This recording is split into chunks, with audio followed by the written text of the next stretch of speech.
Yo, welcome to Jeepa Manhwa Recap. Sit back, grab snacks, and let's watch insane plots, crazy power-ups, and zero boring moments. Let's go. My name is Ling.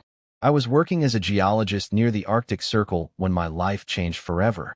During a deep drilling project, our equipment broke at over 4,000 meters. When we pulled the drill up, I found a strange, glowing crystal stuck to the bit. It changed colors and felt warm, even though the air was freezing. I quickly realized the object was dangerous. My Geiger counter went wild, showing extreme levels of radiation. At the same time, the northern lights in the sky became violent and bright, appearing to react to the stone in my hand. I locked the crystal in a lead box to protect myself and the team, which seemed to calm the sky down. Back in my tent, I tried to analyze the mineral.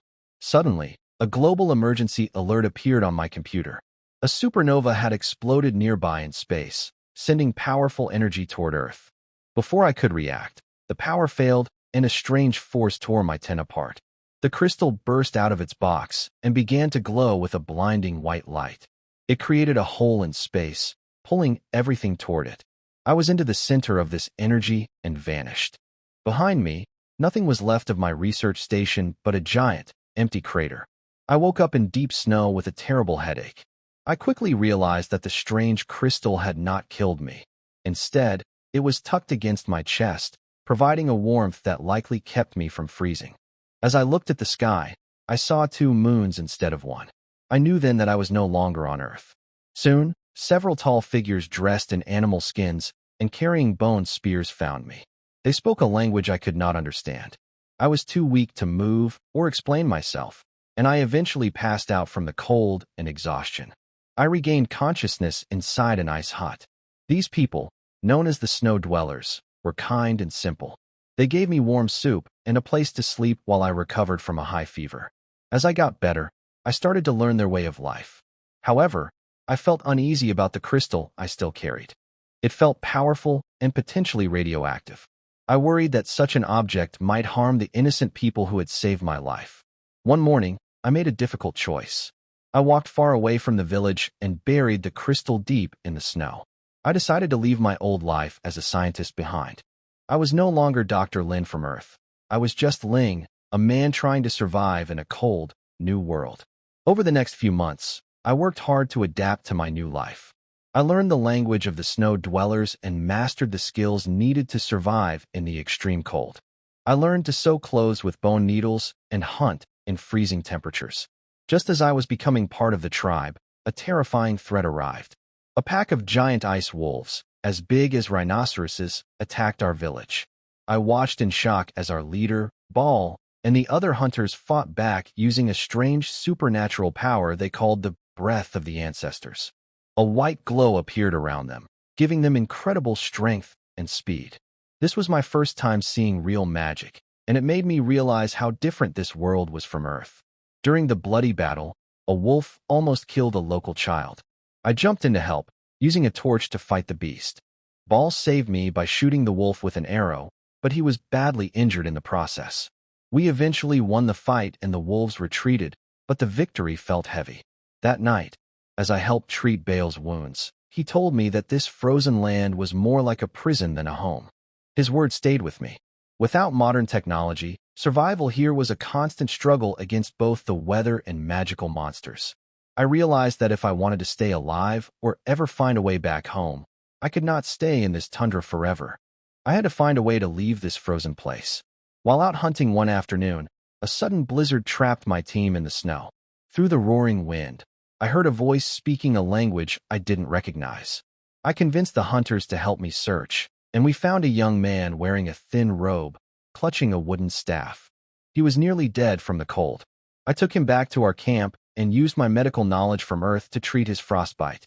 When he woke up, he was terrified, but I showed him I was a friend. His name was Elvin, and he was a wizard from the south. As I cared for him, I began to learn his language. My scientific background helped me learn quickly, and soon we could speak to each other. Elvin told me a tragic story. He had come to this frozen wasteland to find a magical item called the Heart of Frost, to save his sister from a deadly curse. He had used up all his magic fighting the storms and would have died without my help. Listening to him talk about wizards and curses made me realize that I was truly in a world of magic. I saw Elvin as my chance to finally leave this tundra and see what else this world had to offer.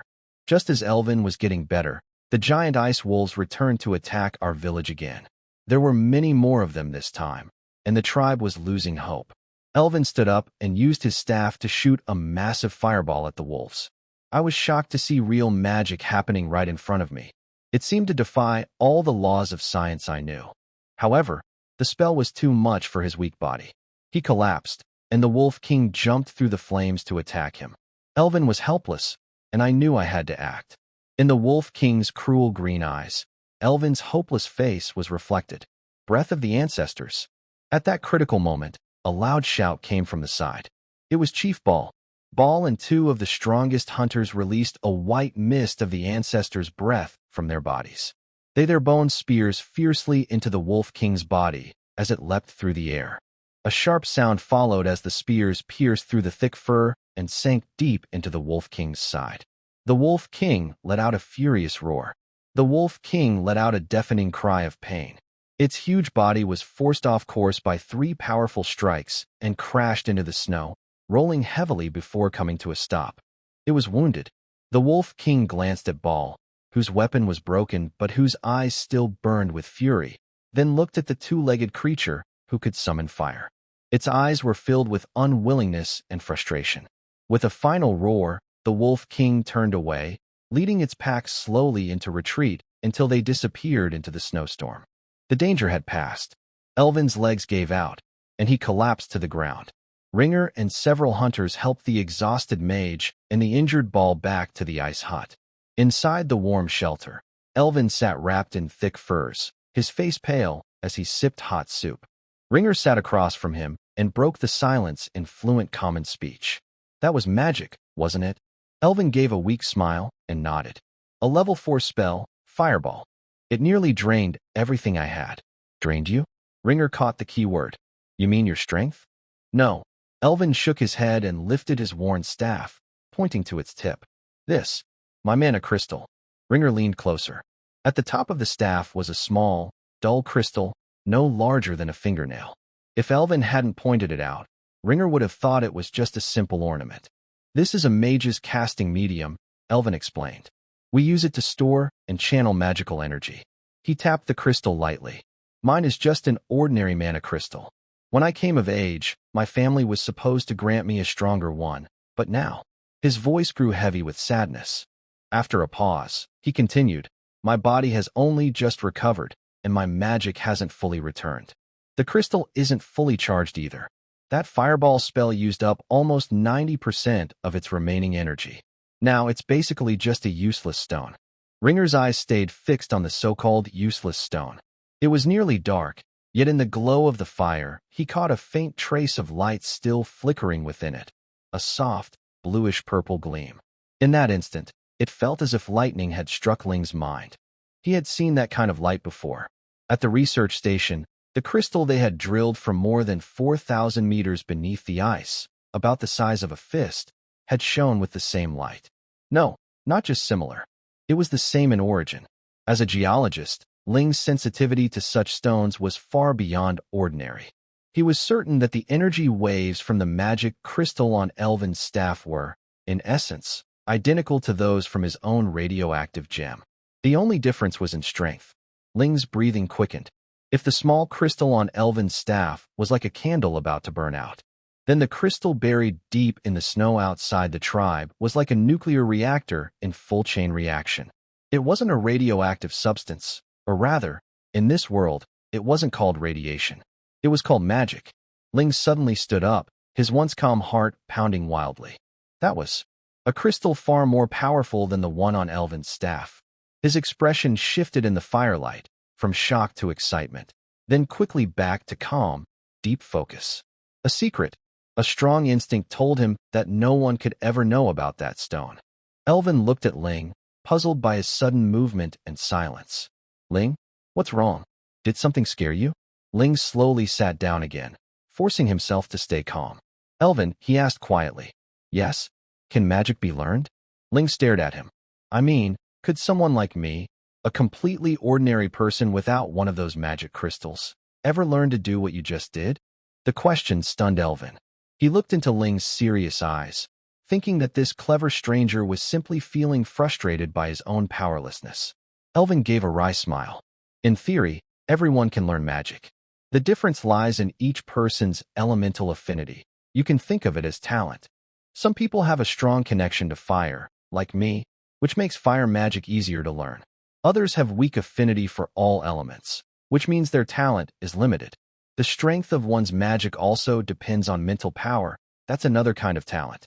But no matter how gifted someone is, without a magic crystal to store energy, their power will be greatly reduced. Without it, you might only be able to cast a few spells before running out of energy. A good magic crystal not only stores power, but also helps reduce energy use when casting spells. Elvin needed the Heart of Frost to save his sister. Ling needed Elvin's knowledge of magic to understand his own power. Elvin, Ling said, lifting his head with firm determination. I want to help you. You need to find the Heart of Frost, right? But your magic is drained, and you can't move far in this frozen land. Even if you recover slowly, your strength alone won't be enough. I need your knowledge, your magic knowledge. I also want to learn about this world. Elvin sighed. Of course, I'll teach you. You saved my life. But if you start learning now, I doubt you can help much. What if I'm a once-in-a-lifetime magic genius? Ling said with a grin. Elvin looked at Ling's playful face, but for some reason, he felt that Ling might not be joking. Ling stood up and walked to the entrance of the ice hut, lifting the heavy animal hide. Outside, the crystal he had thrown away was buried deep in the snow, several dozen meters away. I wonder if my magic crystal will surprise me, Ling murmured, as if speaking to himself or to the wind and snow outside. What did you say? Elvin asked, not hearing clearly. Nothing, Ling replied with a smile. I said, we'll find a way. Now, teach me, what is meditation? Meditation? Hearing the word, Elvin cleared his throat, trying to sound more mature. Lin, you're a very smart person, the fastest learner I've ever met. Elvin wrapped his fur cloak tightly and said seriously, but magic and knowledge are two different things. You must understand, magic has two core elements, mana and mental strength. Elvin began to explain to Ling. Mana is the energy we draw from the free elements of the world through meditation and stored deep within our consciousness, in what we call the spiritual sea. But for apprentices, this sea is more like a small puddle. Honestly, it might dry up after casting just 2 light spells. He patted his dim staff. That's why we need magic crystals. They act as an external, much larger mana pool. A high-quality crystal can store several times, even dozens of times, more mana than your own body. Oh, so that's basically mana. Got it, Ling nodded and asked. Then what about mental strength? The strength of your mind affects a mage in 2 main ways. First, it determines how fast your mana recovers. Second, it decides how powerful a spell you can control. Even if I gave you this staff and your mana was full, you still couldn't cast a fireball. Your mental strength isn't high enough. If you force it, well, the result would be terrible. Your mind could be badly damaged. Elvin concluded, meditation trains both of these things. First, it slowly restores your mana. Second, and more importantly, it strengthens your mental power, your spiritual sea. The stronger your mind, the faster your mana recovers, and the higher level spells you can use. I understand, Ling nodded. Thanks, Elvin. Then what about chanting? What are those words you say when casting spells? The chant is the bridge that turns thought into reality. Elvin said passionately. Spells come from the mind. The chant provides a clear, repeatable mental pattern that helps a mage focus, removing distractions and channeling all mental and willpower into the spell. Imagine trying to cast a fireball just by thinking. It's hard. But if you say fireball out loud, your focus sharpens instantly. So, building a spell makes it hard to concentrate? Does that mean I have to chant too? Like some dramatic kid shouting out the name of their magic?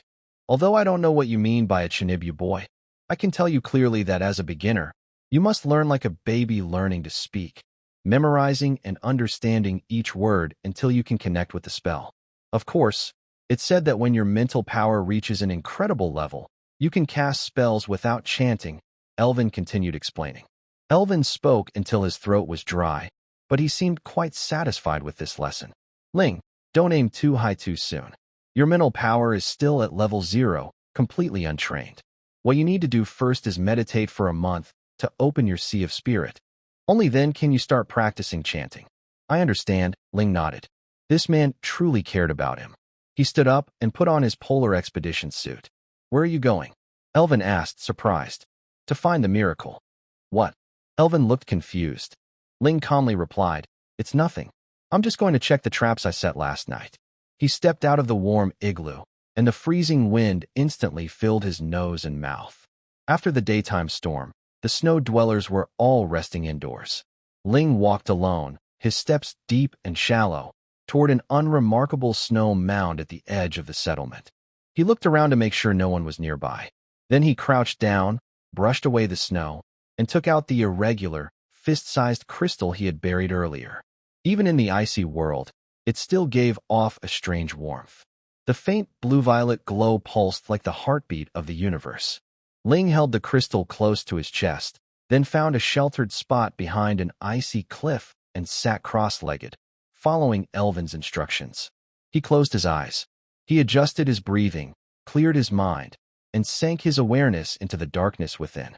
Perceive. According to Elvin, he should search in the darkness for faint lights that represented the elements, and then open his own pool. It didn't seem too difficult. Those lights gathered inside him. Was this the sea of spirit? Was this magic? Ling tried to connect his sea of spirit with the crystal in his arms. The moment his mind touched the crystal, boom. His sea of spirit was instantly filled. The unknown mineral he had brought from Earth was indeed the magic crystal Elvin had mentioned. The power within it seemed endless, and even when it filled Ling's entire spiritual sea, the crystal remained calm and unchanged. If Elvin's magic crystal was like a firefly, then the stone in Ling's arms was a vast cosmic ocean made of pure magic itself. A few days later, Ling's spiritual power quickly reached level 1. Elvin's condition also improved, and the snow dwellers generously shared roasted ice wolf meat with them. Sitting by the warm fire, Elvin began to describe the world beyond the flames. You really don't know anything? Elvin still found it hard to believe. Ling looked about 10 years older than him, yet he seemed as innocent as a newborn, completely unaware of the world around him. Ling shrugged. My homeland is far away. I came to this land by accident. The reason is complicated, and I don't know how to explain it. Just know that I'm from a very distant place. So, tell me about your world, Elvin. I know nothing about it, except that it's cold and full of wolves. All right, Elvin said, swallowing a mouthful of soup. He was only 16, with a trace of youth still on his face, but when he spoke of the outside world, his eyes shone with longing. The southern lands are completely different from here. He told Ling that this continent was called Olaris. South of the eternal winter plains lay the vast kingdom of the cold winds, and further south stood the most powerful nation on the continent, the Byron Empire. The Byron Empire is the heart of the continent, Elvin said. It has grand cities, towers that reach the clouds, and millions of people. The world's order is maintained by 3 powers: the Emperor's rule, the strength of the Knight Orders, and the ever-present Church. The Church? Yes, the Church of the Holy Light, Elvin replied with a hint of reverence. They worship the God of light. Their priests wield sacred powers different from magic. Their influence spreads across the continent, even strong enough to decide who sits on the throne. Sounds like a ruling class made up of priests and knights, Ling muttered under his breath. What did you say? Nothing. Ling quickly waved his hand. Then, what about those who can shoot fireballs, like Bayu? You mean mages? At the mention of mages, Elvin's expression turned proud, but there was also a hint of sadness. Mages are extraordinary beings. We have our own organization, the Mage Guild. The guilds are spread across the continent, responsible for ranking mages, teaching knowledge, and issuing missions. Any official mage above level 4 can earn a noble title in the Empire.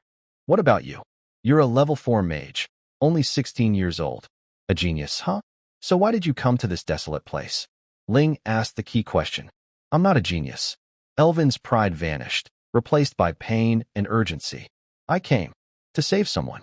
He clenched his fists, his voice trembling.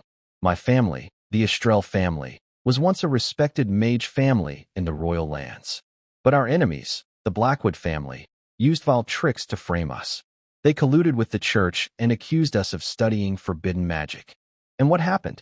Our family was seized, and my father was imprisoned. My sister, Arya. Elvin's eyes turned red. She was the most talented mage I've ever known.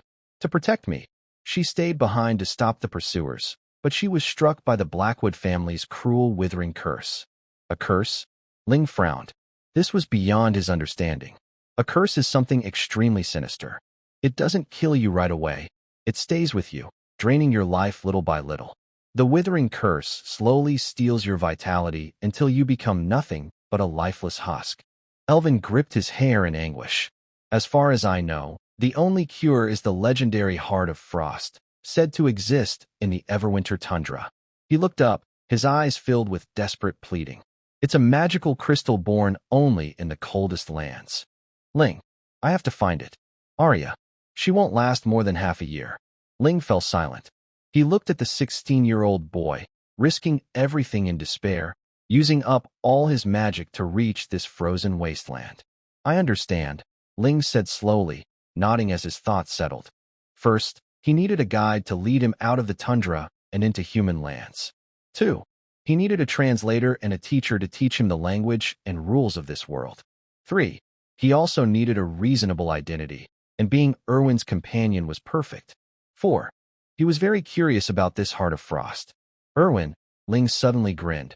Your sister must be very beautiful, right? Huh. Erwin didn't follow his train of thought. Ahem. Ling patted Erwin on the shoulder with a confident smile. In your current state, forget about finding the Heart of Frost. 2 more ice wolves, and you'd be done for. Your level 4 fireball spell is strong, but you'd collapse after casting just 1. That's ridiculous. I just ran out of magic power. Erwin's face turned red as he tried to defend himself. But you're lucky, you met me. Ling pointed at himself, stood up, and reached out his hand. I'll help you find that Heart of Frost. In return, you'll make sure I reach the south safely and teach me your language and magic. Deal? Erwin stared blankly at Ling's outstretched hand. A few seconds later, he finally realized what was happening. A wave of joy swept away his despair. You know where the Heart of Frost is. He grabbed Ling's hand excitedly. Deal. Ling, if you can help me, you'll always be a friend of the Astley family. All right, I don't know where it is yet, but I have a way to find it. Ling patted him on the shoulder and gave him a firm look. The Heart of Frost, Erwin said, spreading out a rough parchment map copied from an old book.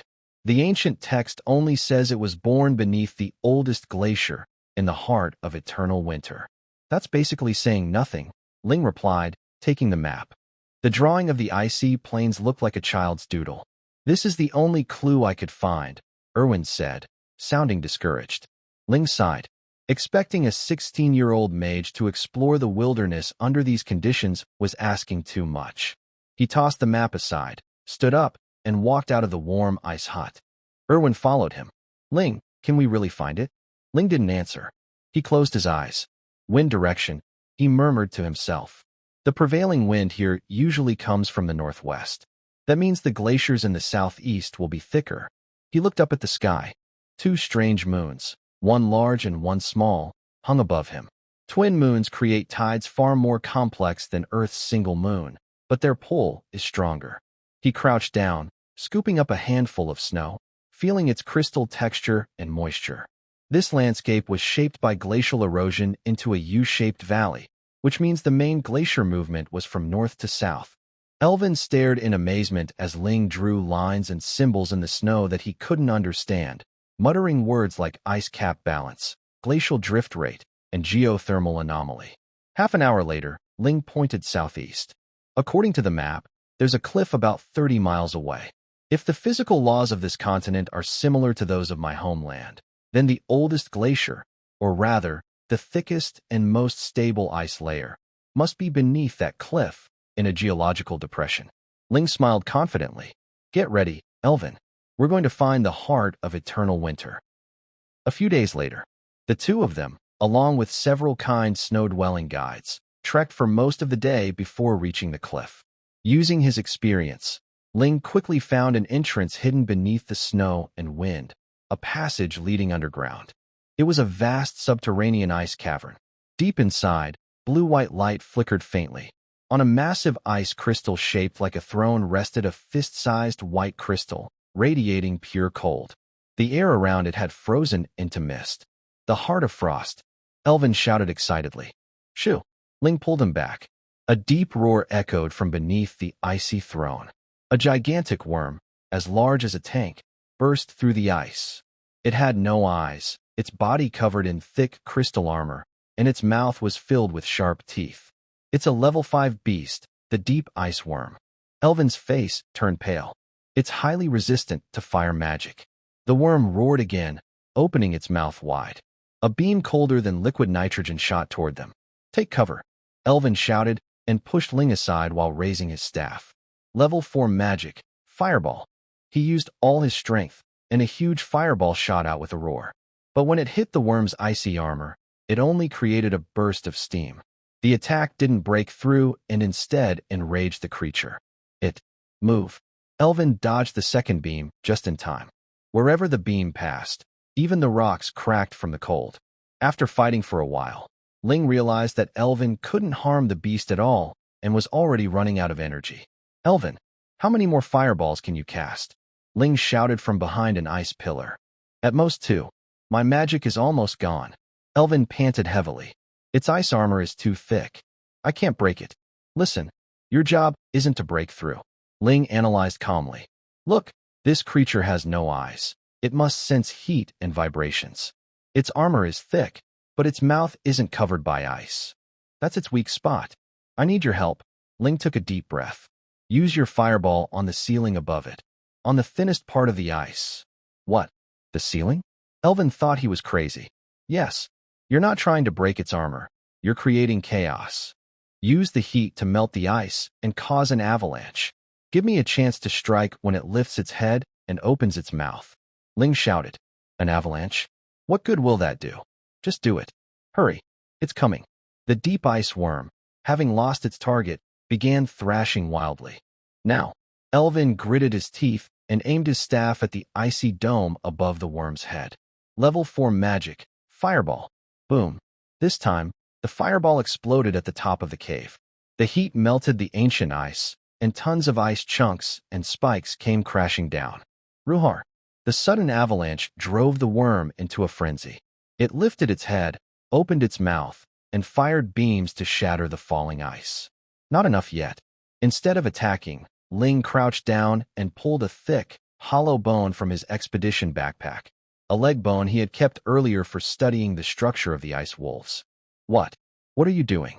Elvin shouted, almost losing his mind as he saw Ling frantically pouring the melted ice water into the bone tube. Making a tool. Ling yelled without looking up. Don't stop. Keep blasting the ice. Your job is to make steam and mist to block its senses and buy me some time. Though confused, Elvin used the last of his strength to cast another fireball at the ice wall. This time, large chunks of ice fell, and the heat created thick steam mixed with ice dust, quickly filling the cave. Ruhar. The deep ice worm lost its target and swung its head angrily in the fog. Elvin, don't move. Don't make a sound. Ling's voice came from a completely different direction, low and steady. As the steam spread, he rolled forward into the mist and hid behind an ice pillar. The wolf bone in his hand was now filled with water, sealed at one end with a basic freezing spell to form an ice piston. He knew the creature now worked like a highly sensitive sonar. All right, beast, Ling grinned. Let's see how you handle a bit of science. He drew on the power of his magic crystal and began his noise tactic. Level 1 magic. Earth spike. Thud. A sharp spike of earth shot up from the left side of the cave floor. Roar. The worm's massive head turned sharply to the left. Level 1 magic. Earth spike. Thud. Another spike burst from the ice wall behind it. Ruhar. The worm was furious, thinking it was surrounded. Earth spike. Earth spike. Earth spike. Ling chanted rapidly. Thud. Thud. Thud. Within 10 seconds, spikes erupted randomly from the ground and walls all around the icy cavern. The level 5 beast was completely thrown into confusion. Its sonar showed dozens of targets at once. In the thick fog, it twisted wildly, firing rays at the false targets in confusion, completely losing control. From a distance, Elvin watched in shock. This is it. Ling stopped his distraction. The worm's roar suddenly ceased. The noise vanished. It was waiting. Ling took a deep breath and began to chant the final and most crucial spell. Level 1 magic. Earth Spike. With a sharp sound, the spike didn't appear far away this time. It burst out from the very ice pillar where Ling was hiding. The beast instantly locked onto the nearest and clearest source of vibration. It had found the real enemy. Ignoring all the echoes, its massive body charged through the fog, jaws full of sharp teeth opening wide toward Ling's hiding place. Too fast. Ling's pupils shrank. His plan had been to attack from close range, but against a level 5 beast, his reaction was far too slow. He barely had time to raise the wolf bone in front of his chest before, boom. It felt like being hit by a speeding train. The jaws closed, and the world turned dark and foul. Ling. Elvin's desperate cry echoed as the deep ice worm swallowed Ling whole. No, not completely. Ling realized he was stuck. He was trapped at the entrance of the creature's throat, surrounded by tightening, slippery muscles and sharp teeth. The beast was trying to crush and swallow him. Cough, cough. Covered in sticky slime and struggling to breathe, his mind remained calm. He was still alive, and he had what he needed, time and proximity. You foolish beast. Ling grinned in the darkness, his teeth gleaming pale. You've made your biggest mistake. He aimed the tip of the wolf bone, nearly knocked loose in the collision, at the softest spot beneath him. Let's see the art of Pascal's law. He pushed the magic crystal's power to its limit. Level 1 magic. Force push. The spell activated, and the force pressed against the icy piston at the end of the bone tube, making it move slightly. Right after the first spell faded, he quickly followed with a second spell. Then came the third. Inside the beast's shrinking mouth, Ling's chanting grew short and rapid. The fourth, the fifth, the 10th, the 15th. The terrifying force, stacked more than 10 times, pressed hard against the ice piston. With a sharp sound, a stream of water shot out from the front of the wolf bone. There was a tiny round hole at its tip. According to Pascal's law, the instantly turned into pressure inside the bone tube, filled with icy water. This pressure was transmitted to the tiny nozzle, less than a millimeter wide. When the 16th spell was added, the pressure reached its limit. Whoosh! At point-blank range, inside the creature's body, a water blade burst out at incredible speed. The water blade was thin but deadly. The high-speed, high-pressure stream pierced through the soft tissue of its mouth, destroying its brain and nerves, and burst out from the back of its head. Outside the thick mist, Elvin had already fallen into despair.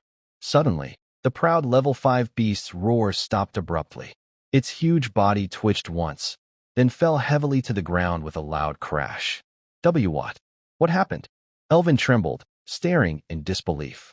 The beast's massive jaws opened weakly, and a figure covered in clear slime crawled out in exhaustion. Cough, cough. Ling knelt on the ground, coughing hard. That creature really had terrible breath. The wolf bone injector in his hand had shattered completely under the immense pressure, its fragments scattered beside him. Elvin stood frozen, unable to speak. Ling's attack hadn't used any advanced magic.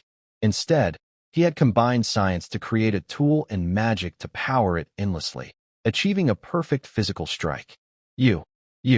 Elvin pointed at Ling, then at the beast's body. You killed it. With a bone? No. Ling shook his numb arm and stood up. He walked up to Elvin and patted the stunned boy on the shoulder. Strictly speaking, that's called a high-pressure water jet cutter. Come on, take your sister's medicine. It's time to see your so-called South. Elvin trembled as he took the frost heart, a crystal radiating pure cold, from the corpse of the giant beast. He carefully placed it into a special insulated pouch made by the snow dwellers, crafted from the fur of an ice wolf king. As soon as he held the crystal, a faint color returned to his pale face, drained from exhaustion. Arya, I got it, he murmured. Linger, however, was more interested in the creature itself. He pried off several pieces of its shell and collected some of its skin. A level 5 beast, its biology is completely different from anything on Earth. Highly resistant to fire, weak against physical attacks. If this thing existed on Earth, it would be a disaster, he muttered, stuffing his trophies into his backpack. The two returned to the Snow Dwellers' village, their packs full. When the villagers learned that they had slain a deep ice worm, they were stunned. In their legends, it was the king of the underground, an unbeatable creature. When they saw the enormous worm's body, large as an ice house, the entire village erupted in excitement. The meat of a level 5 beast would feed the small tribe for a long time. During the 3 days of rest, Elvin focused on meditation to restore his nearly depleted magic, while Linger busied himself with another task. "I'm leaving, old ball," Linger said to the elder of the Snow Dwellers. "I can't just take your kindness for nothing." Using his scientific knowledge, he located a faint underground heat source beneath the village. Then, he spent an entire day using Earth Spike to drill a 100-meter deep U-shaped pipe beneath the main ice house, filling it with water. At the deepest point of the pipe, Linger placed his hand on it and began to chant level 1 heat spell. The spell was simple. When Linger started chanting, Elvin glanced over but quickly returned to his meditation. However, an hour later, Elvin opened his eyes from meditation and was shocked to see that Ling was still chanting minor heat. 2 more hours passed. Elvin could no longer stay calm. He woke from meditation in alarm, his face full of disbelief. "Ling." He rushed over. "Stop it. Are you crazy? You've been casting for 3 hours straight. You're only level 1. Do you want to drain your magic and die?" Ling was interrupted mid-spell. He let out a long breath, his face clearly tired, and his steps a little unsteady. He wiped the sweat from his forehead, partly from concentration, partly to pretend he was exhausted from using magic. "I'm fine, just a bit dizzy." Ling waved his hand and leaned weakly against the ice wall. "Fine." Elvin's voice trembled. "I'm a level 4 mage, and even I can only keep minor heat going for half an hour. You've been casting for 3 hours, and you're only dizzy?" Elvin stared hard at Ling, his eyes full of confusion and shock. "Ling, how much magic do you really have? This isn't something a level 1 apprentice could do." Ling stayed silent. He knew this question would come sooner or later. Looking at Elvin's tense, youthful face, he decided to cover up his secret with a scientific lie. "Elvin," Ling leaned against the wall and took a breath. "You've misunderstood something important." "What do you mean? You think I'm forcing the spell with raw power, right? Like you do, using magic to fight the cold. Isn't that how it works?" "Of course not." Ling smiled mysteriously. "Elvin, tell me, what's the essence of minor heat?" "It's fire element." Elvin answered uncertainly. "Wrong." Ling shook his head. "It's vibration. It's making water molecules move faster to create heat. You mages cast spells like swinging a hammer at a nail, loud and clumsy, wasting most of your energy." Ling tapped his temple. "I use my mind to find the most efficient resonance frequency. I don't need to use brute force to heat it. I just need a tiny bit of magic power to guide the water molecules to dance on their own." "Resonance? Frequency?" Elvin asked, completely confused. "You don't need to understand," Ling said, pretending to be tired. "You just need to know that when you cast a spell for half an hour, you use up 1,000 points of magic. But when I cast for 3 hours, I might only use 200. My magic pool is the same size as yours, and it's almost empty now." He patted Elvin on the shoulder. "My friend, this isn't about the total amount of magic power. It's about how efficiently you use it. Your magic theory is too rough." Elvin stood there, mouth open, completely lost in Ling's scientific theory. "Energy efficiency?" he murmured. He couldn't argue. That explanation perfectly fit all of Ling's earlier miracles. Why he could keep using the first-level Earth Spike for so long, and how he could turn the first-level push spell into a water blade. To Elvin, Ling wasn't someone with endless magic power. It was that strange, hard-to-understand science of his. So, magic can be used like that? Elvin's whole view of the world was shaken. He looked at Ling, his eyes changing from confusion to burning admiration. "Brother Ling," Elvin said excitedly, even changing how he addressed him. "That energy efficiency thing. Can you teach me?" Ling froze for a moment, thinking, "Teach you? I don't even know how it works myself." But he quickly put on a wise expression and cleared his throat. "Ahem. Elvin, what I use isn't just magic, it's science. And science is hard to understand. It's about insight, not just learning." Ling pointed at the U-shaped tube. "Come on, try again. Use your minor heat spell." "Huh. Oh." Elvin quickly focused and began chanting. "Stop." Ling interrupted, pretending to sound profound. You're doing it all wrong. You're still forcing it. You're fighting against the cold. Then what should I do? Elvin asked, looking lost. You must go with it. Ling began speaking seriously but nonsensically. You must feel the thermal motion of the water molecules. Use your mental power to guide them, not to command them. Come on, repeat after me. Heat rises, cold sinks.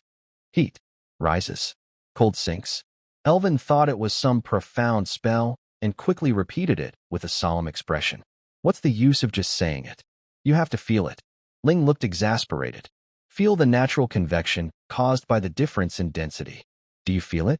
Elvin closed his eyes, his face turning red as his magic energy swirled inside him. Finally, with a small pop, a minor heating spell was released, exactly the same as before, consuming the same amount of energy. Brother Ling, I can't feel the difference in density. Elvin was almost in tears. Ling sighed dramatically, gazing up at the icy ceiling with a weary look. Understanding. Your understanding is too low. He patted Elvin's shoulder.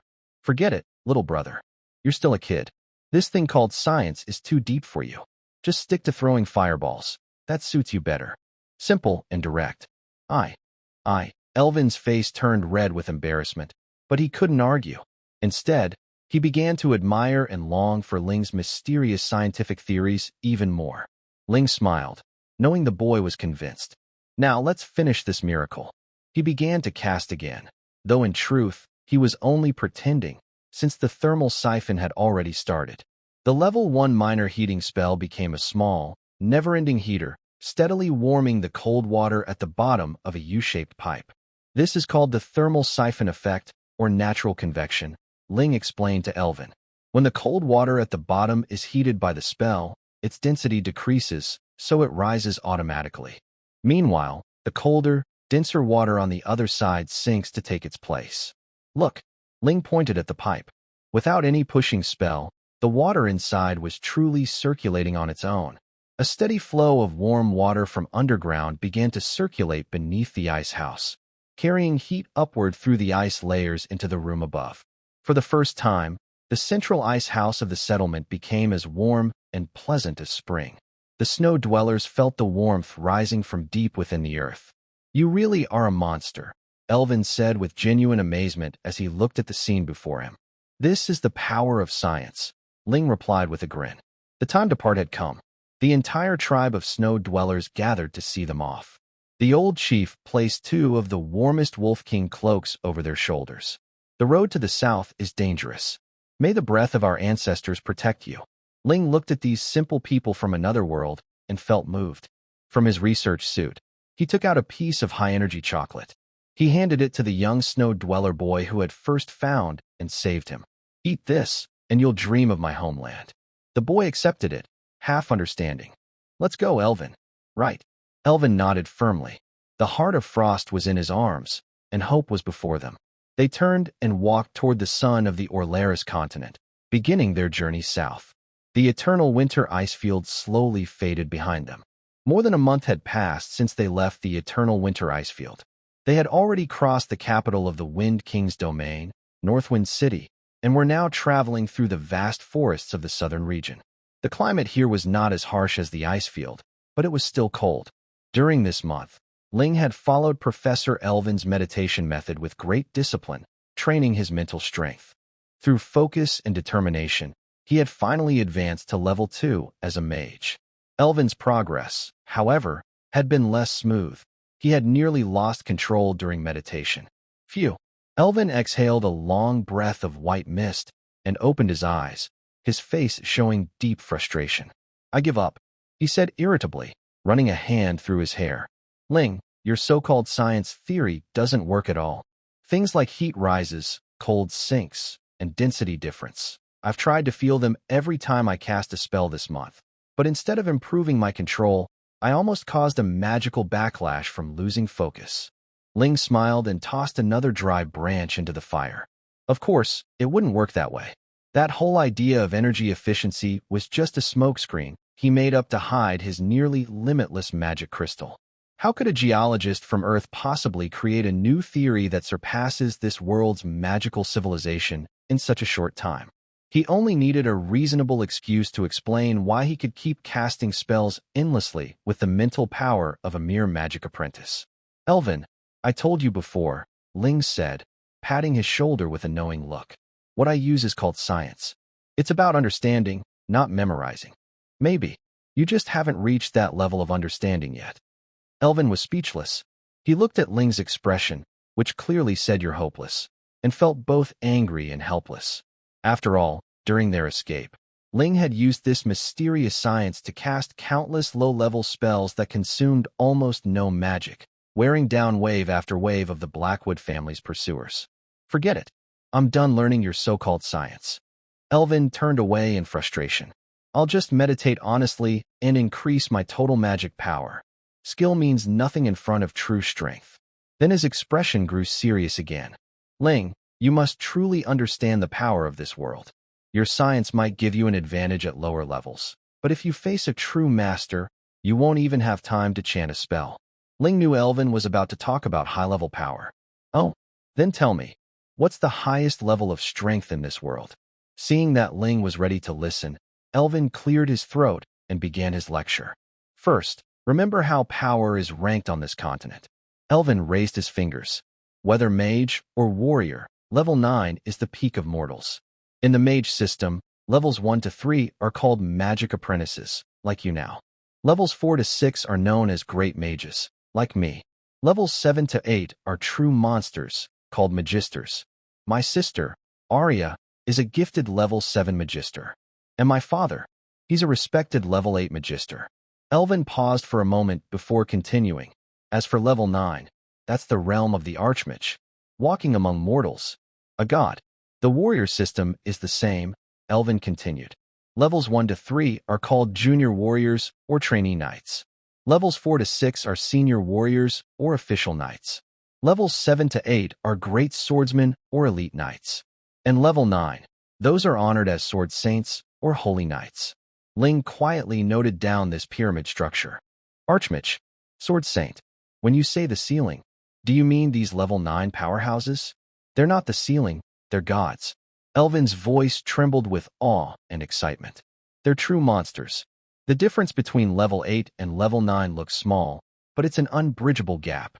My father reached level 8 as a mage before he turned 30, a true genius in magic. Yet even now, he hasn't touched the threshold of archmage. Is it really that hard to become level 9?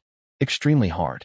That's why there are so few level 9 beings in this world, Elvin went on. The Pope of the Holy Light Church. He's the most terrifying of all. It's said he's both a level 9 archmage and a level 9 holy knight, the only representative of the holy light in the mortal world. In the Southern Byron Empire, the chief court mage, a level 9 archmage who has lived for over 100 years, serves as the empire's guardian god. The guild master of the Mage Association, the most mysterious level 9 archmage. No one knows his true face. Farther south, in the Byron Empire, there's the king of the barbarians, a pure level 9, sword saint said to be able to split mountains with a single strike. And there are non-human beings too, Elvin added. In the Misty Forest, the elves' high priestess of the moon, a level 9 archmage who has lived for 2 centuries. Her magic is said to resonate directly with the moon. In the underground kingdom, the dwarves' king of the forge, a level 9 sword saint, whose battle aura is said to be strong enough to withstand a dragon's breath. Oh, and the legendary Dragon King of Dragon Canyon. Though not human, it's said to possess the physical might of a level 9 sword saint and the magical power of a level 9 archmage. It's a being no one dares to provoke. Elvin spoke rapidly, then paused to take a sip of water. Despite his status as a fugitive, his face shone with pride. Of course, he looked at Ling, his eyes gleaming in the firelight. These legends are far beyond our reach. In our Frostwind territory, we have our own guardian. He is the court's chief knight, the Blade of the North Wind, Cain, a true level 9 sword saint. Elvin's voice was full of admiration. And Lord Cain wasn't born a noble. He's a true legend among commoners. He is the protector of our north, the sharpest sword of the realm.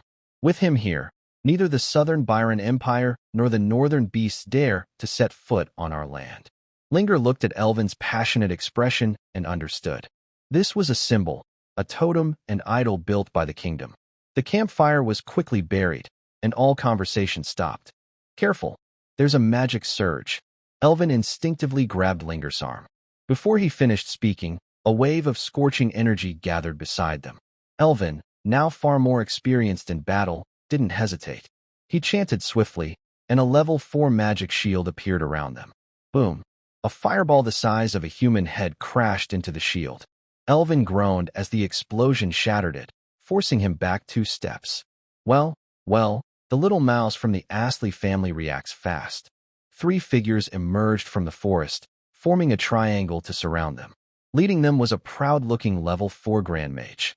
Beside him stood 2 level 3 warriors, one wielding a great sword, the other clad in heavy armor. The Blackwood family. Elvin gritted his teeth. I'll take the 2 junior warriors. Linger shouted and charged forward. Linger, watch out for their battle aura. Elvin called out, raising his staff to face the enemy mage. Prepare yourself, boy. The greatsword warrior sneered, his weapon glowing with energy as he swung down. Linger didn't retreat. His chant was complete. Level 2 wind. Linger's pupils tightened. It didn't even break through. Meanwhile, Elvin's situation was even worse. He had entered the fight in haste, while the enemy had clearly come prepared. The enemy mage's control over magic was far more refined than Elvin's. His level 3 chain wind blades forced Elvin to retreat again and again, barely managing to hold up a level 4 magic shield to defend himself. Elvin. Ling quickly made a decision. We can't win. Fall back. He grabbed Elvin's arm and ran toward the depths of the forest. Trying to run? The dark mage sneered and ordered his 2 warriors. Chase them. Don't let them escape. In this forest, they're the prey. He wasn't in a hurry. As a grand mage, his magical sense had already locked onto the 2. He intended to slowly play with the young heirs of the Astley family. Thus began a long and desperate chase. Huff. Huh. Elvin, being a mage, lacked the stamina of a warrior. After only a few minutes, his breathing had already become uneven. Sweat beaded on Ling's forehead. Infinite magic didn't mean infinite strength. His body belonged to a geologist who had rarely exercised. The only reason he could keep going was sheer willpower. And, well, the simple fear of dying. Their battle aura boosts endurance. We can't outrun them. Elvin shouted in despair. The greatsword warrior was now less than 30 meters behind, grinning as he prepared to charge. Ling, I'll hold them off. Elvin began to chant. Hold them off, my foot. Ling suddenly stopped, pulling Elvin behind him. Gasping for breath, he turned to face their pursuers. Ling? Elvin cried out in shock. Huh. I'll do it. Ling shouted fiercely. I'll fight you all. He took a stance of defiance and began a rapid, frenzied chant. Level 2. Windblade. Windblade. Windblade. The level 4 Grand Mage and the 2 warriors immediately halted, watching the reckless level 2 apprentice with caution. Humph, a mad dog snapping at shadows. The enemy mage scoffed, raising his magic shield. The 2 warriors crossed their great swords and hid behind it. One after another, blue wind blades howled through the air. Bang! The first wind blade struck the shield. Bang! The second wind blade was blocked by the shield. The third wind blade brushed past the edge of the shield and flew high, hitting the tree trunk above their heads. Missed, the giant sword warrior sneered. Bang! The fourth wind blade was blocked again by the shield. Bang! The fifth wind blade was also stopped. The sixth wind blade slipped again, flying high and hitting the same tree trunk. The Blackwood mage frowned. He wondered about the magic power of this level 2 apprentice. But he didn't think much of it, assuming Linger was just burning his life. Linger exaggeratedly supported his knees, his face pale. See that, Elvin? I can't hold on much longer. Now's the time. The enemy mage seized the moment when Linger was exhausted, ready to cast a counterattack. But a cold smile appeared at the corner of Linger's mouth. I'm really out of energy, he shouted heroically and cast his last spell. It wasn't a wind blade. Level 1. He aimed not at the enemy, but at the huge, dead tree trunk above them, which had already been bent by snow and had its critical support cut by 2 precise wind blades.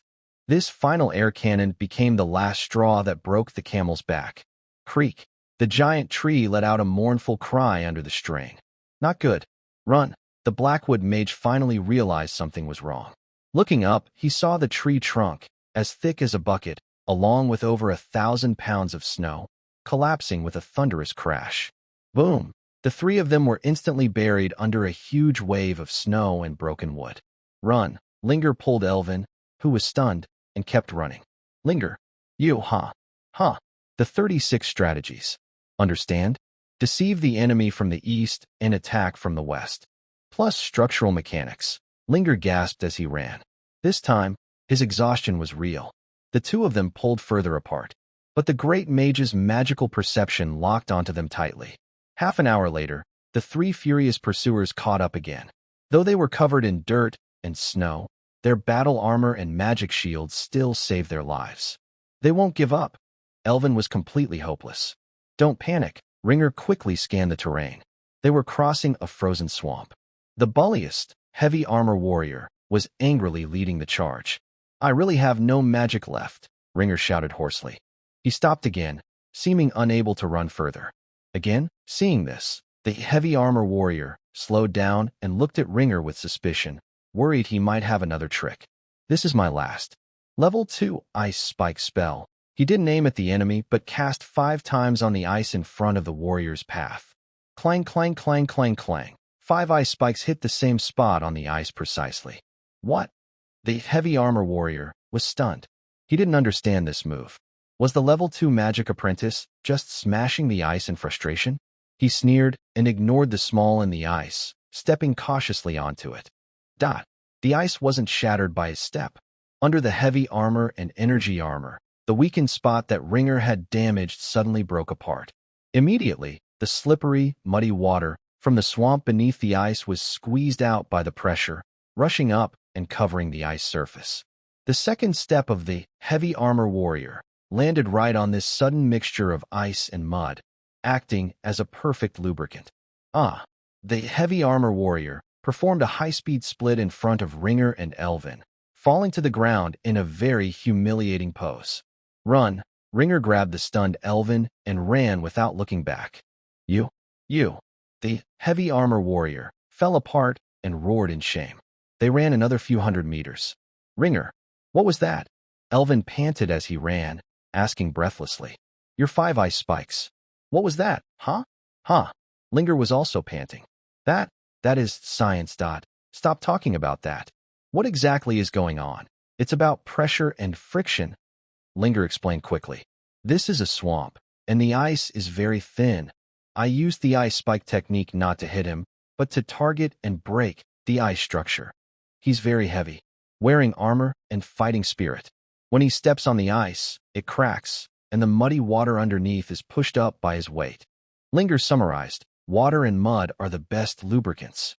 The faster he runs, the quicker the friction disappears, and naturally, he falls harder. Elvin was stunned. Although he didn't understand everything Linger was saying, he felt it was very impressive.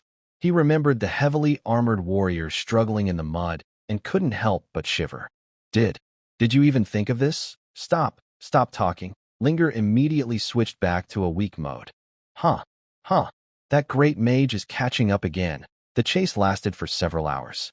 Both sides were pushed to their limits. Elvin's magic was completely drained, and he was only running with Linger half dragging him. Linger's strength was also at its limit.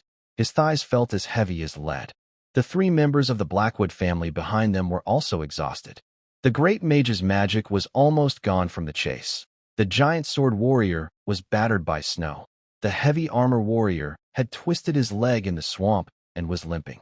Linger and Elvin ran along a dried-up riverbed, panicking and rushing forward until... This is bad. Linger stopped. In front of them was a tall, steep cliff shaped like a U. It was a dead end, a rugged canyon filled with jagged rocks. Sand. Behind them, footsteps approached. The 3 pursuers from the Blackwood family, ragged and muddy, were finally catching up. Run! The Blackwood mage's robe was torn by branches. He panted heavily, his eyes filled with murderous hatred. Keep running. Elvin's face was full of despair. Linger took a deep breath and began to plan how to fight. At that moment, Linger's eye caught a shadow in the canyon. There were not 5 people. There was a 6th person in the canyon. The canyon was a dead end. Linger and Elvin were exhausted, leaning against the cold rock wall and gasping heavily. Shoo, shoo. The three pursuers from the Blackwood family blocked the only exit. Run. The Blackwood mage's robe was torn, and he panted heavily, with a look of fierce hatred in his eyes. Keep running. The sixth person Linger saw staggered out from behind a large rock shadow. He was a man dressed in torn royal clothes, covered in blood. He looked close to death, but his eyes were sharp like an eagle. Most shocking was his left shoulder, where the sleeve was empty. His left arm was cut off at the shoulder, and the wound seemed to have been cauterized with fiery energy. Huh. The Blackwood mage also saw him and showed a cruel sneer. Another unlucky one. Looks like he was attacked by a beast. Never mind. You three, let's go. Neither Elvin nor the Blackwood mage recognized the man in front of them. Elvin thought he was just an unlucky noble attacked by a beast. The Blackwood mage thought he was a useless. Whoosh! Just as the Blackwood mage was about to start chanting, a piercing scream cut through the canyon sky. What? What is that? Elvin shouted in fear, looking up. He saw three giant griffins with wings over 10 meters wide swooping down from the clouds, circling in the air and watching the ground below. On the griffins' backs sat armored knights in silver armor. Their emblems on their chests made Blackwood mage and Elvin's faces change dramatically, and they exclaimed, "The Royal Griffin Knights? At least level 7 knights." The one-armed man's gaze crossed the pursuers from the Blackwood family and fixed on the sky. He knew those level 7 elite knights had come to kill him. He had to regain his strength immediately. He suddenly turned around, not looking at Elvin, but staring intensely at Linger. On his escape, he had already heard the strange chase behind him. Most importantly, in his perception, the magic fluctuations of the level 2 magic apprentice never stopped. This kid isn't abnormal. The one-armed man's voice was hoarse and urgent. He decided to take a gamble. Kid, I don't care what kind of monster you are. I can feel your magic is very strange. The royal knights in the sky are my problem. The ones on the ground, referring to the Blackwood family, are your problem. I need time. 15 minutes. I need to recover some fighting spirit to deal with the trouble in the sky. Help me hold off these 3 flies from the Blackwood family and the royal knights in the sky. Don't let them bother me. Just 15 minutes. I'll owe you one. The one-armed man didn't wait for Lin Gu to reply. He leaned against the rock wall, sat down, closed his eyes, and forcibly entered meditation. He completely entrusted his back to this unfamiliar stranger from another land. Wow, does he really trust me that much? Lin Gu dared not even breathe loudly. The valley fell into dead silence. The Royal Knight squadron circled in the sky, seemingly waiting for the right moment. Meanwhile, the Blackwood mage was confused. He didn't understand what was happening in the sky, but he knew that Lin Gu and Erwin had no way out. The one-armed sitting there motionless was probably recovering his fighting spirit. I don't care what tricks you're playing, the Blackwood mage snarled, his face twisted. First, kill these 2 little rats. He and 2 junior warriors approached slowly in a fan shape. Lin Gu pushed Erwin behind a large rock. Hide. Don't come out. Lin Gu stood alone, blocking the 3 pursuers and the mysterious one-armed man. He looked at the approaching enemies and then at the griffins circling in the sky. 15 minutes. Lin Gu grinned. A level 2 magic apprentice fighting a level 7 griffin knight in the beginner village. No novel would dare to write this. He raised his staff and began chanting a level 4 fire burst spell. Now, 2 level 3 warriors spread out to the sides. Their battle armor glowed with a heavy light as they charged silently toward Linger. They were tired of chasing. This time, they wanted to crush this strange magic apprentice with pure strength. But Linger's mind was racing quickly. 15 minutes. Enemies, 3 on the ground, 1 level 4 mage, 2 level 3 warriors. 2 in the air, suspected level 7 knights, 2 griffins. Our side, just me, Elvin, injured, and the mysterious one-armed man, recovering battle energy. When the 2 warriors charged, Linger didn't start chanting. Instead, he suddenly raised one hand and shouted loudly, "Stop! You 2 fools!" The 2 warriors paused, surprised, and instinctively stopped moving. Linger didn't look at them, but kept his eyes fixed on the chanting Blackwood mage. "You, from the Blackwood family, how bold of you!" The Blackwood mage hesitated in his chant and frowned. You little bug. What nonsense are you talking? I'm saying you're being used as pawns without even realizing it. Linger pointed at the sky. You're from the Blackwood family, right? Chasing the remnants of the Astria family. That's not a direct order from His Majesty, is it? No, this is your family's secret job, something sneaky and dirty, done in the shadows, right? The Blackwood mage's face suddenly turned very ugly. Linger had hit a nerve. The pursuit of Elvin was indeed a secret family operation, not officially approved by the royal family. Linger seized the moment to continue persuading. Look up. Who's that? The Royal Griffin Knights. The most elite aerial force of the kingdom. They represent the king's will. Why are they here? Not early, not late. Only when we and you are fighting over private work do they show up. Don't you find it strange? They're just watching from the sky. They're not helping you loyal Blackwood family members, nor are they leaving. What are they waiting for? You. The Blackwood mage's chant was completely interrupted. Cold sweat began to drip down his forehead. Linger's bluff had hit his weak spot. The Blackwood family's alliance with the church was a secret. The royal knights represent royal authority. They suddenly appeared here, with unclear intentions. Moreover, they are just watching from the sky. Linger sneered and said, they are waiting for you to make a move. Waiting for you to kill us to cover their tracks, or for us to fight each other to the death. Then they will rush down and treat you three as criminals trying to escape, eliminating you all. Everything happening here will be reported to the king as a successful suppression of rebels. You are just pawns, used to wipe others' backsides. Suddenly, the canyon fell into strange silence. The Blackwood mage looked up at the sky with suspicion. The two griffins circling above were just flying around, and the two level 7 knights looked down coldly, with no expression on their faces. This is too strange. Linger's guess sounds ridiculous, but it perfectly explains the strange situation before them. The giant sword warrior and the heavy armor warrior hesitated, sweating nervously and not daring to move forward. Linger's words made them fully suspicious. 5 minutes passed. Eric, what are those fools on the ground doing? Why aren't they moving? One of the level 7 knights asked quietly. Another knight snorted coldly. A bunch of useless people. Looks like we can't count on them anymore. We won't wait any longer. The target is sitting there without moving. They might be exhausted. This is the best chance.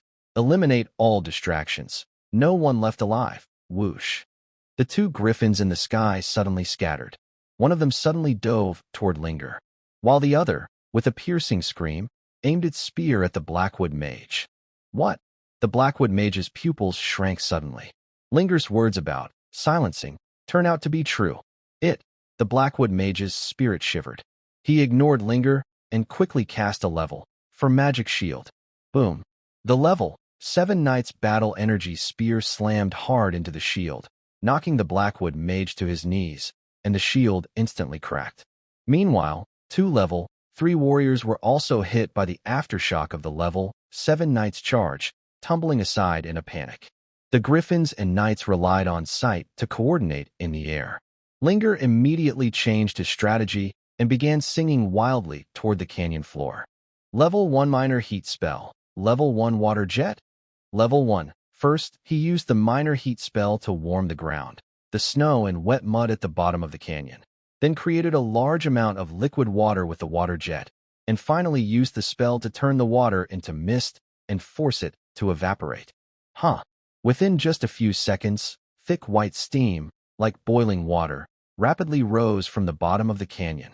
Level 1 Earth Spike. Level 1. Next, Linger used the Earth Spike to loosen the ground, then used the spell to sweep up a lot of dust into the steam. Suddenly, the entire bottom of the canyon was covered in a dense, nearly opaque, steam and dust mixture fog. I can't see anything. The knight in the sky lost his target and was forced to ascend and circle. The Blackwood mage and the warrior on the ground also fell into chaos. They shouted at each other in the fog, trying to defend against the knight possibly diving again from above, while also watching out for Linger's sneak attack. 10 minutes passed. This kid, he's just messing with us. The Blackwood mage finally realized that Linger never intended to fight.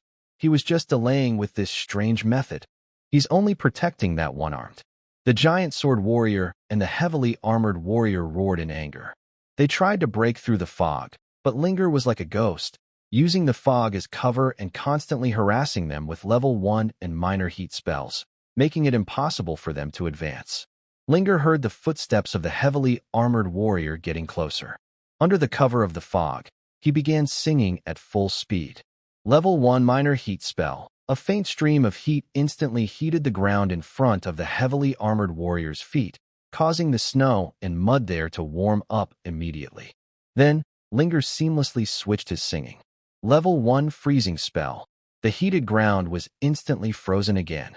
Minor heat spell, freezing spell, minor heat spell, freezing spell. In just a few seconds, Linger repeatedly performed rapid heating and cooling on the same spot. The power of thermal expansion and contraction was now on full display. The ground made of rocks, ice, and frozen soil had been shattered after many intense periods of expansion and contraction.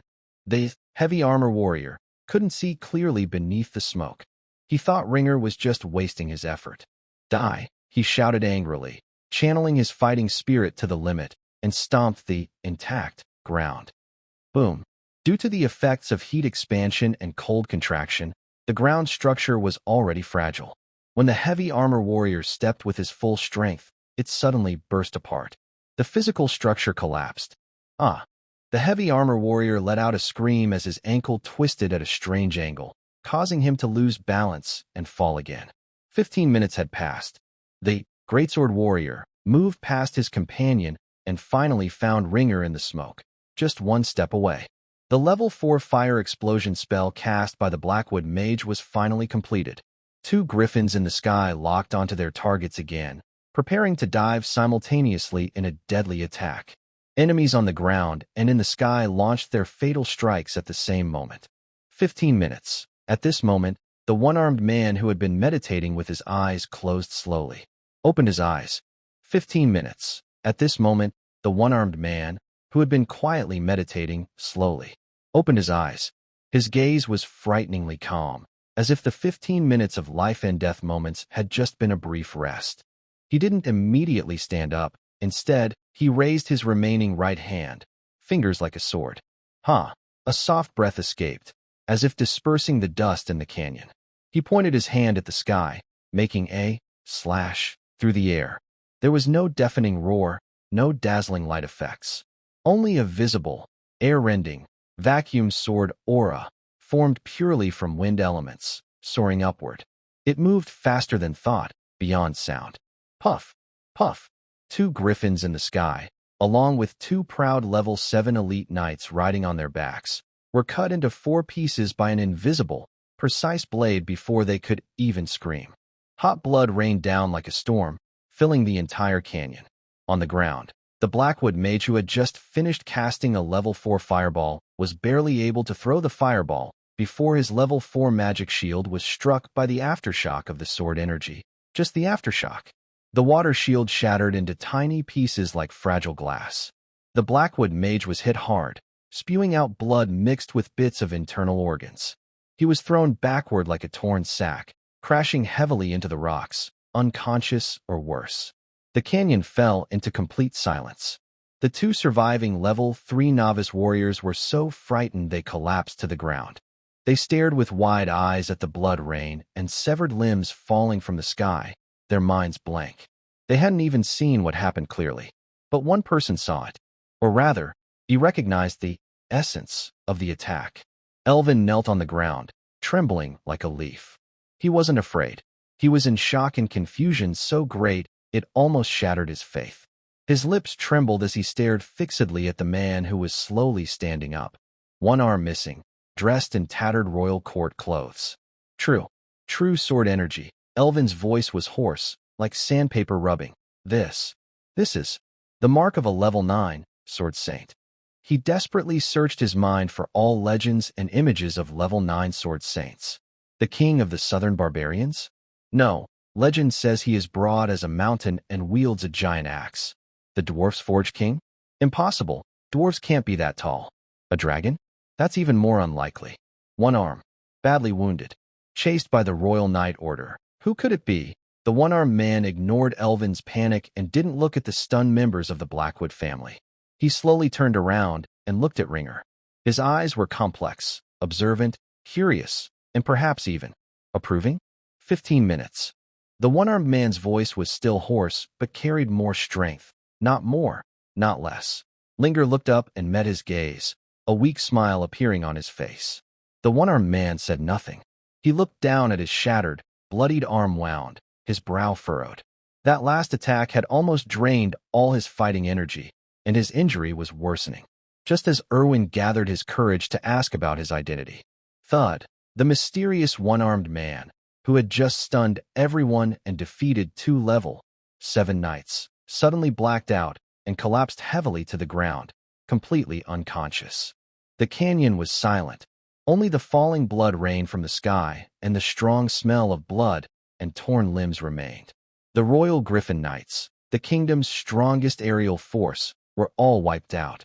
The 3 members of the Blackwood family, 1 mage seriously injured and unconscious, 2 low-level soldiers collapsed on the ground, having lost all will to fight.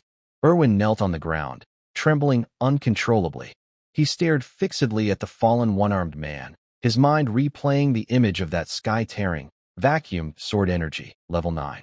Sword Saint, one-armed, chased by the Royal Knights. Fragments of information collided in his mind, but couldn't form a clear answer. He had heard legends of all the level 9 experts on the continent, but none matched this crippled man before him. Could he be a hidden master? Or perhaps Erwin? Linger's low shout interrupted his thoughts. Stop kneeling and come help. Linger had no time to consider Erwin's wandering thoughts. He rushed to the mysterious one-armed man's side and quickly checked his injuries. The situation was worse than he expected. The cut on his left arm had completely torn apart from the previous effort to use his energy. Blood was pouring out like a fountain. His face was pale as paper, lips purple, breathing faint, and almost imperceptible, body cold, classic signs of blood loss. His internal energy was completely depleted. He felt no fighting energy at all. If we don't stop the bleeding now, he will die, Linger judged. No matter who this person was, he had just killed a royal knight, which objectively saved Erwin and him. Plus, he owed him a favor. For both reason and emotion, he couldn't let him die like this. Fire magic. Use your strongest fire magic. Ringer tore open the torn court dress on the man's chest, revealing a fierce, severed arm wound. Oh. Elvin instinctively raised his staff, but then his face turned pale. No, Ringer, my magic power is completely gone. I can't even cast a level 1 minor heat spell. Ringer looked at the bleeding wound like a fountain, sweating on his forehead. His own magic level was too low to handle such a serious injury. He had to stop the bleeding with high heat immediately. Elvin. Ringer suddenly grabbed Elvin's shoulders, staring into his eyes. Listen, you still have some. Your mental strength isn't completely gone. Just like in the fight earlier. Push it. Gather the last bit of fire element energy you can summon. I really. Elvin's face was pale, almost crying. You can do it. Ringer's voice was firm and unwavering. Think of your sister. Think of the Astray family. If you can't do this much, how can your family rise again? Maybe Ringer's words motivated him. A determined look flashed in Elvin's eyes. He bit his lip, blood flowing down, and with a hoarse voice, struggled to chant a level 3 magic spell, Fire Control. His staff's tip was dark, with no sign of elemental fluctuations in the air. Focus. Ringer's voice hit him like a hammer. Imagine it in your palm. Control it. Just a little. A tiny flame is enough. Elvin closed his eyes, veins bulging on his forehead. His sea of spirit inside was already dry. Now he was forcing his mental power to extract tiny fire particles from the surrounding air. Seconds passed, and the man with one arm's breathing grew weaker. Just when Ringer was about to give up, hiss! A small, unstable, flickering orange flame, no bigger than a fist, struggled to form in Elvin's trembling hand. It looked like it could go out at any moment. That's it. Ringer's eyes sparkled. Hold it. Don't let it go out. Get close to the wound. Use the tip of the flame. Like a branding iron. Aim for the biggest blood vessel. Hurry. At this moment, Elvin felt as if his mind was about to split open, but he still used his last bit of willpower to carefully bring the unstable flame close to the wound. Crackle! The orange-red flame touched the broken blood vessel, giving off a sharp, burnt smell. The man with one arm twitched violently from the intense pain. Hold on. Next one. Yes, that's it. Under Ringer's precise commands, Elvin struggled like a surgeon at his limit, carefully burning and sealing each major bleeding point. When the last blood vessel was sealed, the orange-red flame could no longer stay lit. Elvin collapsed onto the ground, nearly fainting. Overusing mental energy can have very serious consequences. Finally, the bleeding at the wound stopped. Phew, Ringer sighed in relief. Water, Ringer shouted again, not giving him time to think. Elvin blankly handed over the water bag. Ringer took the last emergency supplies from his worn-out exploration suit, some pieces of candy. He opened the man's mouth and forced water mixed with candy into him. After finishing, Ringer finally relaxed and sat down heavily. His strength was also completely drained. After resting for a while, Ringer looked at the 3 members of the Blackwood family. The mage was still unconscious, and the 2 warriors sat there like fools. Ringer forced himself to stand, walking over to them. The 2 warriors shivered in fear as Ringer approached.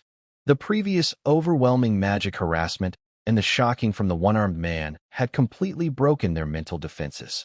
Ringer didn't even need to tie them up. He simply said coldly, "If you want to live, walk into that cave yourself."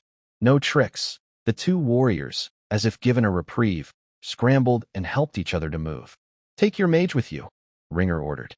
The 2 warriors hurriedly dragged the unconscious mage inside. Finally, he and Elvin carefully carried the mysterious one-armed man into the cave. By then, the sky had already darkened. In the canyon, only 2 broken griffin corpses and bloodstains remained, silently telling of the brief and fierce battle just fought. Inside the cave, a small pile of bonfire flames flickered. Elvin looked at the one-armed man lying beside the fire, still unconscious, his face showing mixed emotions. He couldn't connect this seriously injured with any of the 9-level experts he knew. Linger sat quietly by the fire, eyes closed, but his mind was quickly sorting through the information he had gathered today. Royal Knights, Blackwood family, mysterious 9-level sword saint with one arm.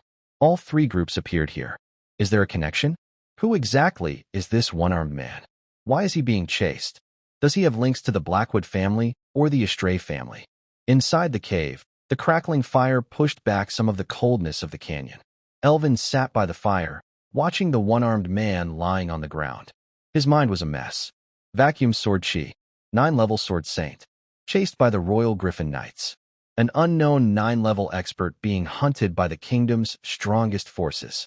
All of this was beyond what he could understand in his 16 years of life. Linger was much calmer. He quickly bandaged the injured man's wound to prevent infection, then turned his attention to the 3 prisoners in the corner of the cave. The level 4 Grand Mage had just woken up. When he saw Linger approaching, fear filled his eyes. The other 2, level 3 beginner soldiers, were so scared they curled up into balls. "Name," Linger said coldly, without any emotion. I am Marco, an officer of the Blackwood family," the mage stammered. "Good, Marco." Linger crouched down and looked directly into his eyes. "I ask questions, you answer. Lie or try tricks." He pointed to the griffin remains faintly visible outside the cave entrance. "And you see what happens to them." Marco's body trembled violently, and he nodded repeatedly. I told everything. I told everything. Why is your Blackwood family chasing the Estray family?" Linger asked directly. Marco showed a worried and scared look on his face. I don't have enough rank. I really don't know the details. I only know. This matter is very serious, and it seems related to His Majesty the King. And also the Holy Light Church. The Holy Light Church. Elvin suddenly looked up, his eyes full of bloodshot veins. "Our family has never interfered with the church." "Yes. It was a secret order from the church." Marco's voice was very quiet, like a mosquito. He didn't dare look at Elvin. "Because the head of the Estray family seemed to have accidentally discovered some secrets of His Majesty and the church. The church thinks the Estray family is a threat, but since the Estray family has too much influence in the kingdom, the church can't act directly. So they entrusted us, the Blackwood family, to do it, under the charge of studying forbidden magic. Elvin clenched his fists tightly, his nails digging into his palms, blood dripping from his fingers. It turns out his family's downfall wasn't because of rival conflicts. but because they got caught in a dirty deal between royal power and divine authority.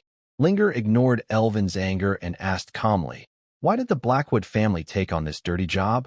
Well, Marco hesitated for a moment, but then told the truth.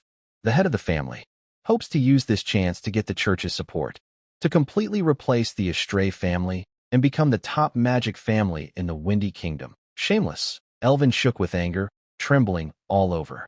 Linger held back Elvin's anger and continued to ask one last question. That one-armed man and the royal knights outside. What's really going on? Why are the royal knights chasing him? And why did they attack you? When he mentioned this, Marco's face showed even deeper fear and confusion. I don't know. I swear I don't know. He shook his head wildly. That one-armed man. I don't know him at all. He's definitely not the target of our pursuit. As for the royal knights, they are His Majesty's direct guards. Why are they here? Why did they attack us? I just don't understand. Marco almost started crying. You're right. They really came to silence him. But why? We were just carrying out the family's mission. Linger frowned. It seemed that Marco, at this level, truly did not know the deeper reasons. He had no idea about the identity of the one-armed man or the true purpose of the royal knights. The interrogation reached a deadlock. Elvin also fell silent. If even the steward of the Blackwood family didn't know the details, the situation might be more complicated than he thought. At that moment, by the campfire, the one-armed man who had been unconscious twitched his eyelids slightly. He slowly opened his eyes. He clearly heard part of the interrogation and sensed the tense atmosphere in the cave. The one-armed man's gaze swept over Marco's pale face, then over Elvin's confused expression, and finally settled on Linger's face. His eyes were calm but sharp, as if he saw through everything. The one-armed man struggled to sit up, but his injuries were too severe, and he could only move slightly. He didn't explain his identity or ask about the interrogation. Instead, he looked at Linger and spoke in a hoarse voice, "That you saved my life." He paused, then said firmly, "That I owe you a big favor." A 9-level expert's healing ability is far beyond that of an ordinary person. Even after severe injuries, they manage to stabilize their wounds with quick first aid and controlled breathing. The one-armed man's gaze first fell on Lingo. His curiosity about this dark-haired, dark-eyed outsider was even greater than his concern for his own injuries. "Kid," the one-armed man's voice was still hoarse but carried more strength. "Your previous methods of delaying time are quite interesting." He paused, then focused his eyes on Lingo again, speaking seriously. "You saved my life. That's a big favor." Lingo shook his head. "I don't need you to repay me. I need your knowledge." "Knowledge?" The one-armed man raised an eyebrow. Without wasting words, Lingo took out charcoal and a piece of animal hide from his backpack, quickly sketching the structure of the high-pressure water cutter he used to cut the worm. "My scientific theory can use fluid to transfer pressure, amplifying tiny forces many times over to create huge destructive power." Lingo pointed to the nozzle on the drawing. "But my materials are too poor. Last time, I used a leg bone from an ice wolf, and it broke after one use." Lingo looked up, meeting the sharp gaze of the one-armed man. "Senior, you are a 9-level sword saint. Your understanding of battle energy and materials far surpasses mine. Is there a material or method in this world that can withstand this terrifying internal pressure driven by magic?" The one-armed man moved closer to the campfire, carefully examining the strange structure sketch. "Using magic to pressurize the fluid, instead of building a spell model with mental power?" He looked at Lingo. "Although I don't understand what you mean by science and pressure, I think I get what you're trying to do. You're a very interesting young man. Theoretically feasible," the one-armed man said to Lingo. "But the materials are a big problem.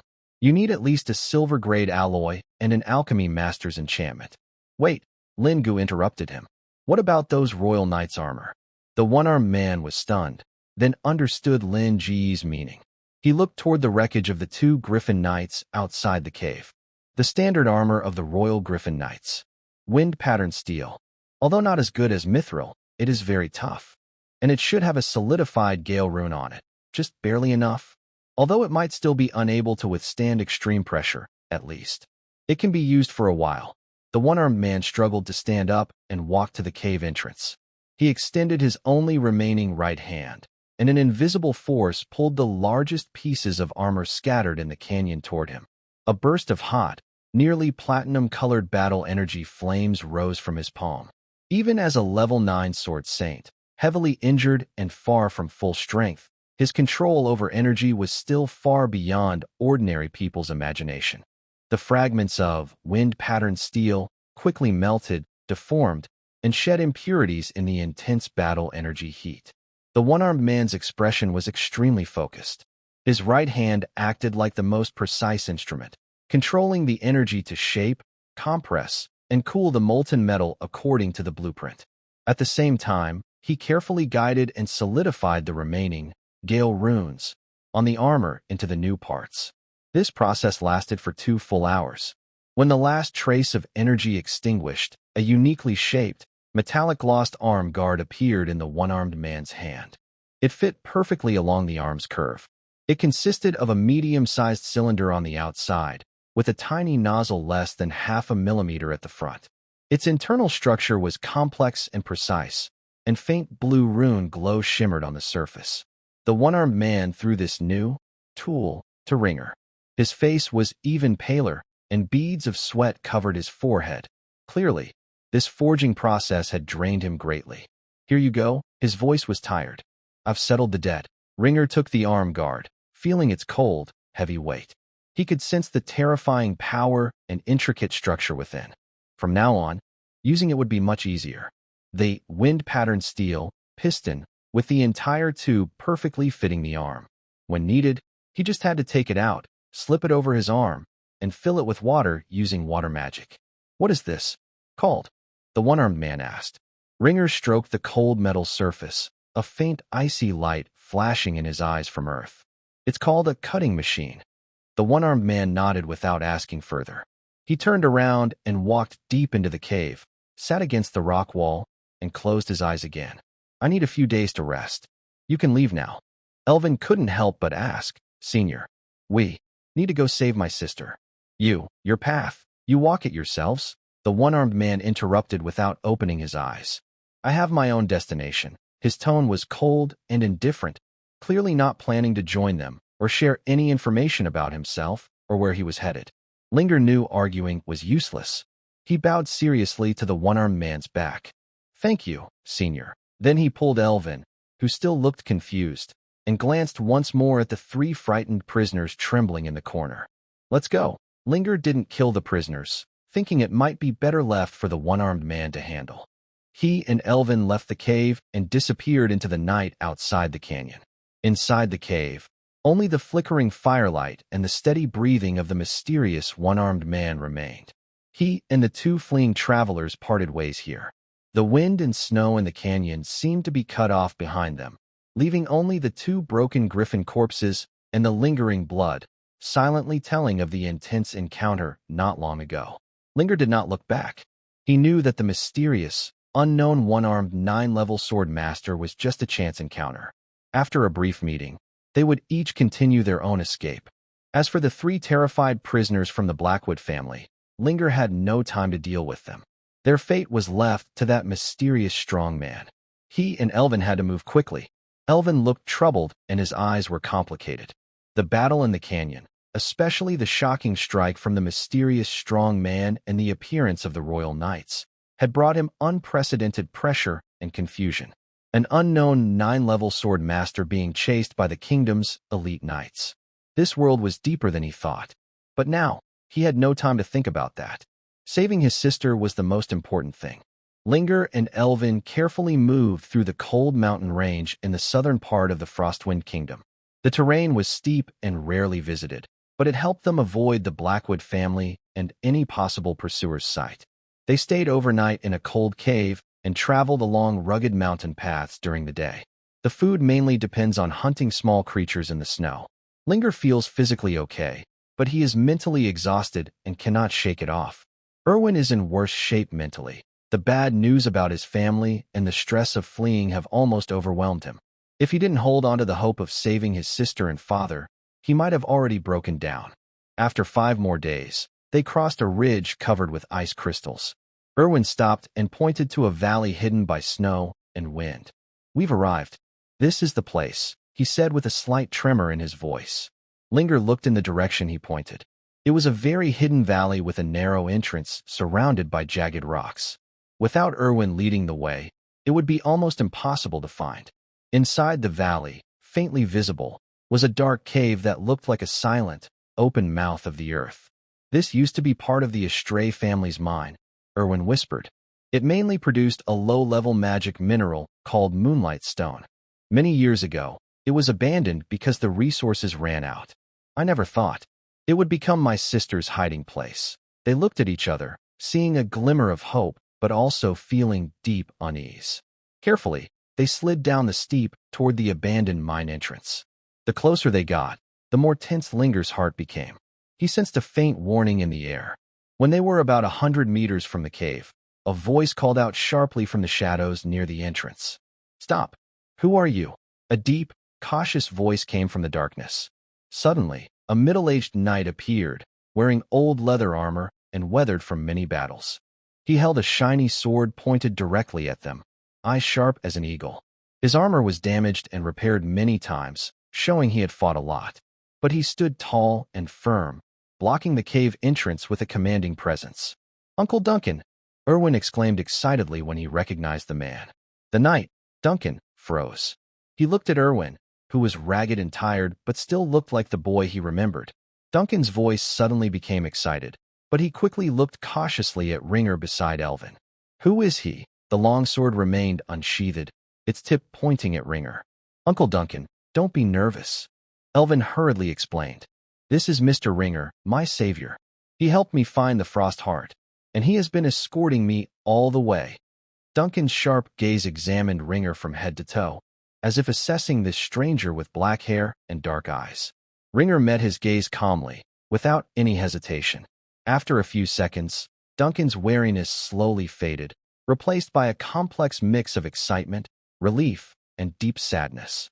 He sheathed his sword and quickly walked over to Elvin, rough hands heavy on his shoulder. "It's good you're back. It's good you're back." Duncan's voice choked with emotion. "Miss? She can't hold on much longer." Elvin's heart sank suddenly. "How is my sister? Let's go inside first," Duncan said, glancing at Ringer. He nodded and then turned, leading the two into the dark, gloomy mine. The entrance was narrow, only wide enough for one person. Inside, the light was dim, and the air was thick with a damp smell of earth and rusted metal. Water droplets from the damp walls echoed in the empty corridor. It was clear no one had been here for a long time. Only a few magic crystal-powered torches emitted faint light, barely illuminating the way. Along the sides of the corridor, abandoned mine carts and scattered tools silently told of the place's former busyness. Ringer silently observed his surroundings. This abandoned mine was rough, but hidden enough to serve as a temporary hiding spot. He wondered about Miss Arya, who was cursed and suffering. Could the Frost Heart really save her? For the first time, Ringer felt a heavy pressure in his heart about this world of swords and magic. The mine tunnel twisted downward, growing colder and damper the deeper they went. The faint glow from the torches cast flickering shadows on the rough stone walls, adding to the oppressive atmosphere. Duncan led the way, his steps heavy. Elvin followed closely, anxious and almost running. Linger stayed at the end, quietly watching this simple, yet secretly complex refuge. He noticed that at several key junctions in the corridor, there were very hidden magical warning runes. Although their energy fluctuations were weak, it was clear they were made by an experienced mage, probably Miss Alia, who had set them up while still able. Finally, Duncan stopped in front of a relatively large mine tunnel. It seemed to be the core area of the vein, turned into a rough living space. There was a stone table, a few stone stools, and some daily necessities and weapons piled in the corner. At the deepest part of the mine, on a stone bed, lay a figure. The person was so thin it was almost just bones, covered with thick animal skins. If not for the faint rise and fall of the chest, one might think it was a dried corpse. "Big sister." Elvin let out a choking cry and staggered forward. Linger also moved closer. When he saw the face on the stone bed, even he couldn't help but gasp. That face must have been very beautiful once. Even now, its delicate features could be faintly seen. But now, her skin looked like dried tree bark, dull and gray. Her cheeks were sunken, lips cracked, with no color at all. She kept her eyes closed, long eyelashes like lifeless butterfly wings, unmoving. The breath of life was so faint on her that it seemed it could go out at any moment. This is the withering curse. Linger's heart sank. This was not a disease or poisoning, he understood. It was something closer to a cruel theft of life's very essence. Mississippi has been unconscious for 3 days. Duncan's voice was hoarse, full of bloodshot eyes and deep exhaustion. He carefully moved to the bed, gently tucking in the blanket as if afraid to disturb a sleeping treasure. Linger noticed Duncan's gaze on Aria, filled with indescribable pain and a deep, hidden admiration. This loyal knight probably saw protecting her as his most important mission in life. Elvin knelt by the bed, tears silently falling. He trembled as he reached out, but dared not touch his sister's fragile body, as if it would shatter at a single touch. How could this happen? How could it be like this? Elvin muttered to himself. When I left, my sister was still. The curse is speeding up, Duncan said softly. He gently placed a rough, large hand on Arya's forehead. A faint, warm golden aura of energy flowed from his palm into Arya's body.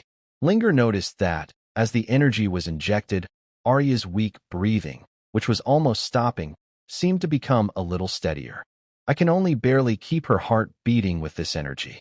Duncan's face grew paler, clearly exhausted from the continuous use of his power. But this is just a drop in the ocean. The curse is too strong. It keeps draining her life force. And mine too. He looked up at Elvin, hope flickering in his eyes. Young master, did you really bring back the heart of ice? Elvin suddenly woke up. He hurriedly took out the pure, cold crystal from his chest. It's here, Uncle Duncan. I brought it back. As soon as the heart of ice appeared, the temperature in the cave seemed to drop a few degrees. The pure cold aura made Arya's pale face show a tiny, subtle change. Duncan looked at the clear, shining crystal, his eyes shining with excitement. Hurry, young master. According to the ancient texts, if we follow the ritual, maybe, just maybe, there's still time. Hurry, young master. According to the ancient texts, if we follow the ritual, maybe, just maybe, there's still time. Duncan's voice trembled with excitement and nervousness. Elvin took a deep breath, forcing himself to stay calm. Carefully, he held the heart of ice and walked to the stone bed. He knew the ritual instructions from the ancient books by heart. It was his only hope to cross the eternal winter. He gently placed the heart of ice on Arya's forehead. A cold touch made Arya shiver instinctively, but the pure chill didn't seem to harm her. Instead, it eased her furrowed brow slightly. Then, Elvin stepped back, raised both hands, palms facing the heart of ice. He began to recite an ancient, obscure spell. This was not an offensive spell, but an ancient chant used to guide and resonate. Its purpose was to awaken the pure cold energy within the frost heart and direct it to the place that needed purification. As Elvin sang, the small frost heart began to emit a gentle, pure white glow. The glow spread like ripples on water, covering the entire stone bed. The temperature inside the cave suddenly dropped, and a thin layer of frost formed on the walls. Linger stood nearby, carefully watching this scene that defied the laws of physics. He could clearly see a very pure and stable energy flowing out from the frost heart, slowly entering Arya's body. Inside Arya, another energy was coiled, completely opposite. It was chaotic, decayed, and filled with negative feelings, like maggots crawling around her core of life. Pure cold energy and dirty black gas met. There was no loud explosion, only a silent struggle. The white glow spread like a tide. Where it passed, the thick, ink-like black gas shrank back and disappeared as if it had a nemesis. Arya's skin, which looked like withered bark, was visibly regaining some vitality and shine. Her breath, which was weak and almost stopped, became long and steady. It's working. It really works, Duncan said excitedly, clenching his fist with tears in his eyes. Elvin's chant grew faster, and the glow of the frost heart shone brighter. The white light was like sacred flames, constantly purifying the cursed black gas. Finally, when the last syllable was spoken, the frost heart's glow reached its peak, then receded like a tide, returning to a clear, sparkling state. The surface shimmer was a little duller than before. On the stone bed, The black gas on Arya's skin almost completely disappeared. Though still weak, her face had returned to a normal pale color, no longer showing that frightening grayish hue. The ritual was over. The cave was silent. Only Elvin's heavy breathing could be heard. Though the ritual wasn't as intense as a battle, it still drained a lot of mental energy. Big sister. Elvin trembled as he reached out and gently touched Arya's cheek. At that moment, Arya's long eyelashes fluttered slightly. She slowly opened her eyes. They were once bright like stars, but now they were tired and weak, though they finally regained some sparkle. Elvin? Arya's voice was faint but clear, like a gentle melody. Big sister, you're awake. You're finally awake. Elvin couldn't hold back anymore, and tears streamed down his face. He held his sister's cold hand tightly. Miss. Duncan also knelt excitedly by the bed. This strong man was now overwhelmed with emotion and tears. Arya's gaze slowly moved over her brother and the loyal knight, finally resting on Ringer standing nearby. A hint of doubt flickered in her eyes, but she didn't ask right away. She felt the pure, cold power inside her, along with the cursed force hidden in the corner, like a hibernating snake. Her brow furrowed slightly. As a level 7 mage, she knew her body's condition better than Elvin. Frostheart. Arya spoke again, her voice still weak but calm and firm. It works. It suppresses the curse. Elvin and Duncan looked very happy. But Arya's tone changed, like cold water dousing their hope. It can only contain it, not remove it. What? Elvin's smile froze. Arya looked at her brother with pity and helplessness. This withering curse is much more vicious than what ancient books describe. It's not just draining my life force. Its core has formed a faint connection with the caster's soul. Unless, she paused, struggling to say the harsh truth. Unless the caster dies, this curse will never truly disappear. So, that frost heart? Duncan asked eagerly. Frost heart is like a powerful seal, Arya explained. It uses its pure energy to forcefully suppress the curse inside me. But this suppression comes at a cost. It keeps draining the frost heart's power continuously. She closed her eyes, carefully feeling the struggle and drain of energy within her, then gave a hopeless deadline. With the current strength of the frost heart, it can only last another year at most. After a year, when its energy runs out, the curse will strike back 10 times more fiercely than now. By then, Alia didn't say anything more, but everyone understood what that meant. Inside the mine, the hope that had just begun to rise was instantly extinguished by cold despair. Alia's awakening was like a small light in the winter, briefly dispelling the despair that filled the mine. The power of the frost heart was indeed strong.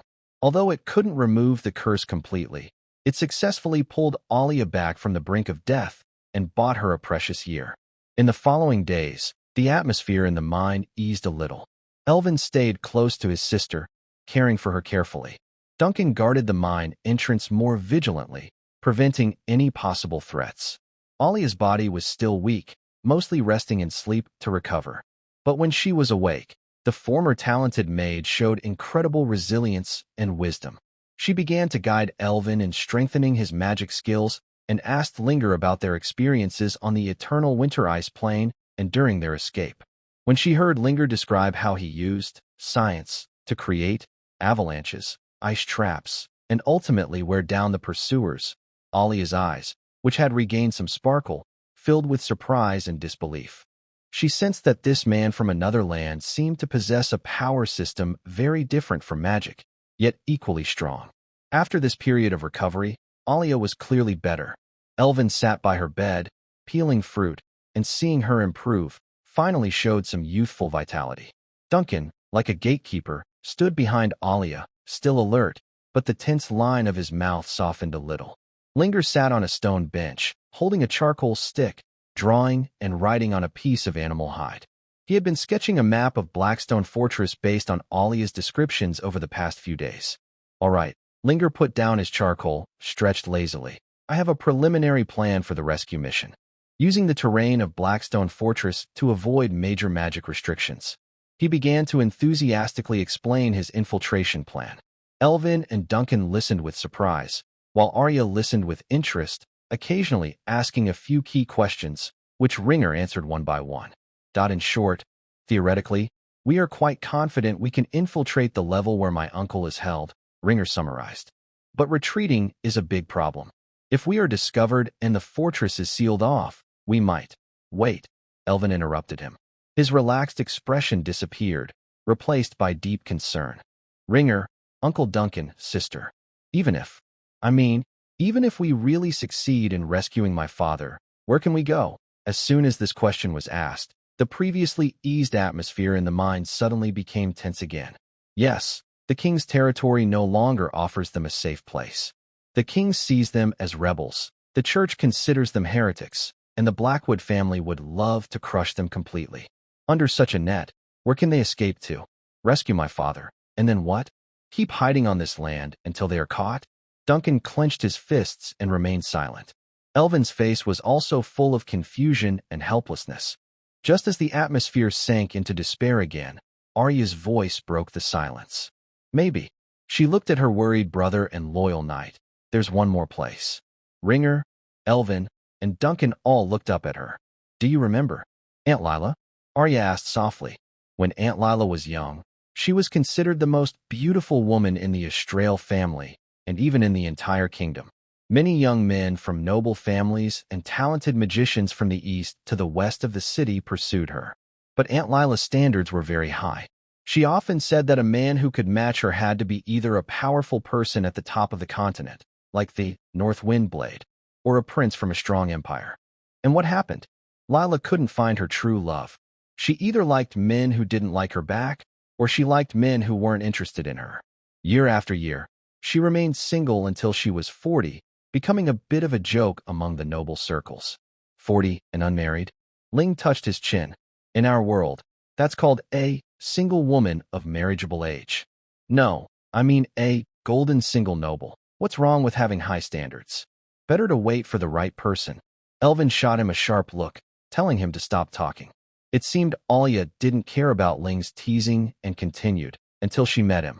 Just after her 40th birthday, a special traveler arrived in the capital, a young man claiming to be the illegitimate son of the emperor of the Southern Byron Empire. He supposedly saw Aunt Lila at a court banquet and was immediately captivated. He then started a passionate pursuit, like in a drama. Wait, Ling interrupted again, looking strange. 40-year-old aunt. A young prince. I know this story. It's just like the boss loves the woman who has passed menopause. Woman, your deadly sweetness has caught my attention. This so-called private son is probably a liar. Even Duncan, who had been silent, couldn't help but twitch his mouth. Alia rolled her eyes at Ling. That's pretty much it. The young man was handsome, wealthy, at least on the surface, eloquent, and very attentive to Aunt Lila, gentle and caring. Aunt Lila. She probably really fell for him. She defied the strong objections of my father and all the family members, and resolutely decided to marry him. At that time, my father was almost furious, Elias sighed. It was not just because of the age gap, but also because the so-called illegitimate child was too suspicious. The Byron Empire and our Linfone kingdom belonged to different governments, with completely different royal systems. Who knows if what he said was true? My father sent people to investigate, but they couldn't find any solid proof. But my aunt insisted on her decision, even threatening to cut ties. In the end, my father couldn't persuade her and had to agree to the marriage. He prepared a very generous dowry, allowing her to marry into the Byron Empire in style. And then? Elvin asked eagerly. I've heard some bad rumors. Then, Alia's eyes dimmed. There was no then. After my aunt married there, she initially sent a few letters home, full of happiness. But gradually, the letters became fewer. Later, the family learned through secret channels that the so-called illegitimate child was indeed a complete fraud. I knew it, Ringer exclaimed, slapping his thigh. That kind of handsome young man is obviously after money. It's a pig-butchering scam aimed at fooling wealthy, older women who want to marry. Elias smiled bitterly. No one knows the full story. I've only heard that after the scammer took almost all of my aunt's dowry, he disappeared without a trace. My aunt lost both her money and her hope. Perhaps feeling ashamed to face the family, she completely cut off contact with the kingdom. The last news was that she married a minor noble, Edgar Stonefield, in the Byron Empire, someone with little real power. And after that, there was little news of her. The story ended, and the mine was silent. Elvin and Duncan both remained quiet, feeling sad about the ending. So, Elvin hesitated and asked, "Do you think? Sister, are you sure? Aunt will still help us?" "She might." She looked at her brother with a firm expression. She said softly, "I will." Elia looked at her brother with a gentle gaze. "You don't know. Lila and I have always been very close since we were children. When she left, I cried for a long time. She also gave me her favorite feather pen, which I still keep." Arya seemed lost in memory. "Auntie, she looks proud on the outside, but inside she is very kind and gentle. She is just too strong-willed and doesn't want anyone to see her in a weak state. Trust me," Arya said confidently.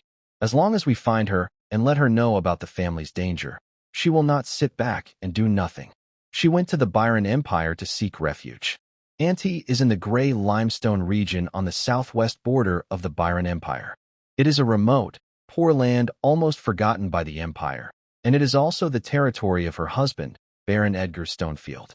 "This is our last and only hope for survival."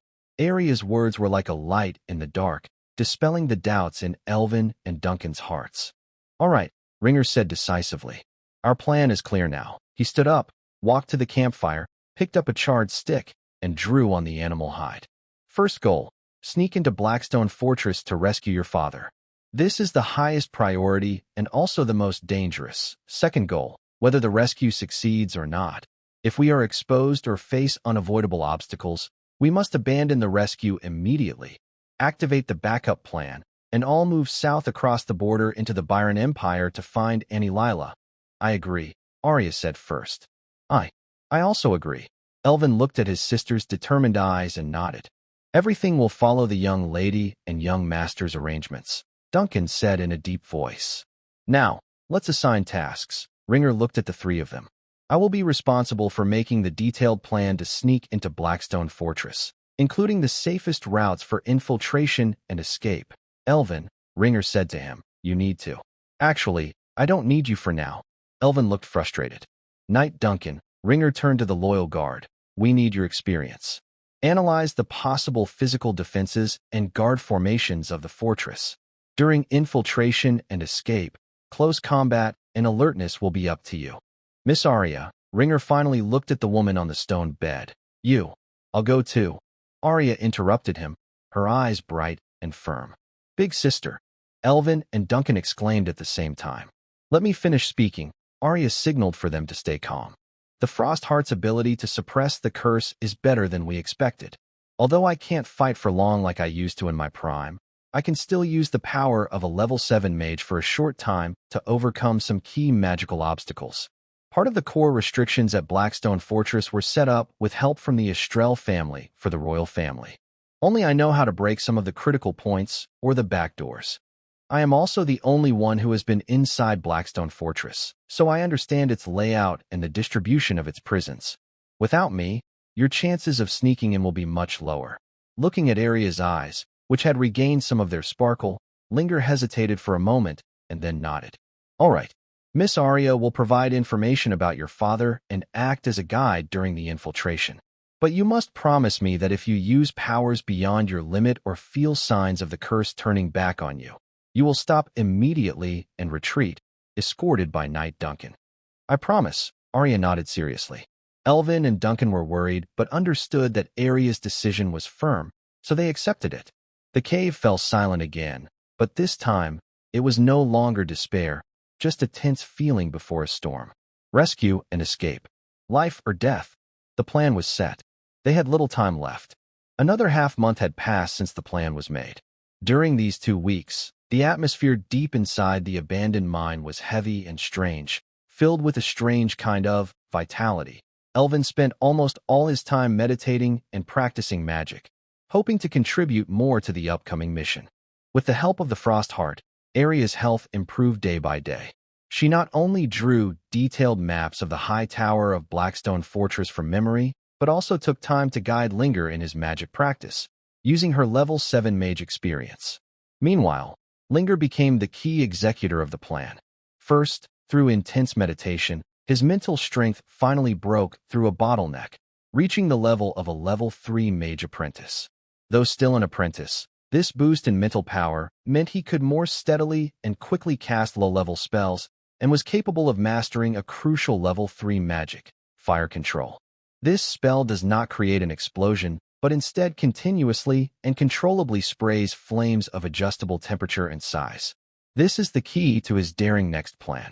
Next, using some discarded but specially made lightweight ores found in the mine, tough beast hides left from half a month of hunting, and high-temperature resistant fabrics from family relics, Ringer almost worked tirelessly to design and build his transportation device. The first finished product was a large, foldable, hot air balloon. It has no traditional basket, only a simple platform and frame. The balloon is made from tanned beast hides and heat-resistant fabrics sewn together, painted dark gray to blend into the night sky or clouds. The most important part is a special air intake/heating port at the center of the platform, designed by Ringer to perfectly connect with his continuous fire control magic, evenly transferring heat into the balloon. The second product is 5 small, foldable gliders that can be quickly deployed. The wings are sewn from tough beast hides and lightweight fabrics, relying entirely on airflow to fill the wings and provide lift. Ringer reinforced key parts like the ropes and connectors to ensure safety. Duncan silently cleaned and prepared his weapons and gear, bringing plenty of ropes, climbing tools, and emergency supplies. This loyal knight didn't speak much, but his worried eyes showed concern for the 2 young masters and the urgency to rescue the clan leader. Finally, on a dark, windy night with thick clouds, everything was ready. The 4 of them carefully moved the huge, foldable, magic hot air balloon, which looked like a small hill when folded, to a high, snow-covered mountain behind Blackstone Fortress. The wind is northwest, the clouds are thick, and visibility is less than 50 meters. Theoretically, this is the best chance, Ringer said. Remember, once you go up, follow my commands. Especially Elia and Elvin. Do not use any magic without my orders. Elia, Elvin, and Duncan nodded seriously. They didn't understand how Ringer's hot air balloon worked, but trusting his wisdom and having no other options, they chose to obey completely. The hot air balloon was quickly unfolded, and the large gray balloon looked especially quiet in the night. Ringer took a deep breath and stepped to the center of the platform near the heating port, stretching out his hands. Level 3 fire control technique. A ball of orange-red flames suddenly appeared out of nowhere. Under his precise control, it began to send hot air into the large balloon. The balloon slowly expanded at a visible speed. Elvin, Arya, and Duncan stared in amazement as this huge object before them seemed to come alive. They had never seen such a strange creation and couldn't understand how heating the air could make it fly. After a few minutes, this simple, magic hot air balloon finally wobbled and lifted off the ground, carrying the 4 of them gently into the night sky. Arya, Elvin, and Duncan held tightly to the edge of the platform, feeling the weightlessness as the ground disappeared beneath them. Their hearts were filled with nervousness and a strange sense of wonder. They watched as Ringer, like a juggler, steadily controlled the flames with one hand while holding a strange wooden board, a simple wind vane, in the other, muttering calculations. Controlling this huge balloon to fly in the night sky was beyond what they could understand. Arya even tried to sense the airflow with her magic, but found that Ringer seemed to rely entirely on subtle adjustments of the flames and his prediction of the wind, constantly changing the height of the flight. Miraculously, this kept the giant object roughly on course. Elvin and the others tightly gripped the edge, feeling the hot air balloon rise, drift sideways, and descend under Ringer's control. It was like a clumsy but persistent ghost struggling through the night sky, slowly approaching the black tower, standing on the lonely mountain peak. Time passed second by second. They didn't know how long. Maybe 2 hours, maybe 3. Ringer's endurance as a magic apprentice amazed Arya greatly. "Did I see it?" Ringer's voice was tired but mostly excited. Right ahead, the tower's top platform. Through the thinning clouds, a huge black tower finally appeared before their eyes. Using the faint light of the night sky, they saw the platform at the top of the tower, small in size and covered with snow. "Get ready," Ringer shouted loudly, beginning to slowly reduce the fire control. The hot air balloon's altitude started to descend. "Hold on. I'm slowing down," Ringer controlled the flames while untying a rope with a grappling hook from his waist. As the hot air balloon swayed near the edge of the tower top in the strong wind, Ringer seized the moment and suddenly threw out the hook. Click! The hook precisely caught Anna in the stone carving at the edge of the platform. Jump! Ringer didn't hesitate at all. He was the first to leap down, sliding along the rope onto the platform. The four finally stepped onto the roof of the highest tower of the Blackstone Fortress. Ringer looked up at the large hot air balloon still swaying in the air, making a whistling sound.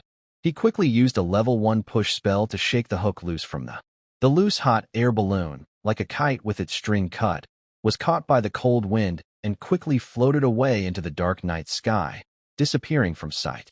On the cold stone bricks, the four had just experienced a thrilling aerial stealth mission. Their hearts were still racing. Ringer carefully scanned the small rooftop. At the edge, there were a few old-fashioned stone water creatures, but apart from that, it was empty and covered in snow, looking very desolate. As he expected, in such a high, exposed place in harsh weather, there were almost no physical defenses. "Miss Alia, what about the magic alert?" Ringer asked softly. Alia closed her eyes, and the frost heart in her chest emitted a faint glow. After a moment, she opened her eyes, frowning. "Strange. I can sense the alert runes, but their energy fluctuations are very weak, even somewhat chaotic. It's like they've been neglected for years and are about to fail." "Fail?" Elvin looked surprised.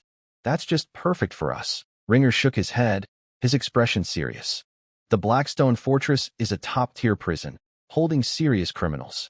Even if the tower's protective magic is affected by the weather, it shouldn't be this weak." This is very strange, but Ringer knew there was no turning back now. They had to press on. Everyone stay alert. He didn't hesitate anymore.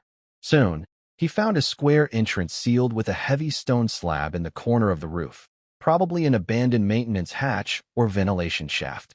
The edges of the stone slab were weathered, as if it hadn't been opened in a long time. Ringer stepped forward and knocked. The sound was dull and solid. "Leave it to me. I will cut open the stone slab as quickly as possible, but the water jet cutting noise will be very loud and will definitely alert the guards. So, once we go in, we must move fast." Ringer activated the cutting device on his armor. A faint high-frequency vibration sounded, and the nozzle at the front of the armor shot out a high-pressure water stream, quickly cutting along the edge of the stone slab. Elvin and Duncan nervously watched their surroundings, while Arya was ready to deal with any guards or magic attacks that might appear. However, nothing happened. No alarms were triggered, and no magic attacks occurred. After a few minutes, with a very soft click, the heavy stone slab was fully cut and removed. Ringer carefully moved it aside, revealing a dark, square hole underneath. The whole process was surprisingly smooth. The smoothness made Ringer's bad feeling grow stronger. He signaled Duncan, who immediately drew his sword and was the first to step into the hole to check if it was safe below. "Safe?" Duncan's voice came from below. Ringer nodded, then helped Arya and Elvin down one after another, finally going last himself. They found themselves in an attic filled with dust and cobwebs, with a stale smell in the air. It seemed to be the top floor of the tower, cluttered with discarded junk and broken furniture. Only a few dim lanterns provided faint light. It was silent, deadly silent. They couldn't hear the footsteps of guards patrolling. "Something's wrong." Duncan also sensed the abnormality. "Follow me." Arya lowered her voice. Using her memory and mage senses, she led the way through the dim corridor. "Father is probably held on the 7th floor, where the strongest magic restrictions are." They descended the narrow spiral staircase. The deeper they went, the stronger their unease grew. The guards were unusually few. They occasionally saw one or two guards, but they seemed distracted. Duncan easily knocked them out. Even stranger were the magic restrictions. According to Aria's memory, the tower should be filled with high-level magic traps. But as they moved, Arya only had to deal with 3 of them, easily bypassing or putting some to sleep, even though these should have been very difficult to handle. "Something's wrong. Everyone be careful and try to move faster," Ringer whispered. They no longer tried to hide and hurried straight to the 7th floor. Strangely, even though they stopped hiding, the tower was still empty, as if all the guards had vanished at this moment. A heavy feeling of unease like dark clouds covered their hearts. They finally reached the 7th floor. The light here was dimmer, and a faint smell of blood and despair filled the air. Along both sides of the corridor were rows of iron doors made of fine gold, covered with runes. Most of the cells were empty or held prisoners who had long lost their minds. Linger and the others stopped in front of the largest cell. Shockingly, the door, made of fine gold and usually protected by strong magic, was slightly open. A strong sense of bad luck suddenly gripped everyone's hearts. Linger signaled Duncan to go forward. Duncan took a deep breath, gripped his sword carefully, and slowly pushed the door open. The door creaked open with a harsh metal screech. What they saw inside made Elvin, who was about to rush in, freeze in place like falling into an icy pit. No, Alia's pupils shrank, and she let out a scream filled with unbearable pain. Duncan's face twisted with rage, his grip on the sword turning his knuckles white. Inside the cell, there were no heavy magic barriers, only cold obsidian walls and a chain of runes glowing with strange dark red light hanging in the center. At the end of the chain was a lifeless body, long dead. The body was tortured beyond recognition, with twisted limbs, terrible wounds, and scars. Dried blood stained the torn clothes. But the faint outline, the eyes that had lost their sparkle yet remained wide open, seemed frozen in endless pain and anger. It was Astria's family head, Olin Astria, the father of Elvin and Aria. He clearly had been dead for some time. The cold corpse was like a cruel specimen, hanging there. "Father, no!" Elvin and Aria let out heart-wrenching screams. Overwhelmed by deep sadness like a sudden tsunami, they were completely submerged, their minds blank. Just at the moment when they were most shocked and least alert, boom! A deafening loud noise came from behind them. The iron door they had just pushed open, made of fine gold, suddenly slammed shut, as if alive. Then, a heavy, black-glossed obsidian gate descended from above, sealing off the way they came. It was a trap. At the same time, a cold, sneering laugh echoed from the dark depths of the passage. Footsteps approached. An old man, dressed in a luxurious black velvet robe, with a stern face, hooked nose, and deep-set eyes, slowly stepped out. He held a staff embedded with a large shadow crystal, radiating a powerful, intimidating magic aura. Behind him, 4 elite members of the Blackwood family followed. 2 heavily armored sword masters wielding magical weapons, and 2 cold-eyed grand mages in gray robes. The old man stopped and looked around. His gaze, like a venomous snake, swept over the corpse of Orion Astray, then turned to Elvin, Arya, and the cautious Ringer and Duncan, who had immediately protected Arya. He sneered maliciously. "Welcome, friends of the Astray family. You really surprised me. You fell from the sky? You're quite loyal, aren't you? After waiting so long for this old man, you dared to break into Blackstone Fortress for this old fool, Malor Blackwood." Elvin's eyes turned red as he stared at the old man, his voice trembling with hatred. This man was Malor Blackwood, the current head of the Blackwood family, and the enemy of the Astray family. A powerful level 8 mage. Also the one who cursed Arya with the decay spell. Malor shook his head regretfully, pretending to be disappointed as he looked at the corpse in the cell. "Too bad. You arrived too late. Old stubborn Olin is quite tough, but unfortunately, he didn't last until you came to save him. What a pity. Did you like the surprise I prepared for you?" He openly admitted that Elvin's father had long died under his torture. And all of this, from the so-called detention to the deliberately left loopholes, and finally to the open prison door, was carefully arranged by him, a trap designed to lure these escapees into his grasp. "I'll kill you." Elvin completely lost his mind and was about to rush forward recklessly. "Elvin, calm down." Ringer and Duncan simultaneously held him back. Outside, the shouts of guards and the sound of many footsteps could be heard. More enemies were coming from all directions. They were trapped in a deadly trap personally set up by a level 8 mage, making escape impossible. Alia watched her father's tragic state, her crazy brother, and the enemies closing in. A cold wave of despair rose from her heart. But Ringer did not give up hope. The moment Mauro Kuroki appeared, his mind started racing quickly. Rescue was no longer possible. Elvin's father had already died. The only way out was to fight their way through. He glanced at Mauro Kuroki and then at the surrounding walls, quickly making a decision. They had to retreat immediately, and fast, before the guards could fully surround them. He quietly made a hand signal only Duncan and Elvin understood, pointing toward the seemingly indestructible black obsidian wall on the side. Mauro Kuroki noticed Ringer's small movement, a trace of disdain flashing in his eyes. Trying to escape through the wall? How naive. A level 6, shadow barrier, spell rapidly expanded from Mauro Kuroki, a huge shadow magic circle that made Ringer and the others feel as if they were sinking into quicksand. The battle had already begun. Duncan also moved. For Asterlie, he roared loudly, unleashing his high-level knightly aura with no reservations.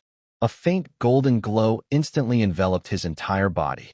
He pushed against the shadow barrier with force, like an arrow leaving the bow, wielding his knight's sword, charging straight at Mauro Kuroki. Trying to die, Mauro Kuroki's eyes flashed with contempt. He pointed his staff forward, and a thick, ink-like, terrifyingly negative energy whip shot out like a venomous snake, precisely wrapping around Duncan. Ice armor. Alia endured her heartbreak and chanted at the same time. A layer of crystal-clear, biting cold ice armor instantly covered Duncan's body. ZZZ. The shadow whip struck the ice armor hard, causing a fierce energy clash.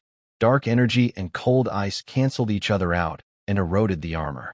The ice armor quickly dimmed and cracked, but it also bought Duncan a few precious seconds.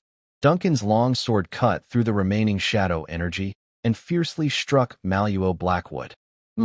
Maluo Blackwood snorted coldly.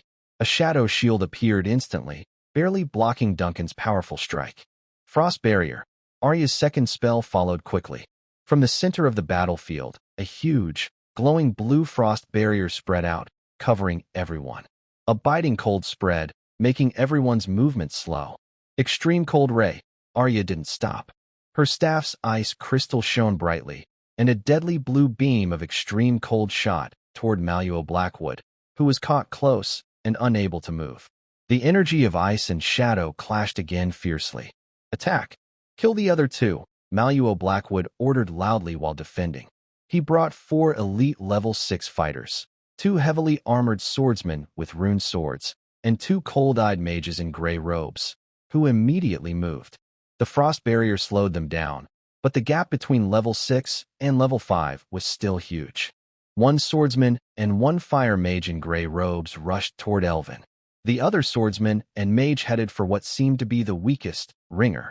Level 5, Frost Nova. Arya cast a wide-range control spell. She raised her staff and unleashed a circular frost shockwave. Buzz! The biting cold spread instantly. The 2 swordsmen and 2 mages preparing to cast spells were caught off guard. Their bodies froze with a thin layer of ice, and they suddenly stiffened, stuck in place. Elvin, that mage on the left is yours. Use fire to counter him, Ringer shouted loudly, activating his cutting machine on his arm. He knew he had to open a path quickly, or everyone would die here. Got it. Elvin forced himself to recover from his grief. His eyes burned with revenge, and he began chanting a level 4 fire explosion spell. The gray-robed mage also started chanting a level 5 firestorm. Flames collided fiercely inside the tower. Linger faced alone a large swordsman frozen in place and a gray-robed mage chanting a pillar of flames. He quickly moved toward the outer wall on his left. Miss Arya, Linger shouted while dodging the swordsman's attack. It's this wall. Use ice magic. Freeze it. As cold as possible. Arya understood immediately. While casting her frost barrier to control the fight, she also diverted some of her mental energy, turning the icy rays originally aimed at Maluo Blackwood toward the obsidian wall Linger indicated. Snick! The freezing rays struck the wall hard. The surface of the obsidian quickly formed a thick layer of blue glowing ice, making cracking sounds under the pressure. The temperature dropped sharply. Kit, die for me. The level 5 fire pillar of the gray-robed mage was complete. A huge, blazing fire column shot up, ready to swallow Linger. At the same time, the swordsman broke through the frost star and swung his great sword with great force toward Linger. A bright light flashed in Linger's eyes. Instead of dodging, he moved 1 step closer to the frozen wall. Gray robe, your fire isn't even as warm as my home's fireplace, Linger mocked with all his might. This temperature isn't enough to warm my bed. Death. The gray-robed mage was indeed angered. A cruel glint appeared in his eyes as he deliberately shifted the fire column's target slightly toward the wall, seemingly aiming to crush Linger against it. Now was the moment. Air burst technique. A level 3 air burst exploded between Linger and the approaching swordsman. Boom! The level 6 swordsman only staggered slightly, but Linger was blown back a short distance by his own explosion. A sharp, bitter taste surged up his throat, but he forced it down. The sword energy, infused with intense fighting spirit, slashed out due to inertia. The blazing fire column narrowly missed him, crashing down past his body. Both energies collided fiercely against the wall that Arya had deeply frozen. Ice and fire. Extreme cold and extreme heat collided rapidly. The obsidian wall, after being rapidly frozen by the icy rays, was instantly struck by the terrifying high temperature of the fire column. At the same time, a full-force attack from a level 6 swordsman added to the chaos. Boom! Like glass struck by a heavy hammer, the interior structure of the wall collapsed suddenly under the intense hot and cold alternations. Countless web-like cracks spread rapidly to the eye. Although it hasn't fully fallen yet, it is already teetering on the edge of collapse. Well done, Linger said through the pain. Miss Alia, do it again, and hold them back a little longer, he shouted to Alia. Alia understood and aimed her extreme cold ray at the wall again. At the same time, she released another frost nova. A thin but terrifyingly sharp, high-pressure water stream cut fiercely into the dense cracks of the wall. Boom! With a deafening explosion, the sturdy outer wall of Blackstone Fortress was finally shattered, creating a large gap big enough for one person to pass through. Outside the gap, there was howling wind, snowstorm, and a bottomless dark cliff that looked like the mouth of a giant beast. A way out appeared. Quick, take out your gliders. Linger quickly pulled out his folded glider from his backpack and shouted. Trying to escape, Mauro Blackwood saw the escape route appear and was furious. He had just endured Alia's distracting cold ray and was also struck on the shoulder by Duncan's fearless sword attack, so he was injured. But he ignored his wounds and began chanting a more powerful shadow spell. At this moment, Duncan, who had been fighting him and was already badly wounded with his energy nearly exhausted, had a flash of determination and a rare calmness in his eyes. He looked at the newly opened escape route, then at the young lady running toward it. Finally, his gaze locked onto Mauro Blackwood, who was close and chanting a deadly spell. Now was the moment. Duncan's mind was crystal clear. He knew that unless he killed Mauro Blackwood, the curse on the young lady would never be lifted. This was the best chance. This was also the only chance to exchange his life for the young lady's survival. Countless images flooded Duncan's mind like a tide. He remembered the first time he saw Miss Alia. She was a little girl with pigtails, wearing a blue robe, excitedly jumping after successfully casting Ice Spike for the first time. She slipped and almost fell, but he quickly caught her. She looked up and showed a bright smile like snow melting in the spring. She loudly called out, "Thank you, Uncle Duncan." He remembered when Arya was 16, sneaking out of the castle into the forest to train, only to encounter a hungry ice wolf. Luckily, he followed secretly and quickly killed the beast. She hid behind him, trembling with fear but stubbornly holding her staff, trying to use faint magic to help. Afterwards, she was still scared, but her eyes sparkled with curiosity and longing for the outside world. He thought of many days and nights, always watching over her like a shadow. He saw her grow from a naive apprentice into the most talented mage in the King's Wind territory, saw her cheer when her magic experiments succeeded, saw her frown in deep thought over research problems, saw her refuse insincere suitors at court like a cold goddess. He was just a humble knight, a loyal protector. His feelings went beyond duty, but he never spoke of them and never would. His only mission was to protect her, even if it meant giving his life. Now, the master has died tragically. The young master is still a child, and only he remains to do this last thing for the young lady and the Istria family. Lady, forgive my weakness. I can no longer protect you. A gentle light flickered in Duncan's eyes, replaced quickly by a fierce, burning will to die. Lady, for Istria. He let out a final, earth-shaking roar. Instead of rushing to the gap, he suddenly turned around, spreading his arms like a moth drawn to fire, and exploded all his remaining fighting spirit and life force. He burned like a sudden, blazing sun, holding tightly onto Malor Blackwood, who was injured and chanting a crucial spell in a desperate, almost suicidal act. No! Malor Blackwood screamed in terror. He felt the destructive energy that could wipe out everything. He tried to teleport away, but under Duncan's final, deadly lock, he couldn't escape. Before the blinding, all-consuming explosion of white gold light and energy, Duncan, with his last strength, showed a peaceful smile toward Arya and mouthed, "Live on, Uncle Duncan." Elvin let out a heart-wrenching cry and was about to rush back. "Go?" Linger quickly grabbed him, shoved a glider into his arms, and forcefully pulled up Arya, who was trembling with grief after witnessing Duncan's sacrifice. "Jump!" Linger didn't hesitate at all. He was the first to grab a glider and rush out of the gap. Arya and Elvin, driven by their strong desire to survive and Linger's strength, followed closely behind. At the moment of leap, the feeling of free fall and weightlessness suddenly hit. Linger's eyes sparkled, and he immediately aimed at the air intake of the three gliders, chanting and releasing a level 3 air explosion spell 3 times in a row. Bang! Bang! Bang! The gliders suddenly opened in the air. The strong pulling force almost threw the three of them off guard. The gliders successfully opened, but their downward fall didn't stop. They were about to crash into the outer wall of the Blackstone Fortress. Without hesitation, Linger cast a precise level 3 fire control spell on his own and Arya and Elvin's gliders below. Whoosh!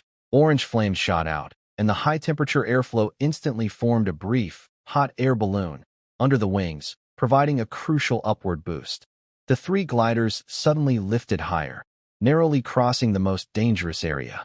Then, driven by the chaotic and strong mountain wind at the tower, they swayed like 3 black leaves, resolutely plunging into the darkness and snowstorm in the distance.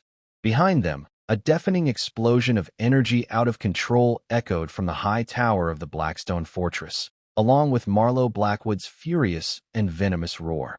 Linger struggled out from the twisted wreckage of the glider and the thick snow, each breath pulling at his body with excruciating pain, as if it might fall apart. The crash landing was even more brutal than he imagined. Cough, cough. "Elvin!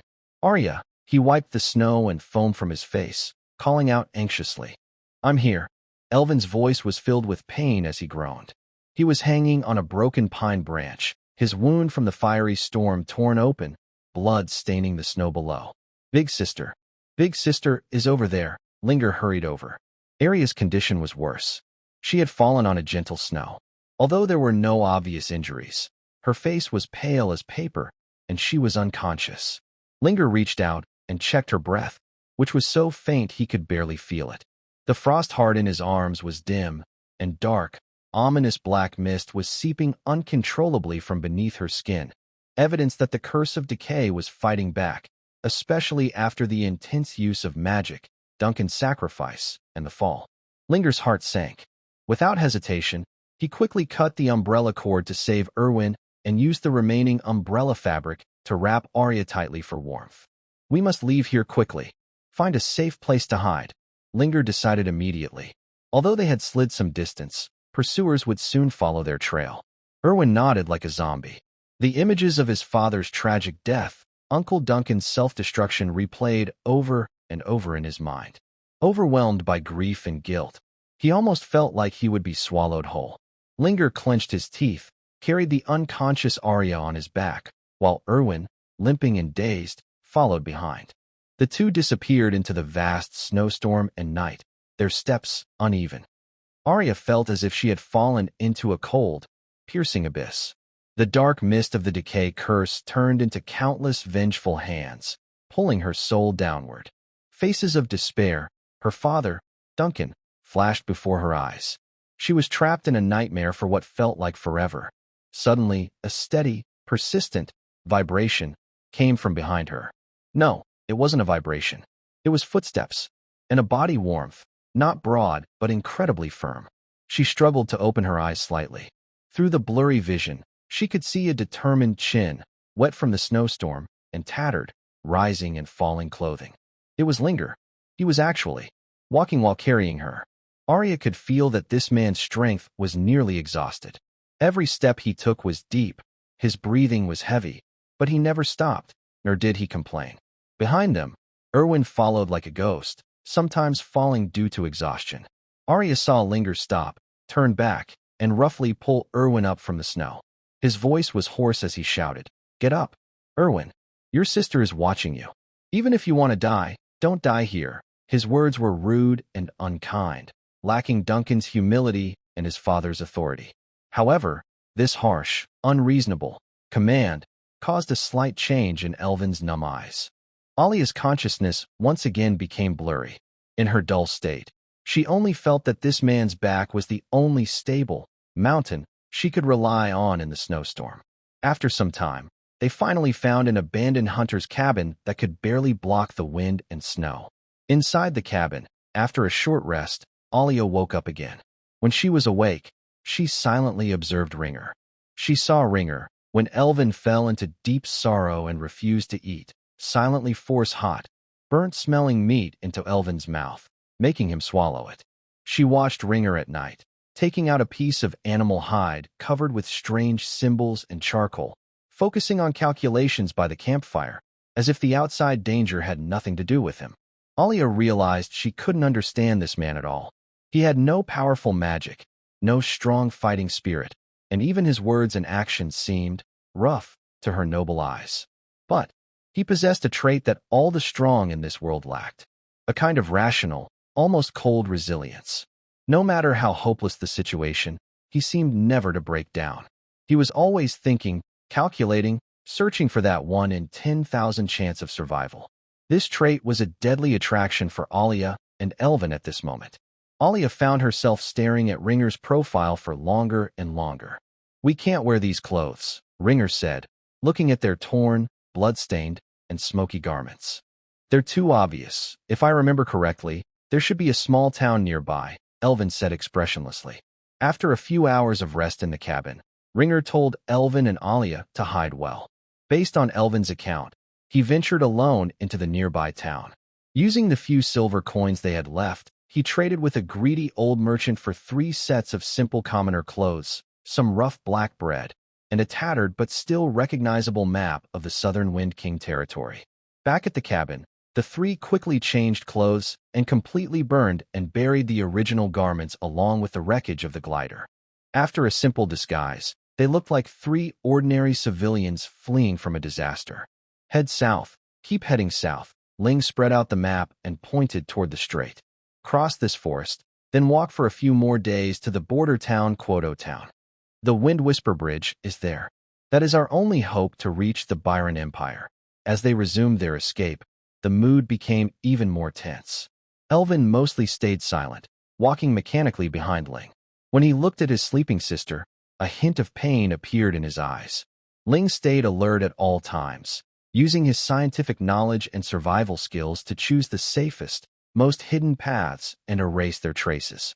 After several days of camping and nearly no sleep, they finally emerged from the dense mountains, moving closer to the south, and the weather gradually warmed. At this point, Arya woke up. The 3 of them slowly regained some energy.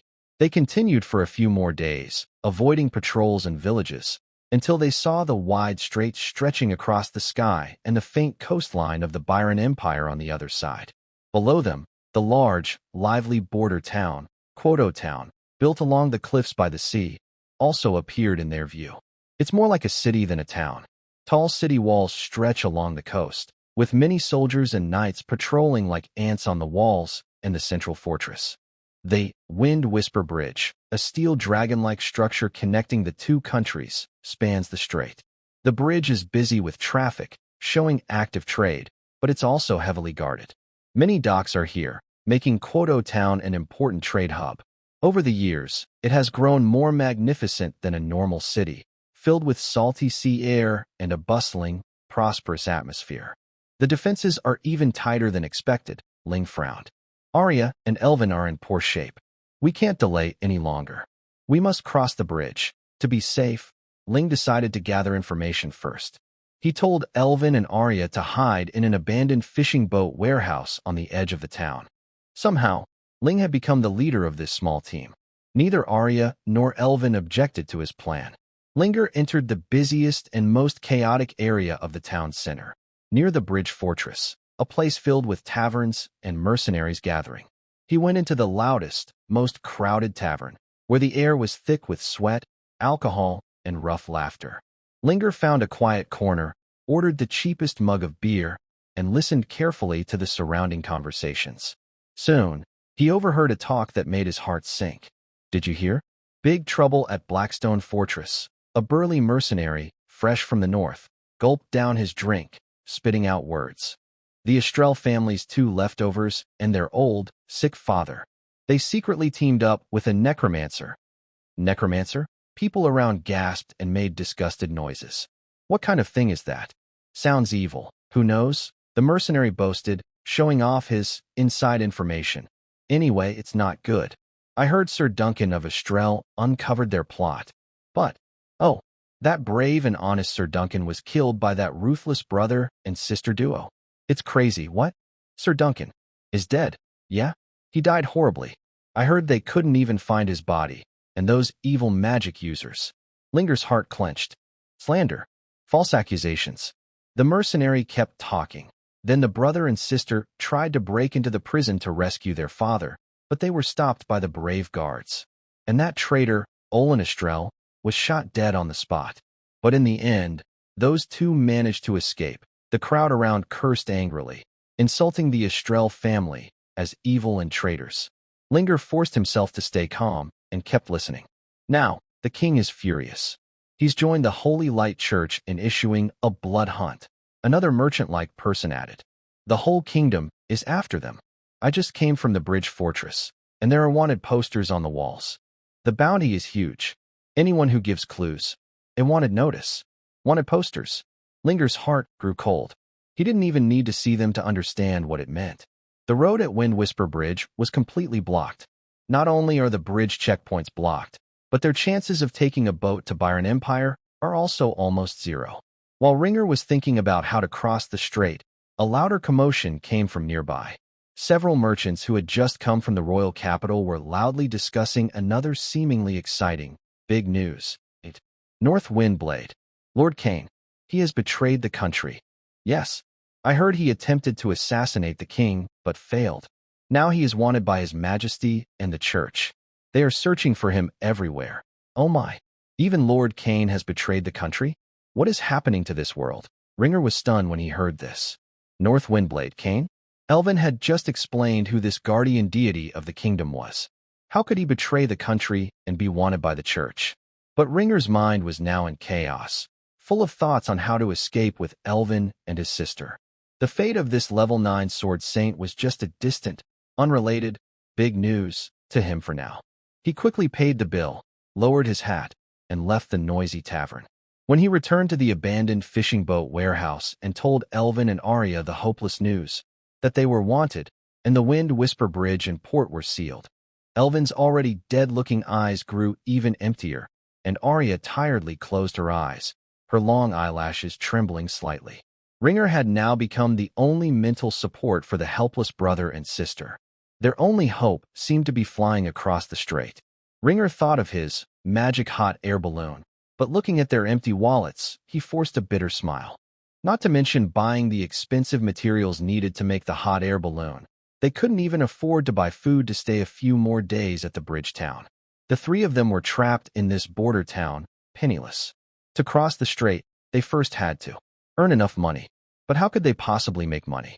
In the abandoned fishing boat warehouse, salty sea breeze seeped through the cracks in the planks. Elvin broke the last piece of black bread into 3 parts, gave one to Arya, one to Ringer, and kept the remaining piece for himself. He whispered despairingly, "Ringer, what should we do?" Ringer paced back and forth in the warehouse, his excellent 21st century scientist brain racing rapidly. Money, we need money. Without money, we can't buy the materials. Without materials, we can't make a hot air balloon. Without a hot air balloon, we can't cross this strait. Linger's steps suddenly halted, and a strange flicker of excitement appeared in his eyes. For someone from the 21st century who is a future leader of communism, making money in this backward place should be easy. right? His mind quickly flashed through various clever schemes from novels or TV shows about crossing worlds, making glass, burning cement, or he shook his head hard, realizing none of those feasible ideas came to mind. No, there's no point in thinking about fictional things. Linger's gaze, through the cracks in the wooden planks, looked far toward the distant town and the blurry spire of the church. An uncontrollable thought suddenly arose. Elvin, Arya. Linger turned around, wearing a strange smile that mixed mockery and coldness. Who is falsely accusing you? It's the Holy Light Church and the Blackwood family. Elvin replied confused. Who blamed Duncan the Knight's sacrifice on you? Also the joint warrant from the church and the king. See? Why bother thinking about those money-making tricks from novels? It's more direct to use the legal methods written in the law. Linger clapped his hands. They are the real villains, our enemies. Since they forced us into a corner, let's go and ask them for some travel expenses. Novels? Law? What do you mean? Elvin didn't understand exactly, but he sensed something. Linger lowered his voice, his eyes shining with danger. The churches of the church, aren't they all incredibly rich? The Pope in the capital, isn't he a level 9 mage and a level 9 holy knight? Such organizations must have plenty of resources. Linger looked at Arya with shining eyes and said, My beautiful Miss Arya, have you ever heard of honey trapping? Arya didn't understand what Linger was talking about, but she felt someone was about to get into trouble. Let's go. Linger showed a kind smile. I'll take you to find a flower monk to raise some funds. Linger, Elvin, and Arya prepared to go to the church to check the situation. The three lowered their hoods, carefully heading toward the church under the cover of night. The church in Kwoto town is not located in the busiest part of the town, but in a relatively remote corner. When the three of them finally stood in front of it, they were all stunned. It was not as grand and shining as they had imagined, nor did it have tall, soaring spires. The church before them was actually quite old and worn down. The stone bricks on the outside walls were peeling, revealing patches of old, faded marks. The stained glass windows were broken in several places and covered with simple wooden boards. If it weren't for the relatively intact emblem of the holy light at the top of the door, Linga might have thought it was an abandoned barn. Linga was stunned. This bishop must be very honest. Elvin also sighed. Not all clergy are bad people. Linga's plan to rob the rich and help the poor was already falling apart before it even started. He was still determined and quietly led the others around to the side of the church, trying to peek inside through a window. Inside, the church was even more plain and shabby. There were only a few polished old benches and a few nearly burnt-out candles. An elderly bishop with white hair and a hunched figure was sitting in front of a statue, coughing violently, looking very ill. I messed up, Linga muttered to himself. There's no flower monk begging for alms here. This is clearly a poor person who needs to pay for incense and offerings. Just when he was about to give up and look for another way, the side door of the church creaked open. A young girl carried a basin of water and stepped inside. She looked about 18 or 19, wearing a plain, faded linen dress, with her hair simply tied back. She had a delicate face but was very thin, looking somewhat malnourished. When she saw the old bishop coughing badly, she quickly put down the basin, hurried over, and gently patted his back, her eyes full of concern. Father, you should take your medicine. The girl's voice was soft and warm. Lena. The old priest caught his breath and smiled kindly. I'm fine. Seeing that the old bishop was okay, the girl smiled and picked up the basin. She grabbed a cloth, ready to wipe the church benches, but suddenly caught sight of three shadowy figures outside the window. Lena was startled. The basin in her hand dropped with a clatter, spilling water everywhere. Who? The old bishop also stood up alertly. Linger, Elvin, and Aria's hearts suddenly jumped into their throats. They didn't expect to be discovered and immediately turned to run away. Don't go. Unexpectedly, the girl named Lena didn't scream. Instead, she gathered her courage and chased after them to the door. She looked at the three of them, disheveled and wearing thin clothes. Her face was as pale as paper, and she glanced outside at the howling cold wind. She bit her lip, and her fear in her eyes turned into compassion and pity. Are you refugees? She asked softly. The wind outside is strong. Come in quickly. The church can at least shelter you from the wind. Linger and Arya were stunned. Elvin, however, stared blankly at the girl who was reaching out to help them. After experiencing the destruction of his family, his father's tragic death, Duncan's sacrifice, and being hunted by the whole world, he hadn't seen such pure kindness, free of any impurity, for a long, long time. The girl's eyes, like the faint candlelight in the church, shone a little light into his heart, which had long been filled with hatred and despair, turning it cold. Out of compassion, Lena took them in and offered the church cellar as a temporary hiding place. When Linger asked if there were any ways to make money in town, Lena mentioned that the dock often needed temporary laborers. Linger accepted Lena's suggestion. Early the next morning, still before dawn, he sneaked into the crowd heading to the dock alone. The dock at Bridgehead Town was very busy. With his fairly strong build, Linger quickly got a temporary job from a foreman moving ice blocks. His colleague, or rather, boss, was an old one-eyed dock worker named Old Hemet, who had been working at the dock for decades. Old Hemet reeked of alcohol, but had rough, powerful hands and seemed quite authoritative on the dock. "Kid new here? You look pretty sharp," Old Hemet said, spitting and pointing toward a distant hill on the other side of the town. "The job is simple. Go to Iron Hand Buck's ice cellar, get some ice, and deliver it to the designated ship. Don't try to cheat or slack off. If you do, and it causes me to lose valuable time or ruins my reputation, I'll be the first to break your leg." "Yes, sir," Linger nodded humbly, fully embodying the role of a humble temporary worker. Work is even harder than I imagined. The ice is very heavy. The ice cellar of Iron Hand Buck is built on a hillside at the other end of town to use the cold air from the mountains. But this also makes the journey from the cellar to the dock very long. Pushing a cart back and forth takes almost an hour. Linger is exhausted and panting. After finishing a task, Old Hemet only gives him 10 poor copper coins. I really should make those office workers who spend all day shouting their horses and oxen come and try this work.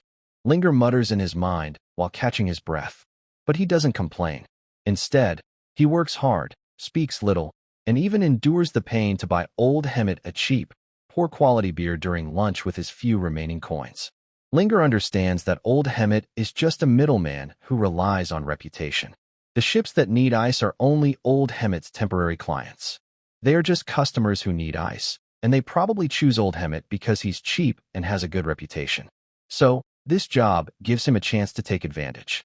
After more than 10 days, Linger is very tired, but his cleverness helps him gradually earn the old drunkard's favor and trust. More importantly, during these days, he keenly notices that because Old Hemet has a good reputation and has been at the dock the longest, many captains eager to go to sea don't bother to queue at the ice cellar themselves. They give Old Hemet the money for the ice and their wages in advance, trusting him to handle everything. Old Hemet then goes to Buck's ice cellar to buy the ice and orders workers like Linger to deliver it to the ships. Linger's mind becomes sharper. He quietly observes and remembers the process of transactions between Old Hemet and the captains, the standard sizes and specifications of the ice sold at Buck's ice cellar, and even the cloudiness of the ice. Finally, on the 15th day, an opportunity arrives. A northern merchant ship, clearly carrying high-end goods, urgently needs a large amount of ice. Old Hemet, who had gotten very drunk the night before using the money Linger gave him, is now passed out in a corner of a tavern. Where's Hemet? That old drunkard. Where did he go? The captain of the merchant ship was anxiously pacing on the pier, worried that any delay in loading the cargo would cause huge losses. Linger immediately volunteered and hurried over, looking humble yet anxious. "Sir, please don't worry. Uncle Hemet has had too much to drink. I am his nephew, and I've been helping him these past few days. I know all the procedures and also know the person in charge of the ice cellar." The captain eyed the dark-haired, dark-eyed porter with suspicion. "Don't worry," Linger pounded his chest confidently. "I'm quick and reliable. I won't delay your departure." The captain looked at the sky and then at the distant direction of the Buck ice cellar. It was too far, and at this time, lining up would be impossible.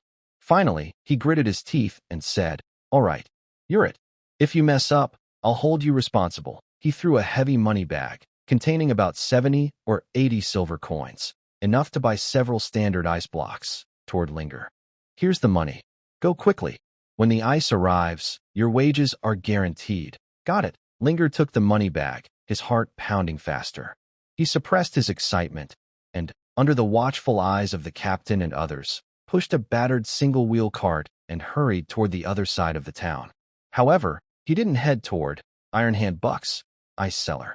Instead, after making a few wide circles to ensure no one was following, he slipped into a hidden alley behind the church and returned to the abandoned cellar.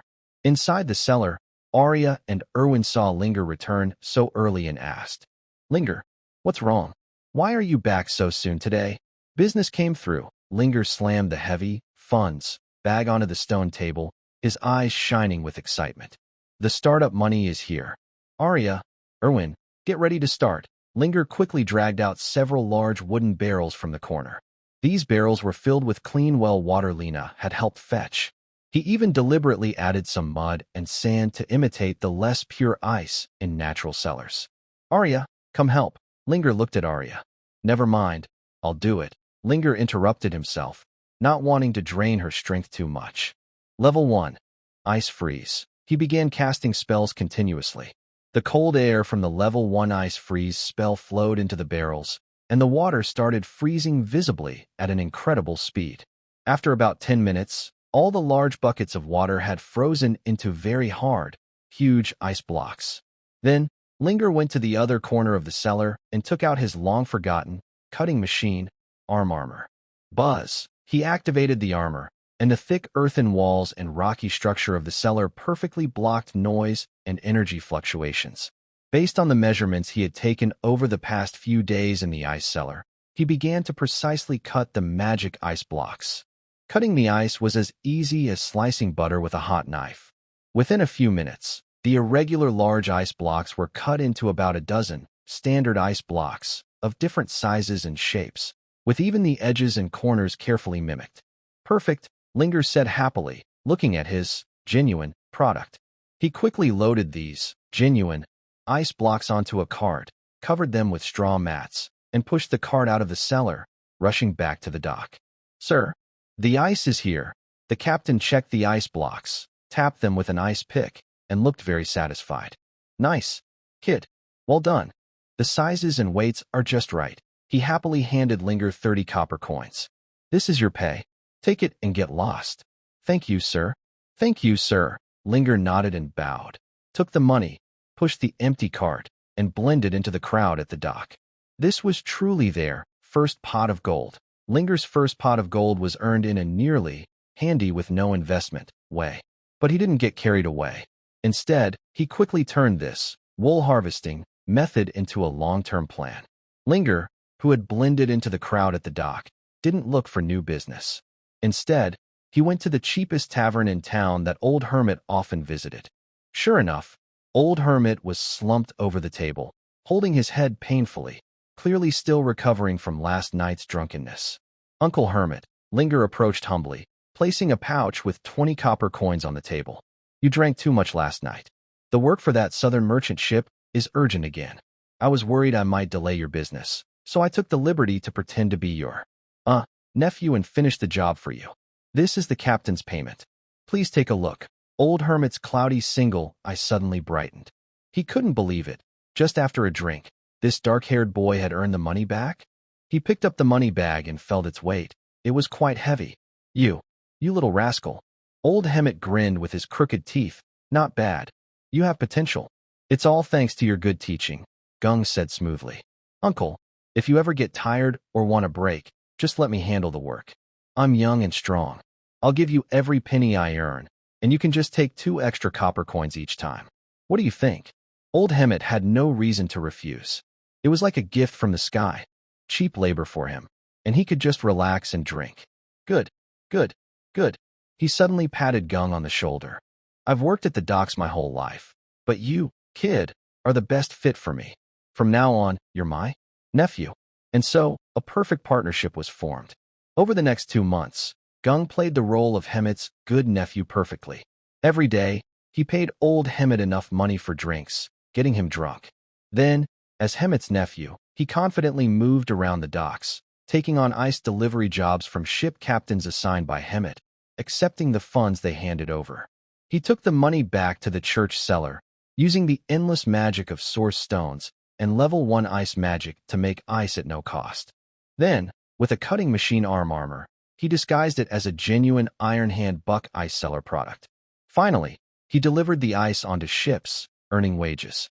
At night, he would arrive at the tavern on time, respectfully handing over Hemet's deserved share, while secretly keeping the large funds for himself, slowly growing his wealth. Old Hemet trusted Gung more and more, treating him like a treasure. Gung's business became more stable, and his wealth grew quickly in a safe and secret way. Life in the cellar also improved greatly. Gung was no longer stingy. He shared part of his earnings with Lena, in the name of a devout believer. Soon, Lena and the Archbishop no longer had to survive on thin porridge. The cellar was stocked with enough food and warm blankets. Lena's rough hands turned pink, and her pale face showed more smiles. Arya also gradually recovered. During the more than 2 months of stable rest and recovery, combined with good nutrition, the energy consumption of the Frost Heart greatly slowed down. Her curse was kept under control, and her mind and magic had mostly recovered. She even had the energy to start giving Elvin some advice on his magic practice. Because of the wanted notice, Elvin still couldn't leave the church. He became a regular in the cellar, responsible for watching out while Lin Gu made ice, protecting against outsiders, and also guarding Lena. Remember, Elvin, Lin Gu warned him seriously more than once.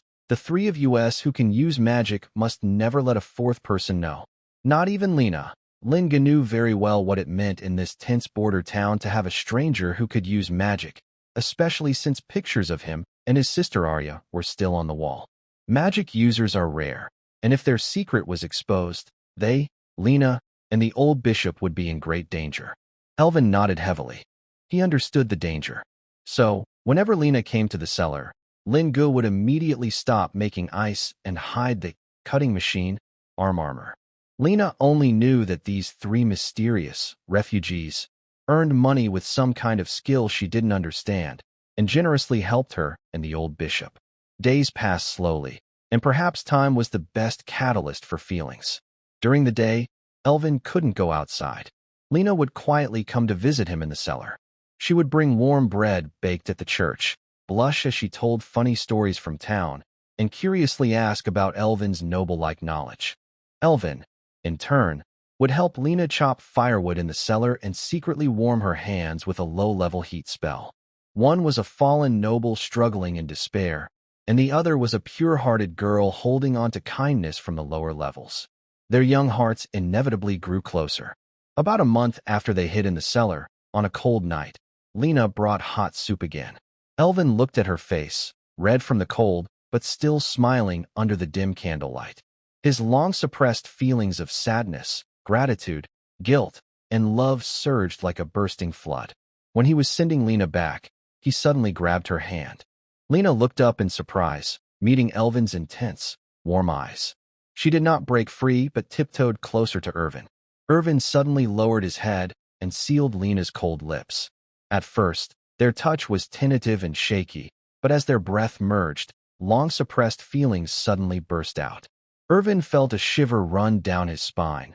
The sweetness and warmth from the girl's mouth instantly ignited him. He forgot about hatred, escape, and the cold cellar.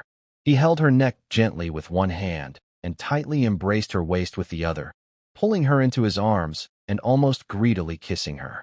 Lena let out a soft sound and shyly responded, as if she was giving all her trust and feelings to him. 2 lonely and desperate hearts, at this moment, pressed close together. That night, in Lena's room, amidst Ringer's helpless silence, 2 young souls, equally desperate and longing for warmth, clung tightly to each other. In the blink of an eye, more than 2 months had passed. Ironhand Buck was not a fool. His ice cellar sales had clearly dropped by 30% in these 2 months, but the demand for ice at the dock had not decreased. His men quickly found out that some captains had obtained ice from that little black-haired boy recently hired by Old Hermit. The boy didn't know where he got the ice from and hadn't bought it from them. Buck's men started to patrol near the dock and the church, gathering information. Trouble was brewing. That night, Ringer threw the last bag of gold coins. He had already exchanged the copper and silver coins for high-value, small-volume gold coins onto the stone table. That's enough. The materials are all paid for. Tomorrow, I'll go to town for the last purchase and buy the remaining supplies. We leave the day after tomorrow. The atmosphere in the cellar instantly grew tense. Alaya's eyes flashed with a hint of joy. Finally, they could leave. But Irvin's face turned pale in an instant. What's wrong? Ringer noticed his unusual behavior and guessed what might be happening. Irvin didn't answer. He looked at Ringer, then at his sister Elia, and silently sat in the corner. Ringer and Elia were busy counting and packing the hot air balloon materials, while Irvin sat quietly in the corner. Irvin, Elia finally couldn't hold back and asked, "What are you thinking?" I want to go with Lena," he finally shouted, his voice trembling from suppression. Ringer stopped what he was doing, looked up, and sighed helplessly at him. Arya was surprised and said, "Elvin, are you crazy? Do you even know what you're saying?" "I'm not crazy," Elvin argued passionately. "For more than 2 months, who has been taking care of us? Who pulled me out of my worst despair? I've fallen in love with her, and she loves me too. If we leave now and leave her here alone, what will happen to her?" "So what?" Ringer said helplessly. "Take her with us?" "Elvin, wake up. We are fugitives. We're not on a picnic. We're running away. We're about to cross a narrow sea in a simple hot air balloon, struggling to survive in the wind. When we reach the Byron Empire, we will face an entirely unknown future. We don't even know if we will survive tomorrow. And you want to bring along an ordinary person who can't defend herself? I don't care," Elvin almost roared. "I love her. I can't just leave her behind." "Elvin," Alia's voice also became stern. "Mr. Ringer is right. This is no game. We carry the deep hatred of my father and Uncle Duncan. My curse could return at any moment. Bringing Lena along isn't saving her. It's putting her in danger. It's risking all of us." Elvin was silenced by his sister and Ringer's cold logic. He painfully grabbed his hair, crouched down, and his shoulders trembled violently. He knew they were right, but he couldn't do it. At that moment, the cellar door was quietly pushed open. Lena stood at the door, pale-faced, tears in her eyes. She had clearly heard all the previous arguments. "Lena," Elvin suddenly looked up, wanting to explain. Lena slowly stepped inside. She didn't look at Elvin, but first bowed deeply to Ringer and Alia. "Mr. Ringer, Miss Alia, I'm sorry for causing trouble." Then she walked to Elvin, knelt down, and looked at him with her still pure but resolute eyes. "Elvin," she forced a small smile, though tears blurred her vision. I can't go with you." You heard everything?" Irvin was panicked. "No, listen to me. I can't go," Lena interrupted him. She gently touched Irvin's face. "The old bishop's illness is getting worse. He raised me, and I can't leave him alone now. The church needs me too." "No. Lena, come with me." Irvin stammered, grabbing her hand. "Lena," she shook her head softly, her eyes gentle and sad. "You have your own path to follow. You need to take care of your sister and seek justice for your family. I can't be a burden to you." She gently pushed Irvin's hand away. "Go," she said, standing up. Tears finally burst out. "Go to the Byron Empire. Whether you're wanted or not, I will wait here. I believe one day you'll come back for me." "Lena," Irvin felt like an invisible hand was squeezing his heart, making it hard to breathe. From now on, Lena wiped her tears and forced a smile that was even sadder than crying. "When you succeed and have a chance, you must come back for me. Then, come and take me away, okay?" Irvin looked at her. Words caught in his throat, but in the end, he only managed one word. "Okay." He stood up, and for the last time, the heaviest time, he held the girl tightly in his arms.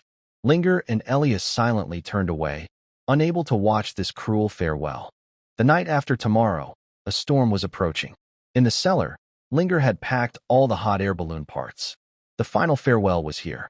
"Lena, take this money," Linger said, handing her a heavy pouch filled with most of the money they had earned over the past 2 months, after subtracting materials costs. "No, Mr. Linger, I can't accept." "Take it." Linger's tone was firm. "With this money, you can improve your life and your old bishop's. We owe you." Elia also stepped forward. "Thank you for everything these past 2 months, Lena. Take care." Irvin said nothing. He just looked at Lena one last time, as if trying to carve her face into his soul. Then, he was the first to carry the heavy bundle and turned to leave the cellar. Lena covered her mouth and cried silently. Half an hour later, outside Kwoto town, on a hidden seaside cliff, Linger, Elvin, and Alia struggled against the sea breeze to set up a large gray balloon made of animal skins and cloth patches. Elvin, hold the rope, Linger shouted loudly, rushing to the heat source and pushing the level 3 fire control magic to its limit. Ha! Orange flames suddenly shot out, continuously filling the inside of the balloon. The balloon expanded quickly, like a waking gray beast in the windy night. Quick, get on the platform. The three climbed onto a simple platform. Linger increased the fire output. The hot air balloon shook violently and finally lifted off the ground, slowly rising into the sky. Elvin held tightly to the edge, looking back toward Kwoto town. The faint lights of the church flickered like a dying candle, shrinking and blurring in his view. He couldn't hold back anymore, and tears streamed down his face. Alia quietly walked over and gently placed her hand on his shoulder. Linger faced the fierce wind, staring intently at the turbulence straight ahead. The hot air balloon rose higher and higher, eventually disappearing into the night, flying toward the unknown Byron Empire across the sea. Boom! With a loud crash, the makeshift hot air balloon carrying 3 people heavily fell into a valley at the edge of the wind-howling mountains in the northern Byron Empire. Linger was the first to crawl out, coughing. We survived. We crossed the strait. Elvin quickly followed, also crawling out.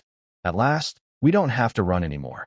Alia also came out, saying, I'm fine.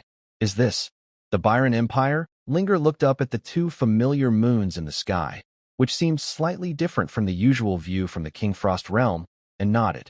Yes, we made it. The 3 silently looked at the wreckage of the destroyed hot air balloon. Their escape across the treacherous waters was finally over. As dawn approached, Linger climbed a nearby high ground to scout.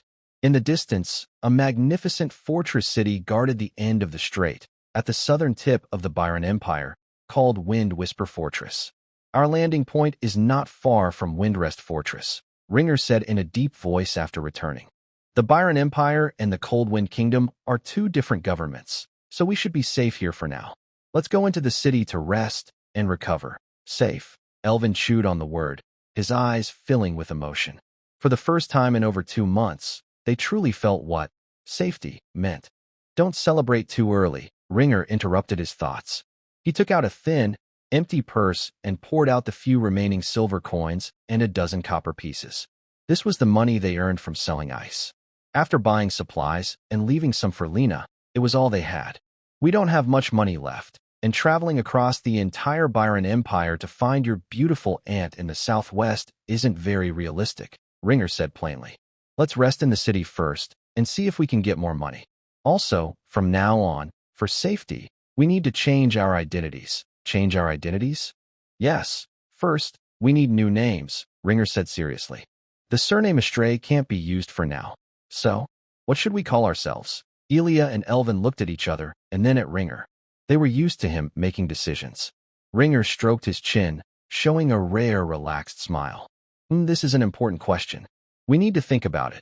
The name should hide us, but it can't be too common, he mused thoughtfully. Most importantly, it must sound powerful. Wait for me to come up with some ideas. Elvin and Elia exchanged exasperated glances. Even at such a moment, he was still thinking about sounding powerful. For now, the name can wait. We need inspiration for a strong name. Ringer quickly moved on. More importantly, we need to disguise ourselves. We can't be magic users anymore. What do you mean?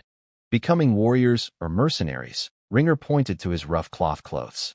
We need to buy some decent leather armor and a few weapons. Real weapons.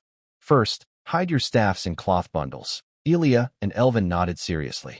The 3 quickly packed up, destroyed and buried the remains of the hot air balloon. Then, under the morning crowd, lowered their heads and blended into Windrest Fortress. This empire's second-largest city was truly magnificent. The city walls are tall, the streets wide, and the patrolling soldiers well-equipped, making them much more impressive than the guards at Bridgetown. But this place is a busy trade hub, with many merchants and mercenaries coming and going. The 3 of them, a black-haired, black-eyed person, a beautiful but pale woman, and a gloomy-looking boy, looked unusual together, but they didn't attract much attention. Linger used his last few coins to find the cheapest inn in the city a smelly mercenary hostel. He rented a small room, then bought 3 sets of the cheapest second-hand leather armor, a dull-looking but intimidating poor-quality longsword, 2 sword sheaths for magic staves, and a map of the Byron Empire. By noon, the 3 finally lay on soft beds. Maybe because they had been so mentally focused for a long time, they were very tired and slept straight through to the next day. During sleep, whether intentionally or not, Linger's hand crossed over Elvin's body and rested on Aria. The next day, Linger spread out the old, worn map in the room. "There are 2 paths ahead of us," he said, pointing at the map. "Our destination is the Grey Rock territory in the southwest border. To reach it, we must cross the central part of the Empire, the Golden Plain. The first route is by sea," he pointed east. "We'll try to get a boat ticket from Windfall Fortress, sail south to the eastern Port Alicia port, then travel along the Empire's main road through the Golden Plain to the southwest. This route is relatively safe and easier to resupply. But we don't have money for a boat ticket," Elvin said bluntly. "Right?" Linger nodded, then pointed to another route. "The second route is overland." His finger pointed at the huge mountain range south of Windfall Fortress, marked with danger symbols. "Cross the wind-howling mountains, then head south." "This route is dangerous and full of risks," Aria interrupted. "The map shows it's home to many monsters, including flying beasts like griffins and even high-level magical creatures." "But," Linger looked at them, "it's free." Elvin and Aria fell silent. "It seems we have no choice," Aria said with a bitter smile. "No," Linger shook his head, a glint in his eyes. "We have a third option." He looked out the window, where the busiest tavern and mercenary guild in Windrest Fortress could be seen in the distance. "We're not leaving for now, not leaving?" Elvin was surprised.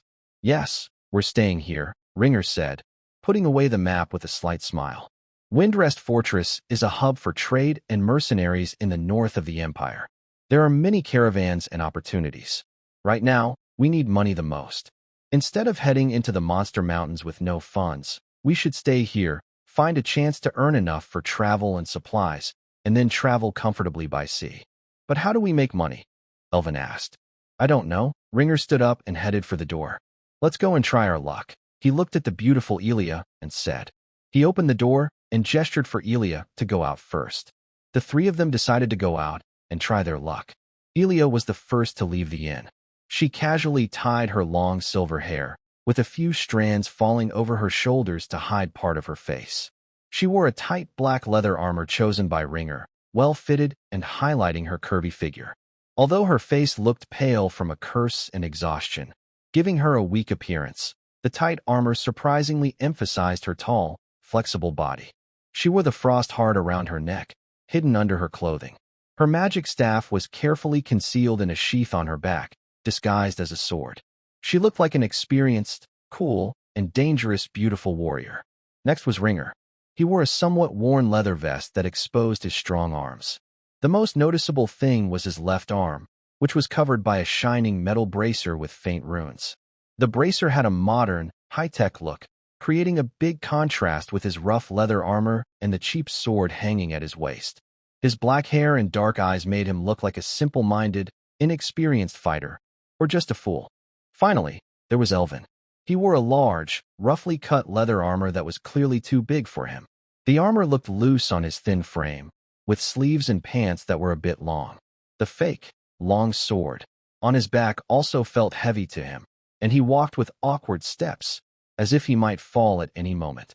Although his face looked a bit childish, he tried hard to show the strength of a warrior. His ill-fitting clothes made him look no better than Ringer. They were truly cut from the same cloth. The 3 of them stepped onto the busy streets of Wind Whisper Fortress, ready to find their chance. In Wind Whisper Fortress, the second largest city in the Empire, there are more opportunities to earn money than in Bridgehead Town. It is a gathering place for mercenaries, caravans, and adventurers, full of various tasks and needs. Ringer's goal was clear: the Mercenary Guild. It is the main place where jobs are posted and accepted. Many different kinds of people gather there. Where there are people, there is business. They quickly arrived at the Mercenary Guild in Wind Whisper Fortress. The building was much larger than ordinary shops. The entrance was busy with people, mercenaries wearing different kinds of leather armor and weapons, with tired or excited expressions. The air was filled with the smell of sweat, blood, and cheap tobacco. Alaya's cold elegance, Erwin's youthful innocence, and Ringer's strange outfit made them stand out among the bloodthirsty mercenaries. Inside the guild hall, the noise was loud. A huge notice board covered the most visible part of the wall, filled with various tasks. Next to it were counters for handling business. Ringer led the two of them toward the task board. Erwin looked a little nervous. He instinctively tugged at his oversized, ill-fitting leather armor, trying to blend into the noisy environment. Aria was tense all over. She disliked this place full of masculine energy and roughness, and her hand instinctively gripped her magic staff disguised as a sword on her back. "Relax," Ringer whispered. "We are mercenaries, not fugitives. Keep your head up." While Ringer pretended to study the tasks on the board, he used the corner of his eye to scan the hall. Suddenly, the guild door was pushed open again. "Ha! Marcus, your move was so cool." Someone cheered. "Of course," Marcus said proudly, lifting his chin. For young people, dressed very elegantly, entered. They were not mercenaries, but typical aristocrats from the imperial capital, 3 men and 1 woman. The leader, Marcus, wore shiny silver light armor, decorated with intricate magic patterns. It looked more like formal dress than battle gear. A ruby the size of a pigeon's egg was set into the hilt of the sword at his waist, shining brightly. The other 2 men were dressed in a similar way, smiling and agreeing with everything he said. The only woman among them stood out even more. She wore a finely made blue silk robe, with a bright badge on her chest showing that she was a level 3 magic apprentice certified by the Byron Empire's Mage Guild. She looked about 17 or 18, with a pretty face full of boredom and natural pride. Her name was Clara, a close friend of Marcus, and like him, she came from a noble family. When this group of young nobles entered the mercenary guild, their presence briefly quieted the noisy hall. They soon noticed Ling and his 2 companions standing before the task board, or more precisely, they noticed Aria's stunning beauty. The moment Marcus saw her, a flash of admiration and curiosity appeared in his eyes. Ling quietly observed Marcus's expression.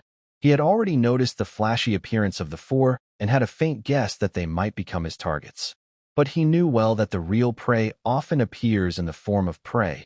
Acting too eagerly would only raise suspicion. So he continued pretending to study the task board, waiting patiently. Marcus and his group passed the board and went straight to the sofas in the lounge area. "Clara, don't look so serious," Marcus said to the girl. "Windrest Fortress is much more interesting than Alicia Port." "Interesting?" Clara, the blue-robed mage, curled her lips and twirled her wand lazily. "My father said the outside world was dangerous, but look at this. Since leaving the capital, then Alicia Port, and now here, I haven't even cast a single spell. It's so boring. The outside world isn't that special after all." "Don't worry, Clara," Marcus said with a grin. "The real adventure is just beginning. I heard that in the Windhowl Mountains south of the fortress, there are real magical beasts. How about we go hunt a few? That should be exciting enough." "Hunt magical beasts?" Clara's eyes finally lit up. "That does sound a bit more interesting." "Then it's settled," Marcus said excitedly, slapping the table and raising his voice so everyone in the lounge could hear. "I just saw a task on the board. Hunting a gray feather eagle. A level 3 beast, no problem for us at all. But I need a guide who knows the area well."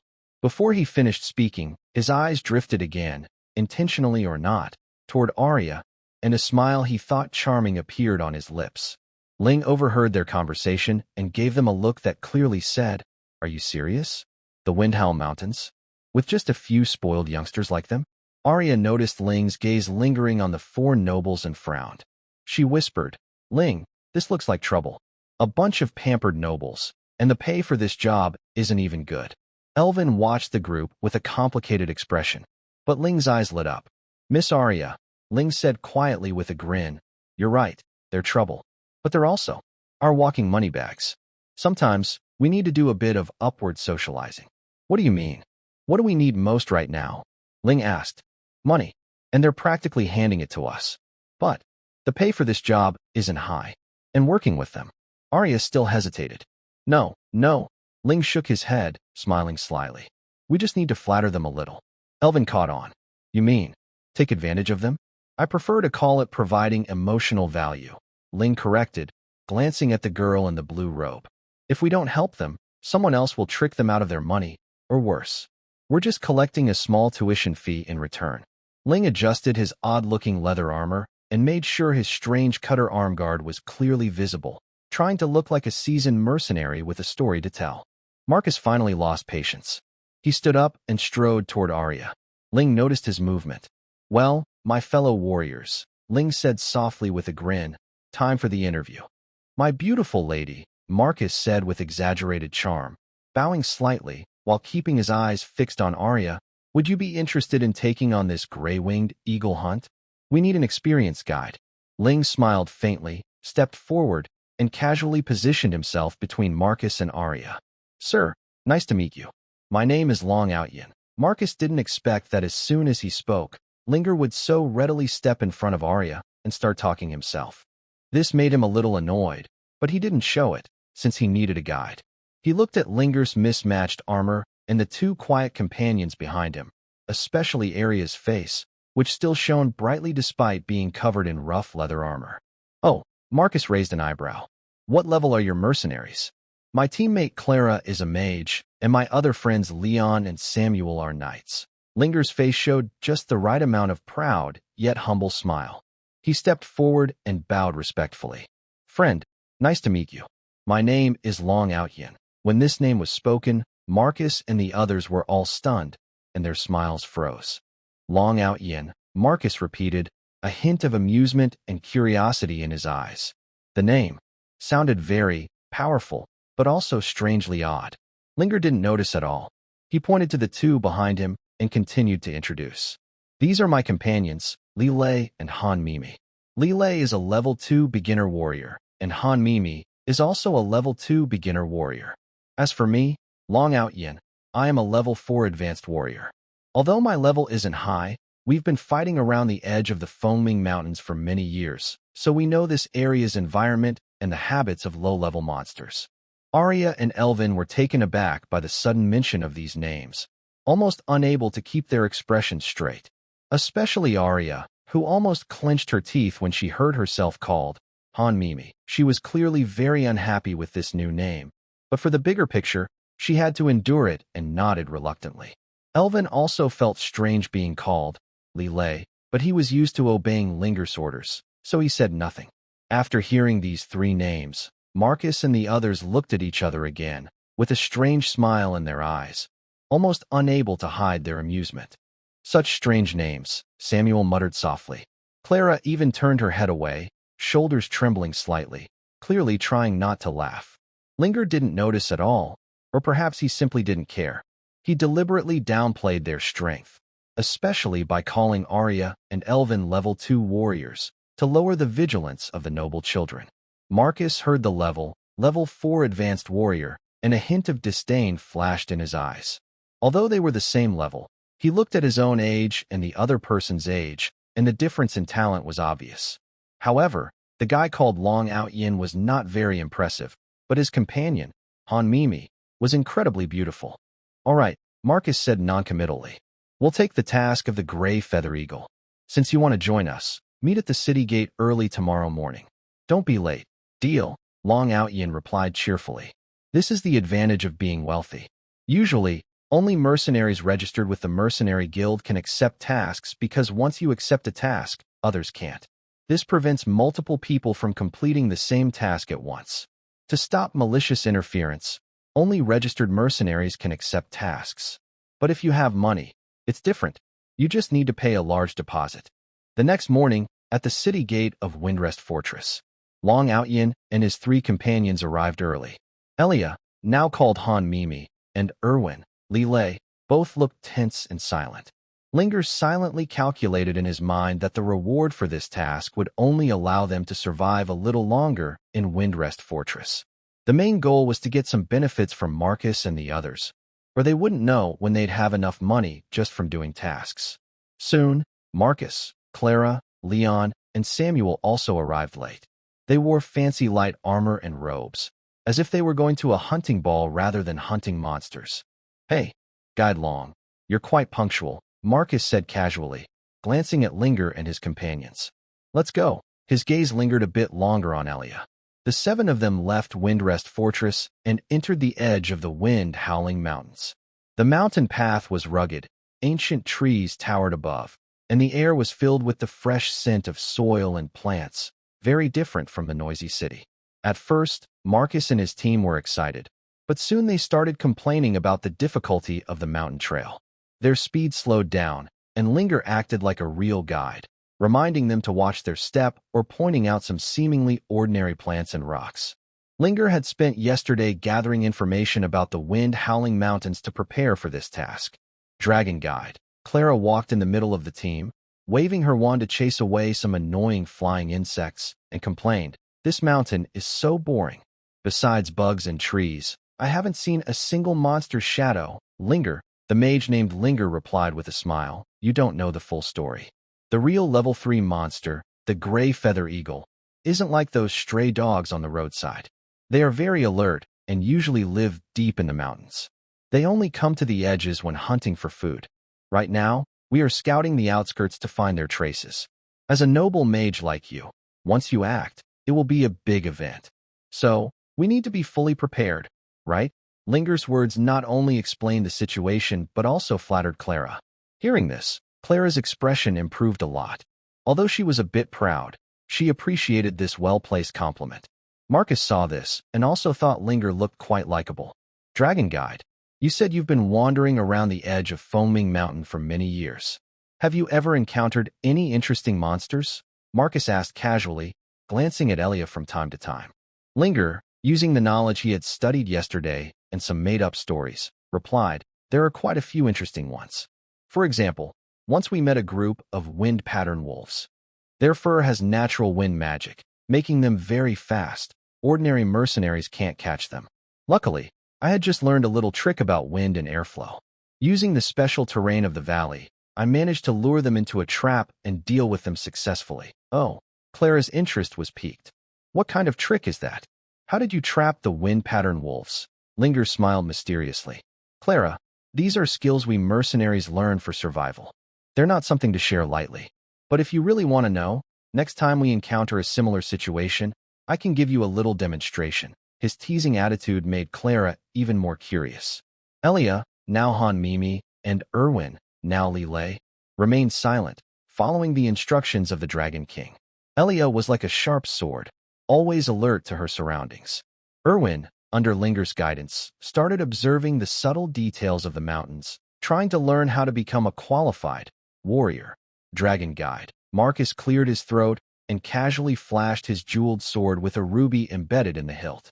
"Speaking of which, the Foaming Mountains are dangerous, but for us, it's nothing special.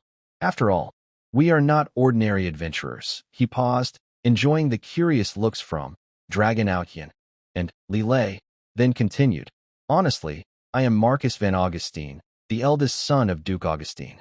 Princess Clara here is the 7th princess of the current king." He pointed his chin at Leon and Samuel. "These two are the second son of Marquis Lancelot, Leon, and the only son of Marquis Cadel, Samuel. We grew up together, received top-tier training, and fighting level 3 magical beasts is nothing for us. We sneaked out secretly to train and improve ourselves." Leon and Samuel straightened their chests proudly, showing noble arrogance and pride. Clara didn't speak, but her lips curled slightly, clearly pleased with the introduction. However, the 3 from Dragon Outyen remained unusually quiet. Lin Gu, after hearing Marcus, was desperately signaling to Arya, hoping she would praise the others, but Han Mimi seemed to ignore everything, unaffected. Lilei was even less interested in their identities, remaining silent. "Wow. Oh," Lin Gu, unable to hold back after 3 awkward seconds of silence, showed an expression of shock and awe. "So all of you have such noble backgrounds. Sorry for the rudeness. It's an honor to be among His Highnesses and young masters and misses." Although a bit awkward, Marcus was quite satisfied with Lin Ji's reaction. He cleared his throat and continued, "Outyen, tell me, besides the gray-feathered eagle in the Foaming Mountains, have you encountered any other powerful magical beasts?" Lin Gu smiled and said, "Oh, plenty. Besides the level 3 gray-feathered eagle, there are level 4 wind-pattern wolves, and sometimes even level 5 cloud leopards." Of course, these are the limits for us, small mercenaries. With your 4, Marcus, you could probably go deeper and maybe even encounter griffins. He took the opportunity to flatter them loudly, making Marcus feel very pleased. Thus, under Ringer's clever guidance and the proud noise of the noble children, a group of 7 gradually moved deeper into the Fengming Mountains. With Ringer's skillful guidance, the group of 7 entered the Fengming Mountains. He had previously learned about the habits of the gray-feathered eagle. They like to nest on tall cliffs and are very sensitive to air currents. Combining this knowledge with the actual terrain of the mountains, he finally found a suitable habitat for the eagle. It was a tall mountain with a large cave on its side, hidden behind jagged rocks. Young Master Marcus, Princess Clara, Ringer pointed at the mountain. If I'm not mistaken, the eagle's old nest is right there. His real intention was to give Marcus and the others the best chance to hunt the eagle. After all, the 3 of them were level 4 knights, and Clara was a level 3 magic apprentice. Such a team should easily overpower a level 3 magical beast like the gray-feathered eagle. Also, since Ringer and his group were disguised magicians pretending to be warriors, they couldn't attack openly. It was most important to avoid revealing their true identities. Great! As expected of the Dragon Guide, Marcus shouted excitedly, drawing his sword. Clara, Leon, Samuel, charge. Let these lowly beasts see our strength. Clara raised her magic wand, and the other 2 young noblemen, Leon and Samuel, also rushed forward aggressively. Ringer, along with Arya and Elvin, retreated to a safe distance, planning to be mere spectators and only assist if necessary. However, Ringer never expected that these 4 noble children from the imperial capital would be so inexperienced in real combat. Although the gray-feathered eagle was only a level 3 magical beast, it was very fast in flight, with sharp claws and beak. Marcus's team attacked bravely but lacked coordination, wasting their energy and failing to hit the fast-moving eagle effectively. Clara's magic was accurate, but her casting speed was slowed by nervousness. Her wind blades didn't hit vital spots and caused little real damage, instead angering the eagle. Squawk! The gray-feathered eagle let out a furious cry, flapping its wings suddenly, creating a strong gust of wind that knocked Marcus and the others backward. It took advantage of the moment to dive down, its sharp claws slicing through the air, leaving a deep scratch on Leon's light armor, almost breaking his defense. Samuel was also struck by the carved wing, flying backward and falling clumsily to the ground. The worst part was that the gray-feathered eagle, after avoiding Clara's wind blade, suddenly charged toward the direction where Linger and the others were. Be careful, Linger's face changed.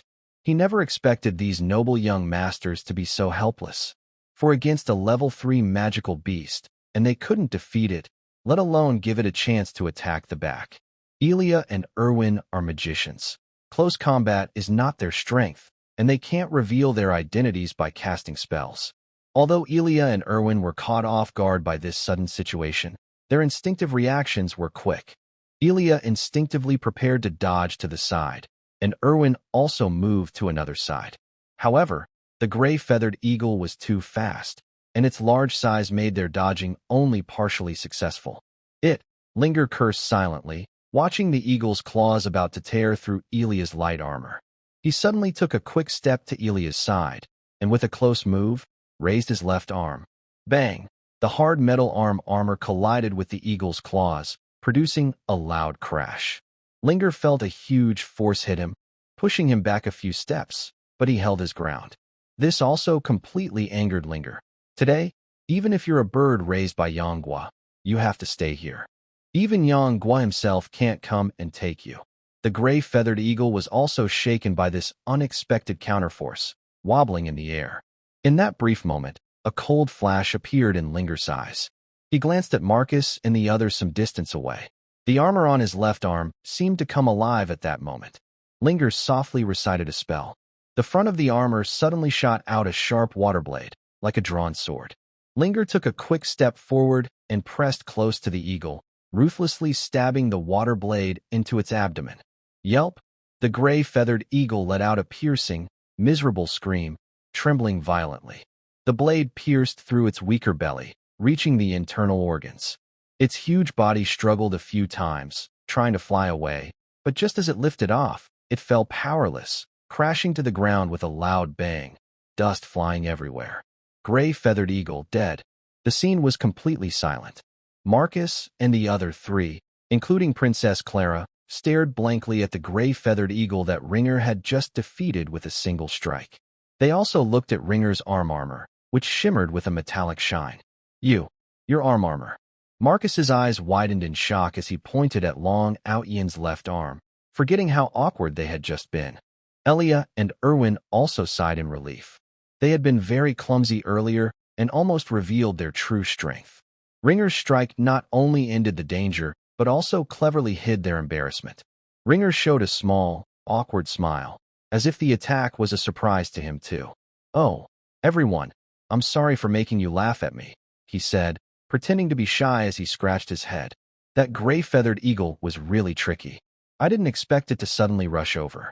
His tone shifted, and he quickly added with a smile, "But thanks to your bravery in holding it back, I had a chance to act.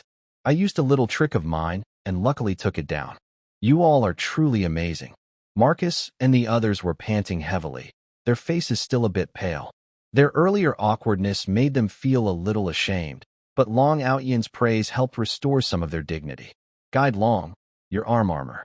Clara stepped forward, her eyes full of curiosity. Her magical intuition told her that this was no ordinary weapon. "Your Highness, this is just a small gadget I brought back from the King of Cold Wind's territory. It's nothing special," Long Out Yin said modestly, though he was secretly very happy. He knew that the accidental reveal of the armor had successfully piqued the curiosity of the noble children, especially Clara, the princess and mage. This was exactly what he wanted. "All right, since the gray-feathered eagle is taken care of, let's handle its body and prepare to head back to the city," Ringer said, already pulling out tools from his waist to start processing the eagle's corpse. The noble children watched as Ringer skillfully cut and skinned the creature, sensing a hint of professional mercenary skill. But more than that, they felt a bit embarrassed about their earlier clumsiness. Marcus's gaze kept shifting between Elia's beauty and Long Out Yin's strange armor. The gray-feathered eagle was defeated, and the group, with mixed feelings, returned to Wind Breeze Fortress.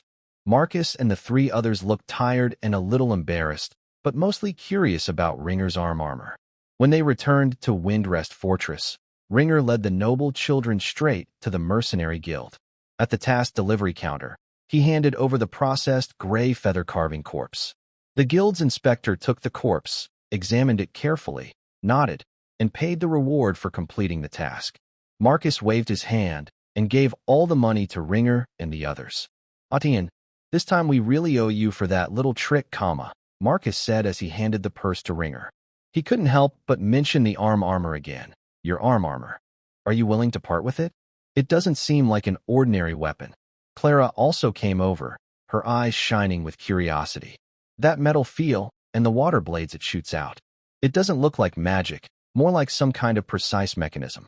I've never seen anything like it in the magic workshops of the Imperial capital." Leon and Samuel nodded in agreement, clearly very interested in the armor. Seeing the right moment, Ringer pretended to be mysterious and sighed, showing a slightly troubled expression. Everyone, this really puts me in a tough spot. I only have this one armor. I keep it for some use. And the reason this armor is special isn't because of some advanced magic, but because," he lowered his voice, looked around cautiously, then continued, "because a while ago, I traveled to the Northern Frost King's territory. That place is very different from our Byron Empire. Their strength is a bit weaker, but since it's a foreign land, they have some rare things we don't have here. By chance, I met a strange merchant there and found many odd and interesting little items.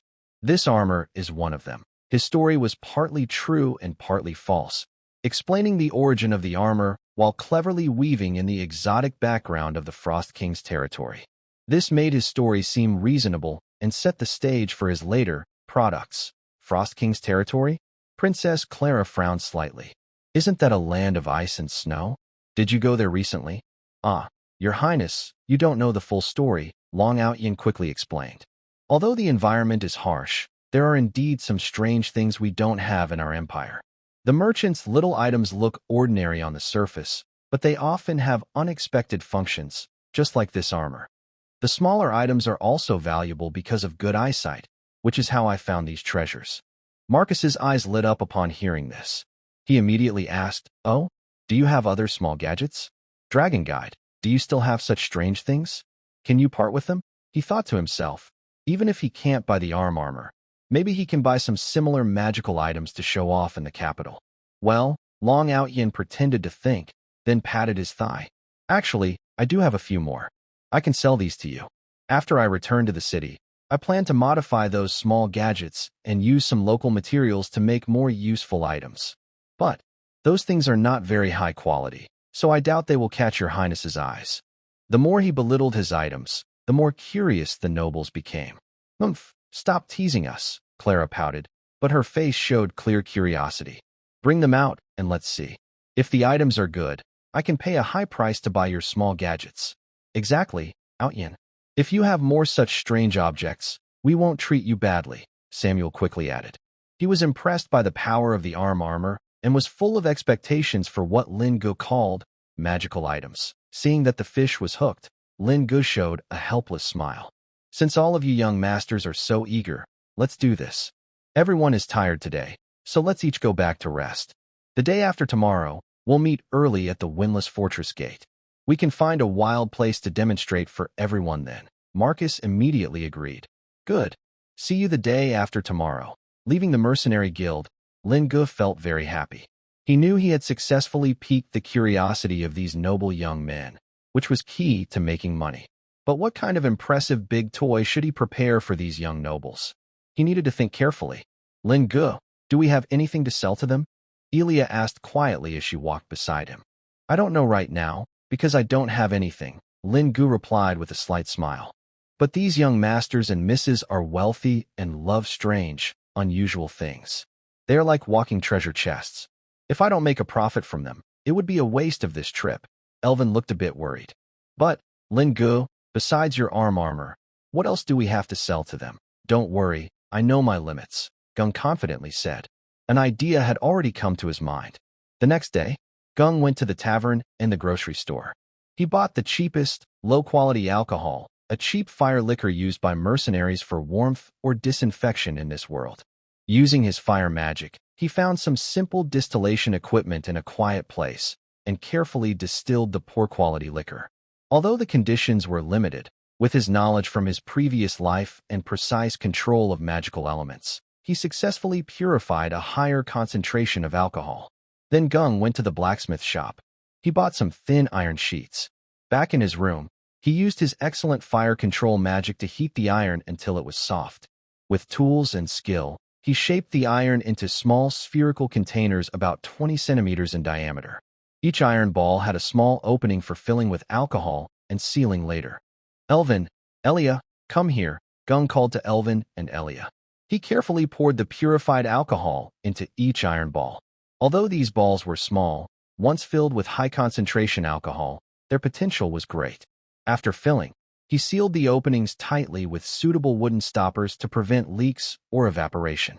Finally, he tied the mouth of each iron ball and the wooden stopper with the skin of a deep ice worm. "I'll make toys from the skin of a level 5 magical beast and sell them at a high price. It should look very high-end," Gung thought as he sealed the openings. "Elvin, my magic genius, you can carve magic runes, right? On these iron balls, carve a simple fire rune," Gung said, pointing to the iron balls on the table. "Just a rune that triggers automatically when shaken violently, enough to ignite a small flame. Even a tiny spark is fine." Elvin, a top magician from a noble magic family, was familiar with rune knowledge. He nodded, took the simple carving knife Gung provided, and carefully engraved the runes on each iron ball. Gung guided him to ensure the runes were accurate and the trigger mechanism reliable. Although these iron balls looked plain, with the deep ice worm skin and Elvin's carefully carved magic runes, they suddenly seemed very valuable. They are a perfect combination of technology and magic, and they are the first magic bombs he created in this world. He carefully stored these iron balls, preparing to impress the noble young men during tomorrow's trade. Ringer wore a confident smile. Tomorrow will be an exciting show. On the scheduled morning, Ringer, Elia, and Erwin arrived on time at the main gate of Windrest Fortress. To avoid unnecessary trouble inside the city, they chose a quiet, open space outside the city for the trade and demonstration. Marcus and his 3 companions had already been waiting. Their faces showed a mix of nervousness and hidden excitement. Ah, Out Yin, you're finally here. Marcus saw Ringer and his group from afar and hurried over, full of eager anticipation. Oh, Marcus and everyone, sorry to keep you waiting, Ringer said with a smile full of apology. Princess Clara's gaze fell directly on a cloth bag Ringer was holding. Are the little gadgets from the King of Cold Wind inside? Exactly, Your Highness, Ringer nodded, then pointed to a relatively open grassy area nearby. These items have special functions and great power. I think it's best to demonstrate them first, so you young nobles can see what they can do. Then we can discuss the deal. What do you think? Marcus eagerly agreed, saying, Great. Let's go there. Ringer opened the cloth bag, revealing the iron balls inside. These iron balls are said to be made by a mage from the King of Cold Wind's territory. Each one is engraved with detailed magic runes. Look, even the animal hide wrapping them is made from a level 5 magical beast called the Deep Ice Worm. These creatures are very rare and only appear in the far northern eternal winter ice plain. Ringer continued to promote, just throw these iron balls, and they will explode with more power than a fireball spell. Each one costs a lot. I bought them for 20 gold coins each. So, Marcus, to demonstrate, I need to use 1, which means I only have 10 left now. Without hesitation, Marcus threw a pouch of coins over. It was heavy. Ringer was about to open it to check. Stop counting. The gold inside will only increase, not decrease. Hurry up and start your demonstration. 7 people arrived at the open space. Ringer took out an iron ball and handed it to Clara. Princess Clara, you can do this. The operation is simple. Stand here and throw it at that tree. Ringer pointed to a withered tree in the distance. Clara took the iron ball. She weighed it and felt it was heavy. This iron ball is smaller than I imagined, only about the size of a palm. Its surface is rough, but it has a detailed magic symbol carved on it. The animal hide wrapping it looks like it belongs to a high-level beast, probably a high-quality item, she thought. Be careful, Clara. Marcus couldn't help but remind her. This little thing, won't it be dangerous? Don't worry, Marcus. There's no danger, Ringer reassured. Clara took a deep breath, summoned her strength, and then threw the iron ball forcefully toward the tree. Boom! A loud explosion suddenly erupted, accompanied by bright flames and a hot blast. When the ball hit the tree trunk, the symbols on it suddenly lit up. Under the intense shaking and the ignition of the symbols, the ball vaporized and exploded in flames. A huge fireball rose from the withered tree, crackling loudly. The burning alcohol splashed onto the surrounding grass, turning it yellow. Although it was just a small explosion, the sudden burst of flames and heat created a strong visual impact. Marcus and the others were startled by the sudden explosion and bright flames, stepping back several paces. Their expressions changed from curiosity to shock, then to excitement. What is this? Samuel exclaimed, eyes full of greed. This is a magic tool that can release a powerful flame instantly. Princess Clara's eyes shone brightly. As a magic apprentice, she could feel the energy within. Although she sensed it wasn't pure magic, the effect was real. Marcus's face turned red with excitement. He looked again at the cloth bag in Ringer's hand.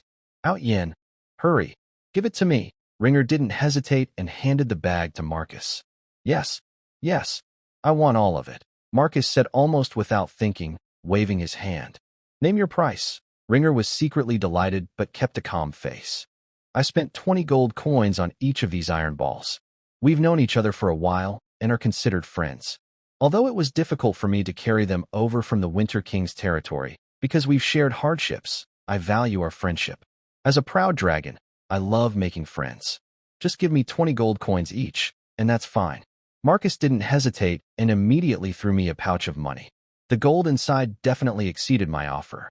I, Marcus, also consider you a friend, he said with a big smile. Suddenly, a large amount of money was in my pocket. I knew I had really made a good profit this time.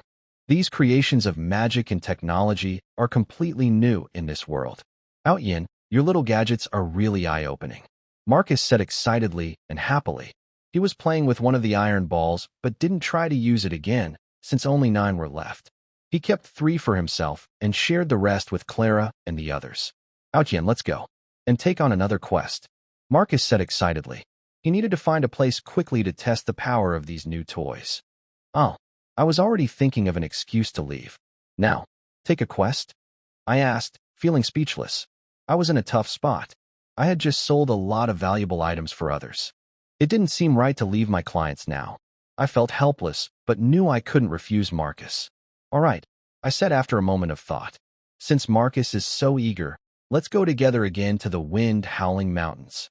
But this time, I didn't finish my sentence because Marcus was already pulling me toward the mercenary guild. Let's do it. Hunt the cloud leopard, Marcus said confidently in front of the quest board. Cloud leopards are level 5 monsters, Marcus. Isn't this quest too difficult for us? Long Outyen asked worriedly.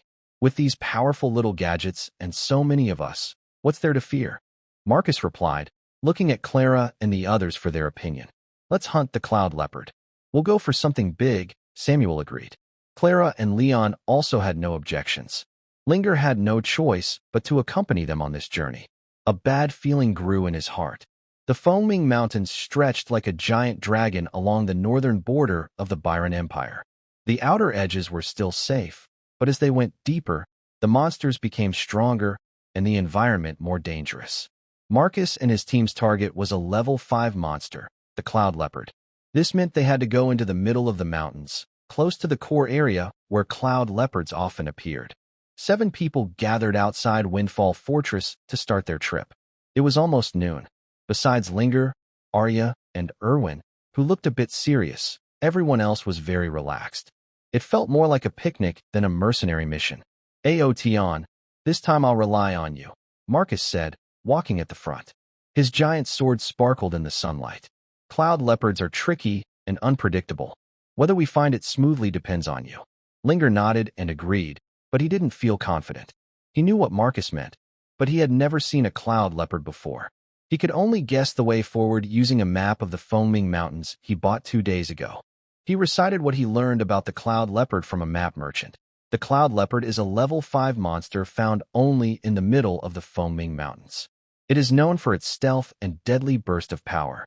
It has a slender, elegant body with smooth muscles, showing a wild beauty ready to strike.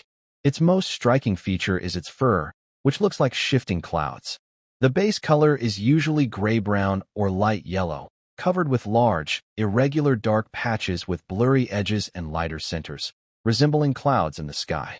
This pattern helps it blend into the dense forest, making it a perfect disguise. The team entered the mountains. At first, their progress was smooth. They encountered only low-level monsters and small animals, which they quickly defeated or chased away. But as they went deeper, the mountain paths became rough. Ancient trees towered above, and their branches blocked the sunlight, making the forest dark and gloomy. The air was damp and smelled of decay. The monsters they met also grew stronger and more dangerous. Here, the monsters are getting tougher. Be careful, everyone.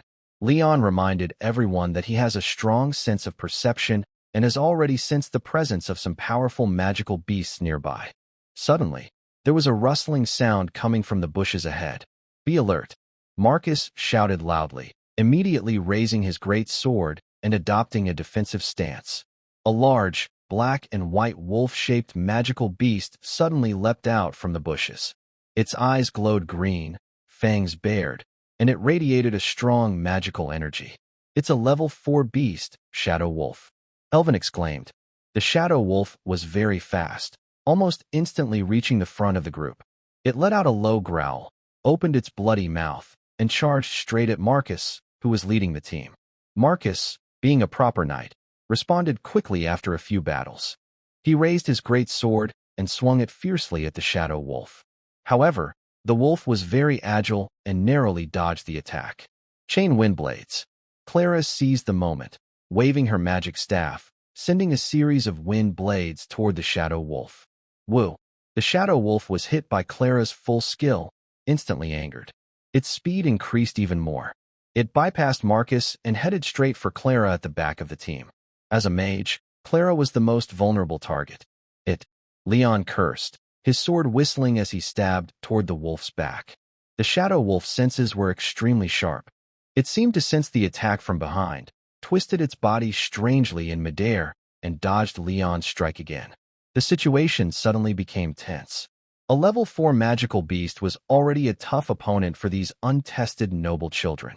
Samuel saw this and knew he couldn't wait any longer. He quickly took a metal ball from his bag and threw it forcefully toward the path where Clara was. "Watch out." Ringer couldn't help but warn, both telling Clara to dodge quickly and doubting the power of his alcohol bomb. The metal ball hit the ground precisely in front of the shadow wolf as it landed. Boom. A loud explosion erupted, with flames and heat waves spreading instantly.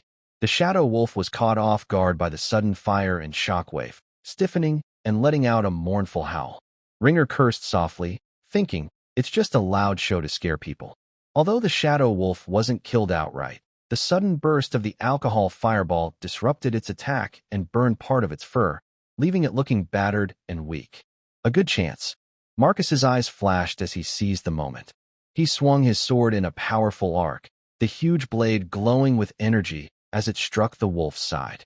The shadow wolf let out a sharp, painful howl as it was thrown through the air and crashed heavily to the ground. Finish it while it's down. Leon and Samuel rushed in from different directions, their swords flashing as they struck again and again. At last, with everyone's combined effort, the 4th-level beast, the shadow wolf, fell lifeless in a pool of blood. "Out Yin, that iron ball of yours packs quite a punch, though there aren't enough of them," Marcus said, clearly unaware that the so-called high-grade item from the Windridge territory wasn't as powerful as it seemed. "Yeah, if we had 100 of those, we could just keep throwing them at monsters," Clara added, also not realizing the ball's true weakness. Ling's mouth twitched slightly. He ignored their comments and didn't feel relieved by their victory. Instead, the encounter made him more aware of the dangers hidden deep within the Windhowl Mountains. If even a 4th-level beast was this cunning and fierce, what about their real target, the 5th-level cloud leopard? Looking at the scorched ground and the wolf's body, Ling's uneasy feeling only grew stronger. He couldn't shake the sense that this mission would be far more dangerous than it appeared. As the sky turned golden with dusk, Ling said, "We won't make it back today.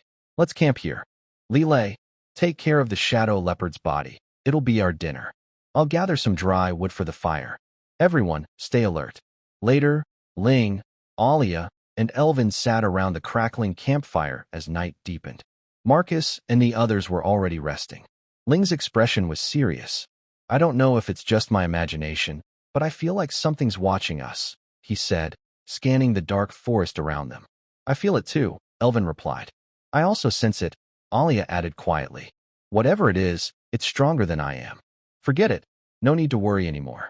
The other side hasn't appeared, so they might not be enemies, or maybe it's just our imagination. Everyone be careful. You all go to sleep first. The 3 of us will take turns guarding the night, and we'll switch later," Lingo whispered. Although the night felt long, nothing happened. In the early morning, a thin fog covered the forest. After camping overnight, Lingo and his team packed up and set out again. According to the map, the cloud leopard they needed to hunt lived deep in the middle of the wind-howling mountains, so they had to go further into the mountains. The deeper they went, the more dangerous the environment became. The mountain paths grew steep and difficult to walk. Tall, ancient trees with thick branches almost blocked out the sky, making the forest dim and humid. The air smelled of decayed leaves and earth. Occasionally, they heard deep roars of distant beasts, with a presence that felt much stronger than ordinary magical creatures. They started encountering more and more magical creatures. No longer just low-level wild animals, but level 4 monsters had become common. Ling Ji's alcohol bombs once again played a key role. However, each fight made the team more tired and drained. Marcus, Leon, and Samuel, although skilled with fighting energy, were gradually running out of strength. When attacked by monsters of similar level, they found it harder to keep up. Clara's magic energy was also heavily drained, so she had to rest often to recover. "Atian, how much longer do you think it will take to find the cloud leopard? If we can't find it soon, we'll be completely exhausted from these constant battles." Marcus wiped sweat from his forehead, feeling the environment around him becoming more oppressive, as if the air itself was heavy. Lingu took out the map and carefully compared it with the surroundings. He felt lost, completely out of direction. His brow furrowed. The map was too simple. Marcus, this is the first time I've gone this deep into the mountains, Lingu said seriously. I don't really know where we are now. I can only say that our general direction should be correct. If we can't find the cloud leopard soon, we might have to give up this mission. My fighting energy is almost gone, Marcus said, losing patience after so many battles. He was starting to think about retreating. Giving up the mission is also a good idea. I've also sensed something strange, Lingu quickly agreed. If anyone wants to leave, Ringle is definitely the most eager to go. He already has enough gold coins and no longer wants to stay here doing quests. Going back to pack up and head south to find his aunt is the real priority. Who cares if something's wrong? Samuel said impatiently. We came to hunt cloud leopards. We haven't seen even half of one yet. Are we going to turn back because of these small problems? That's right, Marcus, Dragon Guide. Maybe the cloud leopard is already close to us. We might find it if we go a little further inside, Clara urged. She didn't want to give up either. Her curiosity about the cloud leopard and her determination to complete the task made her want to keep going. She refused to retreat. Marcus felt uneasy. He realized they might not be strong enough to fight a level 5 beast like the cloud leopard. But he didn't want to disappoint everyone, so he forced himself to say, let's go a little deeper and see if we can find a cloud leopard. Outyin, let's rest for a bit and recover before we move on. After half an hour of resting, Ringle and the others continued forward. They walked for a while and finally saw the edge of the dense forest, which gradually opened up. They moved a bit further and left the oppressive woods behind, arriving at a wide valley with gentle slopes surrounded by mountains, like a huge basin. In the valley, some large, strange trees grew sparsely. Their branches twisted and curled, with huge crowns, but their leaves were very few. The ground was covered with grayish-white rocks, and occasionally, they saw weathered giant bones, probably from some ancient beast, giving the place a lonely, ancient feeling. Where is this place? Clara exclaimed, looking at the scene before her, feeling the strange and heavy atmosphere of this land. Marcus and the others also looked around cautiously. The valley gave them a strange sense of pressure. Suddenly, from a distance, a sharp, high-pitched cry rang out. The sound was wild and warning-like, piercing the air and seeming to hit their very souls. Right after, the ground trembled slightly. From afar, the leaves on a few giant trees rustled loudly. An overwhelming, terrifying pressure spread from the end of the valley, making everyone freeze in place. It was a powerful aura far beyond a level 5 beast, filled with a suffocating aggression. What kind of beast is this? Leon's face turned pale, and his hand holding the sword even started to shake. Princess Clara's wand also emitted a faint trembling sound. She sensed the chaos and violence hidden within the powerful force ahead. Linger's heart suddenly sank. He immediately realized they might be facing something far more terrifying than a cloud leopard. This pressure was definitely not something a normal level 5 magical beast could produce. He looked up at the sky in the direction of the sound, his eyes filled with seriousness and worry. At that moment, a huge shadow suddenly covered the edge of the sky without warning. It's a level 7 magical beast, a griffin, Elvin shouted in fear. Everyone looked up and saw more than a dozen large griffins, flapping their huge wings, rushing from behind the mountains at the end of the valley. They were covered in eagle feathers, with lion claws on their front limbs, exuding a fierce aura. Their eyes gleamed with bloodthirsty light.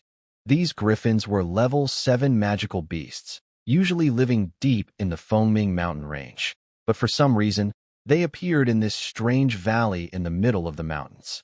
This caught everyone off guard. Linger's scalp went numb instantly. Griffins are social creatures and very powerful.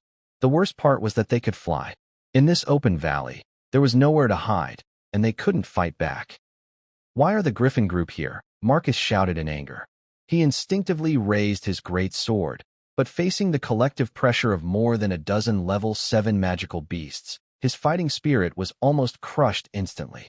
The Griffin group clearly also noticed the intruders. Their screams grew sharper, filled with anger and a desire to attack.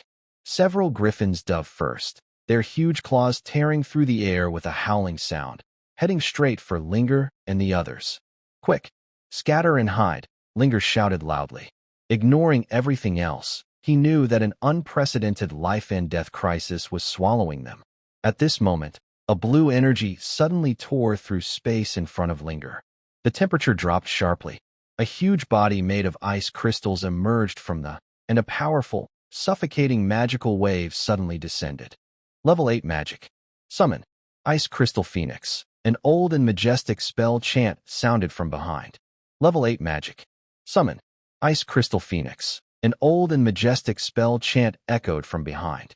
Professor Alfred? Note: all explicit content has been replaced with family-friendly language, and the overall tone has been simplified for clarity. Princess Clara shouted in surprise, her despair quickly replaced by hope. The visitor was the royal court mage from the capital, Clara's teacher, an 8th-level mage named Alfred.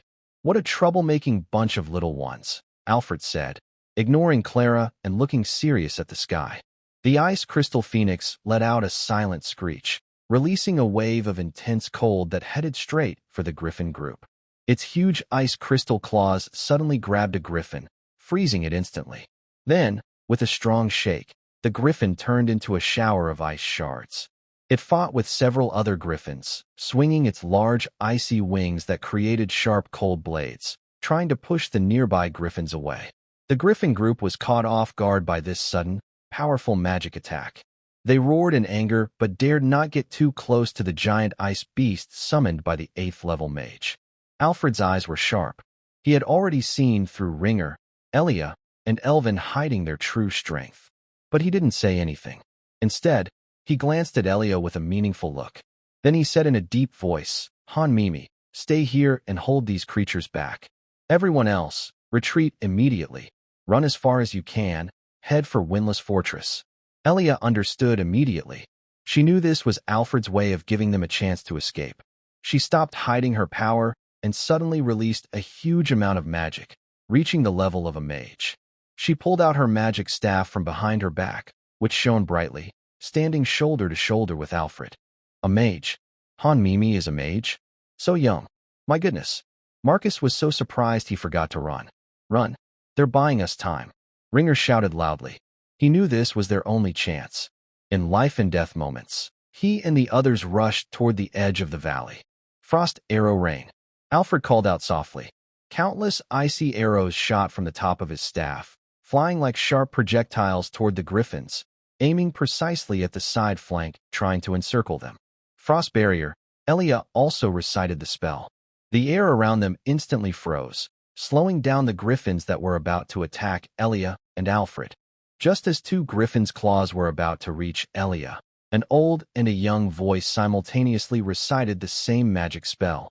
Extreme Cold Ray. The two griffins instantly froze, their large, stiff bodies falling rapidly in front of Arya. Arya did not stop. She immediately cast Frost Nova to control the two frozen griffins. The two who had escaped the trap quickly retreated, casting Ice Arrow as they moved back to control the group of griffins. The two mages worked together, and the scene became very dramatic. However, there were too many griffins. They screeched angrily and fought back fiercely. Even with Alfred's level 8 magic power, it was impossible to fully suppress the attack of more than 10 level 7 magical beasts. With the combined efforts of the Ice Crystal Phoenix, Alfred, and Arya, the griffin group was temporarily held back. But one particularly fierce and huge griffin broke through their defenses. Its eyes turned red, and it spun agilely in the air.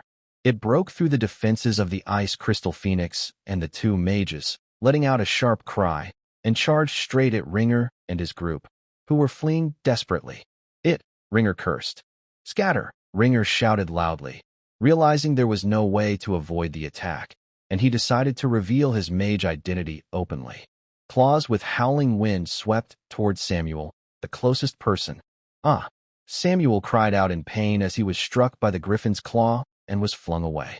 He crashed heavily into a nearby rock wall, unconscious and in danger. The team was thrown into chaos.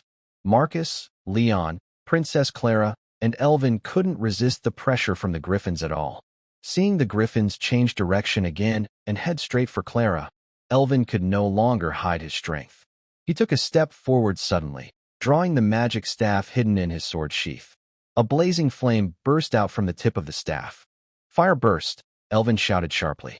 A level 4 spell formed instantly, with intense heat, and slammed fiercely into the griffin's side. Ringer was also unafraid. He knew that hiding his strength now would be suicidal.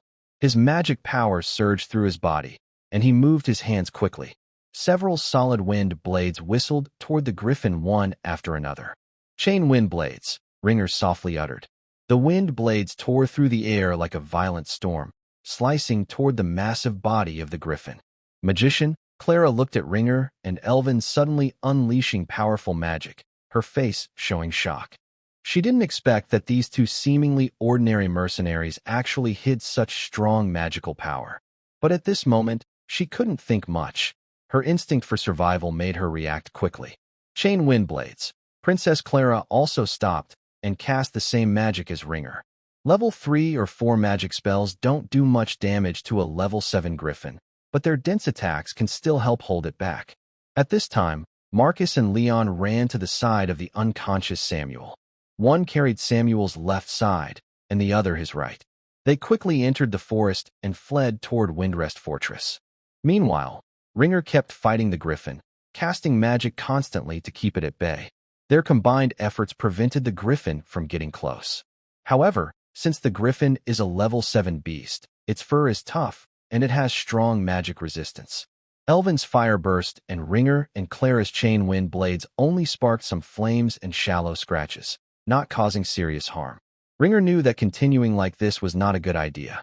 They couldn't defeat a level 7 griffin alone, and more griffins might break through Alfred and Aria's defenses at any moment. He glanced at Marcus and Leon, who had already run far away, a look of determination flashing in his eyes. Elvin, take Clara and go first. I'll cover the rear, Ringer shouted loudly. His magic seemed endless, gathering more wind blades and wildly attacking the griffin. His face was pale, but his eyes were very firm. Ringer, Elvin was shocked to see him. He knew Ringer's magic was deep and powerful, but facing a level 7 beast alone was basically asking for death. Don't worry about me. Hurry up. I'll retreat with Arya and the others later. Staying here won't help, Ringer yelled again, then quickly leapt back to attract the griffin's attention. Elvin clenched his teeth. He knew Ringer was right. If he and Clara stayed, they couldn't do much. He gritted his teeth, grabbed Clara, and turned to rush toward the outskirts of the valley desperately. Under the griffin's pursuit, Ringer fought alone in the valley, trying to delay time.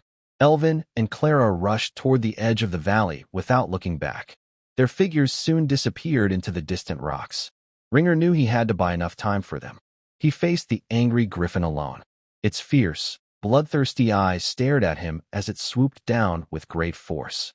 Ringer took a deep breath, feeling his magic surge wildly inside him, endless and powerful.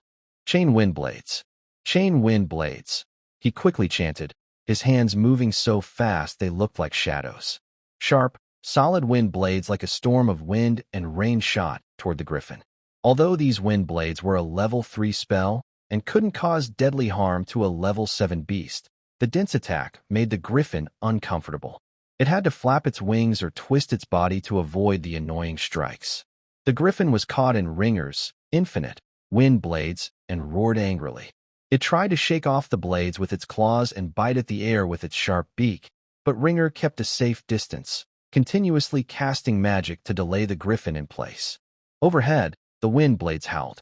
The griffin darted left and right, but couldn't break free from Ringer's magic control. Meanwhile, in the middle of the valley, Alfred and Elia's fight was heating up. The ice crystal phoenix battled the core of the griffin's swarm in the air. Its huge icy wings swung, stirring fierce ice storms that pushed back the attacking griffins. But the griffin group was large and used a wheel tactic, constantly wearing down the phoenix's strength, causing the level 8 summoned beast's glow to fade. Alfred looked serious. He kept casting ice magic, mainly to slow and restrain the griffins. Frost arrow rain. He waved his staff, and countless icy blue arrows shot out like a rainstorm toward the griffin group. These arrows couldn't pierce the tough feathers of the griffins, but hitting their wings and bodies slowed their flight and briefly disturbed their vision. Elia moved like a blue ghost through the snow and ice. She kept controlling the frost barrier to cover all the griffins and kept firing cold arrows to harass them. Their teamwork was perfect. Alfred's slowing and restraining spells combined with Alaya's precise single-target interference and slowing created a tough ice element defense line. They knew fighting the large group of level 7 griffins with limited magic was a suicide mission. Their only hope was to delay time, waiting for Clara and the others to escape far enough. However, the group of griffins continued to attack relentlessly. They were fierce and tireless, trying to break through the icy territory. The glow of the ice crystal phoenix was fading, and Alfred and Alaya's magic energy was nearly exhausted. The battle reached a stalemate, but both of them clenched their teeth and refused to retreat. Let's fall back toward Outyin and try to gather these griffins together. Elia shouted to Alfred after casting a frost arrow. Her face was covered in tiny beads of sweat, and her magic was draining rapidly. Alfred, the magic user, nodded. He knew that if they kept fighting, even he and Elia would eventually be worn out by the large number of griffins. They had already delayed long enough. Retreat, Alfred called out softly, waving his magic staff again. It's a barrier. A huge semicircular wall of ice rose behind them, blocking most of the griffins' view. At the same time, he pointed his staff toward the ice crystal phoenix. The dimly glowing phoenix suddenly burst out with a dazzling icy blue light, then exploded into countless ice shards.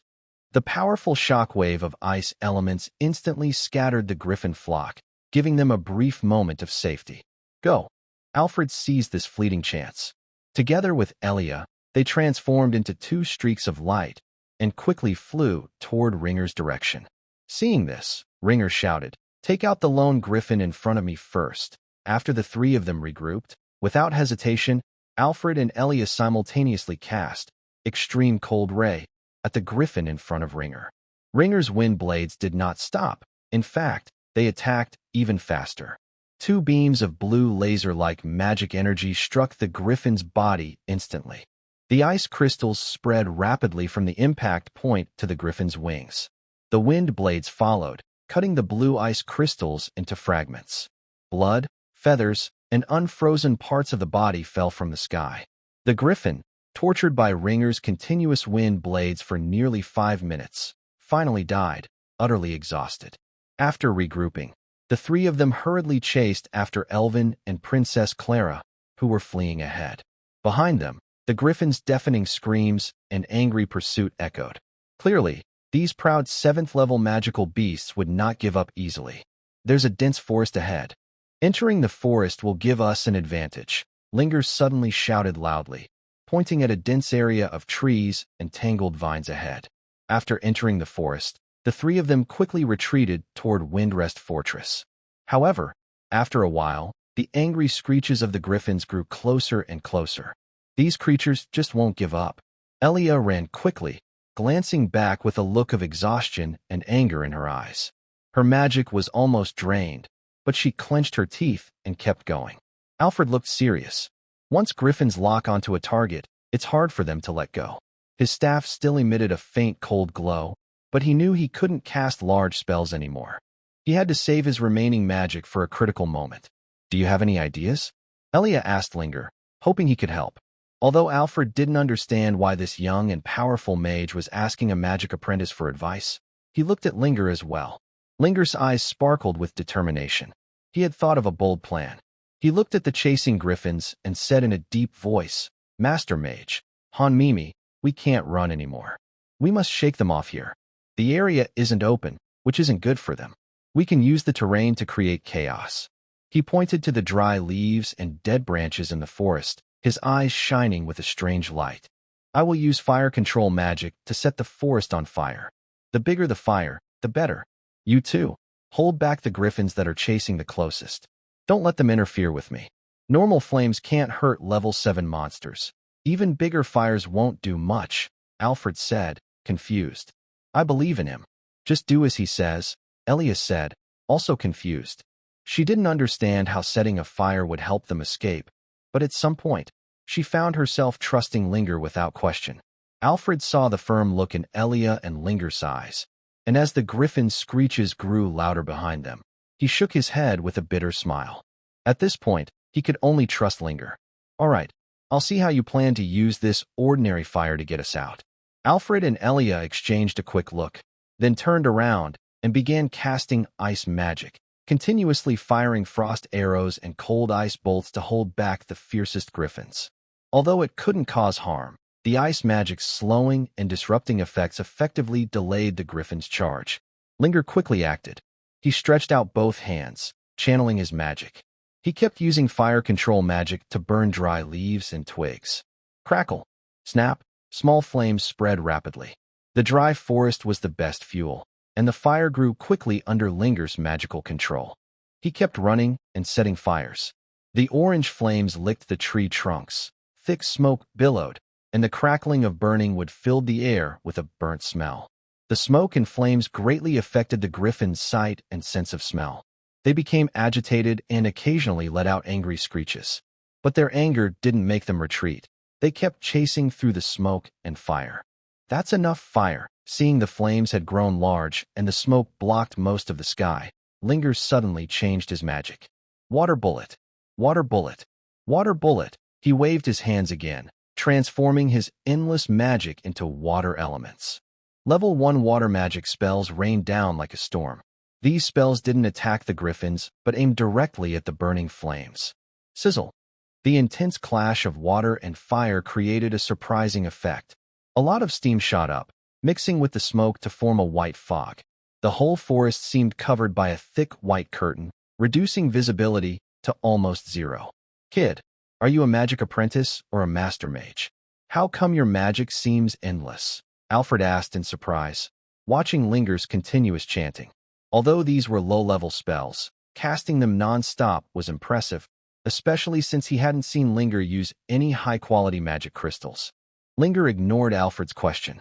He kept running, setting fires, and using water bullets to produce steam. The griffin flock was completely confused by the sudden water and fire fog. They were severely disturbed in this extreme environment and couldn't lock onto Linger and the others. After running around and circling with the griffins for a while, Linger found an opportunity and stopped casting magic. He quickly changed direction with Alfred and Elia, using the terrain and fog as cover, and quietly retreated in the exact opposite direction of the griffin group, which was heading toward Windrest Fortress. Alfred and Elia were also completely shocked. They had never seen such a bold and effective way to escape. Using magic and the environment, they created a perfect chance to get away from danger. Ringer's cleverness and deep magic completely changed their view of him. The three of them, amid thick smoke and steam and the chaos of the griffins, finally escaped from their pursuers. The distant cries of griffins gradually faded, disappearing into the swirling mist of water and fire. Ringer and his friends crossed the smoky, hot forest edge, exhausted, and reached a relatively safe place. The air still smelled of burnt things and the damp heat from the clash of water and fire. They didn't stop to rest. They looked around quickly, trying to find Marcus, Leon, and Samuel. Marcus, Leon, Samuel, Ringer shouted as they ran, anxiously searching for their friends. Soon, a faint response came from behind a nearby rock. Ringer looked in that direction and saw Marcus, Leon, and the badly injured Samuel standing there, looking disheveled. Samuel had already woken up. Their clothes were torn, and their faces were covered in dirt and blood, as if they had just survived a deadly ordeal. Alfred the Mage. Hame the Mage. Hey, Sky. Marcus responded awkwardly, losing his confidence. Seeing they were safe, he looked relieved. Leon also sighed in relief, helping the weak Samuel. Where are Princess Clara and Lele? Alfred the Mage stepped forward, his voice a little worried. Marcus and Leon looked at each other, their faces turning grim. Weren't they with the dragon guide? Marcus stammered. Ringer's heart sank suddenly. He thought Elvin and the others would catch up with Marcus and the others and escape together, but now there was no sign of Elvin. They had clearly gotten separated, which was a big problem. Alfred's face turned pale instantly. Princess Clara is the treasured jewel of His Majesty the King. This time, he secretly went out to protect the princess. If she gets lost in the Fengming Mountains, the consequences would be terrible. Go back to Fengxi Fortress first. Wizard Alfred quickly made a decision, his tone firm and unquestioning. It's no longer safe here. Staying will only slow us down. Although Marcus and the others were reluctant, they knew they couldn't help if they stayed. Reluctantly, they accepted the order. After briefly tending to Samuel's injuries, they followed Ringer's guidance and slowly retreated toward Fengxi Fortress. Once Marcus and the others were far away, Wizard Alfred looked at Ringer and Arya with concern in his eyes. Clara's safety is the most important. The terrain in the Foaming Mountains is complicated, and now there's a mountain fire, making search very difficult. Here's the plan. The three of us will split up to search. Long Out Yin, you go northwest along the possible escape routes of Clara and Erwin. Han Mimi, you head northeast. I will search south. If we find anything, we will immediately retreat toward Fengxi Fortress. No matter if we find her or not, we must leave before nightfall. We will meet at the fortress gates. Understood. Ringer and Arya nodded heavily. Erwin was also very important to them. They couldn't let anything happen to her. The three split up again, each heading in different directions, beginning a difficult search along the edge of the dense forest covered in thick smoke. Ringer moved carefully, using magic to sense everything around him, hoping to find clues about Clara and Erwin. However, after a long search, they found nothing. It was as if Clara and Erwin had vanished into thin air. Ringer's mood grew heavier. Suddenly, he sensed a strange wave of heat coming from behind. He climbed to a high point to observe. In the deep forest covered by steam and smoke he had created, the flames were no longer just flickering, but had formed a huge firestorm. Bright orange flames wildly devoured everything. Trees collapsed with loud crashes in the blaze. Thick smoke covered the sky, turning the entire sky a dark gray. The air was twisted and distorted by the intense heat, and powerful waves of heat swept over like a tsunami. Do magical worlds also have forest fires? This doesn't make sense. I haven't heard of such a thing. Ling's pupils shrank sharply as he finally realized that the fires he had set earlier to escape the griffins might have caused a massive, uncontrollable wildfire. In those novels, wizards often use fire magic in forests, even powerful forbidden spells, but no one ever seems to start a real forest fire, Ling muttered to himself. Watching the flames grow stronger, he became increasingly worried about Elvin's safety, unsure if they had found Elvin and Clara yet. He tried to use water magic to put out the spreading fire, but instead of dying down, the flames grew fiercer, carried by the wind, racing toward Windrest Fortress at an alarming speed. It's over. I can't control it. What if the fortress burns down? Despair filled Ling's heart. Clara and Elvin were missing, and now this wildfire was devouring the mountains and threatening Windrest Fortress. Everything was slipping beyond his control. He looked up at the sky, glowing red from the fire, feeling powerless and full of guilt. The Windwhisper Mountains seemed to be undergoing an irreversible change. 2 hours earlier, the griffins broke through the defense line. Don't worry about me. Go. I'll retreat later with Arya and the others. Staying here is useless. Ling shouted again, leaping back nimbly to draw the griffin's attention. Elvin clenched his teeth. He knew Ling was right.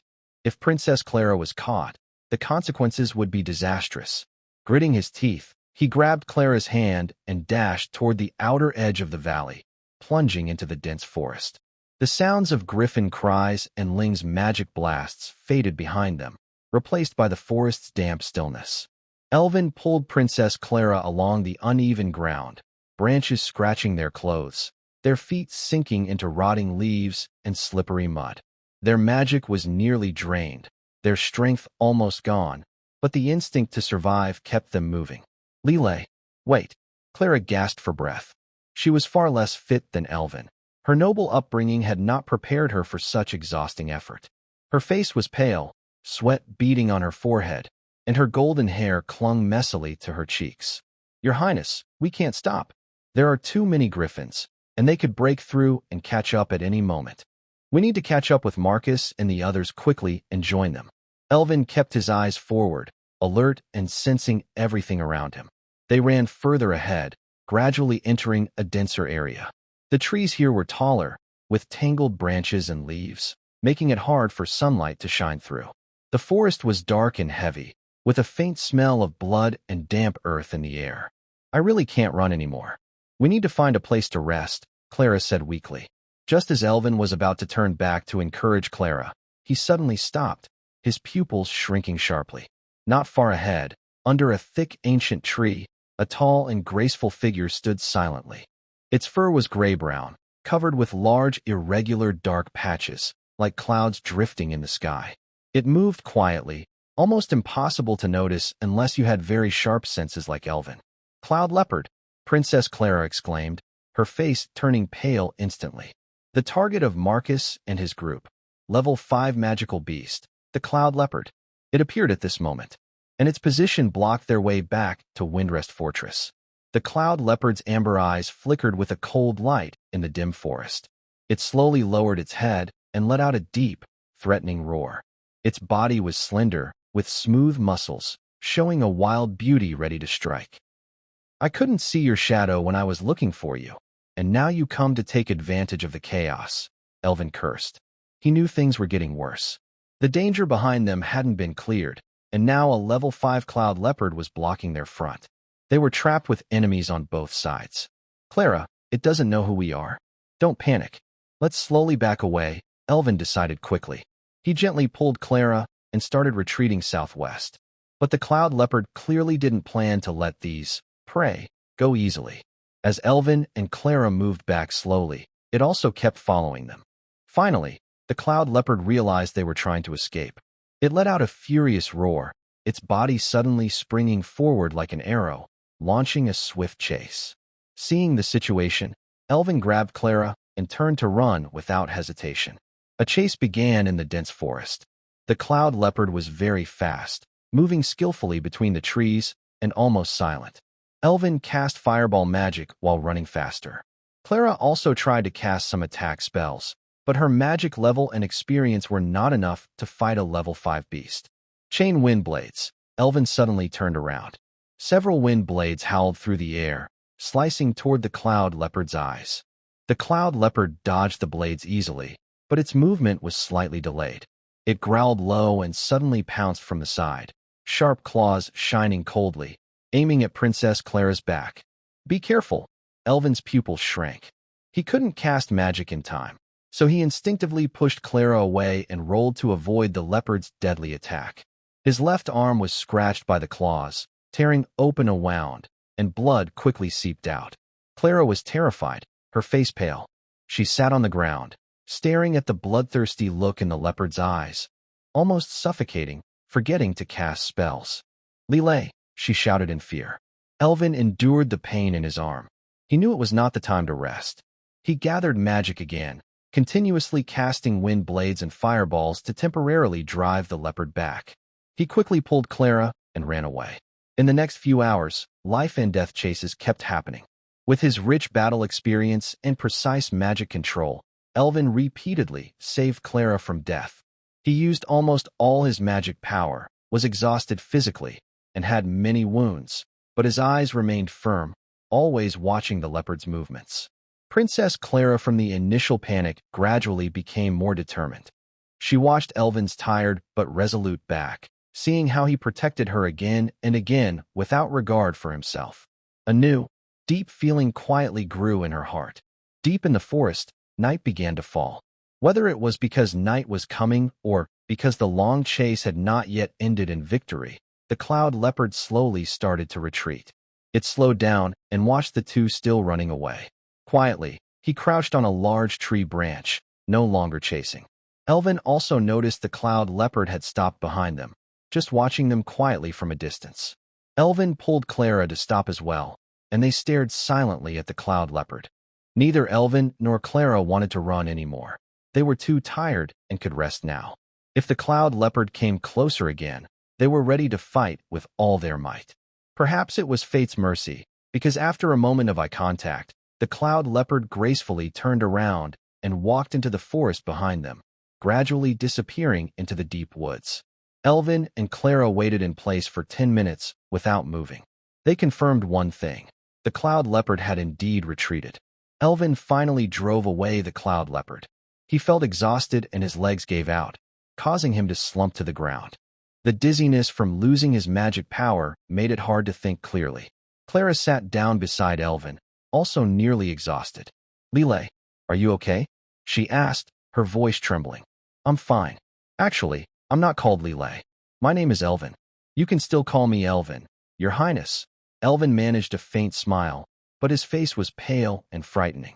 Clara didn't ask why Elvin used a different name. Whether he was called Lile or Elvin didn't matter. She only knew that this man was her lifesaver, saving her from death several times. They didn't have much time to think about anything else because it was getting darker. When night fully fell over the Wind Whisper Mountains, it would be even harder for them to return to Wind Breeze Castle. We need to get back to Wind Breeze Castle quickly. Ringer and Elia are still waiting for us. Oh, and Dragon Outyin and Han Mimi too, Elvin said after resting a bit, and then stood up. Clara nodded and also stood up. Elvin checked the direction and led Clara toward what they believed was Wind Breeze Castle. However, as they walked, the sky gradually brightened and glowed with a faint orange light. When they reached a high ground, the scene before them stunned them. In the distance, the sky was painted with shocking orange and dark gray colors. A huge wall of fire stretched across their path back, like the entrance to. Flames roared fiercely, thick smoke billowed upward, blocking half the sky and covering the entire mountain range with a doomsday atmosphere. Clara's eyes widened in fear, and her voice trembled. Elvin's face suddenly became very serious. He sensed the wildfire element in the air and how quickly the flames were spreading. The mountain fire might be the first of its kind on the continent, and they had accidentally encountered it. It was spectacular but dangerous. The road back to Windrest Fortress was completely blocked by flames, which were rapidly moving toward them. Earlier, Ringer had used fire and water to create mist to escape from the Griffin group. But in the dry forest, this mist turned into a huge disaster that was consuming the entire mountain range. Your Highness, we can't go back, Elvin said heavily.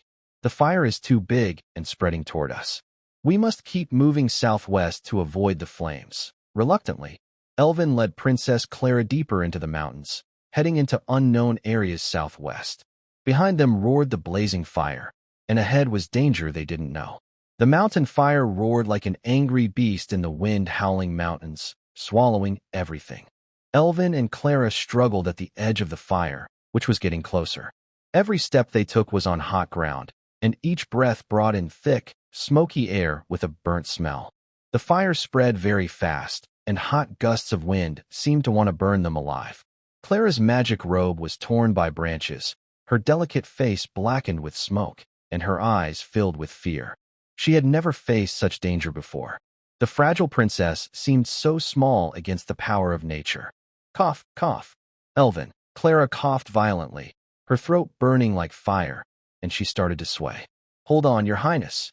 Elvin held her hand tightly. He used wind magic to create a weak barrier around them, trying to block the heat and smoke. They avoided areas completely engulfed by flames and struggled through a narrow mountain valley filled with thick smoke. The firelight lit up the night sky with a blood-red glow, and the threat of death was always near. Elvin's magic was almost gone, but his will to survive kept him moving forward step by step. Suddenly, just when they were exhausted and almost hopeless, they heard the faint sound of flowing water ahead. Elvin's eyes lit up with hope. It's a river. Your Highness, we are saved. He used his last strength to pull Princess Clara and run wildly toward the sound of the water. When they finally burst out of the burning bushes, a rushing river appeared before them. The water shimmered in the firelight, like a barrier of life that separated them from the flames. Quick, let's cross the river, Elvin said without hesitation, knowing this was their only chance to survive. He ignored their current state of exhaustion and messiness, clenched his teeth, and jumped into the water first. Then he turned and reached out his hand to Princess Clara. Clara, don't be afraid. Hold my hand. Clara looked at the river, hesitating for a moment. But seeing Elvin's determined and anxious eyes, she finally placed her hand into his broad palm. The river was even more turbulent than she expected. The current pushed them along, but Elvin used all his strength to keep steady and prevent Clara from being swept away. He shielded her with his body and swam step by step toward the other side. Cold and exhaustion hit like waves, but thinking of the fire behind them, they had to grit their teeth and hold on. Finally, after many dangers, they managed to climb onto the opposite bank, soaked and exhausted. Cough. We're safe now, Clara collapsed on the ground, gasping for breath. Her whole body was wet, and the cold river water contrasted sharply with the intense heat from before, making her shiver. Elvin was also exhausted but struggled to stand. He carefully checked the surroundings.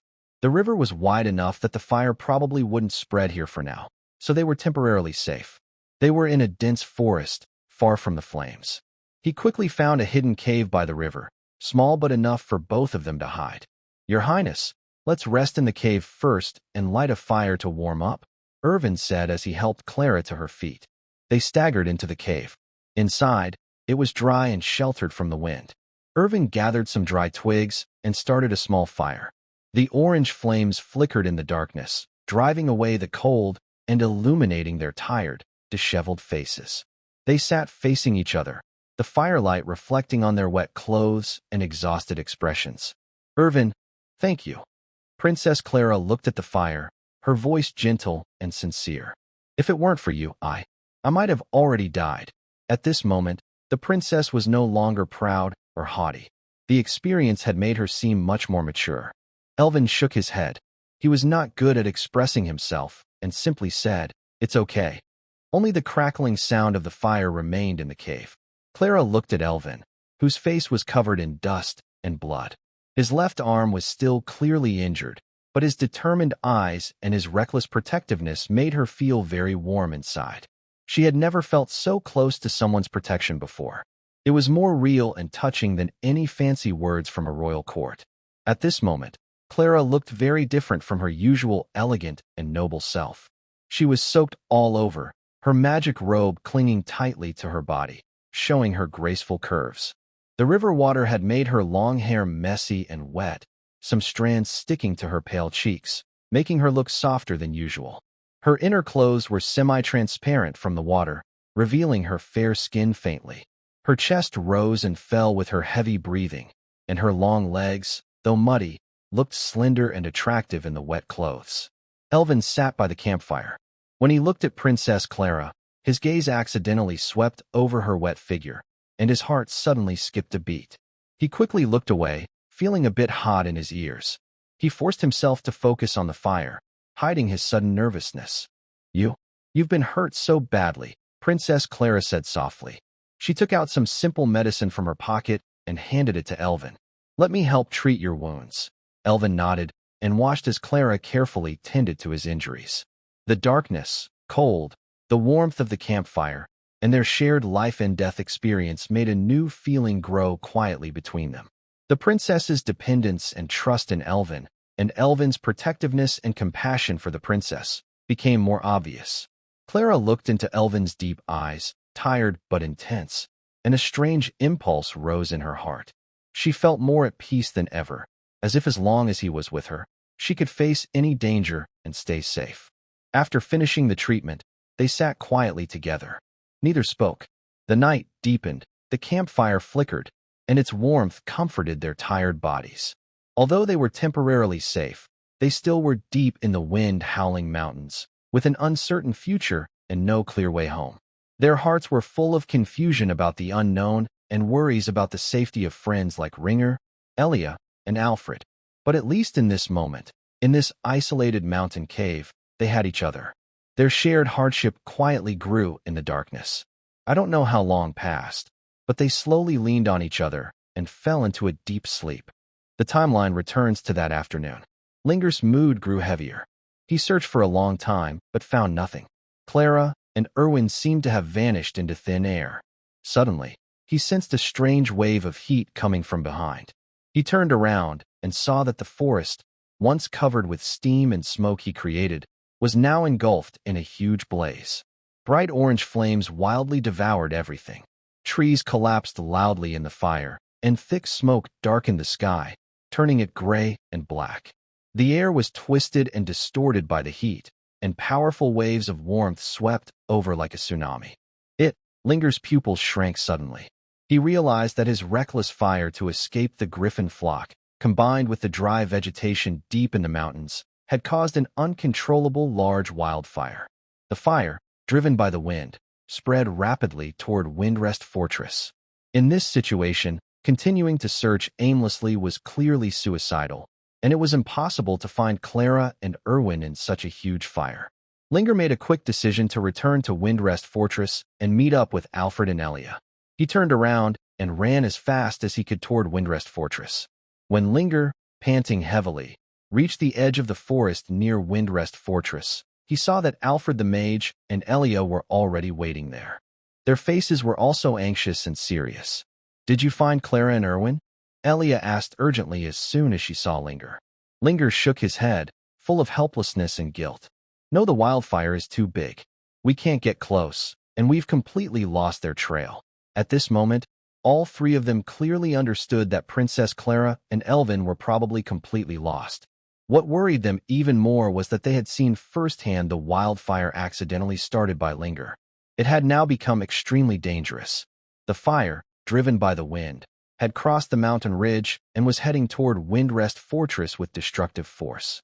The entire sky was lit up with red flames, and thick smoke billowed. Even from outside Windrest Fortress, they could feel the intense heat in the air. "I've already sent Marcus and the others back first. Now we must find a way to stop this big fire quickly," Alfred said in a serious voice. He knew that if the fire reached Windrest Fortress, the consequences would be terrible. Right now, the most important thing is to put out the fire. With just the three of us, we can't stop such a large blaze. I need to go back to Windrest Fortress to ask the Mage Guild for help. You two come with me. Without hesitation, Alfred the Mage led Linger and Elia and rushed toward Windrest Fortress as fast as they could. When they reached the fortress gates, the guards had already been alarmed by the distant blazing fire. Inside the city, a tense and uneasy atmosphere filled the air. Alfred showed his badge, a golden emblem engraved with two wavy lines, symbolizing his status as an 8th-level mage. The guards immediately let them in and reported to the Mage Guild. Alfred, Linger, and Elia then stormed into the guild hall. The guild master was a 7th-level mage with a goat beard, named Kasimoto Flame. His name suggested he was skilled in fire magic. He was busy directing several mages to assess the fire when he saw Alfred. He paused in surprise, then showed a look of shock and relief. "Lord Alfred, what are you doing here?" Kasimoto hurried forward. Alfred didn't bother with greetings.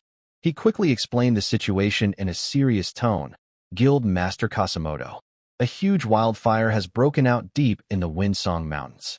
The fire is out of control and spreading toward Windrest Fortress. We must organize many water magic users to go into the mountains and extinguish the fire immediately, or Windrest Fortress will be in danger." He omitted the part about Linger recklessly starting the fire. Hearing this, Kasimoto's face changed instantly. He knew Alfred's identity and strength, and he would not make false alarms. He immediately thought of a deeper crisis. "Putting out the fire isn't our only problem, President Quasimodo," Mage Alfred said in a deep voice. "Such a massive wildfire will surely alarm and drive countless magical beasts from the Windcry Mountains. To escape the flames, they'll rush toward Windrest Fortress in panic. We must gather all mages and warriors at once to prepare for the beast tide." President Quasimodo gasped, cold sweat forming on his forehead. The fire was dangerous enough, but a large-scale beast attack on the city would be a true catastrophe. "Quick, summon every mage skilled in water magic, no matter their rank, and send them with Lord Alfred to fight the fire. At the same time, call all other mages, contact the Mercenary Guild for help, and gather every warrior in the city. Everyone must assemble at the walls and prepare for the beast tide." Quasimodo commanded loudly, his voice filled with urgency and authority.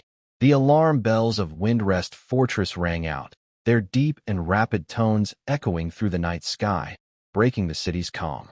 All mages were urgently called together. When they learned that the powerful 8th-rank mage Alfred was personally leading the effort and understood the danger of both the fire and the beast tide, their faces turned serious as they quickly responded. Soon, countless mages moved into action. Wearing their robes and holding their staffs, they followed Mage Alfred and President Quasimodo. The water mages surged toward the Windcry Mountains like a rising tide. Linger and Arya joined them, both strong mages who poured all their power into the difficult task of extinguishing the flames. Meanwhile, the other mages and all the warriors gathered on the fortress walls, ready for battle. Frost and water magic intertwined, forming a vast net that spread over the burning mountains. Water and fire elements clashed fiercely.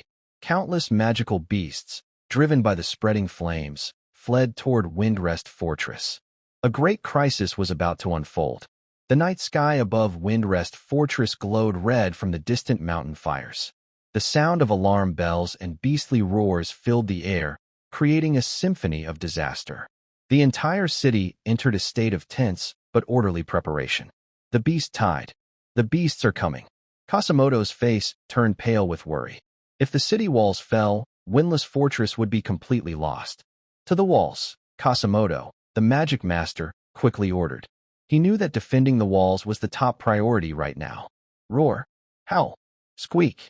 In the distant forest, a horde of magical beasts driven by forest fires surged like a black tide. They were numerous and varied, from low-level wolves and giant rats to mid-level forest bears and tusked wild boars, with some scattered level 6 magical beasts mixed in. Driven by flames and fear, their eyes gleamed with bloodthirsty madness as they charged toward Windless Fortress's walls.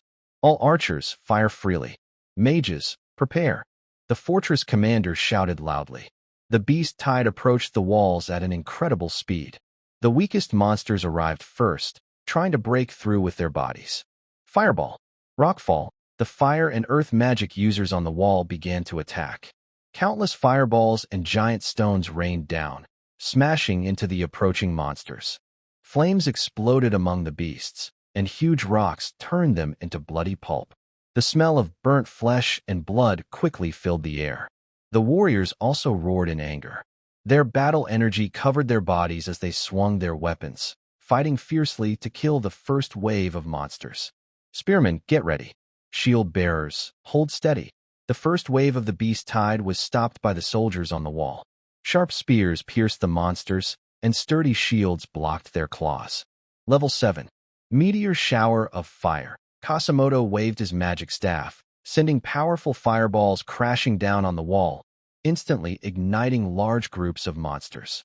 Wall of Fire. Kasamoto led other great mages to cast powerful fire magic, creating huge walls of flame that burned through the monsters, forcing them back. The soldiers, mages, and fighters of Windless Fortress used their blood and flesh to build an unbreakable wall. The monsters were too many, attacking wave after wave like a tide, rushing forward without fear of death. Some large forest bears and tusked wild boars began smashing into the gates, making loud thuds that made the entire wall tremble slightly. Ice Arrow Rain. Ice Arrow. Ice Spike Technique. At this critical moment, a large group of water magic users appeared from afar to join the fight. They attacked the rear of the monsters and helped trap them against the city wall. Lord Alfred, shouted a soldier standing on the wall.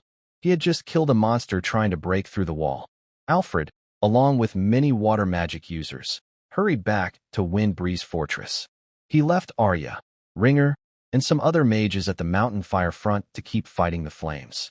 His first goal was to clear out the monsters so the city wouldn't be stolen. While the fierce battle on the wall was ongoing, the returning water magic users gradually shrank the battlefield.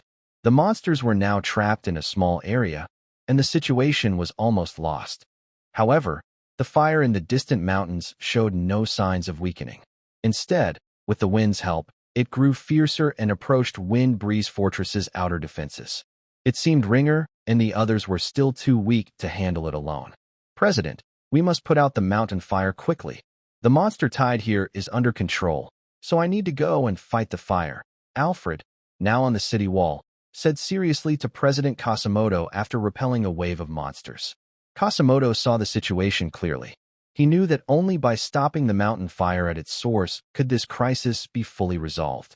All water and earth magic users, listen to me. Kasamoto shouted loudly. Follow Lord Alfred and leave the city to put out the fire. All other mages and soldiers, defend the wall. We cannot let a single monster enter the city. Some water and earth magic users quickly responded. They wore simple magic shields and, led by Alfred, rushed out of the city gates into the flames surrounding Windbreeze Fortress, moving against the firelight. Water Dragon Technique. Alfred waved his magic staff at the front. Several thick water dragons shot out from the tip, crashing fiercely into the strongest flames with great force. Ringer's infinite magic was crucial at this moment. His hands kept casting water spells non-stop, acting like a moving water source. During the time Alfred led many magic users back to help, Ringer was holding the line. Seeing Alfred return finally made him breathe a sigh of relief. "You're finally back. If you didn't come, we little mages wouldn't last much longer."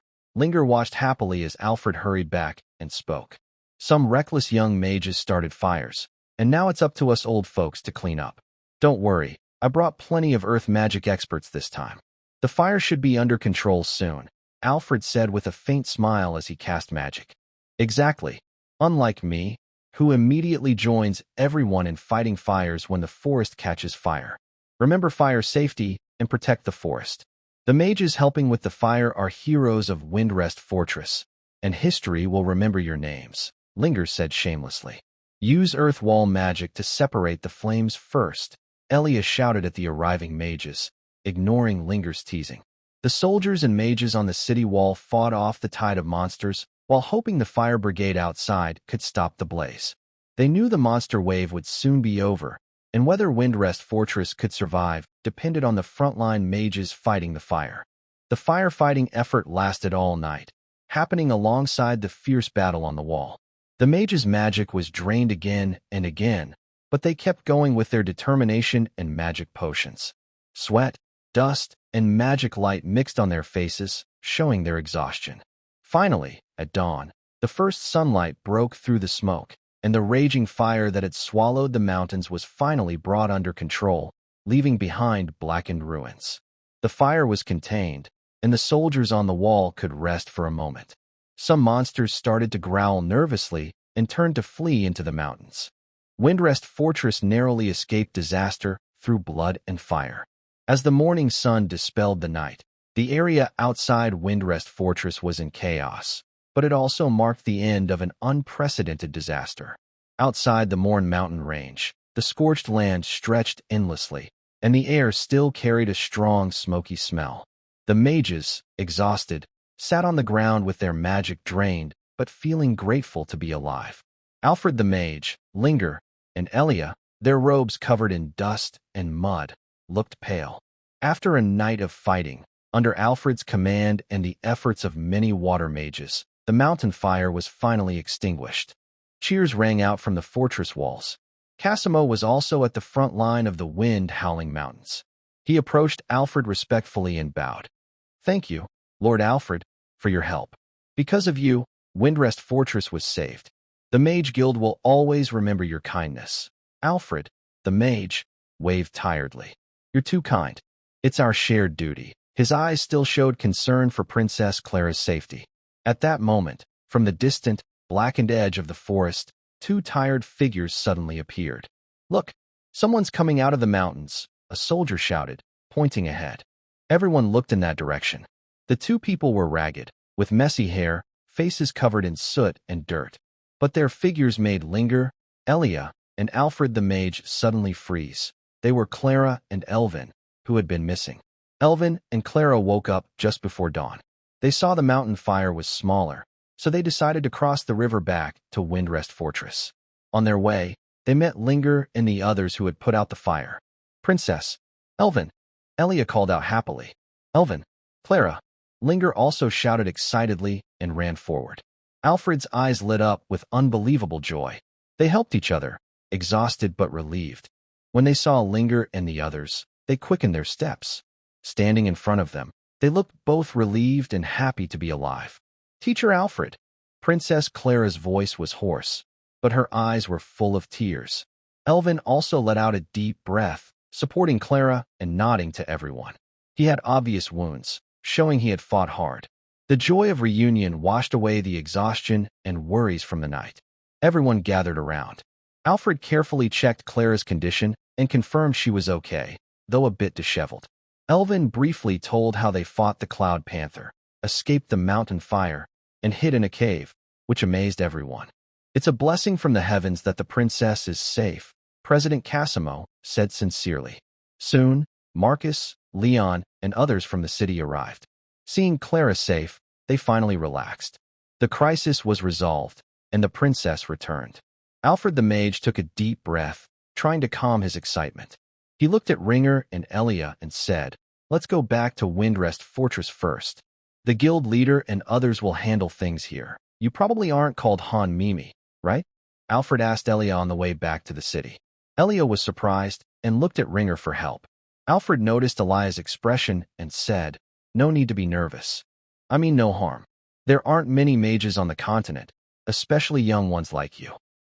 White hair, young. Beautiful.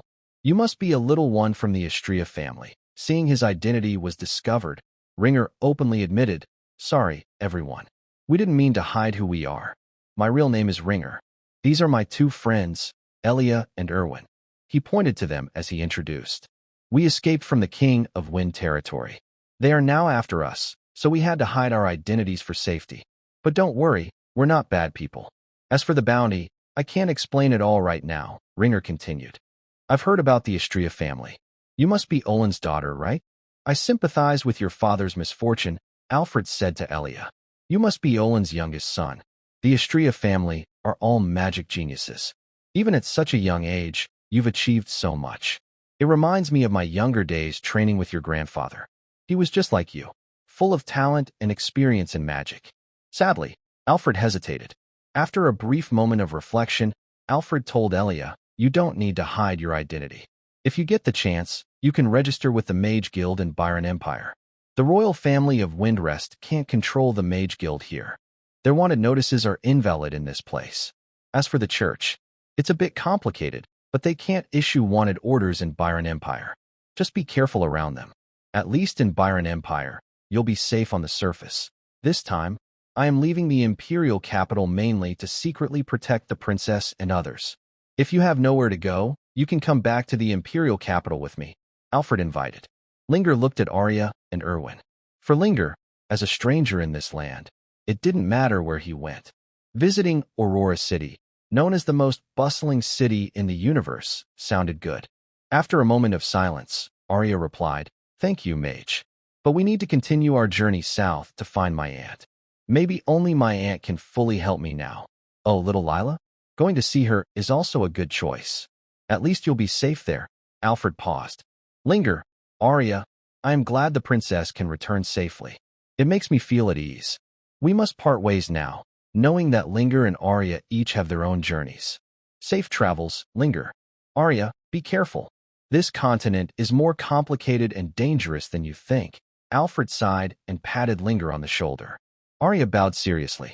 "Thank you, Lord Mage, for your care." While Linger, Arya, and Alfred talked, Clara approached Erwin. Their shared hardships overnight, the campfire in the cave, and countless moments of life and death had created a deep bond between them.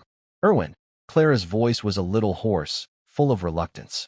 She knew that once they returned to the imperial capital, they might never meet again. The princess looked at Erwin with slightly reddened eyes. She reached out and gently touched the scar on his arm, left from protecting her against the cloud leopard. "Erwin, take care of yourself," she said softly, full of longing. "I will.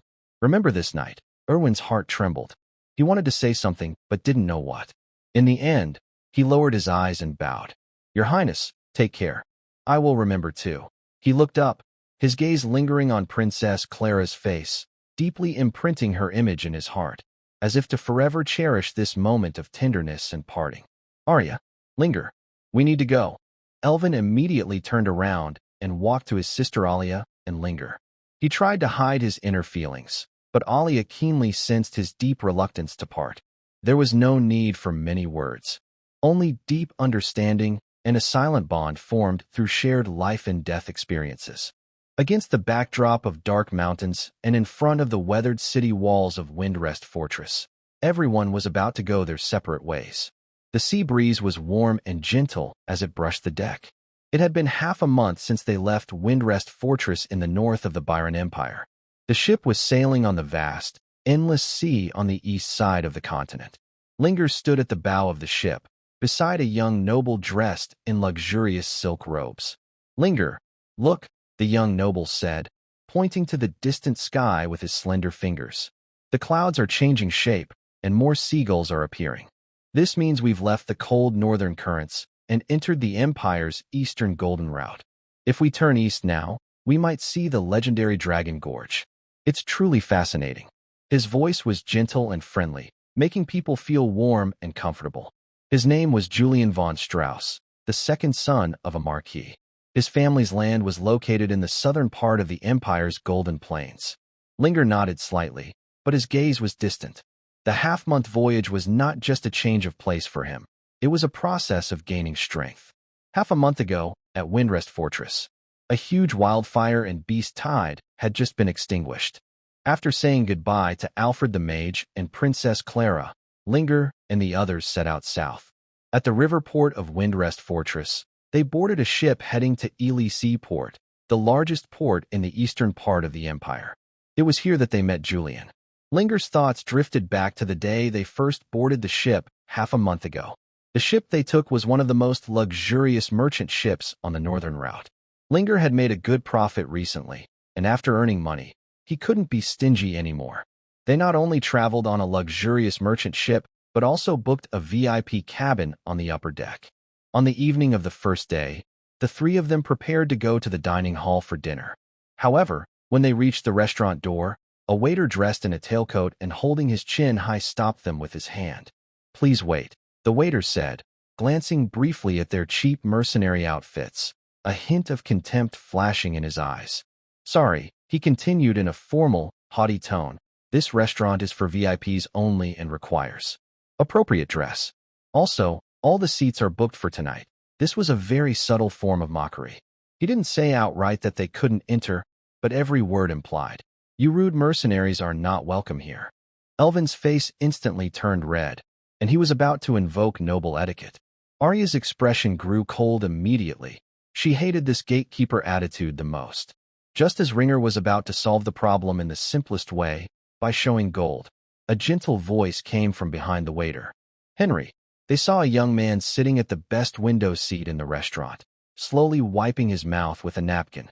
He wore a neat, dark blue travel suit, handsome, with a faint smile on his face.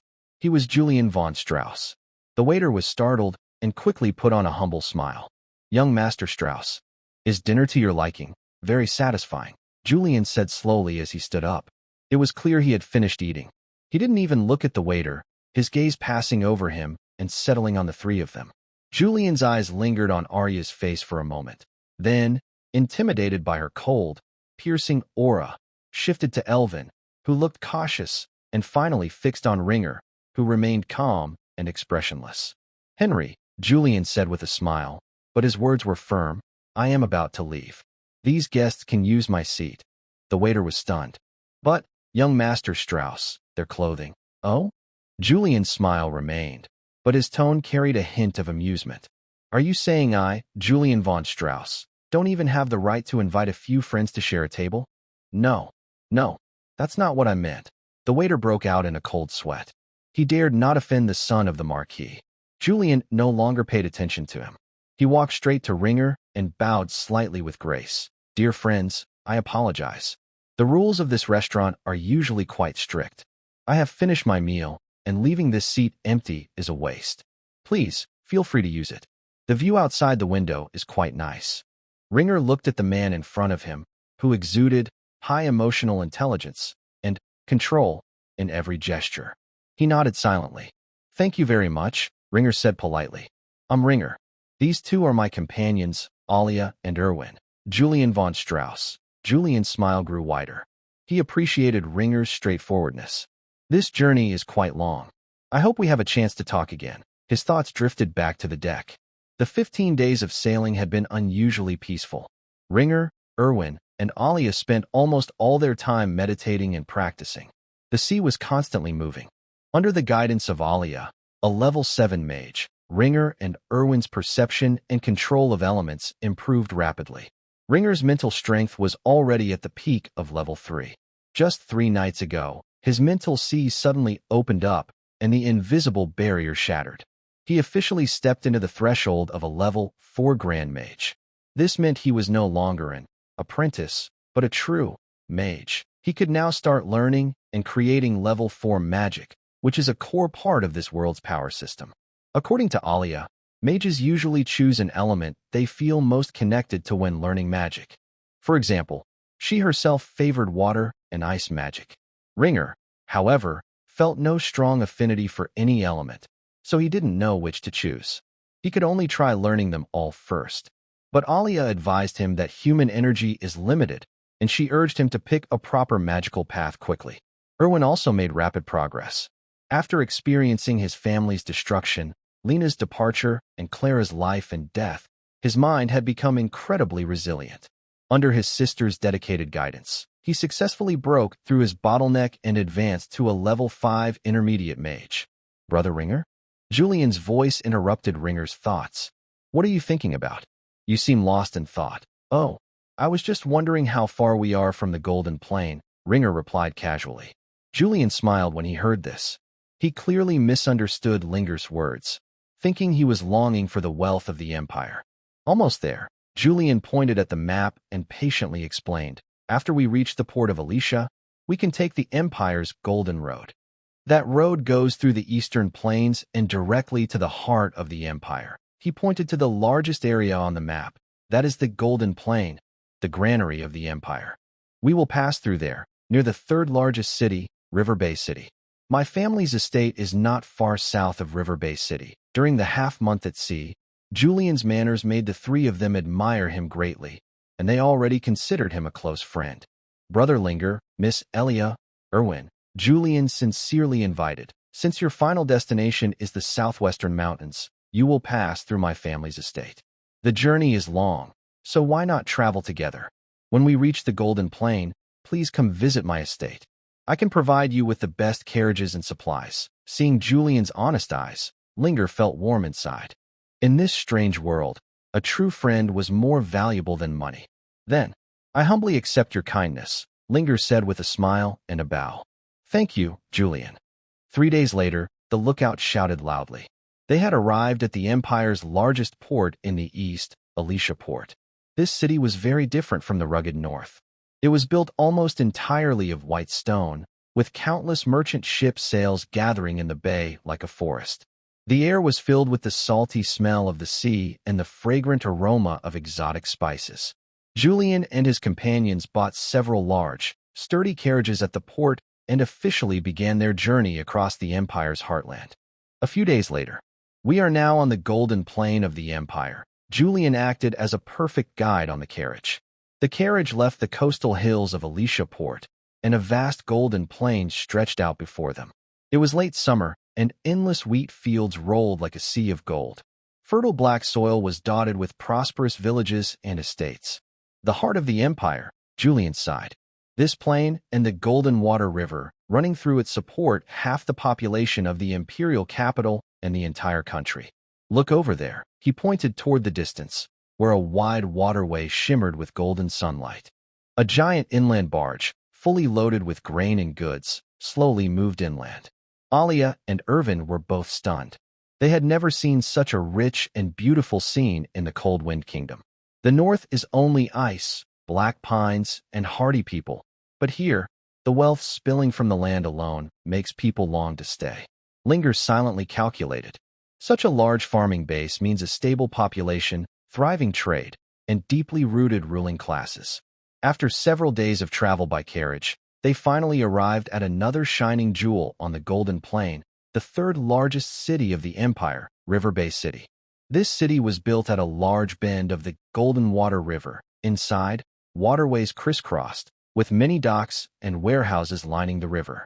The noise was almost loud enough to shake the sky. The city had skilled craftsmanship from the civilized world. Let's go to the Golden Ear and near the White Jade Bridge. Julian planned the trip. It's the best place to stay in River Bay City.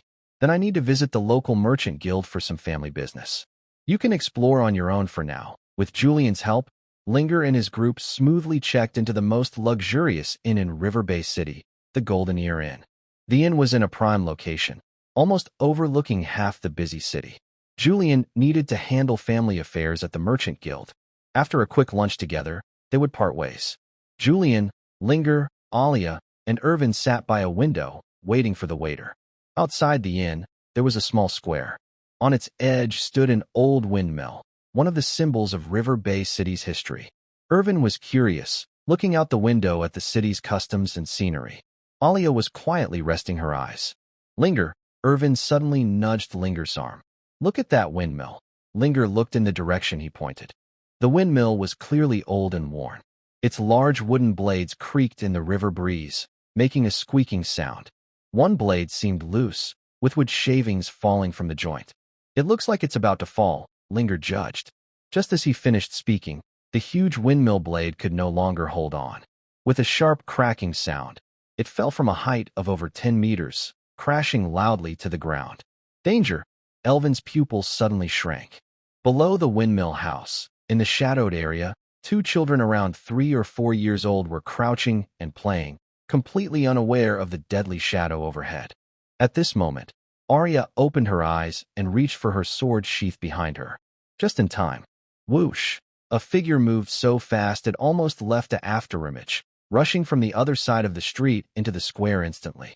The newcomer was a young warrior. He quickly stepped in front of the 2 children, looking up at the huge, howling shadow falling from above. His face showed no panic, only a hint of impatience, as if annoyed by minor trouble. He raised his right hand, pointing it like a sword, and a wind element fighting spirit gathered at his fingertips. Wind chant, shattering, he shouted softly, and his arm moved as fast as lightning, aiming at the falling objects in the sky. Whoosh! Dozens of faint blue sword energies shot out, crossing and weaving in the air to form a sharp, large net. The huge windmill blade, upon contact with the sword net, shattered as if thrown into a crusher, exploding into countless fragments and with chips falling down. The 2 children cried out in fear. Just as the sharp fragments threatened to bury the 3 of them, Ignatius looked cold and stomped his right foot the ground. Scatter! A violent burst of blue fighting spirit erupted around him like a shockwave. Boom! All the falling wood and debris were blown away by the wave, scattering in all directions like a shower of flowers, none touching the 3. When the dust settled, the young warrior stood with his hands behind his back, gazing up at the sky at a 45-degree angle. He stood amidst the flying wood chips, his flowing robes slowly settling, and his bright armor spotless. Elvin's mouth was wide open, almost able to fit an egg inside. Ringer, he stared blankly. Why didn't he just hold those 2 children and run away? Wasting fighting spirit, Arya said calmly. Linger stifled a laugh and patted Irwin on the shoulder. It seems every place has its own teenage hero. Haha. Anyway, his wind howl, shatter move looks pretty cool. That was made up by him. There's no such move. It's just a wind-type fighting technique. Come on, I'll introduce you to a new friend, Julian said with a helpless shake of his head. Suddenly, the door of the windmill house burst open with a loud bang. A chubby miller ran out, stumbling and crawling. My children, he exclaimed, first hugging his 2 kids. Seeing that his children were safe and about to thank the young warrior, he then looked at his windmill, now shattered into pieces and completely broken. He fell silent instantly. The young warrior clearly enjoyed the amazed looks from the onlookers. He didn't even glance at the miller, but casually pulled out a heavy pouch of coins from his pocket and threw it directly to the miller. The miller was stunned by the bag of gold coins. He picked up the pouch, shook it, and his sadness immediately turned into joy. Oh my! Thank you for your generosity. Thank you for saving us. Sir, you are so young but already so powerful. You must be a sword saint. The young warrior loved this kind of praise and nodded happily. Ignatius, your way of making an entrance is still so eye-catching, Julian said with a helpless shake of his head. His voice was soft but clear, reaching the young warrior's ears over the noise of the square. The young warrior, Ignatius, who had just struck a perfect 45-degree look at the sky, pose, stiffened slightly at the comment. He slowly turned around, his handsome face showing a hint of impatience beneath his icy, proud expression. Julian, he raised an eyebrow. Why are you here? Why can't I be here? Julian kept his perfect smile. He stood up from the terrace of the inn and raised his glass toward Ignatius in the square. But, Lord Ignatius, your grand entrance did scare a few of my distinguished guests quite a bit. Ignatius looked over at Linger and the others. Julian continued. Since you're here, why not join us for lunch? Consider it a welcome after your impressive performance earlier. Ignatius glanced at the broken windmill and decided the matter was settled. He confidently flicked his cloak and said, "Fine. The air here is too polluted." Ignoring everyone, he walked straight into the Golden Grain Inn. A few minutes later, Ignatius sat across from Julian. As soon as he sat down, he examined the tableware with a nearly critical eye, even pulling out a clean white handkerchief from his coat to carefully wipe the brand-new silver knife and fork that the waiter had just brought. The waiter approached again. "Sir, may I take your order?" Ignatius didn't look up and spoke with certainty. "Appetizer.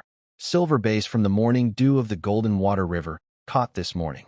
I want the smallest, most tender piece from its belly, lightly boiled with moonlight spring water, sprinkled with frost salt from the north.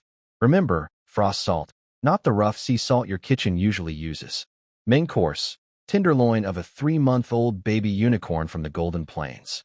It must be slow-roasted over white nutwood, with a smoky aroma. The outside should be crispy, but the inside medium rare, with visible blood streaks, but no blood water. Soup, clear soup of volcanic pheasant, filtered 3 times through silk. I don't want any impurities in the soup. Finally, wine. 30-year-old Cabernet Sauvignon. No, wait," he paused thoughtfully, pretending to be generous. "Since your place might not have that, let's go with 15 years. It's barely drinkable." The waiter broke out in a cold sweat. "Sir, we do have morning dew silver base, and we can manage the unicorn. But the moonlight spring, frost salt, and 15-year-old wine. None of that?" His tone was haughty. "Isn't this the best inn in the city? How does this compare to the imperial capital?" "Don't make it difficult for him, Ignatius," Julian interrupted with a smile, speaking to the waiter. "Just prepare what Ignatius says. If you don't have moonlight spring, use local spring water. If you don't have frost salt, substitute sea salt. For the wine, use your best stock. Put it on my account." The waiter, as if granted a pardon, hurriedly retreated. "You are still so particular," Julian said helplessly, shaking his head. "Humph, if you can't even manage basic food, what's the point of practicing?" Ignatius replied coldly. "All right, let me introduce everyone properly," Julian said, returning to the main topic. He pointed to the 3 people. "This is Mr. Ringer, this is Miss Arya, and this is Mr. Elvin. They are friends from the King of Wind territory and my travel companions." Then he turned to the 3 of them and said, "This is Viscount Ignatius. He is a noble from the Empire, a very promising noble. We met a few times at a banquet in the imperial capital." Ignatius snorted at the word noble, clearly preferring to be called Viscount, but he didn't argue. He just nodded slightly to greet them. King of Wind territory, he seemed to remember the name. "Wildland. What are you doing in Byron Empire?" "Looking for gold." His tone was full of obvious superiority. "We're just passing through," Ringer answered with a smile. "The world is big, so we want to see it." "Oh." Ignatius looked a bit surprised by Ringer's calm answer. He studied the dark-haired, dark-eyed man again. Soon, the dishes were served.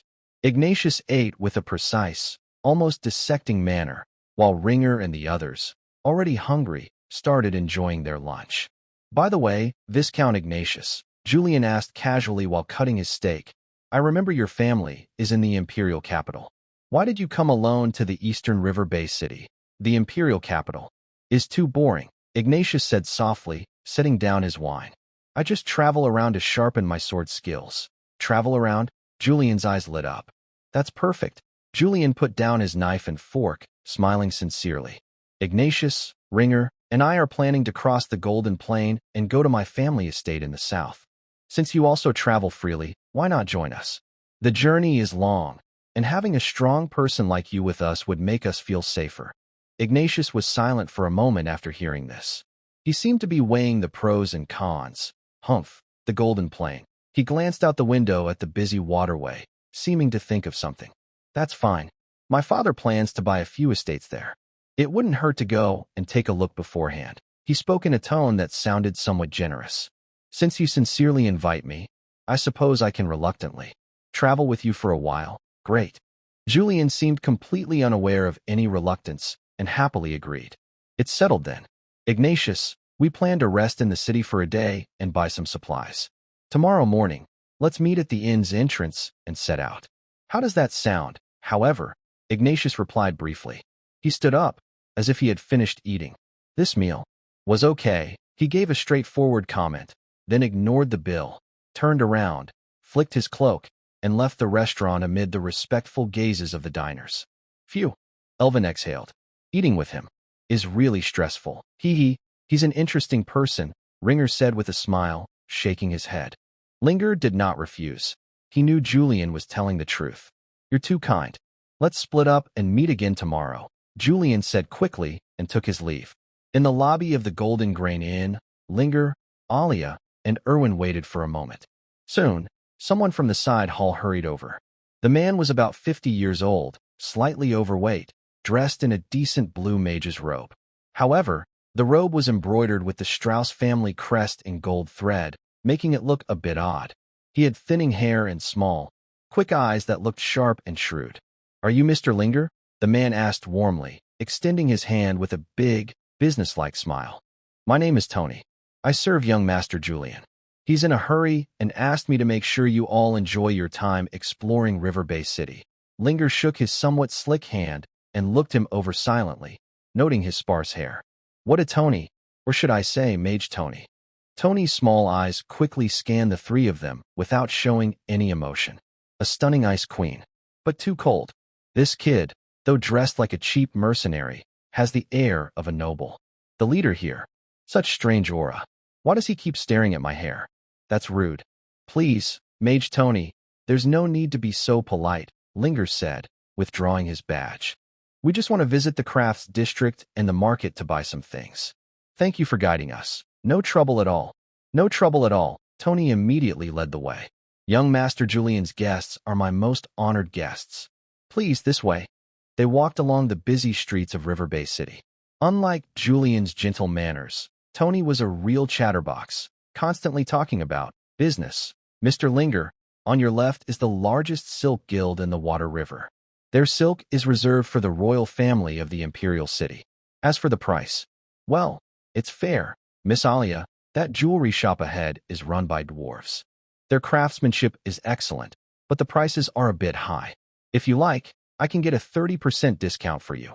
Alia and Erwin weren't interested in these luxury goods and just followed cautiously. Seeing this, Tony looked a bit disappointed, but his sharp eyes never left Linger. However, Ringer's next action surprised Tony. The guide. Ringer ignored the fancy shops and instead headed straight into the messy, noisy crafts and materials market. It was full of blacksmith sounds, the smell of leather, and the strong scent of various magic potions. Mr. Ringer, this place is dirty and messy. It's not suitable for someone like you. Tony tried to stop him. Mr. Tony, do you sell sulfur here? Ringer stopped in front of a potion shop. Sulfur? Tony was surprised. Yes, we do. It's used by alchemists and blacksmiths to process ores. Why do you need it? It has a strong smell. I'll buy it. Ringer pointed to some thin copper and zinc sheets nearby. And I want those too. Also, give me some beeswax, pine resin, and lacquer. By the way, do you have sturdy glass bottles and clay jars? I'll take about 10. Tony was completely confused. What kind of shopping is this? Sulfur, copper sheets, beeswax, empty bottles. This doesn't look like a purchase for a noble guest.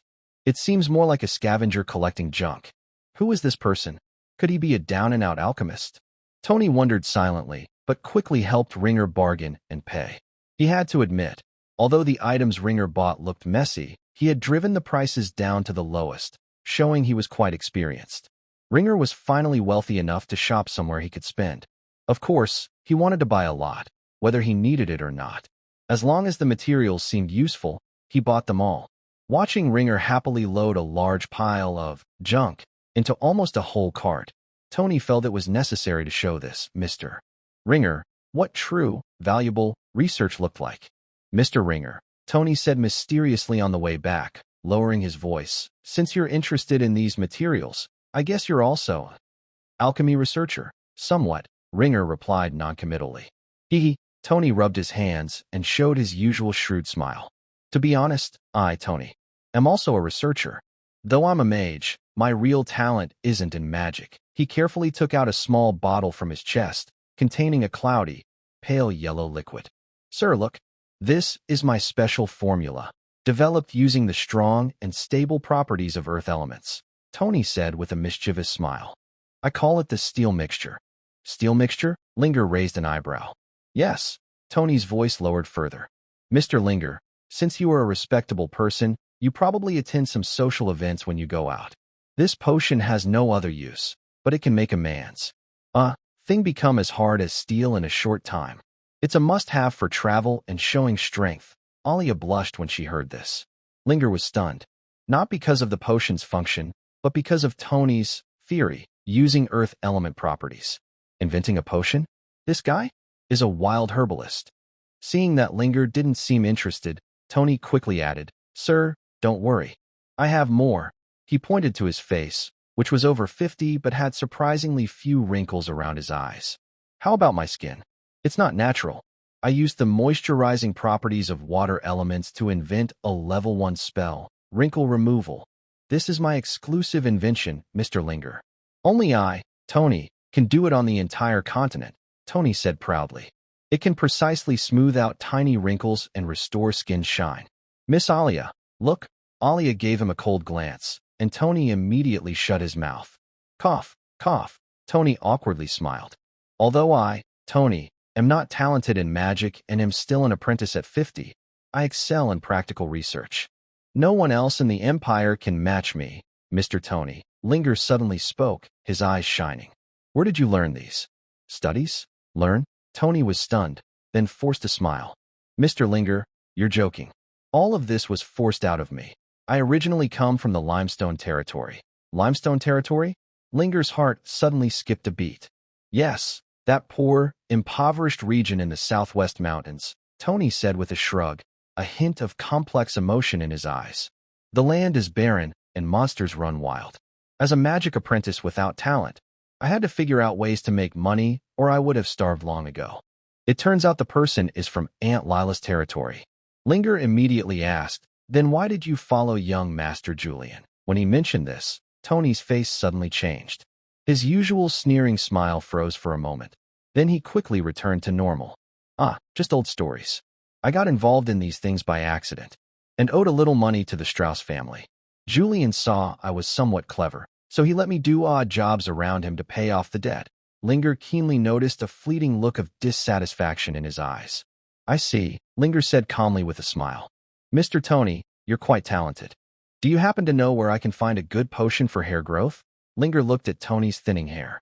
Tony understood that Linger was joking. He awkwardly smiled. Not yet, but I'm researching it. Yes, researching. Hee. Mr. Tony, Linger interrupted him. Do you know where the best, the rarest and highest quality magic wood shop in the city is? Not for finished wands, but for raw materials. Tony was surprised. He had just bought a bunch of alchemist junk, and now he was asked to buy expensive raw wood? This Mr. Linger's hobbies sure are costly. You're asking the right person. Tony quickly put on a friendly smile. The best timber shop in Riverbend City is the root of the great tree. The owner has a strange temper, but the supplies he has make even the court mages in the imperial city jealous. Follow me. The root of the great tree was very different from the nearby blacksmith shops. It was a quiet stone building. As soon as you stepped inside, a mixed scent of ancient wood and fresh timber hit you. There were no clerks, only an old man with a goat beard, sitting behind the counter with his eyes closed. Boss, a distinguished guest, Tony said respectfully. The old man slowly opened his eyes, looked at Linger and the others, and finally fixed his gaze on Linger. What do you need? I need some wood, Linger said directly. Not for making wands, but for other purposes. I need it to have excellent insulating properties, to resist high-energy impacts, and also be tough enough. Insulating? The old man's eyes showed a hint of surprise. Magicians usually only care about element affinity and magic conduction. The word, insulating, was the first time he heard it from a customer. Interesting guest, the old man stood up. Come with me. He led Linger to the back of the shop and pointed to a few dull, slightly charred pieces of wood. Thunderstruck ironwood. It was struck by lightning from the sky. Instead of being destroyed, it absorbed the power of the storm, making its structure very dense.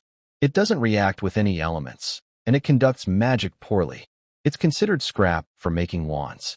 But when it comes to insulation and toughness, there's nothing better. Linger's eyes lit up immediately. Good stuff. This material could be used to make many useful things. And this one, Linger pointed to a piece of wood buried underground, shining with a metallic luster. Deep earth ironwood. It grows above rich mineral veins. It's very dense and conducts energy steadily. Linger carefully examined both types of wood. I'll take both, he said. Sir, the old man warned. These woods are quite expensive. Name your price. When the old man named a number, Tony gasped. Erwin also looked surprised. Just these few scraps could buy a small estate in the Windy Kingdom. Linger kept a calm face and placed a heavy pouch of money on the counter. It was his big savings from Marcus, but now 90% of it was gone in an instant. Please cut and deliver it to the Golden Grain Inn. When he left the root of the great tree, Linger's money pouch was much emptier. Tony followed behind, feeling a storm of emotions. Mr. Linger spent money like water, but he was buying worthless junk. Mr. Tony, Linger said casually, as if he didn't care about the large sum just spent. I heard you're from the Grey Rock territory? Yes, that poor, remote place. Tony replied with a look of disdain. Mr. Linger, you really shouldn't go there. It's not a place for people. You haven't seen it. Everywhere is gray and white stones. Growing wheat there is hard, and the wheat tastes like lime. The wind blows all year, strong enough to tear your face apart. Birds don't even fly over because there are hardly any insects. The Empire's maps almost forget that place. It's like a cursed corner. Oh, Linger pretended to be curious. I heard there's also a noble lord there. I think his last name is Stonefield. Are you talking about Baron Edgar Stonefield? Tony seemed to hear a big joke and chuckled. A lord? Haha, he's just a figurehead. That guy. He's basically our Grey Rock territory's specialty. A big, stinky, hard stone. Tony got more interested and started complaining loudly. That guy is a complete loser. I've lived 50 years, and I've never seen such a useless noble. He has no fighting spirit and no magic skills. All he does is hide in his broken stone castle, studying old books no one cares about anymore. He can't even manage his land properly. Taxes are low, soldiers are leaving, and he acts like he doesn't care at all. Everyone in the territory knows that the real support of the land is his wife, who was said to be very beautiful when she was young. Hey, that woman is also strange. I heard she's from a noble family in the Cold Wind Kingdom. I don't know what she was thinking back then. She must have been blind to marry into our broken place. Tony didn't notice that when he mentioned Cold Wind Kingdom, Arya and Elvin behind Linger both stiffened at the same time. A noble from the Cold Wind Kingdom married into Greyrock? Linger asked calmly, continuing to probe. Who says not? Tony opened up. I heard she was a great beauty back then. Now, she's probably turned into a hag from all the wind and sand. Their family keeps to themselves, hardly interacts with outsiders, and is so poor they're practically broke. It's a shame for the Empire's nobles. Sir, why do you ask? I wouldn't want to go to that place even if they paid me. I'm just curious about your background as a guide, Linger said with a faint smile. From what you say, that place really doesn't sound interesting. Tony looked at Linger's calm face. Yeah, who would care about their own boring hometown? After a whole afternoon of shopping, Linger had spent almost all his savings, leaving only a few coins for travel. That night, at the Golden Grain Inn, in Julian's suite, Julian was slowly sipping red wine, listening to Tony's report. If that's how it is, young master, Tony bowed respectfully. This Mr. Linger's movements are very strange. Oh, he first went to the black market to buy a large amount of alchemy materials, including sulfur, zinc sheets, copper sheets, and glass jars. Then, he went to the giant tree root and spent a lot of gold coins to buy 2 pieces of Thunderstrike ironwood and 1 piece of Deep Earth Sink ironwood. Julian paused with his hand holding a wine glass in midair. Tony continued. He bought those woods without caring about element affinity or magic conduction. Instead, he specifically chose ones that are insulating and hard. That Thunderstrike ironwood is basically considered useless by mages. Sulfur, metal sheets, insulating wood. Julian's eyes showed a hint of strong interest. It sounds like a kind of alchemy experiment I've never seen before. One more thing, young master. Tony hesitated. He also asked me about the Greyrock territory. Greyrock territory? Julian finally frowned. Yes, he specifically inquired about Baron Edgar Stonefield. Julian put down his wine glass. I told him it's poor and ruined there, and that the Baron is a useless fellow. He didn't seem interested, Tony added. From his expression, I think he was just asking out of curiosity. All right, I understand. Julian slowly stood up, walked to the window, and looked at the busy street below. He turned around, a gentle smile returning to his face. Tony, you did very well. We'll depart as planned tomorrow. Mr. Ringer is becoming more and more interesting. To avoid disturbing everyone, I decided to stay alone in that car. Julian glanced at the strange wood materials loaded onto the vehicle, which emitted a burnt and metallic smell, along with several sealed cans of sulfur and various bottles. A hint of curiosity flashed in his eyes, but he maintained his composure. Since Brother Ringer has his own research to do, that's for the best. Tony immediately ran over. Young master, at your command. You're responsible for driving the last carriage. Make sure Mr. Ringer's needs are met. Yes, yes. Rest assured, Mr. Ringer. Tony quickly climbed into the driver's seat. Thus, Julian, Elia, and Erwin sat in the most spacious and comfortable main carriage. The convoy slowly left River Bay City, beginning their journey across the Golden Plains. The carriage traveled for several days.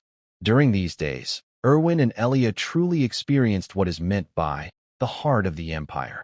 The carriage moved along the wide and flat Golden Avenue, which could fit several carriages side by side.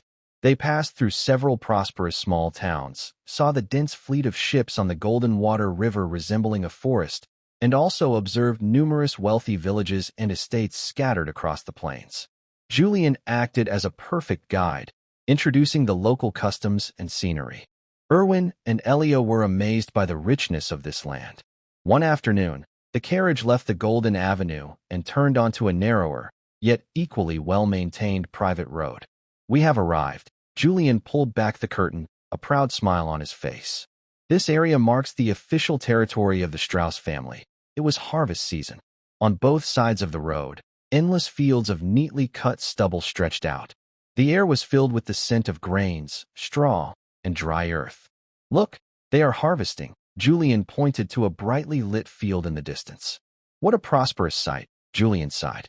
This land feeds half the population of the Empire and is its true foundation. In the fading light of dusk, Erwin saw countless farmers bending over, using sickles to harvest the last of the wheat. On the open ground beside the fields, the grains had already been piled into golden mounds. The carriage slowly passed through this farmland. Erwin wanted to greet the farmers, but the smile on his face gradually froze. He noticed that the farmers working in the fields had no expression on their faces. There was no joy from a good harvest, no tired complaints, and no conversations. Everyone was mechanically and silently repeating the same motion of swinging their sickles. Their eyes were numb and empty, like puppets without souls. One farmer accidentally fell while carrying a heavy bundle of wheat. The bundle fell on his leg, but he didn't cry out in pain. Instead, he struggled to get up, picked up the scattered wheat, and continued to tie the bundle with a blank face, as if he wasn't the one who fell. This rich, golden, lively land contrasted strangely with the people on it, whose eyes looked dead and soulless, like walking corpses. Julian, Erwin asked with confusion, why do they look so unhappy? This was very different from what he saw in the Cold Wind Kingdom. Although the north was poor and cold, even the poorest hunters would show a real smile when they caught a rabbit. Julian heard this, and his smile paused for a moment, but he quickly returned to normal. He looked in the direction of Erwin's gaze and gently explained, Erwin, you misunderstood. The autumn harvest is the hardest work in the Empire. They are just too tired. After the harvest is finished and the Lord distributes the pay and winter supplies, you'll hear their cheers. Is that true? Erwin looked at the numb backs, and his doubts didn't lessen but grew deeper. Meanwhile, in the last wagon of the convoy, Tony was carefully driving the cart, but he kept listening closely to the sounds behind him. Inside the wagon, Ringer was busy and focused. He fixed the piece of lightning-struck, lightning-affected ironwood on the floor of the cart, using its natural insulating properties as a base. Then he took out the copper and zinc sheets he bought, carefully stacking them in a specific alternating order. He didn't use acid because it was too dangerous on the bumpy cart. Instead, he used a weakly corrosive and conductive salt water borrowed from Tony. He soaked the metal sheets in the salt water and then connected them with a thin copper wire. A faint, tiny blue spark of electricity flashed at the end of the copper wire. It worked. Linger's eyes lit up with joy. Although it was just a simple voltaic pile with very low voltage, it was still electricity, a kind of energy that had never appeared in this world before, controlled by science. Linger suppressed his excitement, took out sulfur, resin, and glass bottles, and began making something else. The carriage moved leisurely across the golden plains. Outside, farmers went about their work, and the land was full of harvest. Inside the carriage, a scientist from another world quietly ignited the spark of civilization. The convoy traveled for nearly an hour through the territory of the Strauss family.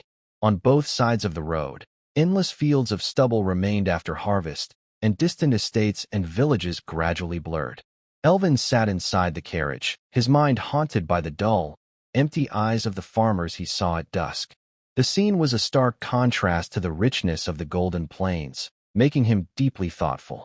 Julian, brother, Elvin finally couldn't hold back and spoke. Is your family's land always like this? Julian paused slightly at the question, then smiled and said, Elvin, I understand what you're thinking.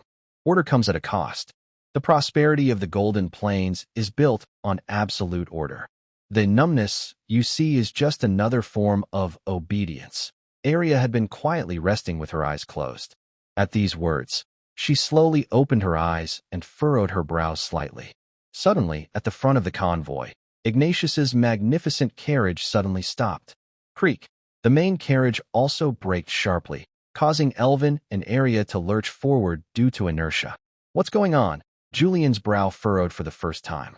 Whoosh! An arrow shot past Ignatius's carriage roof, embedding deeply into a nearby tree trunk. Be alert! A knight accompanying the group shouted loudly.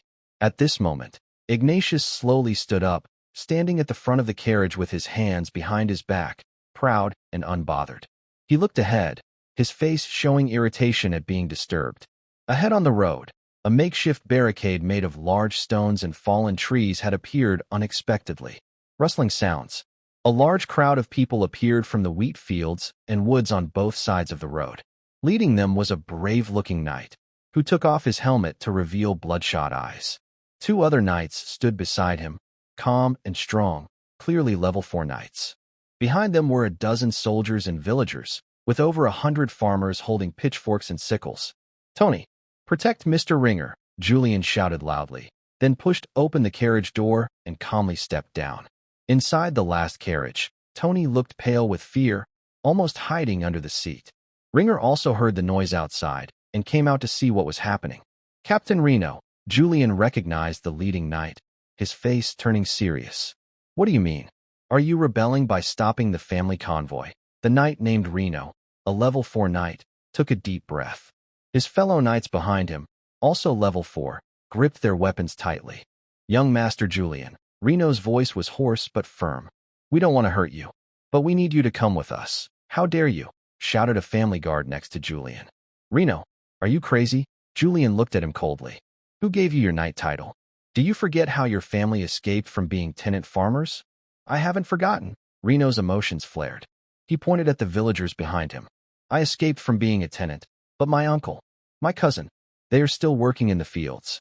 They are still tenants. He suddenly drew his sword and pointed at Julian. Your Strauss family's greed has gone too far. You treat the Golden Plain like a machine to squeeze every drop of profit. You take almost all the harvest, leaving us with only bran that even animals won't eat. The other knights and soldiers behind him also drew their weapons. They seemed to be Reno's allies, all from tenant families. Though they had gained power through military achievements, their roots were still in this land, which was being pushed to its limit. Enough! Reno seemed to realize he was losing control. He forced himself to calm down. Young Master Julian, we are just following orders. That person said that as long as you cooperate, we won't hurt you. We only want you to go back and talk with the Marquis about the livelihood of the tenants. The villagers behind him also started to make noise. Although they were afraid, driven by despair, they still clenched their weapons. This was a planned kidnapping. Reno and the knights were just the executors. They used their influence in the Knight Order, teamed up with soldiers from humble backgrounds, and incited these tenants who had already been pushed to the edge. Humph! A disdainful snort came from ahead. Ignatius slowly got off the carriage, looking down on them with contempt. A bunch of ants, daring to block the road here. He seemed to completely ignore the crowd of over 100 people surrounding him. Reno clearly noticed this impressive young warrior. His pupils shrank, and he pointed his sword at Ignatius. "Sir, this is a matter for the Strauss family. We do not want unnecessary casualties. Please stay in the carriage and do not move. Otherwise, we will have to see you as an enemy." Julian's face turned cold. But before Julian could speak, Ignatius was the first to laugh. It was a cold, humorless sneer. "Enemies?" Ignatius not only refused to return to the carriage but slowly stepped forward. "Are you threatening me? I had no intention of bothering with your boring little drama." Ignatius lifted his proud chin, his gaze sweeping over Reno, the tenants behind him holding pitchforks, and finally resting on Julian. But his voice suddenly turned cold. "You have blocked my way." And he looked at Reno with contempt. "Your threats have successfully angered me." Ignatius's body suddenly moved. Around his feet, a blue whirlwind appeared. Dust on the ground was swept away, and blue fighting energy burst out from below, his robes fluttering wildly in the fierce energy. Is he wasting his fighting energy again? Elvin's mouth twitched. Ignatius took a few steps forward alone, standing between everyone and the rebels. "Julian," his voice was calm, as if giving a small order, "control your people in the carriage. Don't come out and cause trouble." He then turned to Reno and the over 100 rebels. "I give you 3 breaths of time. Either get lost, or," he slowly raised his finger, pointing at Renaud, "I will personally eliminate you from this path." The over 100 farmers instinctively felt fear, their hands trembling as they held their pitchforks. Renaud's face turned pale. He was experienced in battle and immediately saw that the young man in front of him had refined fighting spirit, clearly not an ordinary opponent. But behind him were over 100 desperate lives, and he could not retreat. 3 breaths are up. It seems. You are ready to be eliminated." Ignatius's voice was cold. "Arrogant," Renaud finally shouted angrily. "He is only one person. Buck, Lhasa, come with me. The 3 of us will take down this troublesome noble first." He knew very well that if they didn't take out this bold, hard nut, the morale of the farmers, who had just been stirred up, would collapse instantly. "Kill," Renaud roared, and his yellow fighting spirit burst out instantly. The 2 other level 4 knights beside him, Buck and Lhasa, also activated their fighting spirit, forming a triangle as they charged rapidly toward Ignatius. "Humph, foolish brute force," Ignatius snorted softly, raising his hand as if holding a sword. He did not retreat, but instead moved forward. Clang, ding, clang. The clash of fighting spirit and metal exploded in the middle of the road. Inside the carriage, Elvin nervously pressed against the window. He's fighting 3 level 4 knights alone, and he isn't even drawing his sword. Aria also focused intently, her brow slightly furrowed. At the center of the battlefield, Ignatius moved like a ghost, his pale blue fighting spirit making him seem like a flickering leaf drifting in the wind. Renaud's heavy strikes were powerful, but each one just barely missed his shadow. Buck's sword, burning hot, tried to block his movements. Lhasa focused on his lower body, with sword strikes aimed at Ignatius's footing. Although Ignatius remained elegant, each of his blocks seemed somewhat heavy. Clang! Renaud seized the opportunity and swung his heavy sword fiercely at Ignatius. Ignatius dodged too late, and the blade brushed past his light armor. The force of the made Ignatius stumbled back half a step, while Buck and Lhasa's attacks had already sealed all his escape routes. Now is the time. Renaud was overjoyed, shouting, "Together! Crush him!" The combined fighting spirit of 3 level 4 knights surged completely at this moment. Their 3 long swords struck with overwhelming force, aiming directly at Igneous. Igneous was forced to stop. His pale blue energy shield instantly appeared. Boom! A loud, dull explosion. The 4 fighting spirits clashed fiercely, creating a wave of energy that blew dust and debris into the air. Renaud, Buck, and Lhasa were knocked back 3 steps, their chests heaving with exertion. Meanwhile, Igneous was pushed back several meters by the force, leaving 2 deep gouges in the ground. He was at a disadvantage. Ha! Renaud panted heavily, looking seriously at Igneous. "Draw your sword. Let me see how strong you really are." But Igneous slowly straightened up. He didn't even look at the 3 knights ready for battle. Instead, he lowered his head and, with a look of slight disgust, glanced at the dirt splashed onto his elegant light armor from the aftershock of the energy clash. "This boring test is over," he spoke calmly. In everyone's stunned gaze, he raised his left hand and reached for the clasp on his right shoulder armor. Click, a soft sound. He then lifted his right hand and unfastened the clasp on his left shoulder.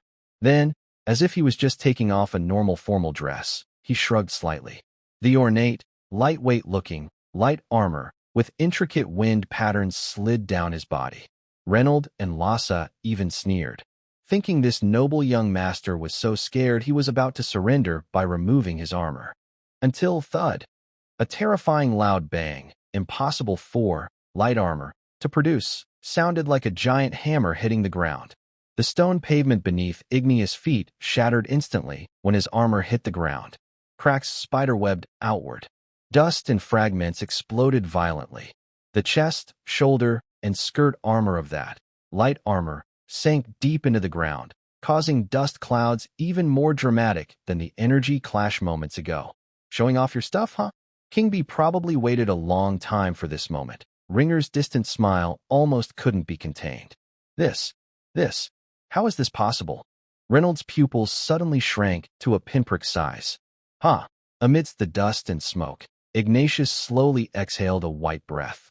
He untied his restraints. He still stood in the same place, but his aura had changed. Did I see it wrong? Why do I feel like he smiled for a moment and then quickly returned to his cold expression? Buck whispered. "I told you." Ignatius's voice sounded, but he remained in place. "What?" Reynolds instinctively looked back. Too slow. Ignatius moved. The battle's pace instantly reversed. Three knights wildly swung their weapons, unleashing their fighting spirit fully, trying to surround him again. But this time, Ignatius was faster than before. Ignatius's speed was at its limit, with light blue fighting energy extending from his fingers. Clang, Buck's fire slash missed, as Ignatius had already flashed to his side, with the light blue sword energy precisely hitting his wrist. Buck screamed and dropped his sword. Ignatius didn't even look at him. With his left hand forming a sword shape, a wind element fighting energy instantly slashed toward Laya's legs. Laya couldn't dodge and lost his balance, kneeling on the ground. In an instant, only Reynolds remained. "He's so much faster now." Reynolds was completely panicked. He raised his heavy sword, using all his strength to perform a sweeping attack. Annoying, Ignatius advanced instead of retreating. His fighting energy longsword curved around Reynolds' blade at an incredible angle, stopping precisely at Reynolds' throat. Reynolds, with his throat pressed by the light blue fighting energy, stiffened. The victory balance had completely tilted. Ignatius was about to speak, in his usual style, to declare the end of this game. "I told you." Before Ignatius could finish, an unexpected change occurred. At that moment, a powerful magical wave suddenly erupted from the numb group of farmers. Not good.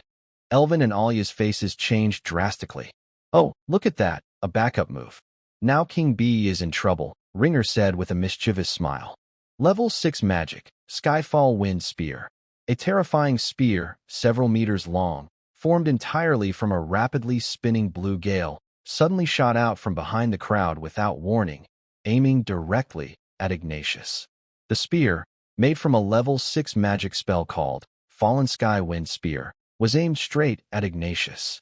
This surprise attack happened just as Ignatius had defeated 3 knights, with his old strength just gone and his new strength not yet fully developed. Ding! Ignatius didn't have time to pose perfectly. He could only hurriedly gather his fighting spirit to block. Boom! The wind spear exploded. A powerful shockwave of elements burst out, knocking Ignatius back several meters. The hardstone pavement beneath his feet cracked apart. His elegant battle suit was torn in a few places for the first time, and his hair was slightly disheveled. "Oh?" Hiding among the rats, Ignatius said coldly. He slowly looked up, his gaze fixed behind the crowd. He saw some dull farmers panicking and spreading apart. A middle-aged man in a gray robe, with a serious expression, stepped forward. He looked ordinary, like a manager, but the glowing blue staff in his hand revealed his terrifying strength.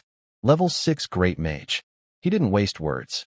As soon as he appeared, he finished casting his second spell. Level 5, Wind blade chaos. He pointed his staff forward, and dozens of solid-looking blue wind blades formed instantly, rushing from all sides toward Ignatius, ready to kill him. Ignatius covered himself with fighting spirit, and a pale blue barrier appeared again. But facing a higher-level magic attack, his barrier wavered. The dense wind blades sliced madly against the barrier, making a harsh cracking sound. Level 6. Wind shackles. The gray-robed mage cast his spell so quickly that the second spell was already following the first. The air around Ignatius suddenly thickened, and several wind ropes appeared out of nowhere, wrapping around his ankles. Finally, Ignatius frowned. His proud speed was greatly limited under the stronger magic pressure from his opponent, who shared the same origin but was more powerful. He could only clumsily swing his fighting spirit sword to cut the wind ropes, but more wind blades had already broken through his barrier. 2 wind blades brushed past his arms and cheeks, causing 2 sprays of blood. Ignatius was gradually pushed back. Protect the Viscount. Julian's guards finally reacted beside the carriage. Seeing that Ignatius was about to be overwhelmed, they immediately drew their weapons to support him. Julian didn't expect such a powerful rebellious mage to be hiding in his territory, but he remained calm and watched the battle calmly. Fall back. Just as the guards were about to rush forward, Ignatius's voice sounded again. He casually wiped the blood from his cheek with his left hand, a hint of excitement flashing in his eyes. It seems he's about to put on a show, Ringer thought to himself. I originally just wanted to show myself as a swordsman. Some careless people forced me to reveal my second identity, in front of everyone, including the gray-robed mage. Staring in shock, Ignatius slowly spoke. His voice was quiet but clear, spreading throughout the scene. He looked at Julian's guards and then at the gray-robed mage across from him, a mocking smile on his face. Who isn't a mage these days? What? The gray-robed mage's pupils suddenly shrank.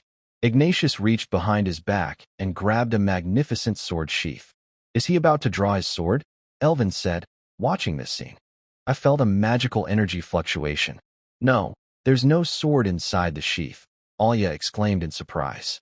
Slowly, what Ignatius pulled out from the sheath was not a sword at all. It was a pure white magic staff, topped with a huge magic crystal embedded at the tip. Magic and swordsmanship? Elvin exclaimed inside the carriage. Oh my goodness, Arya said in shock. His magical power fluctuation is at least level 6. Good. Good. I knew King Bee wasn't so simple. He was definitely hiding something big, Ringer muttered happily, watching the exciting scene ahead. What? The gray-robed mage stared in shock at Ignatius. Ignatius's powerful magic energy began to surge around him. You should feel honored. Level 6. Wind shackles. The gray-robed mage was still in shock and hadn't reacted yet when Ignatius bound him with his magic. Trying to defeat the opponent with the same move, Ignatius is very skilled at playing the face-slapping routine. Linger's mouth twitched. But it seems he underestimated the other side too much. The gray-robed mage reacted quickly, raising his staff and beginning to chant. Level 6. Hurricane Shield. A blue magical whirlwind made of pure wind elements started spinning around the mage's body. However, because he cast it in haste, it couldn't fully block the attack. Several cuts appeared on the gray-robed mage's body. Level 6 Magic. Falling Sky Wind Spear. Ignatius didn't stop. He continued to chant rapidly. The same magic, just in a different order of casting. The gray-robed mage was hit like a heavy hammer, spitting out blood and flying backward, his eyes full of disbelief. Even though both are level 6, the opponent's magic purity and casting speed far surpassed his. Something's wrong. The gray-robed mage quickly made a decision. He knew the plan had completely failed. He endured his injuries and roared at Reynolds and others, who looked confused. Reynolds, retreat with everyone. Back to the manor. Hurry. Trying to run, Ignatius was about to pursue. I'll cover the rear. The gray-robed mage's eyes flashed with determination. He suddenly stabbed his staff into the ground and raised both hands. Level 6. Wind Prison Chaos. He didn't attack Ignatius, but poured all his magic into the space between them. Whoosh! A terrifying column of tornadoes rose from the ground, followed by a second and a third. Wind Prison, Wind Prison, Wind Prison.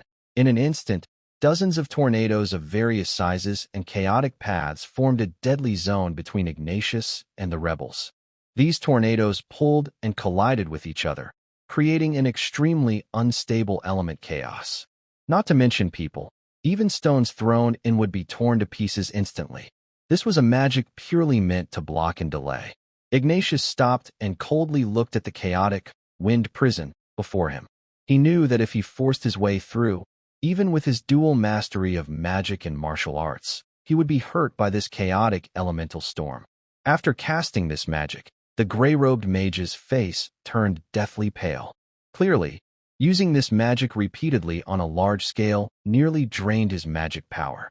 "Let's go," he shouted at the last few hesitant soldiers. Taking advantage of the brief moment when Ignatius was blocked by the wind prison, the gray-robed mage flickered and disappeared into the wheat field without hesitation. Ignatius stood quietly before the raging wind, waiting. It took more than 10 breaths before the wind prison, created by the gray-robed mage's magic, slowly dissipated into the air. The road was clear again. Ignatius slowly put away his staff, didn't look at the heavy armor on the ground, and walked straight back to his carriage. However, there was a faint smile on his face, and his handsome face showed signs of annoyance and frustration. As the chaotic, wind prison gradually settled, only mess remained on the road. "Go and pack Lord Ignatius's light armor for the journey," Julian said gently, still smiling kindly. 2 servants slowly carried Ignatius's heavy armor, showing how heavy it was. "We can't go to the manor now," Julian continued calmly, but firmly. "A level 6 great mage is hiding on my land, stirring up my knights, and there might be even more powerful forces behind him. This means the manor I plan to visit is likely already fallen, or even their hideout." He glanced at Elia and Ringer, quickly making a decision. "Plans have changed. We must turn immediately and head to my father's main city, Golden Court Fortress. It's the core of the Strauss family's rule on the Golden Plain, with the strictest defenses. Only there can I gather enough strength to uncover this rebellion." Ignatius poked his head out of the carriage, impatient. "Still taking a detour? Such trouble." Julian looked at him and slightly bowed. "Lord Ignatius, this is my family matter, and it shouldn't involve you. But since it has happened, if you don't want to come, I will send someone to you." "That's not necessary," Ignatius interrupted. "Anyway, I have nowhere to go. Golden Court Fortress? Sounds more impressive than your manor. Lead the way, just to change places for my training." Julian looked at him and nodded. "Thank you." The caravan did not stop again and immediately turned around. Tony drove the cart full of Linga's junk very quickly. Now, he just wanted to get as far away from the battlefield as possible. After half a day of fast travel, as it became completely dark, a grand and mighty castle gradually appeared in sight. Golden Court Castle. As the caravan approached, patrol knights immediately came to question them. When they saw Julian's family crest, they quickly showed respect and opened the gates. Once inside the castle, Julian didn't even have time to settle everyone. A nervous-looking steward was already waiting nearby. As soon as he saw Julian, he rushed over. "Young master, you're finally back. The estates to the west of the territory are all I already know," Julian said with a grim face. "Where is my father?" The Marquis and the eldest son went to the misty forest. "Gather all the knights in the council hall immediately," Julian ordered. He turned to Linga, Elvin, Elia, and Ignatius with an apologetic look. "My friends, I am very sorry. The castle suddenly faced a big change, and I must discuss how to handle it. I have told the steward to arrange the best rooms for you." He glanced at Linga. "Brother Linga, anything you need, just ask the steward. He will fulfill all your requests. Please, rest for now, and forgive my poor hospitality." Linga nodded. "You go do your work. We are fine on our own." Julian said no more and hurried away with the steward, disappearing down a corridor deep inside the castle. The servants respectfully led Linga and his group through a beautiful corridor. Ignatius, picky as always, asked for the quietest room facing east to enjoy the morning sunlight, then closed the door. Elvin and Elia also chose rooms freely. "Do you have a room suitable for alchemy experiments?" Linga asked the servants. "Of course, sir," they replied. Linga was led to a quiet courtyard. He refused the servant's service and only made one request. "Bring all the materials from my cart inside. No one is allowed to come near." For the next 3 days, Linga stayed in his temporary laboratory except for meals. On the morning of the fourth day, Tony couldn't hold back anymore. He was very curious about what this mysterious Mr. Linga was doing. Mr. Ringer, Tony called politely from outside the door. Are you comfortable inside? Do you need some snacks?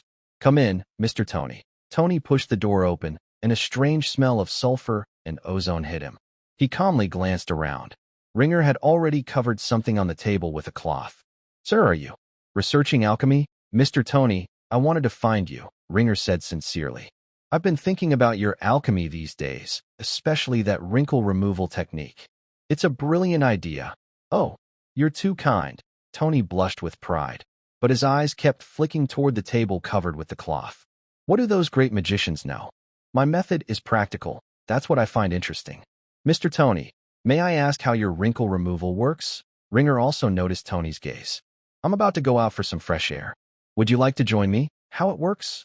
Tony said proudly as he led Ringer outside. Those high and mighty magicians only understand energy. Fireball spells just throw fire, and ice spike spells just stab with ice. Do they understand what properties really are? Tony started talking excitedly. My method is the real knowledge. Water elements don't just freeze. They also have a moisturizing property.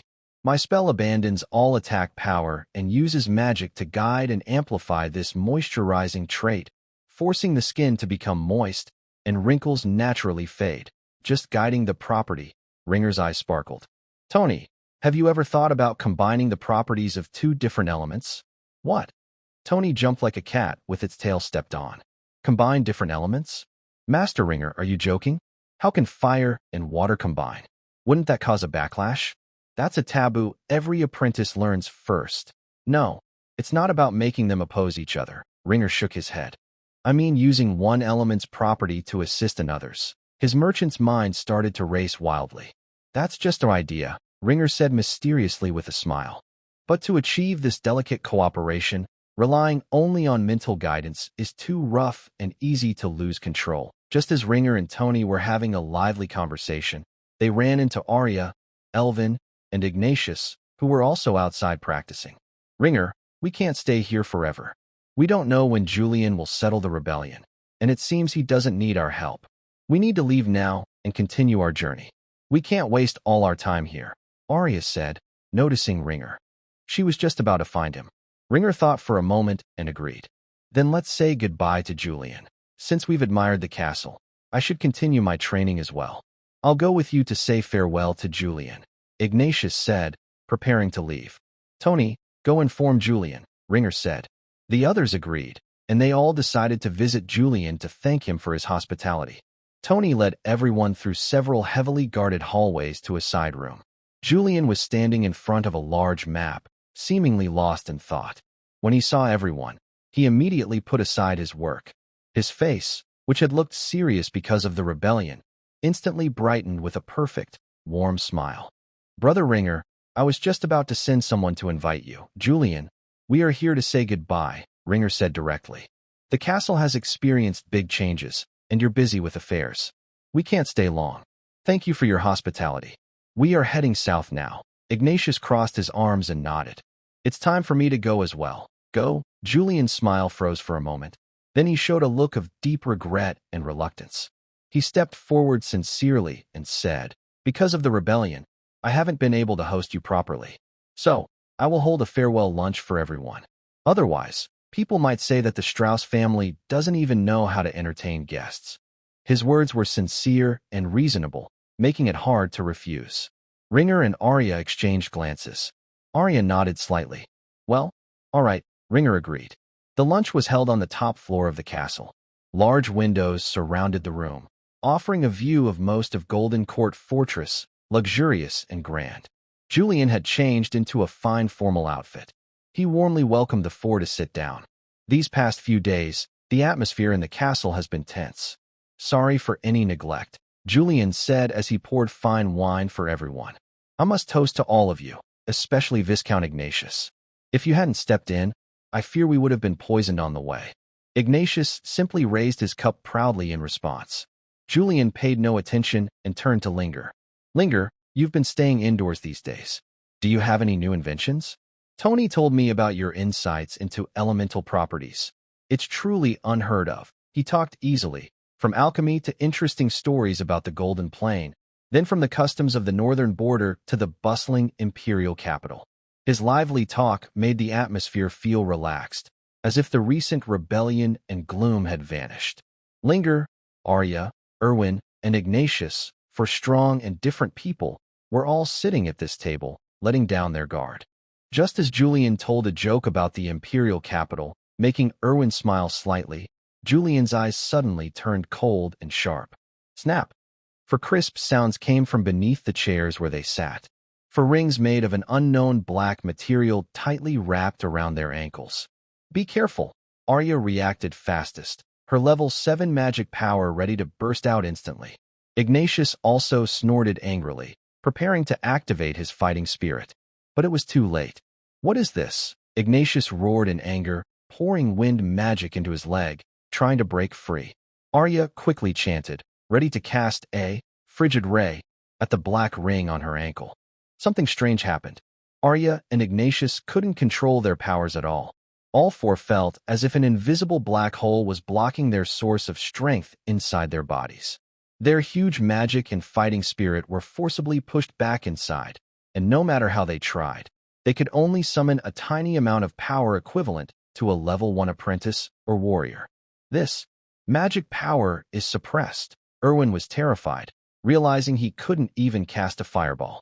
Don't waste your effort. Julian slowly stood up, still with that gentle smile. He calmly adjusted his sleeve, as if admiring for fierce beasts caught in a trap. It's called the Magic Suppression Ring. Magic Suppression Ring? Ignatius said in shock, his usual calm gone. What is the Magic Suppression Ring? Linger was also trying hard to control his magic, but he found it was heavily suppressed. Ignatius explained. Its material comes from a special ore deep in the mist forest. This ore is unique. It recognizes the first person who channels magic or fighting energy into it. And clearly, it recognized Julian when we brought it. Once worn, no one can take it off unless I personally unlock it. Don't even try to cut it with a sword. No blade can cut through it, Julian said, walking in front of Elia and admiring her cold, angry look. Moreover, it suppresses all your powers to level 1. Even a sword saint or a magic master can't break free from it. Julian, why are you doing this? Elvin roared in anger. Why? Julian smiled proudly. Miss Elia, Mr. Linger. Your performance during the big fire at Windless Fortress was truly spectacular. He looked at Elia. A young level 7 magic user like you. Since then, I knew you were my best prey. I discovered an ancient ritual. Julian's eyes gleamed with greedy excitement. A way to absorb your magic and turn it into my fighting energy. I've already absorbed over a dozen mages. My power is rapidly increasing. Star absorption technique, Linger thought to himself.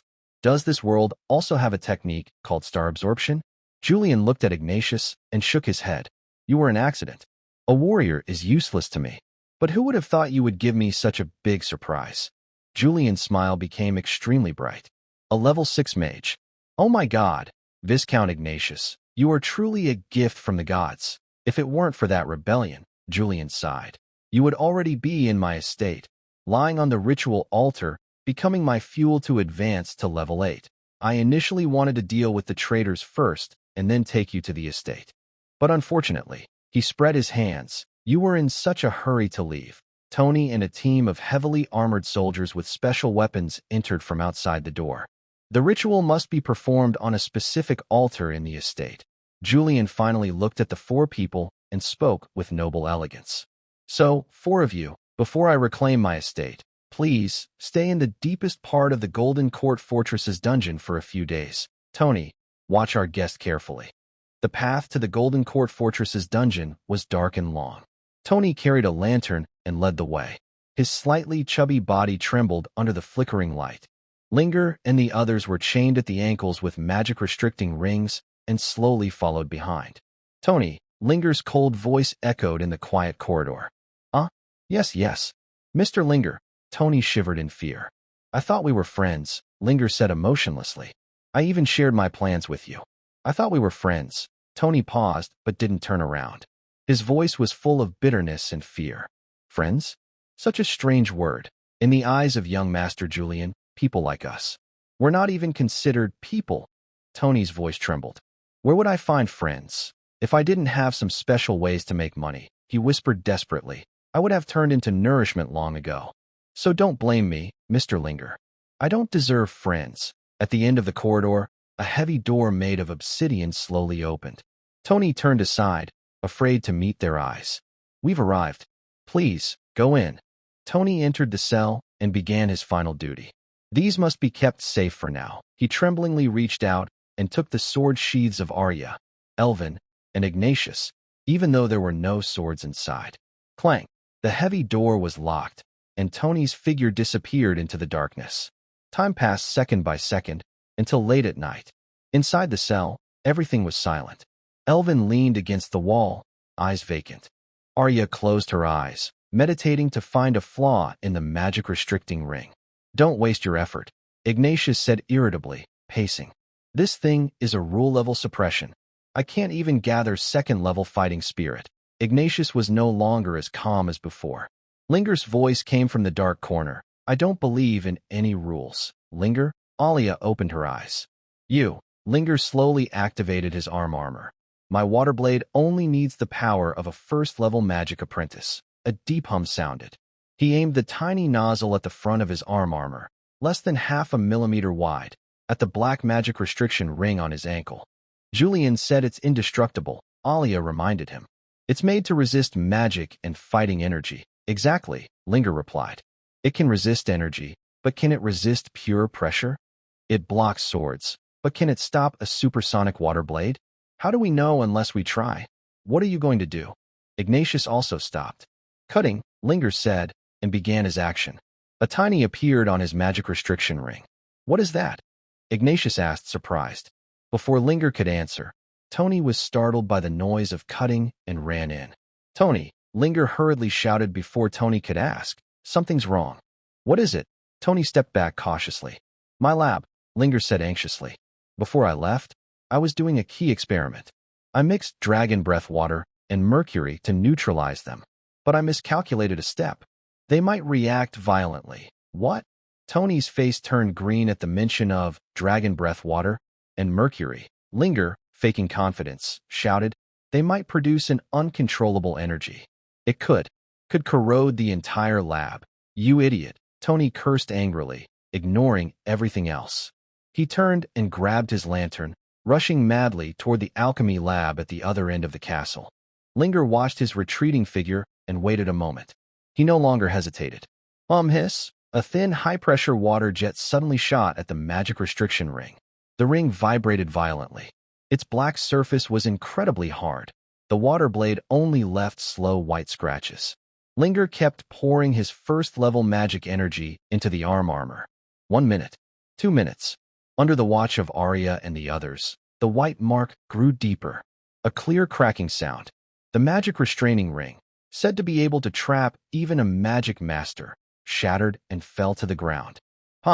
Ringer felt the power of a level 4 Grand Mage return to his body instantly. He cheered up and immediately directed the water blade toward Arya. Next, half an hour later, Tony, panting and furious after realizing he had been tricked, stormed back into the dungeon. He was greeted by 4 mages, all restored to full strength and having opened the prison doors. You. Tony was about to speak when he saw Ringer standing in front of the cell, smiling at him. Dear Tony, you've been captured. If you don't want to turn into an ice sculpture, you'd better not make any tricks. Where are our staffs? Arya burst out with her mage power. The 4 of them took Tony hostage and headed straight for the guardroom. They retrieved their staffs and empty sword sheaths. Go to my laboratory, Ringer ordered. Moments later, Ringer came out carrying a large bundle on his back. Find a carriage, Ringer said with a smile, then drive it and tell the guards that Julian has an urgent task. You need to leave the city tonight. Tony trembled all over, under the threat of death, and could only obey. Using the cover of night and Tony's identity, a plain carriage slowly left the side gate of Golden Castle. But just as they reached the road outside the castle, before they could speed up, the castle's alarm bell rang. Immediately, a golden battle aura, filled with raging anger, shot down from the tall main tower of the castle like a meteor, crashing heavily onto the road in front of the carriage, stirring up a cloud of dust. As the dust settled, the terrifying pressure of Julian, a level 7 Grand Knight, descended like a mountain. I really underestimated you all. Thanks to Tony, he helped us cut open the magic restraining ring little by little. Look at you, so unpopular, Ringer said with a smile to Julian. Before Tony could explain, Arya moved. Level 7. Extreme Cold Ray, a blue ice attribute energy shot directly at Julian. Fireball, Fireball, Linger and Erwin, each holding a fireball, both aimed at Julian. King B, stop pretending to be so strong. Hurry up and attack. The castle's knights are coming, Linger shouted while throwing a fireball at the same time. Although Ignatius didn't understand what King B meant, he knew Linger was calling him. He pointed his sword, ready to unleash his fighting spirit. Linger looked at his actions with a black line on his forehead. It's already this late. Just use your strongest magic to attack him. Oh, okay, Ignatius replied, no longer acting like a master. After saying that, Linger took out his big bag from the carriage and pulled out. King B, stop pretending to be so strong. Just attack already, Linger shouted as he reached into his big bag and pulled out his new invention. It was a staff. A very ugly staff. It was made entirely of scorched black, thunderwood, thick and lacking the elegance a mage should have. At the end of the staff was a spiral wind blade made of thin metal sheets. Instead of a magic crystal at the tip, there was a metal point wrapped in deep earth ironwood. Ignatius was about to chant when he saw Linger pull out this staff, and his movement stiffened. Alia, Ignatius, Linger had no time to explain. Find a way to control him with a controlling spell. Alia, though unsure of what Linger was planning, reacted instinctively. Level 6, Frost Barrier. A cold aura spread instantly from Alia's feet. Ignatius also reacted, pointing his staff. Level 6, Wind Restraint. Trivial tricks. Julian unleashed his level 7 fighting spirit, golden light tearing through the ice and wind ropes. Frost Nova. Alia's spell froze Julian again. In this brief clash, Linger had already run in front of Julian. He saw Julian holding that strange staff, the spiral wind blade at the end spinning rapidly, likely driven by Linger's own wind magic. Linger directly stabbed the staff toward Julian's chest. Ignatius's mind was full of question marks. Is this really a staff or a knight's spear? Buzz, buzz, buzz. The spiral wind blade spun faster and faster. Fall down for me. Julian watched helplessly as Linger rushed toward him, holding a staff, with confusion in his eyes. Just as Julian was about to shake off Arya's icy attack, Linger the tip of his staff forcefully into Julian's knight armor. Time seemed to freeze at that moment. Bang! A bright, thick blue lightning arc suddenly erupted from the tip of the staff. Julian's elegant features twisted instantly, and he let out a loud, harsh scream that sounded more like a cry than a human voice. The golden aura of his protective energy was useless now. Julian convulsed violently, then fell backward with a loud crash onto the ground. Arya, Erwin, and Ignatius all stared in shock. Hurry, get on the carriage. Linger quickly pulled the stunned group. At that moment, the castle echoed with the sound of heavy armor running and marching. Flames flickered everywhere. Catch them. Dozens of castle knights, holding torches and weapons, surrounded the carriage tightly. I'm here. Come save me. Tony shouted loudly for help. My Tony mage, do you think even if you're rescued now, Julian will let you go? Linger pressed Tony's shoulder and said, I will explain everything to Lord Julian, Tony replied, though he was unsure what awaited him if he returned. Don't be naive. You'll just become his food. Your ability to make money doesn't matter now. Think about how we can escape, Linger said seriously, looking at the dozens of knights. 2 knights rushed forward and helped Julian, who was lying on the ground. Julian pushed away the guards and staggered to his feet. His handsome face was now terrifying. The gentle, elegant smile was gone, replaced by a hellish rage. More frightening was a vivid, lightning-shaped tattoo on his side face and neck, scars left by electric burns. Julian's voice was hoarse, like an old, broken bellows. I will tear you all apart. The battle was about to begin. Boom! Just as the knights were about to charge, a loud battle cry came from the main city wall of Golden Court Fortress. A knight ran from the castle, stumbling and falling in front of Julian, voice trembling with tears. Young master. It's bad. Rebels. The rebels. It's those rebels. They are attacking the main city gate. They have a mage with them. What? Julian's twisted face suddenly turned toward the wall. He saw the flames had already reached his father's castle. At this moment, Ringer also noticed the situation at the castle. Julian, we have no quarrel with you, and we won't interfere in your family's internal conflict. If you still insist on keeping us here, even if we fight you, it won't be easy for you. You might as well use this energy to stop your family's rebellion now. On one side, there was the unavoidable fuel. On the other, the family stronghold was about to fall. Julian's chest heaved violently, and his lightning-shaped tattoo looked even more strange due to his angry, bloodshot eyes. Ah, he roared in frustration. Seeing Julian wavering, Ringer continued to persuade him. Let us go. Our grudges end here. We will return Tony, who betrayed you. Ringer pushed Tony toward Julian as he spoke. No, Mr. Ringer, aren't we friends? No, we're not friends. Tony will be your loyal servant from now on, loyal to you. Tony was also panicked now. Seeing Julian's twisted face, he quickly made a decision. Retreat to the main city. Julian looked at Ringer with helplessness and shouted, pointing his sword at the castle. Everyone, follow me. Kill those traitors. He glanced at Tony without saying a word, then fixed his eyes on Ringer, as if to say, I will come back for you. Julian, filled with anger and leading all the knights, turned and rushed toward the attacked main city wall. The area around the carriage suddenly emptied. Tony, Ringer shouted in relief. Huh? Oh, yes. Tony snapped out of his daze, scrambled onto the driver's seat, and with all his strength, whipped the horse fiercely. Go. The carriage rushed into the night amid the flames of the rebellion at Golden Fortress. After some time, the carriage stopped in a small forest away from the castle. For people and Tony, who was being held hostage, were all sweating heavily.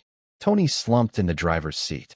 Ringer and the others looked relieved, as if they had escaped danger. Only Ignatius was focused on something else. His eyes were filled with intense excitement as he stared at the ugly magic staff in Ringer's hand. That thing. Ignatius's voice was dry. What is it? That thing. Ignatius's voice was hoarse. What is it? It's a magic staff. You can think of it as a staff that can cast lightning magic, Ringer replied. We must leave the Golden Plain immediately, Ringer said, putting away his staff and turning to Elia. Once Julian is free, with the Strauss family's power, the whole plain will be our wanted territory. Where to? Ignatius crossed his arms and leaned against the carriage. His face was no longer proud but eager, like a child discovering a new toy. His eyes fixed on Ringer's staff as it was about to be put away. Ringer didn't answer him. Instead, he turned to Tony. Tony. Yes, sir. Tony shivered and hurried over. We're heading to the southwest mountains, Ringer said calmly. To the Grey Rock territory. What? Tony's voice rose sharply in surprise. To the Grey Rock territory? Sir, are you joking? That place isn't fit for people. It's poor and broken, full of stones. Aren't you the one who said you came from there? Ringer interrupted him. Yes, I did. Then that's enough, Ringer said firmly. The Grey Rock territory isn't well known. I need a guide, someone who can secretly lead us there without anyone noticing. And you, Tony, are the best choice. Tony immediately shut his mouth. He understood that Ringer wasn't asking for his opinion. His knowledge of alchemy and familiarity with the Empire were his tokens of trust. I understand, sir. Tony wiped his sweat. I get it. I will make sure to safely take everyone to Grey Rock territory. I don't care whether you're going to Grey Rock or somewhere else. Ignatius interrupted again, stubbornly staring at Ringer. I want to go with you. Viscount, we are going to seek refuge, not sightseeing. Arya frowned. I don't care, Ignatius said confidently. Ringer, don't you think having a powerful mage and fighter with us makes us safer? He stepped in front of Ringer, speaking in a flattering tone. When we get to that Grey Rock territory, you also need to make me a staff. Make a staff? Yes, Ignatius nodded. A staff that can release lightning. Ringer looked at Ignatius, feeling a headache coming on. Ignatius, you can come with us if you want. But first, you must listen to me on the road. And as you saw, all my materials are left at Golden Fortress. Whether I can gather enough materials in Grey Rock is uncertain. Even if I do, I won't make anything for you unless you offer me a satisfactory reward or something that excites me. No problem. Our family's wealth should be enough to impress you. Think about what you might need during this time, Ignatius said excitedly. Tony, Ringer saw that Ignatius was determined to follow, and finally ordered, "You drive. Destination, Southwest Mountains, Grey Rock Territory. Let's go." And so, a long journey began. They dared not take the Golden Road. Relying on his early experience as a merchant, Tony drove the carriage through various remote country roads and secret trade routes.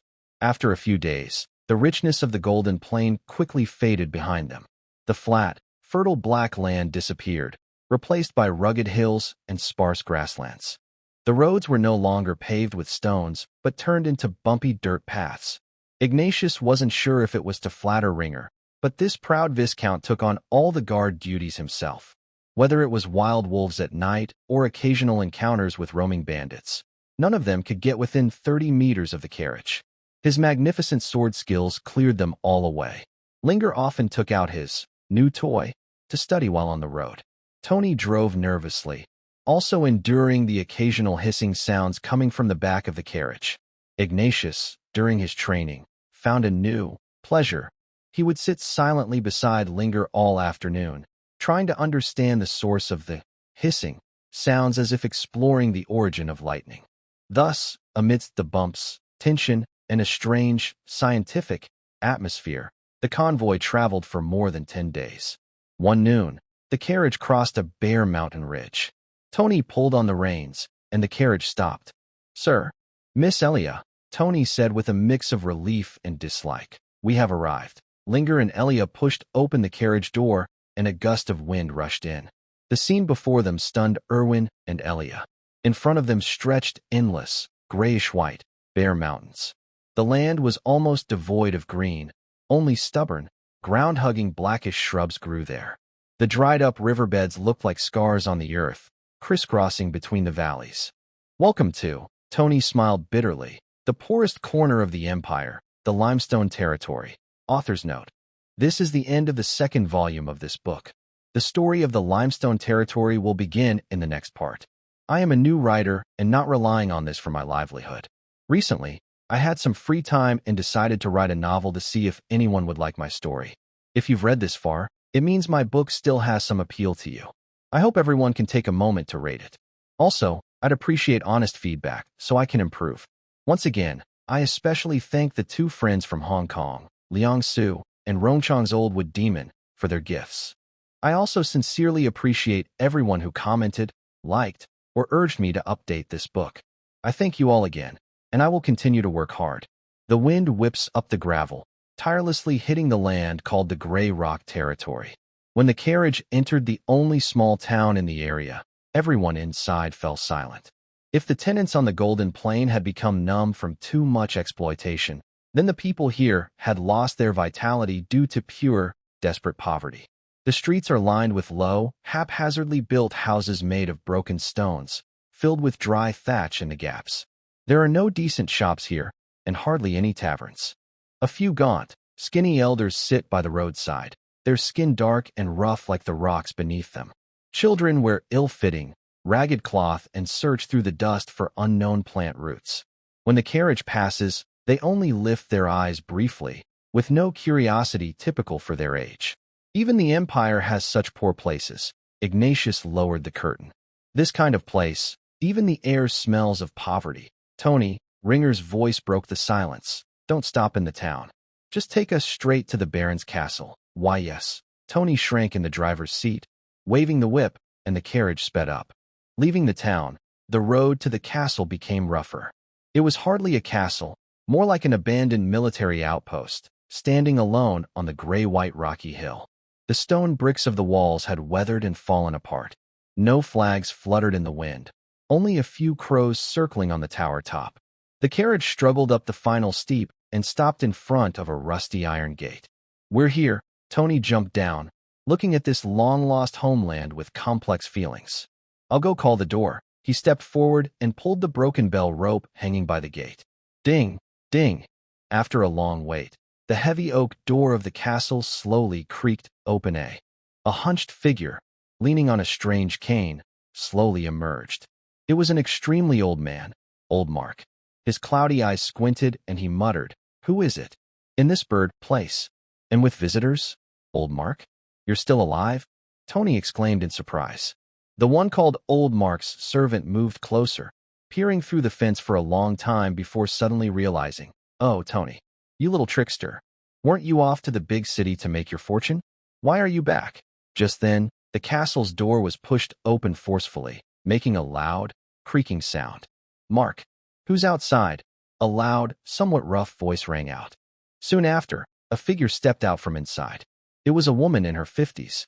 She wore a gray, rough cloth dress with some oil stains, an apron tied around her waist, and her hair was casually tied in a bun at the back, with a few messy strands hanging by her ears. Her face was round, with visible double chin. In this place where everyone looked pale and thin, her sturdy build was almost a miracle, or a sign of strength. She was said to be the former first beauty of the Estray family, Lila Estray, who looked down on everyone and refused to marry anyone but a boss. Ringer was stunned. Elia also froze. She desperately tried to recall the elegant, noble, beautiful image of her aunt, trying to see her in this rough, common woman. Aside from her still bright and lively eyes, there was hardly any trace of the noble young lady she once was. The woman strode confidently to the iron fence, scanning everyone warily. Her gaze fell on Tony. "What are you all doing?" Tony shrank back nervously. "Madam, we're looking for Lord Baron." The woman's gaze shifted past Tony to the group behind him, finally settling on the last person, a dazed-looking Elia. Her gaze paused. At that moment, her round face seemed to stiffen. She squinted, trying hard to see the face of the silver-haired girl clearly. The woman's voice suddenly lowered, becoming hesitant and trembling. "Is that little Elia?" Alia recovered from her shock. Although her appearance was very different, she felt a strange sense of familiarity and warmth in her tone, rough but oddly kind. "Aunt," Alia's voice was uncertain. "Is that you?" "Alia, how did you get here?" The woman quickly opened the iron gate with a sharp movement, making a loud clang. "It's really you." She hurriedly rushed out, bringing with her a gust of smell from cooking oil and cheap perfume. Before Alia could react, her aunt hugged her tightly. It was a warm, solid hug, even a little soft. Alia felt a bit squeezed, her whole body buried in her aunt's somewhat plump arms. "Why are you so thin now? Haven't you had enough to eat outside?" Aunt Lila patted Alia's back loudly, shouting, "Look at your face, all gone. Your chin's so sharp it could poke someone. Such a tragedy." Elvin also walked over, eyes red. Aunt Lila released Alia, turned to Elvin, and grabbed his chubby cheek hard, making him wince. "Elvin, you're here too." Lila looked at both of them, tears welling up in her fierce eyes. "It's good. It's really good. I thought I'd never see my family again in this life." She didn't ask what had happened to the family. It seemed that just seeing these two kids in such a state, she already guessed everything. Her round face showed a kind, reassuring expression that only an elder could have. "Enough. Don't stand outside in the wind. You're already thin. Don't let it dry you out more." She grabbed Alia's hand and Elvin's as well. "Come inside and talk. Here at Aunt's place, we have plenty of food. If anyone dares to bully you, I'll break their leg." Seeing this lively, rough, but full of life and safety-feeling aunt, Lin Gu felt a strange warmth rise in his heart. In this silent, gray, rocky land, this slightly plump aunt was like a stubborn, burning campfire. In the dining hall of Stonefield Castle, a large long oak table was filled with food. There were no fancy appetizers, soups, or main courses, just big bowls of stew, mainly salted dried meat, and some unknown game, cooking together with strong spices and oily smells. Thick black bread, like a millstone, was hard but filling. "Chew slowly. Don't choke. Old Mark, go get 2 more barrels of wine." Watching the children eat so greedily, Lila felt like her heart was being cut. These noble young masters and misses, who once lived in luxury in the royal territory, how much suffering had they endured to become so starved and ragged? Only when the large bowls of meat were nearly empty did everyone slow down their eating. A warm feeling of being full returned, long absent. "Phew," Ringer let out a breath, setting down his bone. "Thanks for the meal. This is the most honest meal I've ever had in my life." Aunt Lila nodded happily, and casually wiped the oil from her mouth with a clean cloth. "All right," she said, looking around. "Your stomachs are full. Now tell me, what exactly happened?" The atmosphere in the dining hall instantly froze. Arya and Elvin exchanged a glance, their eyes losing their brightness. Arya took a deep breath and began to speak. She told of the betrayal by the Blackwood family, the secret orders from the church, her father's arrest, the tragic death at Blackstone Fortress, Knight Duncan's sacrifice by self-destruction, and their desperate escape. She didn't cry, and her voice was calm, but every word seemed to bleed. Aunt Lila listened quietly. At first, she clenched her fists on the table, her knuckles turning white. When she heard that her brother Olin had died in prison, her face, full of scars, twitched violently, and silent tears fell. When she heard that Duncan had blown himself up to protect them, she closed her eyes and let out a long sigh. When Arya finished, the whole dining hall was silent as death. Suddenly, a loud bang, a huge crash. Aunt Lila suddenly slapped the sturdy oak table with her hand. The sturdy table was shaken violently by her slap, causing the plates on it to jump. The powerful force she unleashed in that moment even made Ignatius, a level 6 expert, blink in surprise. Too much arrogance. Aunt Lila stood up, her large figure radiating the fierce anger of a mother lion. Blackwood family, the church, and that king. How dare they? That is the Astria family. They have protected the king's territory for generations. She roared with anger, tears streaming down her face. My brother, that stubborn old man. Though he had a bad temper, he spent his whole life defending the honor of the kingdom. And now, he ended up like this? Although she had married far away and looked like a common woman now, her blood still carried the proudest lineage of the Astria family. After venting her anger, Lila sat back down heavily, wiping away her tears. So, these three, she pointed to Ringer, Ignatius, and Tony. Auntie, this is Ringer. He comes from a very far place and isn't from the Aurarius continent, Aria explained. He was the one who found the Frost Heart with Elvin. If it weren't for him, Elvin and I would have died on the way. He's our lifesaver, and now. Our core. Ringer slightly bowed. Madam, sorry for the trouble. As for this one, Aria glanced at Ignatius, who was still picking his teeth, and looked a bit helpless. Viscount Ignatius. He's a rather special companion. He helped us a lot on the road. Ignatius nodded slightly, acknowledging the introduction. The last one is Tony. He's from Greyrock territory, and he's the one who led us here. Tony smiled flatteringly at Lila, greeting her. Lila nodded seriously. Since he's a benefactor of the Astria family, he's also a benefactor of Greyrock territory. If you wish, you can stay here indefinitely. Andy, we might have gotten into some trouble. Elia's tone turned serious. Then she recounted their experiences on the Golden Plain and the feud with Julian. Julian? Lila frowned. The so-called perfect knight? He's practicing dark magic? Linger took the lead and said, although we escaped for now, my strike completely angered him. He knows what we look like. Once he settles his family's rebellion, he will surely come after us.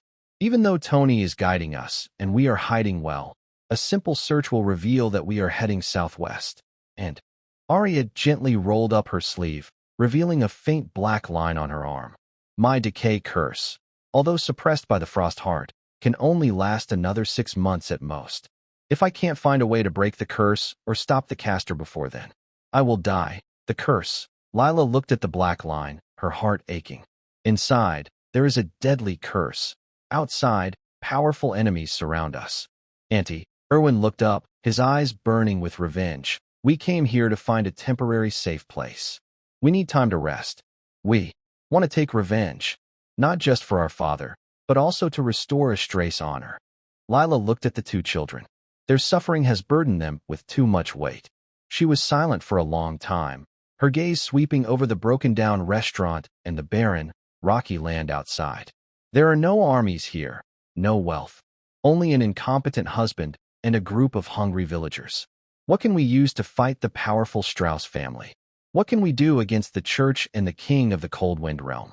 Stay here first. Rest assured, I will help you settle in. Later, I will talk to your uncle first. Tomorrow, I will introduce him to you. We will think about everything carefully. Mark, she suddenly shouted. Here. Madam, Mark responded slowly from nearby. Prepare the best guest room. Yes. Yes. Mark turned around slowly. Dear guests, please follow me. Lila stood up, walking behind Arya and Erwin. She stretched out her broad, warm hands and placed them on their shoulders. Welcome home, she said softly. From today on, this is your home. On the table, there was a large bowl of clear oatmeal, a few pieces of black bread as hard as stones, and a small dish of pickled vegetables that had shriveled with salt. When Lord Edgar Stonefield finally appeared at the door of the dining room, Lila Auntie realized why she had taken charge last night and why this lord had not shown up. Maybe he didn't really want to host them, or perhaps he had argued with Lila Auntie the night before. Lord Edgar Stonefield was a thin, middle-aged man. He wore an old-fashioned velvet suit with shiny cuffs that were still neatly ironed. His eye sockets were deep, his cheekbones prominent, and he looked nervous and sharp, like he was always alert. Standing next to the plump and cheerful Lila Auntie, they looked like a clear contrast between poverty and comfort. Cough, cough. The Lord entered the dining room. Instead of looking at his unknown nephew and niece right away, he quickly scanned the food on the table like a scanner. His brow furrowed slightly, as if he was feeling sorry. Edgar, Lila Auntie tapped the table with a spoon, making a clang sound. What are you standing there for? Can't you see we have guests? This is Arya and Erwin. The Lord was startled and forced a smile that looked worse than crying. He stepped forward. Oh, Arya and Erwin, I see. His voice was dry, like rubbing two dry sticks together. It's good you're here. It's good. He sat at the main seat but didn't pick up his spoon. Instead, he sighed. The times are tough now. Prices are rising again. Yesterday, old Mark went to town to buy grain. I heard that the price of rye went up by a copper coin again. Life is hard. Arya and Erwin looked at each other awkwardly, unsure of what to say. Ignatius looked at the porridge in his bowl, which reflected his face, with a dark expression like a pot bottom. His hand holding the spoon trembled, clearly never having experienced such humiliation. Eat, everyone. Just eat. The Lord spoke politely, but his eyes kept fixed on Ignatius's hand reaching for the black bread, as if that hand was taking his ribs instead of bread. Our home is simple, and we can't offer much. The Lord cut a tiny piece of pickled vegetables, about the size of a fingernail, and said casually, in our Greyrock territory, we can't grow enough food from the land. 2 years ago, I dismissed the last few knights and maids. Now, only old Mark remains in the castle. Sigh, the Fitzfield family has truly fallen by my generation. The meaning of these words was very clear. Aunt Lila's face darkened. Edgar, what do you mean? My nephew and niece came all this way, and you're here complaining about money. Are you trying to drive them away? No, no, dear. That's not what I mean. The Baron quickly waved his hands, looking hurt. I'm just stating the facts. We still have a few gold coins left, as you know. And suddenly, there are 1, 2, 3, 4, 5 more people. He pointed to Ringer, Ignatius, and even Tony hiding in the corner. 5 mouths to feed. Dear, how will we get through this winter? Should we tear down the castle bricks and sell them? The Baron looked distressed. Aunt Lila was about to get angry, but a voice interrupted her. Huh. Ignatius casually threw a heavy pouch of money onto Lord Edgar's table. Can you improve the meals a bit? I am a noble, and I think I deserve proper treatment. Edgar quickly opened the pouch, and his gloomy face suddenly brightened. Ringer smiled at the stingy Baron. He didn't dislike this kind of person. In fact, he liked them. Because they are the purest, their desires are written on their faces, which means they are the easiest to deal with. Your lordship, Ringer said, I can tell you're worried about the land's finances. Worried? Lord Edgar sneered. I'm desperate. This cursed place is just rocks and wind. It's hard to grow wheat here. How could I not worry? If, Ringer leaned forward, tapping lightly on the table, I said I have a way to change the situation in Greystone Land. Change the situation? The Baron paused, then looked dismissive. Young man, anyone can talk big. You're a wizard, right? Can you turn things into gold? If you can't turn stones into gold, don't waste my time. Greystone Land has been poor for a long time, and Tony knows that well. You should have a good talk with him. I can't turn stones into gold. Ringer shook his head. He stood up, walked to the window, and pointed outside at the vast, grayish-white rocky mountains that everyone considered cursed. Lord Baron, please give me some time, Linger said confidently as he turned around. Let me go out today and explore in person. Baron Edgar looked at Linger with suspicion. Although he was stingy, he was not foolish. Since these people managed to escape from the Golden Plain, they must have some skills. All right, Baron Edgar said after thinking. If you really can change this place, the people of the Stonefield family territory will thank you. Linger smiled. Tony, stop eating, Linger said as he pulled Tony up. Come with me. Why does it seem like whenever I come to this world, I'm either trying to make money or already on the way to do so? Is it really that harsh? Linger thought to himself as he left with Tony. After leaving Stonefield Castle, Linger and Tony arrived at a small town at the foot of the mountain. Though called a town, it looked more like a huge slum. Low stone houses were packed tightly together. The streets were narrow and dirty, and a constant smell of mold and waste filled the air. There were no neat streets, no decent shops, and even the taverns were few. There wasn't a single church in the entire settlement. Perhaps the Grey Rock territory had even given up on religion. Sir, this is the main town of our Grey Rock territory, Tony said, shrinking his neck and pointing at the pale, thin villagers around him. It's just one street, but beyond that, with the scattered villages around, there are over 3,000 households here. 3,000 households. Linger was surprised. That's quite a lot for such a poor land. With 5 people per household, that's at least 15,000 people. How can so many people stay in this barren land? Linger asked, puzzled. Tony sighed. They're all serfs passed down through generations. Their records are locked. And, even if they're not serfs, how many would have the courage to leave? Tony lowered his voice and pointed to the lonely castle on top of the hill. Sir, don't be fooled by how poor Baron Edgar seems now, fussing over a few loaves of black bread. Hundreds of years ago, the Stonefield family. They were a viscount of the empire. Viscount? Linger raised an eyebrow. Yes, an old noble family. After founding the country, Tony said with a dismissive tone and a hint of regret. It's a pity, though, those days are long gone. I heard that one of their ancestors got on the wrong side during court battles and offended the king at the time. To humiliate them and push them out of power, the king generously granted them this large limestone territory. Officially, it was a reward for a big landholding, but in reality, it was exile. Linger quickly understood the political trick behind it. Exactly. The land is huge, but it's all just rocks. Over generations, their wealth was completely drained. By the time of Baron Edgar, their noble title had fallen to that of a baron, and they were completely out of the imperial core circle. Now, the limestone territory is long forgotten. Tony sighed with a bitter smile. Even the empire's tax officials don't bother to come. They know it's pointless. Baron Edgar himself can't even gather enough people here, let alone pay taxes. This place is just a forgotten corner of the empire. Linger looked at the ragged villagers, deep in thought. The population, though poor, meant there was enough labor. Being forgotten meant this place was far from political turmoil. As long as they didn't cause any big trouble, no one would pay attention to its development. Even dogs seemed to do well here. Let's go, Tony, Linger said, withdrawing his gaze.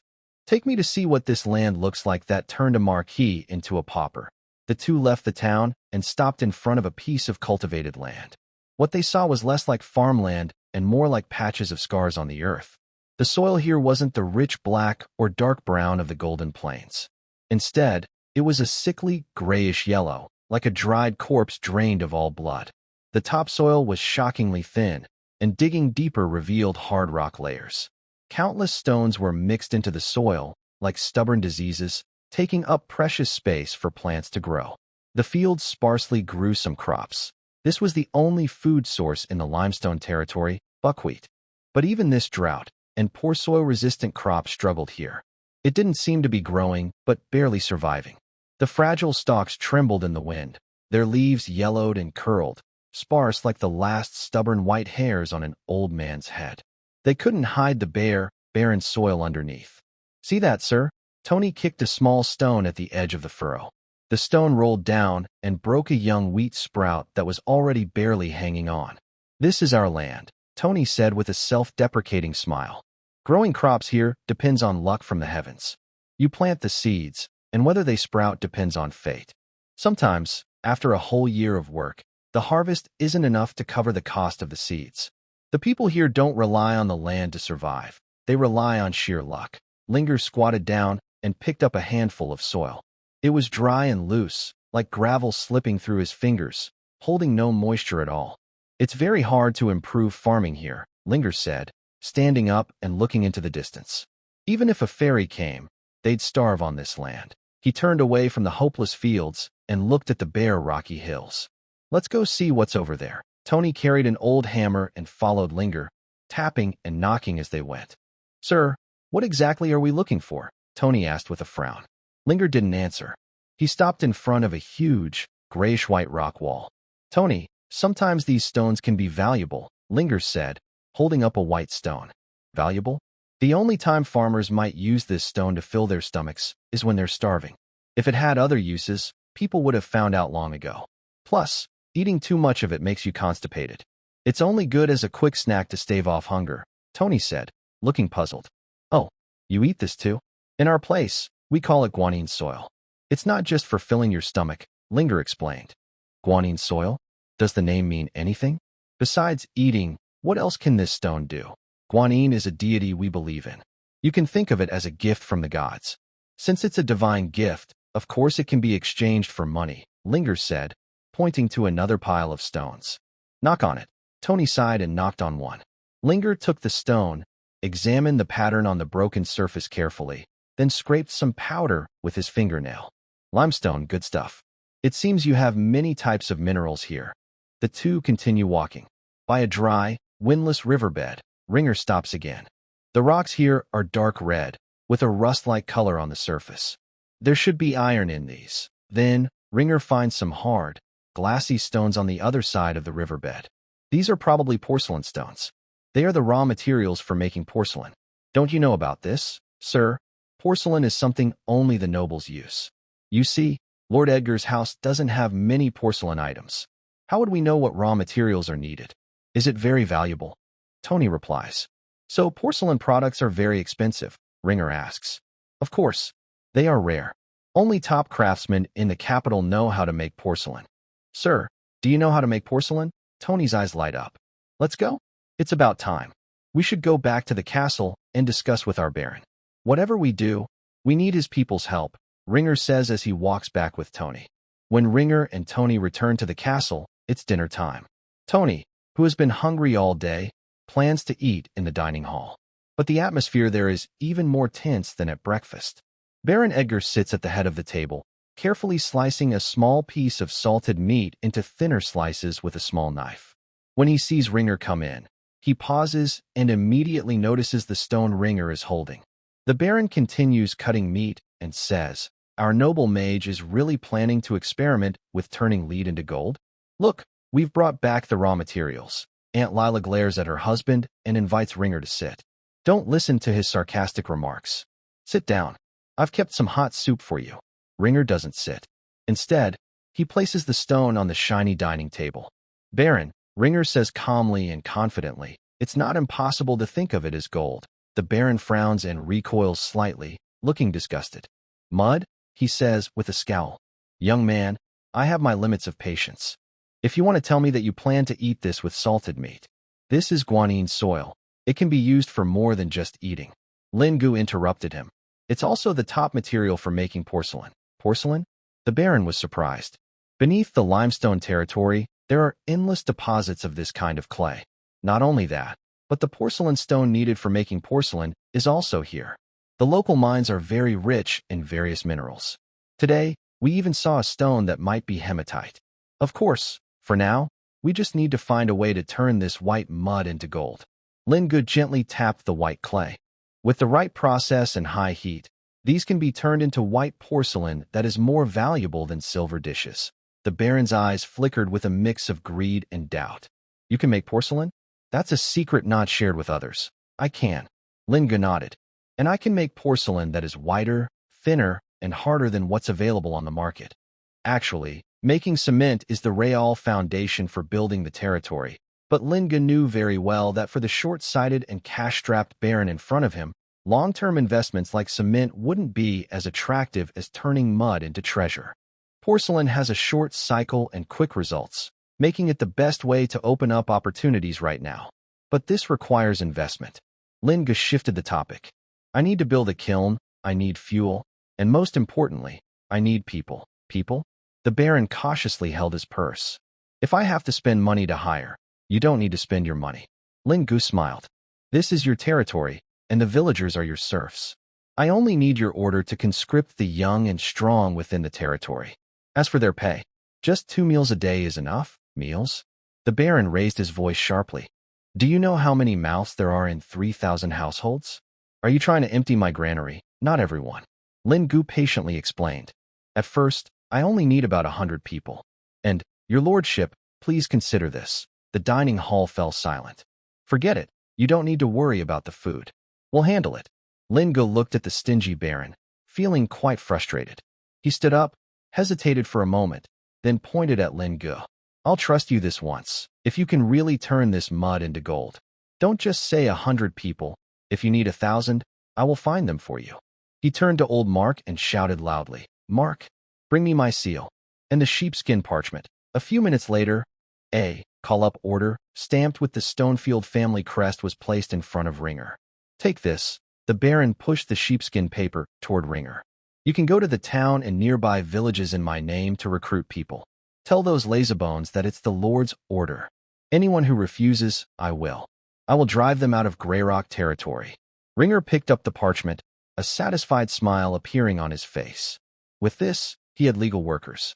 Tony, Ringer turned to the busy-eating Tony. Tomorrow morning, take me to recruit people. We're going to start building the factory. Tony, with a mouthful of black bread, mumbled, Yes, sir. The next morning, Greyrock territory was unusually noisy. Tony held the sheepskin parchment stamped with the Stonefield crest and stood on the stone mill in the town square, shouting loudly. Listen up. This is the Lord's order. Recruit 100 young men and women to work on the riverbank to the west.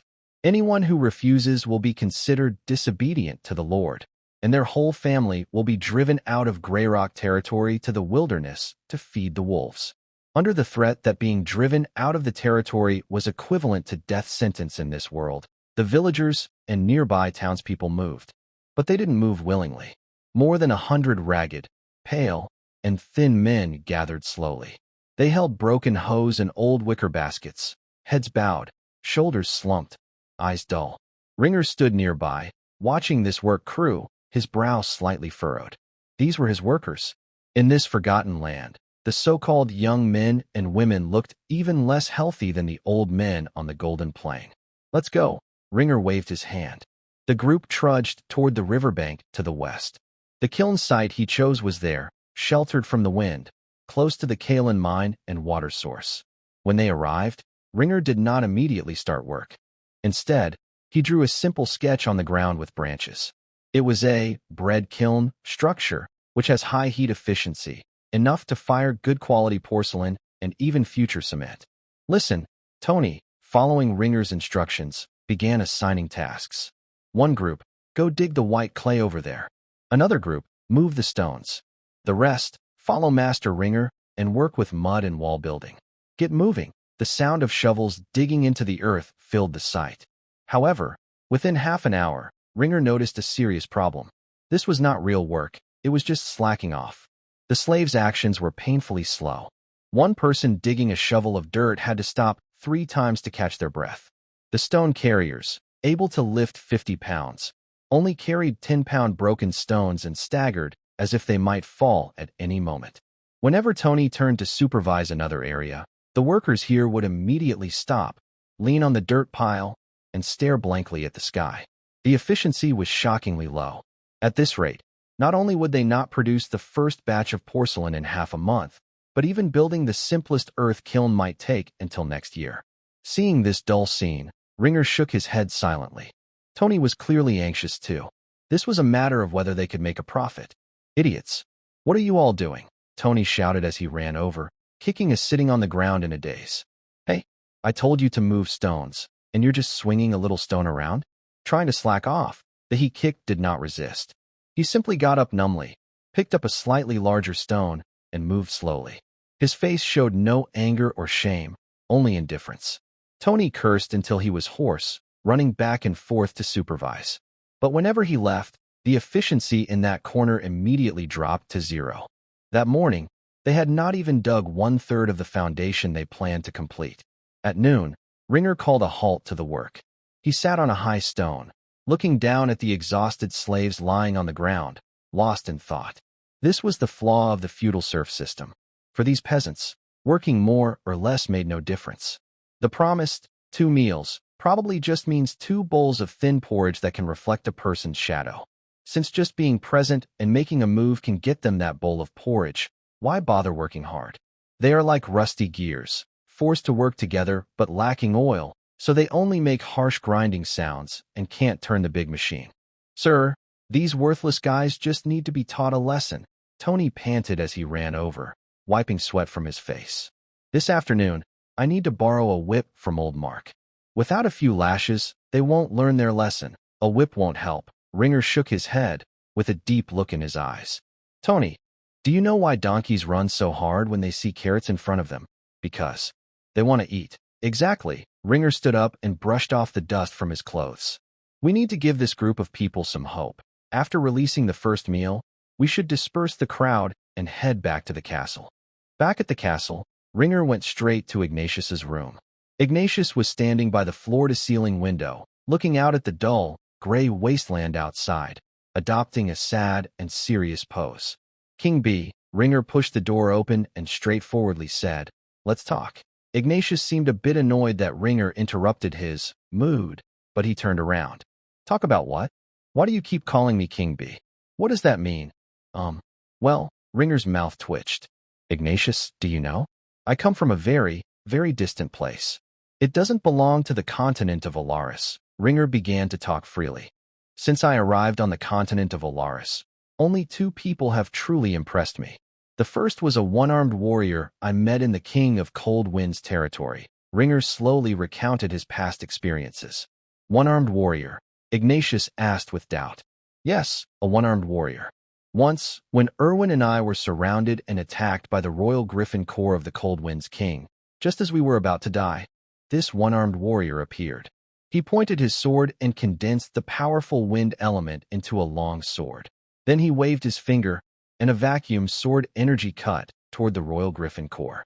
There were a few sounds of puff, puff, and all the griffins in the sky, along with their high-level knights, were directly killed. Linger looked at this with admiration and said, "Vacuum sword energy? Sword Saint?" Ignatius asked in surprise. "Yes, the Sword Saint. I don't know exactly which Sword Saint this senior is, but it doesn't stop me from admiring him. He is the first person on this continent who truly amazed and inspired me." Linger's eyes were full of longing. Then the second one. "Did you meet another Sword Saint?" Ignatius asked further. "As for the second one, I met a strong person on the Golden Plain. He is the kindest and most reserved warrior I have ever seen." Linger slowly told the story of the second strong person he met. "The first time I saw him, he was saving 2 children. I was already impressed by his sense of justice. Not long after, when we were attacked by a group of bandits, he appeared again, standing out. Using his finger as a sword, he gathered the powerful wind element into a long sword. At this point, Linger paused and secretly glanced at King B, noticing that King B's mouth was almost unable to stay closed from surprise. "Then what happened next?" Ignatius asked eagerly. "Then, this strong person showed his great strength. He defeated 3 knights on his own. But unexpectedly, the enemy actually had a level 6 mage hiding among the crowd, who ambushed him. Is this strong person okay?" That sneak attacker was really shameful. Ignatius's face showed a mix of worry, concern, and a strange expression of wanting to laugh, but holding it back.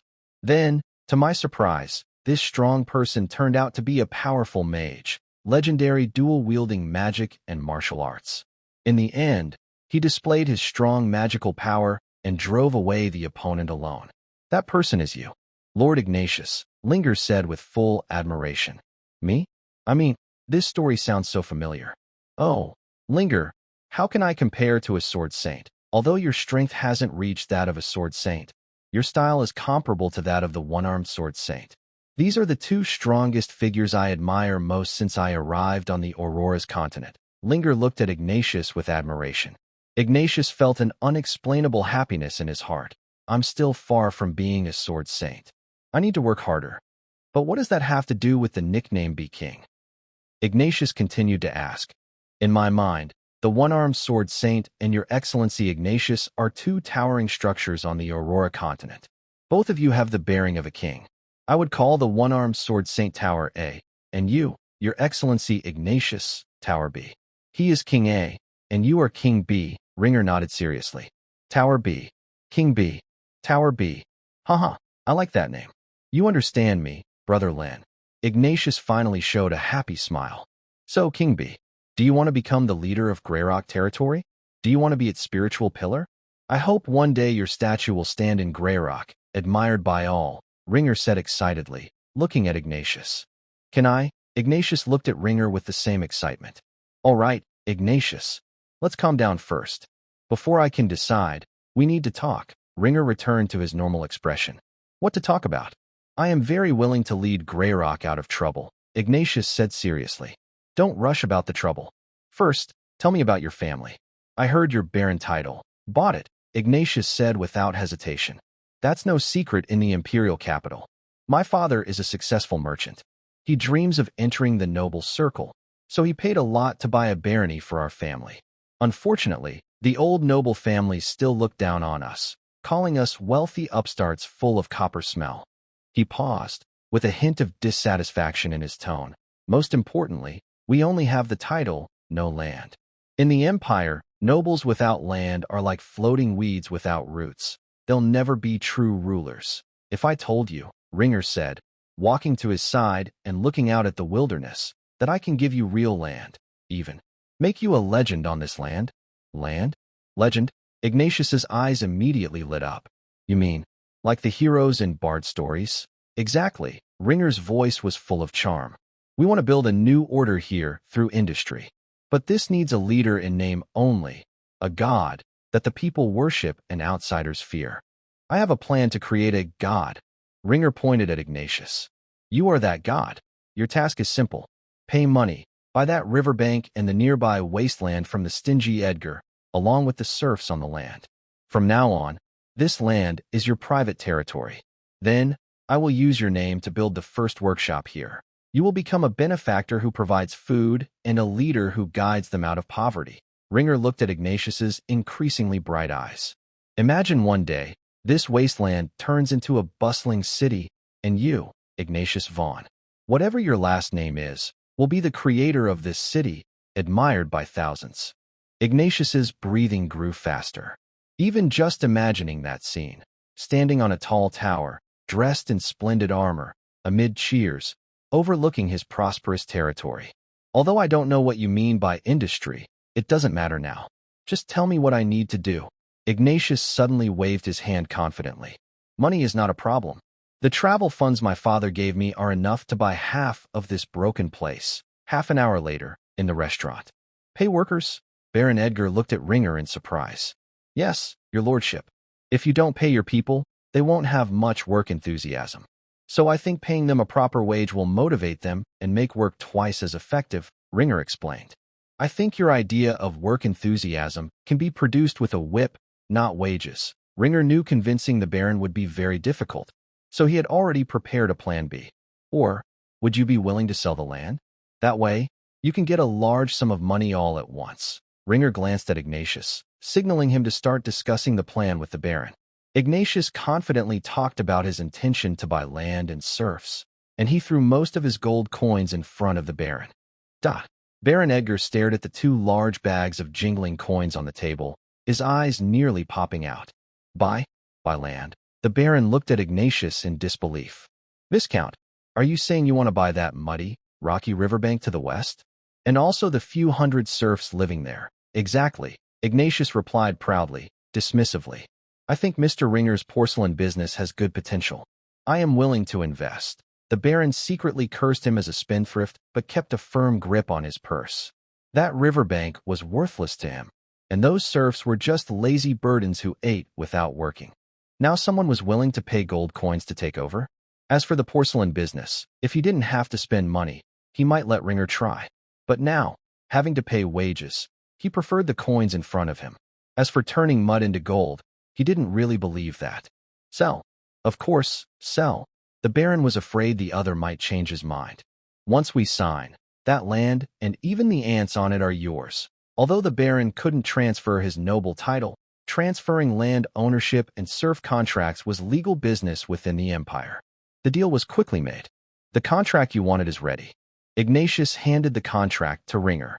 King B, I'll teach you how to act big, Ringer said happily, looking at the contract. The next morning, beside the legless table in the tavern, sat a bearded man claiming to be a traveling merchant from South Shield City. He whispered mysteriously to a few idlers nearby, "Did you hear? A big shot has come. That called Ignatius, the Viscount, is a noble from the imperial capital. He's interested in that riverbank to the west. They say it's good feng shui, and he wants to build a big estate for summer retreats, plus set up a workshop." At noon, near the dry well in the market town, another shabby-clad bard appeared. Strumming a broken-stringed lute, he spat out, "That Viscount is truly a kind man.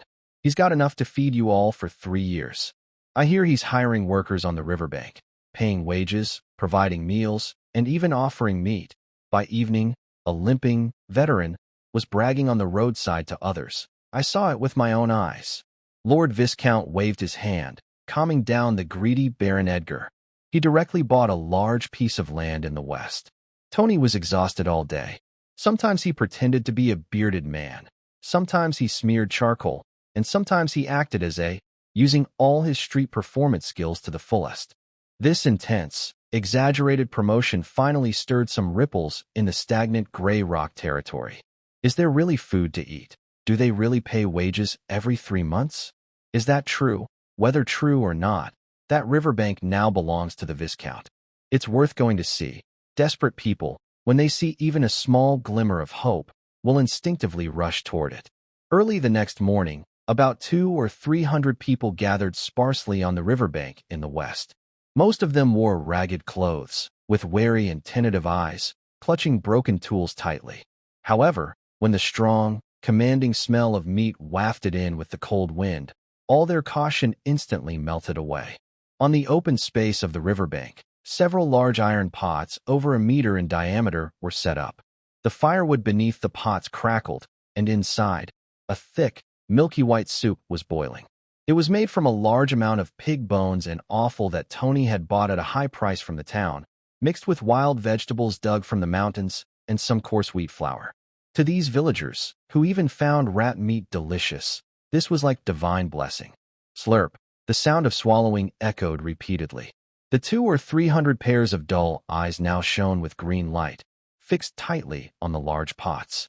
Ignatius, dressed in his signature ornate light armor, stood on a high stone, arms crossed, looking down at the crowd of hungry ghosts, with disdain, dutifully playing the role of the foolish but wealthy lord.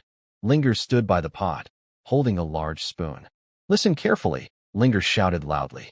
"This is the territory of Viscount Ignatius." The Viscount said, "Anyone willing to work, whether digging mud or carrying stones, just don't be lazy. The meat soup in this pot will fill you up. Will we really get to eat?" A brave man couldn't help but ask. "Eat now." Linger didn't waste words. He scooped a full spoonful of hot soup with bits of meat and fat and poured it into a wooden bowl. "Line up. Take a bowl. Only when you're full will you have the strength to work." The crowd erupted in excitement. There are no contracts or promises. This bowl of hot soup is truly convincing, more than any words. As the steaming meat broth slides down the throat into the empty stomach, and the long-lost aroma of oil bursts on the tongue, many villagers, while gobbling down the food, also shed tears. "Are you full?" Half an hour later, Ringer looked at the villagers, many holding empty bowls, still hungry but finally showing some color. "Yes, we're full, sir.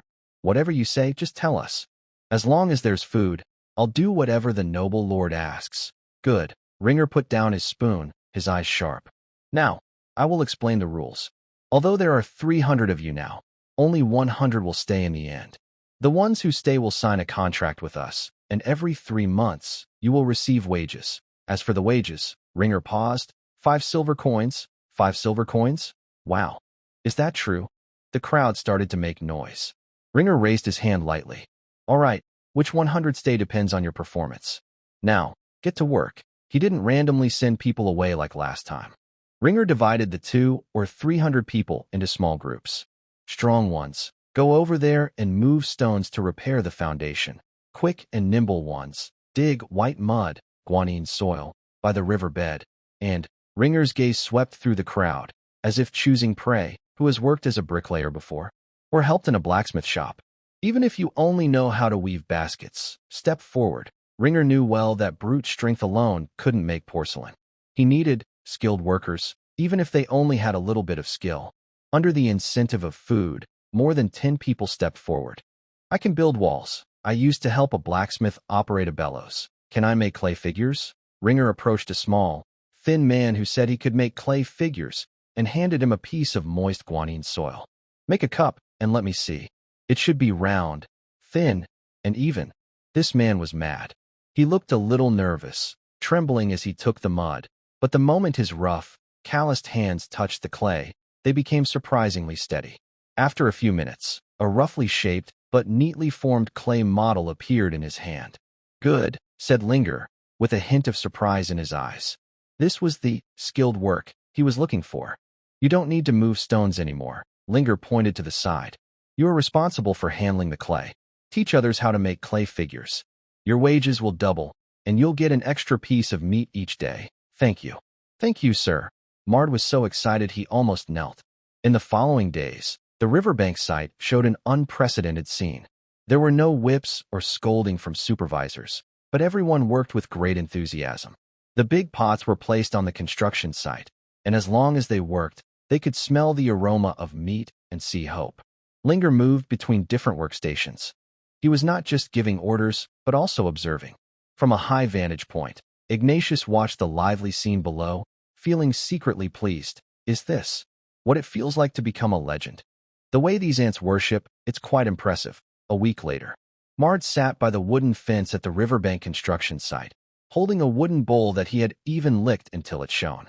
Through the gaps in the fence, he looked outside. There were over 200 people outside. Just yesterday, Mr. Linger, with his black hair, issued the final layoff order. Out of 300 people, only 100 of the most efficient, obedient, or those like him with some skill were kept. The remaining 200 were ruthlessly dismissed from the site.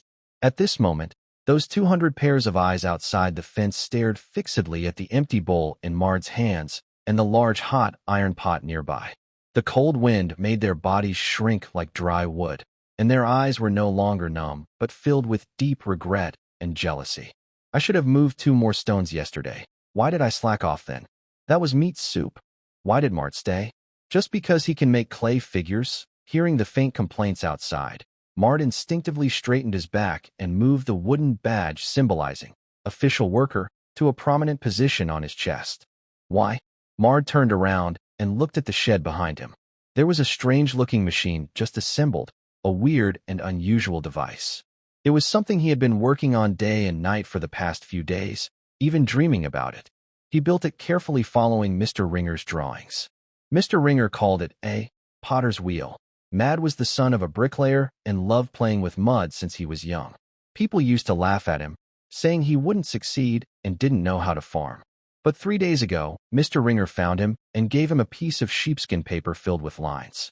He pointed to a big round disc on the paper and said, "Mad, make this for me. If you do, you'll have meat to eat every day." Mad worked very hard for this. He took 2 carpenters to the mountain to find a heavy, evenly textured piece of blue limestone. They ground the huge, hundreds of pound stone into a perfect round disc, just like polishing a needle. To make the axle, he boiled the only piece of old pork skin in his house, extracting the smoothest oil, and poured it under the bearing. When the machine was finished, everyone thought it was a strange creature. Who can move such a heavy stone disc? But Mad believed, because Mr. Ringer said it was called inertia. He didn't fully understand inertia, but he knew how delicious the broth Mr. Ringer made was. Yesterday afternoon, in front of everyone, Mad sat on a bench. He took a deep breath and, with his worn-out straw shoes, kicked the heavy stone disc underneath. Once, twice, 3 times. The heavy disc started to spin, making a deep, hoo-hoo sound. It spun faster and faster, more steady. When Mad stopped kicking, the disc was still spinning rapidly, even with the small wooden disc on top, floating steadily like on water. At that moment, Mad threw a lump of soft clay into the air. His moist fingers gently touched it. The stubborn, unruly mud in his hand suddenly stood up straight as it spun. He pressed his thumb lightly, and the clay bloomed like a flower, slowly turning into a smooth bowl shape. At that moment, Mad heard cheers around him and saw Mr. Ringer's proud eyes. "Good job, Mad," Mr. Ringer said, patting his muddy shoulder. "From today, this machine is yours. I want you to make a few more like it and teach some people how to do it. You will be their leader. They will work under you. Your pay will double, and you'll get an extra piece of meat every day. Leader, double the amount. Add an extra piece of meat." These two words burned like a hot iron in Mad's heart. "Leader Mad," a shout interrupted Mad's memory. It was Tony, the foreman, directing a few workers to pile the newly dug kale and clay near the shed. "What are you standing around for? Get to work." Tony still looked like a rough man, but his attitude toward Mad was much more polite. "Mr. Ringer said we need to make a few more machines like this in the next few days?" "Yes." Coming right away, Mad immediately put down his bowl and rushed into the shed like a young man full of energy. Mad had never felt working was so enjoyable. He even started to imagine that when he got his wages, he would buy a piece of breathable cloth for his wife to make a skirt, and buy a colorful ribbon for his little daughter. Outside the shed, the cold wind was fierce. The 200 people who had been rejected could only despairingly disperse in hunger and cold. Inside the riverside shed, dozens of foot-powered pottery wheels spun rapidly. Under Mad's leadership, those once clumsy farmers had now become skilled at shaping lumps of kaolin into neat bowls, plates, and simple jars. The shaped clay bodies were laid out on wooden racks to dry, like soldiers waiting for inspection. But these clay pieces looked dull, rough, and lacked shine, nothing like treasures that could be sold for money. In another corner of the shed, Lin Gu was preparing his secret formula: limestone powder, wood ash filtering, plus feldspar powder. Lin Gu, like a careful pharmacist, mixed various crushed mineral powders into water buckets, creating a grayish-white slurry. Tony watched with a frown, unable to resist dipping a finger into the sticky mixture. "Sir, does this muddy water really make those dirt lumps brighter? It looks dirtier than mud." "This is called glaze, Lin Gu said, stirring the slurry with a stick. "It's the clay's clothing. At high temperatures, these stone powders melt and form a glass-like protective layer on the surface of the porcelain. All the clay bodies, after drying, were carefully dipped into this muddy water, rolled around, then dried again and placed into fireproof clay boxes. Everything was ready, only waiting for the east wind. But this time, the east wind was not magic, but ordinary fire. Linger refused Elvin's suggestion to help control the temperature. "The foundation of industry is reproducibility," Linger told Elvin. "If every kiln relies on your magic to fire, then you won't be able to do anything else later. You'll have to stay here every day as a boiler operator. We need to teach them to use the simplest wood to produce the strongest fire." The large kiln was already filled. Over 1,000 clay objects, packed in boxes, were stacked neatly, sealing the kiln and igniting the fire. This firing was a historic moment for the limestone region. "Add more wood." Quickly, Linger, covered in soot, shouted loudly at the kiln entrance. A dozen men, shirtless and sweating, threw bundles of dry wood into the fire chamber one after another. The flames burned inside the kiln. Linger didn't have a thermometer. He had to judge by sight. Through the observation hole, he stared intently at the color of the flames. From dark red, to cherry red, to orange red. The temperature was rising little by little. "Not enough yet," Linger yelled. "Keep adding wood. Open the air vents." Firing the kiln was a long and exhausting process. Linger didn't close his eyes for 24 hours. Finally, late at night, when the flames inside the observation hole turned into a dazzling, almost blinding golden white, Linger knew the temperature had reached the right level. "Seal the fire," he ordered. The workers hurriedly sealed all the air inlets with wet mud and bricks. The flames went out, but the real change was just beginning in the cooling darkness. The next 2 days of cooling were a torment for everyone. Finally, the moment to open the kiln arrived. All the workers gathered around, and the Baron and Aunt Lila also came to the riverbank. Ignatius, though outwardly indifferent, stood with crossed arms on a high spot. "Open the kiln." The workers carefully removed the bricks sealing the door. A wave of residual heat and dry air rushed out. Linger, wearing thick gloves, was the first to go inside. After a moment, he carried out a box still emitting warmth and placed it on a wooden board.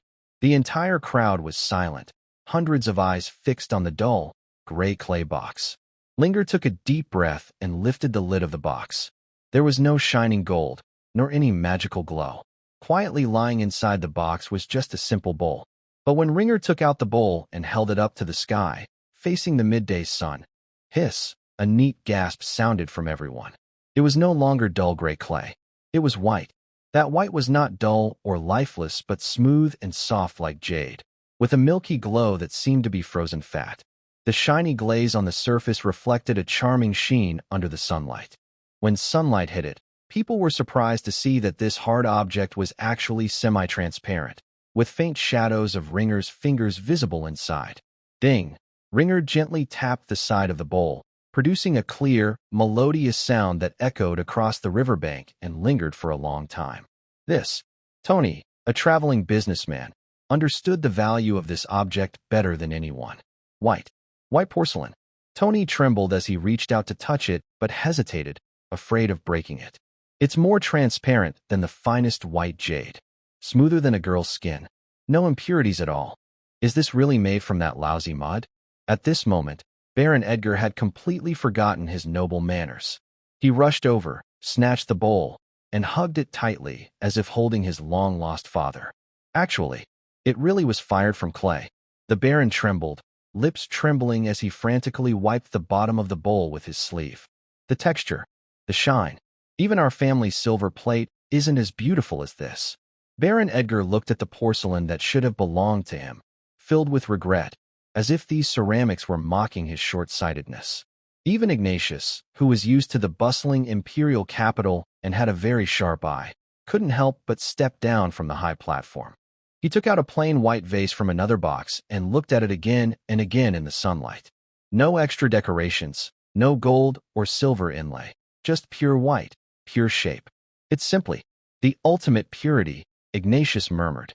Such pure beauty, created with ordinary fire and clay.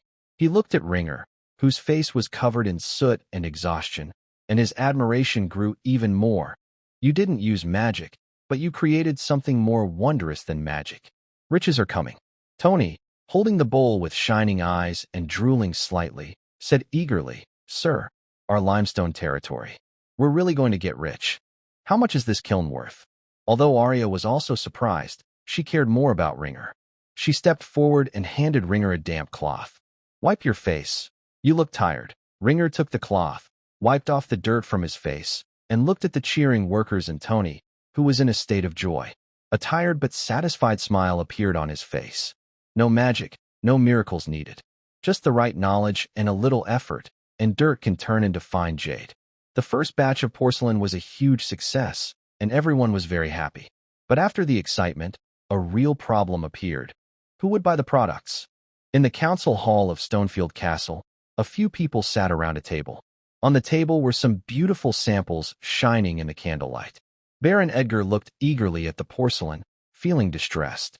It could have been his business, but he sold the hen that laid golden eggs to Ignatius for 2 bags of gold coins. Now he could only watch jealously, hoping to get a share. "Go to South Shield City," the Baron suggested, even though he had no part in it. "That's the closest city to us. It's the biggest trade hub in the south. If we send these treasures there, the southern merchants will go crazy for them." "No, that's not possible," Ringer immediately rejected. "South Shield City is prosperous, but Julian was badly beaten at Golden Court Fortress. His face was all swollen. Now, he's probably looking for us everywhere like a mad dog. That city is full of his spies. What about Western Fortress?" the Baron asked again. "No, that won't work either," Ringer shook his head. "Same reason. Big cities like that definitely have Julian's spies. That won't do. That won't do," the Baron said anxiously, shrugging. "Are these treasures just going to stay in the warehouse?" Ringer paused for a moment, then looked at Ignatius, who was leaning back with his legs crossed and playing with a porcelain cup. "Be king," Ringer said. "We need a safe, long-term channel that can handle large shipments. Since you're the owner here, you should use your family's strength. Actually, I prefer you call me Towerby." I think Tower B suits me better, Linger's mouth twitched, unsure how to answer Ignatius's words. Do you want me to sell it to the imperial capital? Ignatius put down his cup. Although he still looked proud, his eyes were serious. Good choice. Only the high nobles of the imperial capital can afford such art. Only they can pay truly high prices. We can't sell openly right now. We can only invite people to come to the Grey Rock to buy. Clearly, your family is the most suitable. Linger nodded. I'll write a letter to your father. Tell him what happened here and send the sample to the imperial capital. With your family's sharp business sense, they will know what to do. Humph. That old man will probably be so happy he jumps out of his chair. Ignatius sneered. He picked up a feather pen and opened a sheepskin scroll. Remember to tell your father to bring more alchemy materials. Your staff can't be made without raw materials, Linger reminded him. To the father who always measures everything in gold. During my travels in the southwest, I discovered a miracle called porcelain. It is whiter than silver and smoother than jade. I have bought the source and become its owner. This is not just business, it is art and glory. If you want the family to shed its reputation as nouveau riche and truly enter the upper class, send the best trading teams here. Also, go to the imperial market and buy a large amount of alchemy raw materials. Each type, buy some. I will have great use for them. Your son, soon to become a legend, Ignatius von Cavendish. Linger looked at the letter, his mouth twitching. This guy, even asking for money sounds so elegant and refined. Send the letter. The trading team will take at least 2 months to go to and from the imperial capital. Linger withdrew his gaze. His finger traced across the map, crossing the border of Grey Rock, finally stopping at a mark deep in the southwestern mountains. We can't wait 2 months. The workers need to eat, and the subsequent expansion also needs funds. So, for the first batch, we must find a place close by, wealthy, and where Julian's influence can't reach. Tony leaned in to look. When he saw where Linger's finger was pointing, his face suddenly turned terrified. Sir, you mean, could it be Khaldun? Carduin Underground Kingdom. Ringer pointed firmly at the mark. The land of the dwarves. Carduin is deep underground in the southwest mountains. The entrance is only 3 days' journey from the limestone region, Aunt Lila explained. Dwarves? Are you crazy? Are you planning to do business with those underground lunatics? The Baron shouted in fear. Dwarves are not kind-hearted folks. They often kill people. Tony suddenly knelt on the ground, clutching Ringer's leg tightly, tears and snot streaming down his face. Mr. Ringer, Grandpa, we can't go to our deaths. That place often reports dwarves killing humans. Is it really that dangerous? Ignatius raised an eyebrow, showing some disdain. They're just a group of short, blacksmithing craftsmen.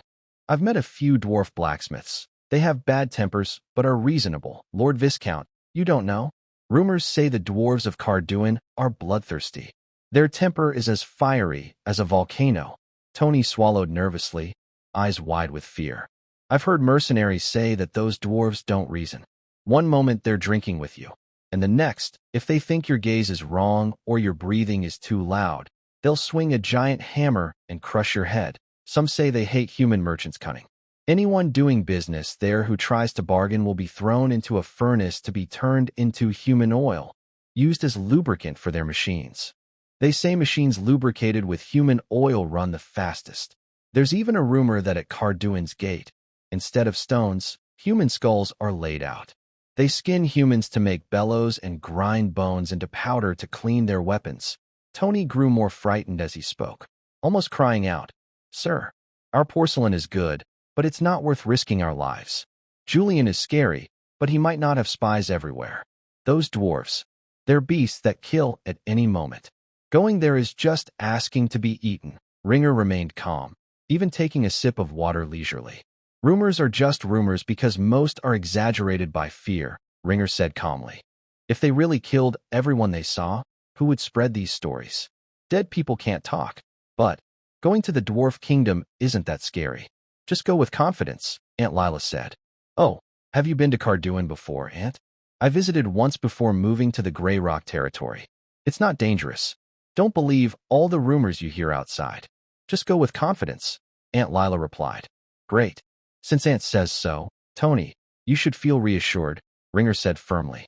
Tony, prepare the carriage. Pack the best porcelain ware. Ringer ignored Tony's worried expression. Elia, Erwin, Ignatius, stay behind. Ringer instructed. Keep the house safe. While we're gone, continue production. Elia, take care of yourself. I want to see if I can find a way to lift your curse when I visit the dwarves. The next morning, a reinforced carriage carrying several boxes of carefully wrapped white porcelain set out from Grey Rock territory. The carriage slowly headed toward the deep southwest mountains shrouded in dark clouds, toward the legendary land filled with bones, flowing iron, and blood, Cardoon. The carriage jostled along the winding mountain road for 3 days. The deeper they went, the sparser the plants became, and the rocks turned darker, a deep brown-black. Sir, Tony stammered as he drove, teeth chattering. We're almost there. That gate. Maybe we should turn back? I just remembered I haven't perfected a kiln of clay. Shut up and drive, Ringer said calmly, flipping through a history book of the Byron Empire he borrowed from Baron Edgar. Finally, the carriage rounded the base of a huge volcano, and the view suddenly opened up. A tall, black mountain stretched across the sky and earth. At its foot was a massive natural cave, dozens of meters high, like a giant beast's open mouth leading into the deep underground. We're there. That's it. That's the mouth of the eater. Tony closed his eyes tightly, clutching his head, as if imagining himself thrown into a boiling pot. It's over. It's all over. There must be skeletons everywhere. Tony, Ringer's voice came with a hint of a smile. Open your eyes. I won't. If I do, I'll be executed. Linger patted Tony on the shoulder and said, if you don't open your eyes soon, I will kick you down. Tony looked sad and carefully opened one eye a little. Then he froze. There were no skeletons, no blood, no humans with skin peeled off. At the entrance of the huge cave, surprisingly, there was a line. A long convoy of dozens of wagons loaded with goods was slowly entering the cave, like a big snake. The human merchants driving the wagons weren't being punished. Instead, they were gathered together, smoking pipes and talking loudly. A few short, stocky dwarven guards with braided beards, dressed in shiny steel armor, were holding charcoal sticks and parchment, skillfully collecting tolls at a checkpoint. 3 silver coins, toll fee. Next wagon. The dwarf guard's loud voice echoed through the valley. Tony's eyes widened in shock. This is different from the stories I heard. Linger jumped down from the carriage and fixed his collar. It seems this is what they call trade secrets. Some people spread scary rumors to scare off timid folks like you, just to keep their business to themselves. Tony opened his mouth wide and managed to say after a while, greedy merchants. After paying the toll, the carriage entered the cave. Once inside, Cardoon, the visual impact was overwhelming. This wasn't just a cave, it was a real underground world.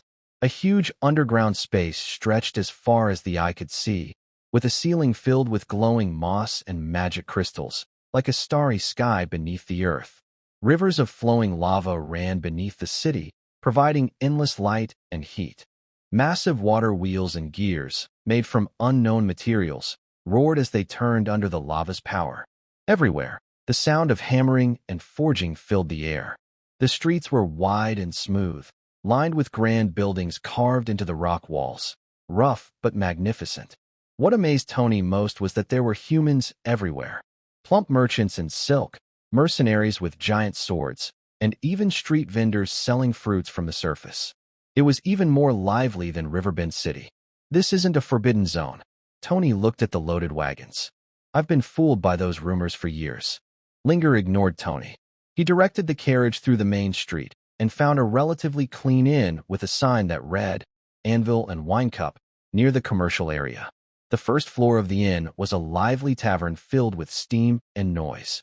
Dwarves and humans mixed together, drinking ale and bragging. Linger booked a double room. After settling the few boxes of fine porcelain, he took Tony downstairs to the tavern. He found a corner seat, ordered 2 cheap alesh and a plate of roasted mushrooms. At the next table, a bearded human merchant, looking like a seasoned trader, was drinking happily.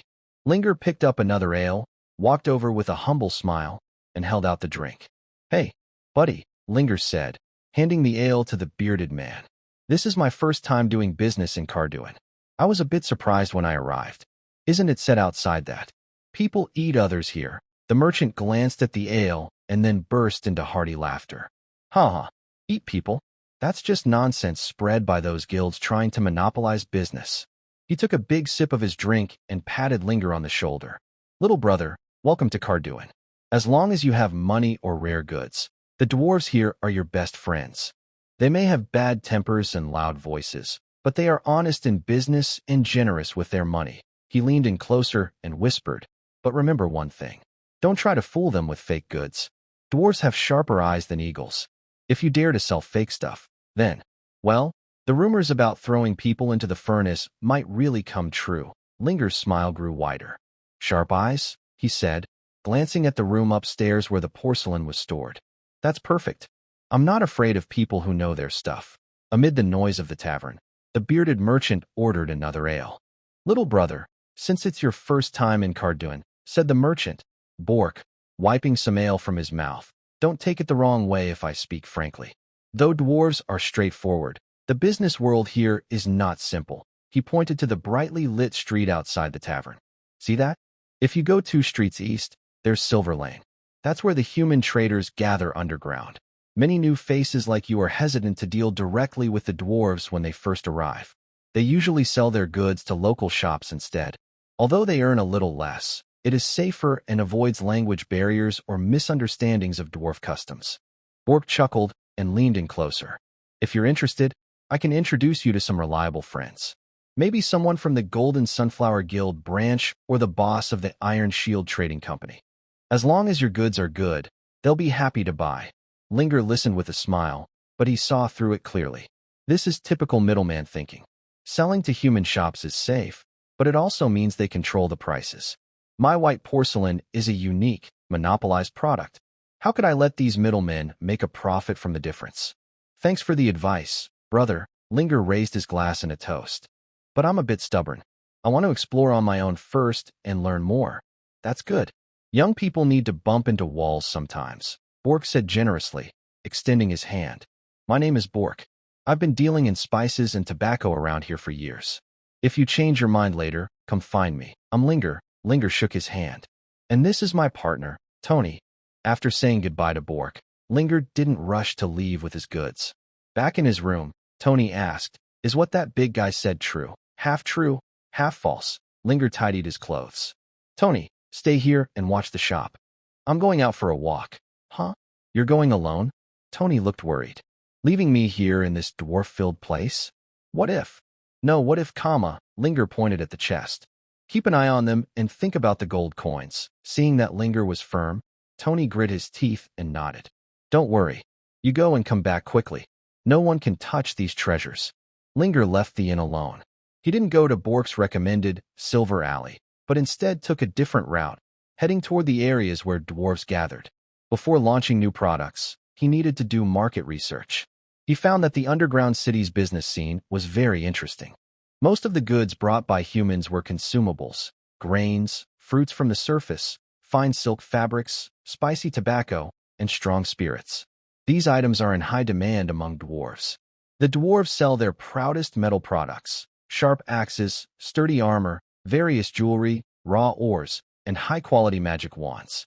Linger entered a seemingly upscale dwarf general store. The shop displayed many different utensils.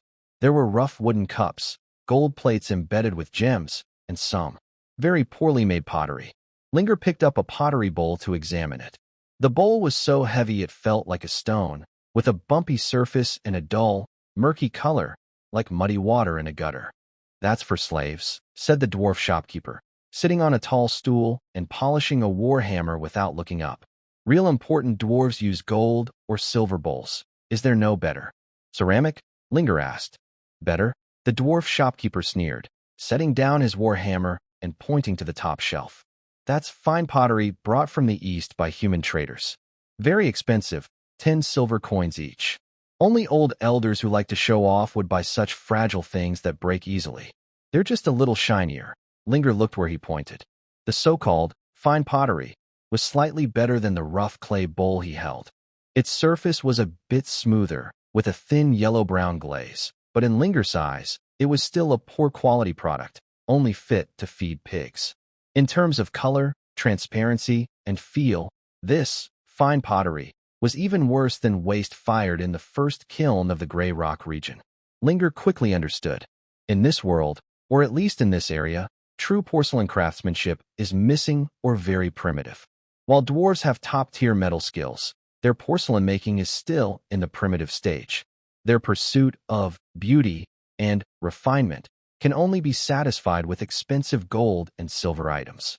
It really is to the standards, Linger thought, setting down the rough bowl with a confident smile. He already knew where to sell his goods. He left the shop and stopped a passing dwarf guard. "Excuse me," Linger politely asked, "where is the biggest, most high-end place in Cardoon? The one that sells treasures to the wealthiest dwarf lords?" The dwarf guard looked at the human and pointed to a grand building in the city center, surrounded by a river of lava. "The Heart of Lava Auction House," the guard said gruffly. "But that's not a place for you humans who sell rags and rotten fruit. They only auction rare minerals, master-level weapons, and real treasures." "Treasure?" Linger looked at the shining building reflected in the lava and adjusted his collar. "Coincidentally, I brought treasures." Confident from his market research, Linger returned to the Anvil and Goblet Inn. He planned to pick up a few samples and then head straight to the Heart of Lava auction house to give those inexperienced dwarves a little surprise. As Linger entered the inn's lobby, he saw Tony sitting at a long table in the center, happily chatting with a bearded merchant named Bork. 3 other unfamiliar human faces sat around the table, which was full of empty wine cups, and the atmosphere was lively. "Wow, Mr. Linger is back." Tony spotted him quickly and jumped up as if he saw a savior, his face flushed with a bit of drunkenness, clearly from Bork's heavy drinking. Come, Brother Linger," Bork called out loudly, his voice making the table shake. "We were just talking about you. Let me introduce you to some old friends who also make a living in Cardoon." Linger calmly walked over and sat down with a smile. "This is Old Hack, who deals in surface fruits. Don't judge him by his shabby clothes. Half the apples here are brought in by him," Bork said, pointing to a thin old man. "This is Miller, who deals in fabrics. And this one, Barney, who sells our human-made spirits. Everyone calls him Barrel Barney." The merchants raised their glasses and exchanged polite words like, "I've heard of you," and "young and promising." Linger skillfully responded, as a natural talent from Earth for business banter. "Brother Linger, the goods you brought this time are rare treasures." Although Bork had never seen porcelain before, it didn't stop him from bragging about it to Ringer. "Brother Tony just told me earlier that it's a treasure as valuable as gold." Just as everyone was laughing, the wind chime at the inn's door jingled. A well-dressed, middle-aged man in a dark blue velvet robe, with a gold badge on his chest, entered. He was human, but his demeanor was very different from the merchants here, sharp and confident, with a proud air of intelligence and strength. Bork's eyes lit up. He immediately stood up and shouted loudly, "Hey, isn't that Hansen the steward? What brings you to this small inn? Come on in, we have new wine. Join us for a drink." The man called Hansen paused, glanced at the group, nodded politely, and came over. "Bork, you're still so loud," Hansen said with a hint of annoyance, but he took a glass of wine. It was clear they knew each other well. "Let me introduce everyone," Bork said proudly. "This is Hansen, the steward of the largest trading company among us humans in Cardoon, the Golden Sunflower Guild. Most of our scattered goods are sold through Hansen's guild." Hearing the name, Golden Sunflower Guild, the other merchants at the table showed respect and flattery. It was a huge business empire across the continent. "Hansen," Bork said with a flicker of mischief, pointing at Ringer, "this is our new brother Ringer. I heard he brought some rare goods this time, but he's worried about selling them.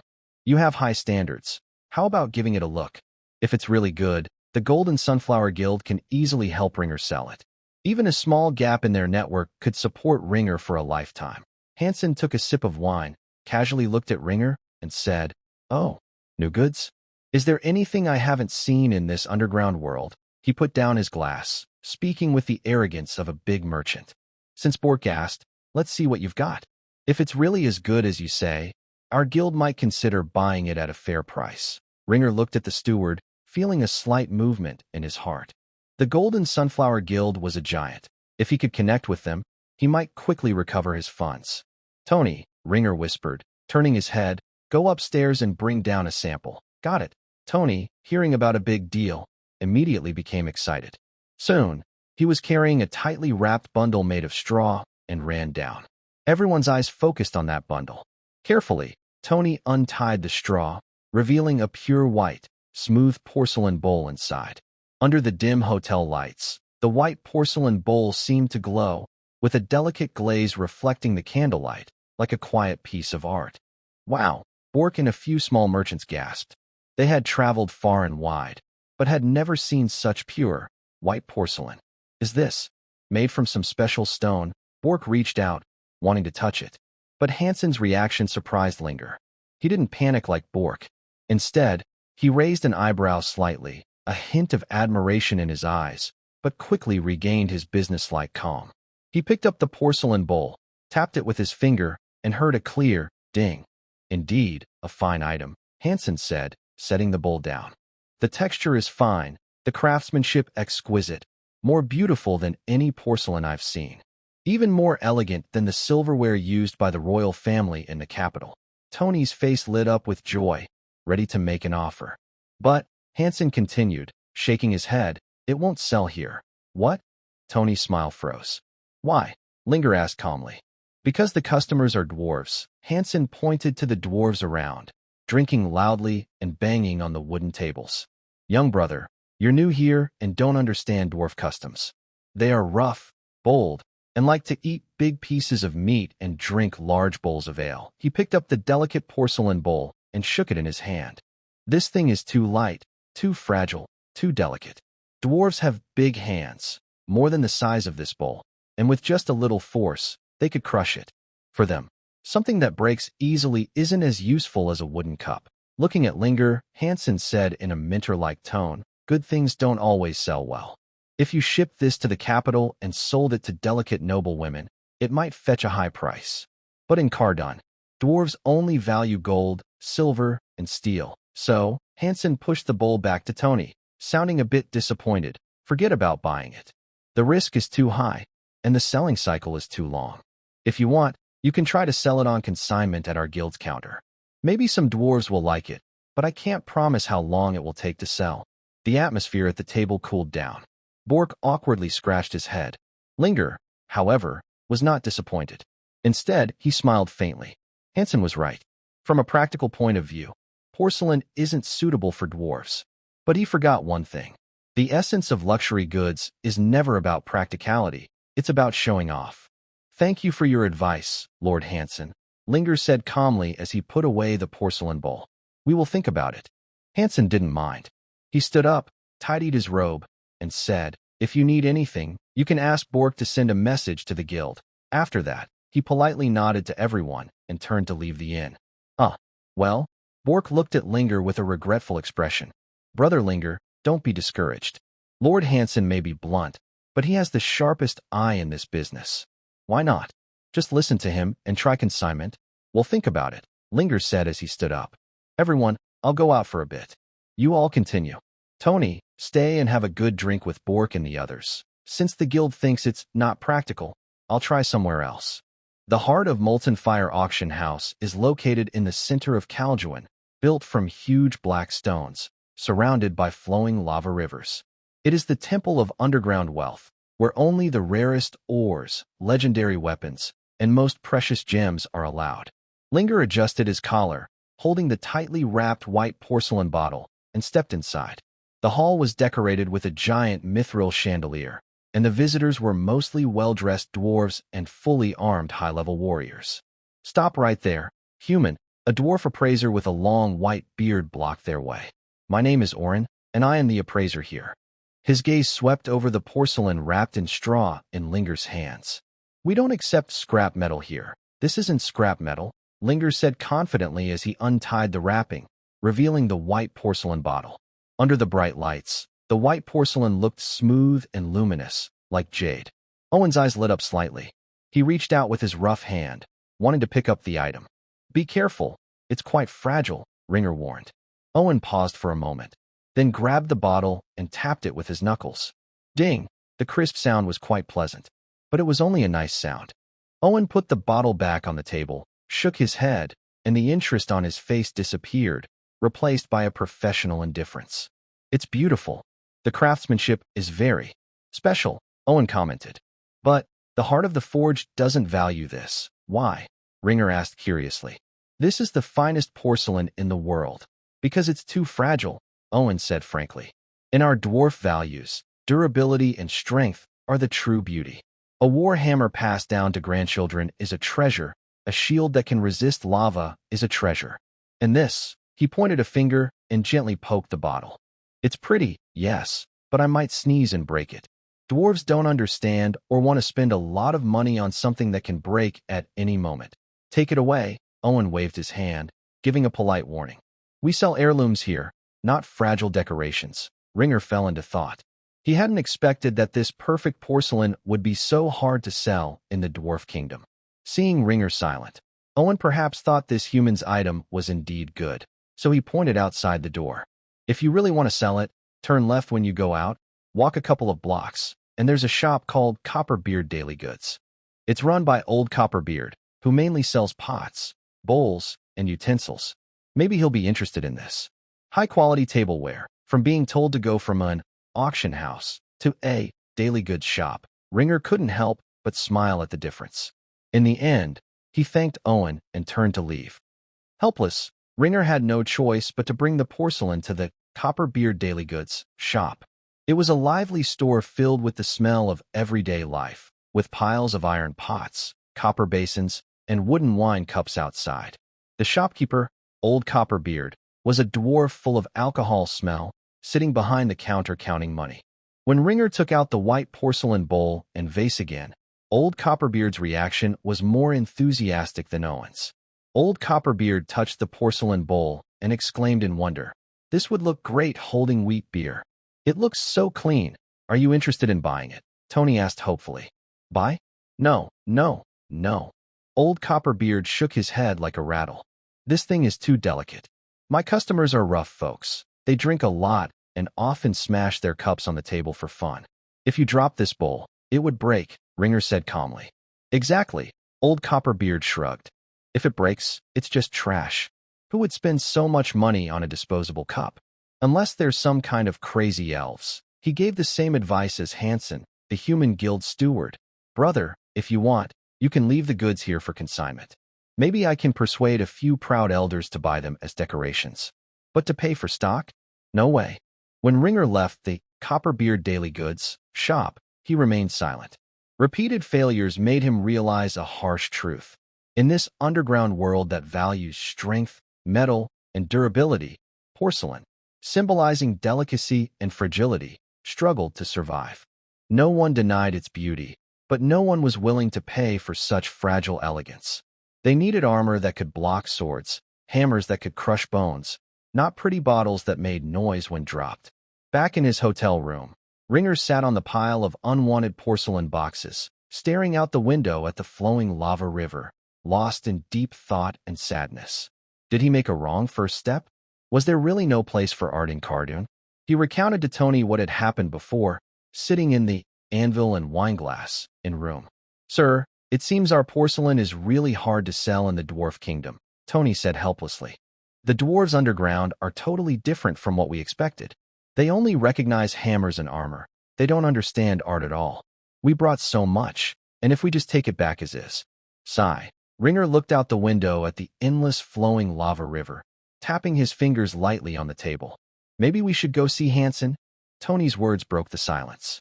Are you suggesting we accept Hansen's offer and try consignment? Ringer asked. Besides that, there's no other way, Tony eagerly said. Although consignment sales are slow and we have to give a commission, at least it's a way to sell. Plus, Hansen is right. Dwarves don't recognize value.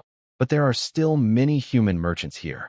These merchants and noble envoys should understand the worth of these items. Linger thought for a moment. The current situation is indeed not optimistic. Cash flow is vital for the Greyrock territory, and we can't let these goods go to waste. Although consignment isn't the best option, before opening up new opportunities, it's the only way to limit losses. All right, Linger stood up and made a decision. Let's split up. He pointed to the boxes on the ground. Since humans understand the value better, we should focus there. Tony, take about 80% of the goods, the best vases and complete sets of tableware, and go see Bork. Have him take you to meet Hansen and tell him we're okay with consignment. Got it. Tony was excited at not having to bring the goods back. And the rest? The remaining 20%, the sturdier and more durable bowls and plates, I will take to the Copper Beard daily goods shop. Linger's eyes sparkled. Even if dwarves aren't buying now, I don't want to give up this market. We'll get the goods in there. Even if they just sit in the corner gathering dust, at least it's a display, all right? I'll do as you say. After their decision was made, they immediately split up. Tony was good at running errands and making connections. He quickly found Bork at the downstairs tavern, who hadn't left yet. After promising a generous introduction fee, Bork agreed to ask Hansen if he was willing to sell these porcelain items on consignment. Tony didn't wait long before Bork returned with a smile, saying he had negotiated with Hansen and was taking Tony to meet him. The Gold Cup Flower Guild's headquarters was a grand 3-story stone building. Tony unloaded the goods at the door and went inside. A steward was sitting behind the counter checking accounts. Bork nodded politely at him and pointed upstairs. The steward looked at Bork with some confusion but said nothing, continuing to focus on his ledger. On the second floor, 2 clerks were showing products to customers. Hansen ignored them and took Tony directly to the 3rd floor. When they arrived, Hansen was standing with a clerk in front of a shelf. Lord Hansen, Tony has arrived, Bork greeted them. Lord Hansen, hello, Tony also greeted warmly. Hansen nodded at them. I have a friend here. I'll go out for a while and come back later, Hansen said to the attendant. Okay, Lord Hansen. Then we. Before the attendant finished, Hansen interrupted him and Tony, saying, let's go outside and talk. Bork and Tony took Hansen to the goods. Hansen nodded, casually took out a sheepskin contract, and said, Bork, I think you know the rules. You set the price yourself. The guild takes a 10% commission after the sale. If damaged in the shop, we will compensate. Unsold items can be taken back after 3 months. Tony looked at the contract, feeling it was fair. It had the Flower Blossom Guild's mark, and he could set the price himself. After reading it, he had no issues and signed the contract with Hansen. There were 2 copies, one for each of them. All right, the contract is signed. You can leave now. I will notify you when there's news, Hansen said busily. I have other matters. Bork, you can leave too. Someone will move the goods inside later, okay? Thank you, Lord Hansen, Bork said, pulling Tony as they left. After walking a bit, Bork happily asked Tony for his share of the introduction fee. Meanwhile, Ringer, with a few small boxes of goods, returned to the Copperbeard Daily Goods shop. The shop owner, Old Copperbeard, was stirring a large iron pot with a big iron spoon, making a dark stew. Seeing Ringer, he tapped the spoon against the pot's edge, making a sharp sound. Back again, human boy, Old Copperbeard said, smelling of alcohol. Have you come to a decision? Yes, I have, Ringer smiled, unloading the boxes from the rented cart. You're right, dwarf brothers like sturdy things. So I brought a batch of the thickest, most durable bowls and plates. Old Copperbeard came over, casually picked up a heavy white porcelain bowl, and weighed it. This one's okay. Better than the vase this morning. At least it has some weight. However, I want to be clear up front that I sell iron pots and basins here. If no one buys your clay items, you should take them back early to avoid taking up my space. No problem, Lin Gu replied quickly. How much do you plan to sell them for? Old Copperbeard asked. No matter what you sell them for, I will take a 30% commission. How about selling the bowls for 50 silver coins and the plates for 30 silver coins? Lin Gu suggested. The commission is fine as long as they sell. Just set the price yourself. I'll sell them at the prices you mentioned. Under Old Copperbeard's direction, these white porcelain items were casually stacked in a corner at the back of the shop, next to rusty metal buckets and a bundle of coarse rope. The pure white, smooth porcelain looked out of place among the rough metal and, like a group of swans that wandered into a blacksmith's shop. All right, put them there. Old Copperbeard waved his hand and went back to stirring his stew.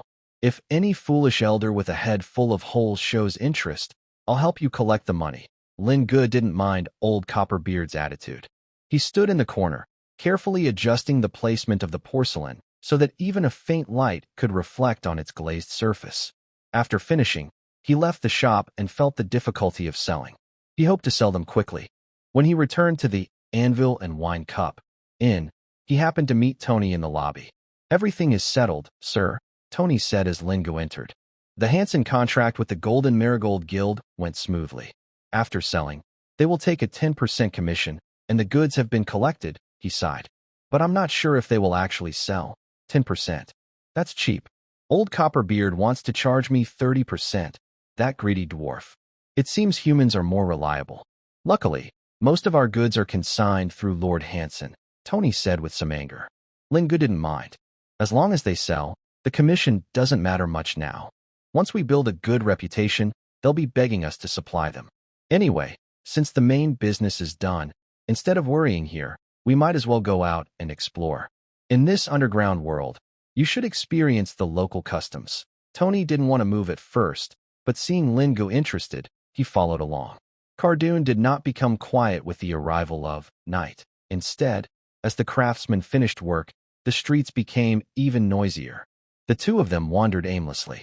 When they passed an alley filled with the smell of malt fermentation, Ringer stopped. This was a very special tavern. It was not like the buildings around it, which had high doorways to accommodate human customers. This tavern looked very tiny. The doorframe was low, and the windows were also small, making the whole building seem smaller than normal. Loud noises came from inside, and you could even hear the banging of tables. Clearly, this was a local tavern made for dwarves, and it was very authentic. Let's go inside and take a look, Ringer said excitedly. Oh, sir, this is a dwarf's den. Tony started to protest, but Ringer had already lowered his head and slipped through the low wooden door. As soon as they entered, they saw the tavern was full of bare-chested, muscular dwarves. They were either playing dice on stools or gulping down cloudy, foamy drinks. The sudden appearance of two humans made the lively tavern go silent for a moment. Then, countless pairs of eyes, filled with alcohol, looked over. Near the door, at a round table, a burly dwarf with a red face and a beard braided with 3 gold rings was drinking happily. He immediately saw Ringer struggling to squeeze in. Hey, I must be seeing things, the dwarf shouted, pointing at Ringer and calling out to the bartender behind the counter, who was wiping glasses. Someone's brought a human in. What is he here for? Is he suffering from insomnia and looking for a cure? The dwarves around burst into laughter. They believed humans had poor drinking skills and would get drunk after a few sips of strong underground liquor, which they thought was a good way to cure insomnia. The dwarf clearly thought his joke was funny and continued loudly. Hey, old Mike. Every time humans come in, they get so drunk they can't stand. You should start a cure insomnia service, charging per visit. It would make a lot of money. Tony was so scared his legs went weak and just wanted to pull Ringer out. However, Ringer, who had just lowered his head and squeezed inside, was not angry. He straightened up, fixed his messy hair from the doorframe, and smiled at the provoking dwarf. Brother, Ringer's voice was quiet but clear through the noise. I don't know if making money from treating insomnia is profitable, but I have a better way to get rich. The dwarf was surprised, probably not expecting this human to speak up. He was tipsy and asked with a big tongue, Oh? How? How so? Ringer pointed behind him at the low doorway and then at old Mike.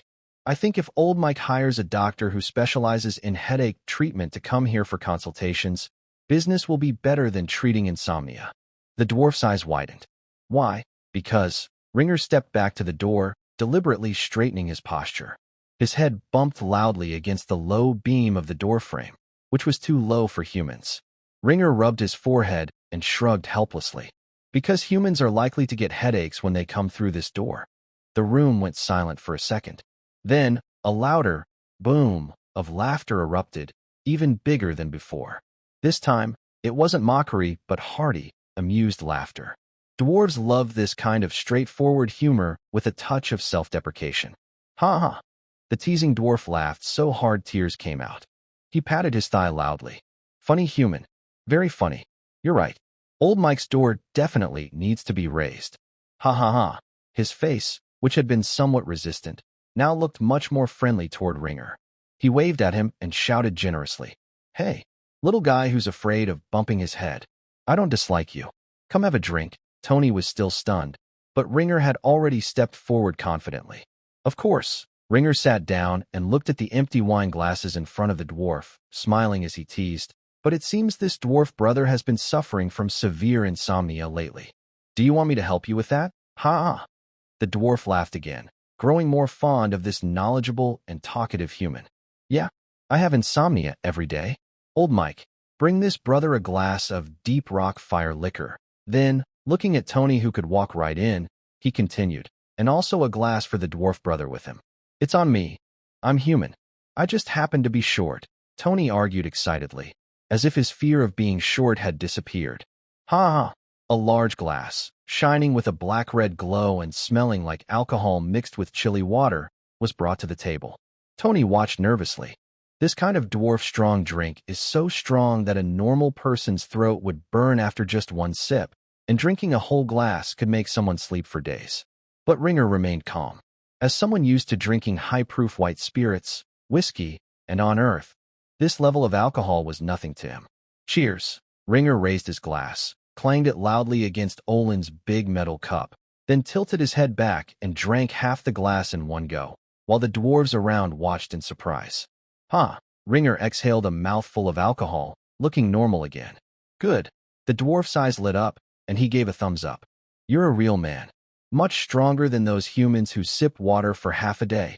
After a few drinks, their relationship quickly grew closer. In this underground world, drinking capacity is the best way to make friends. Brother, what's your name? The dwarf hiccuped and asked. I'm Ringer. This is my partner, Tony.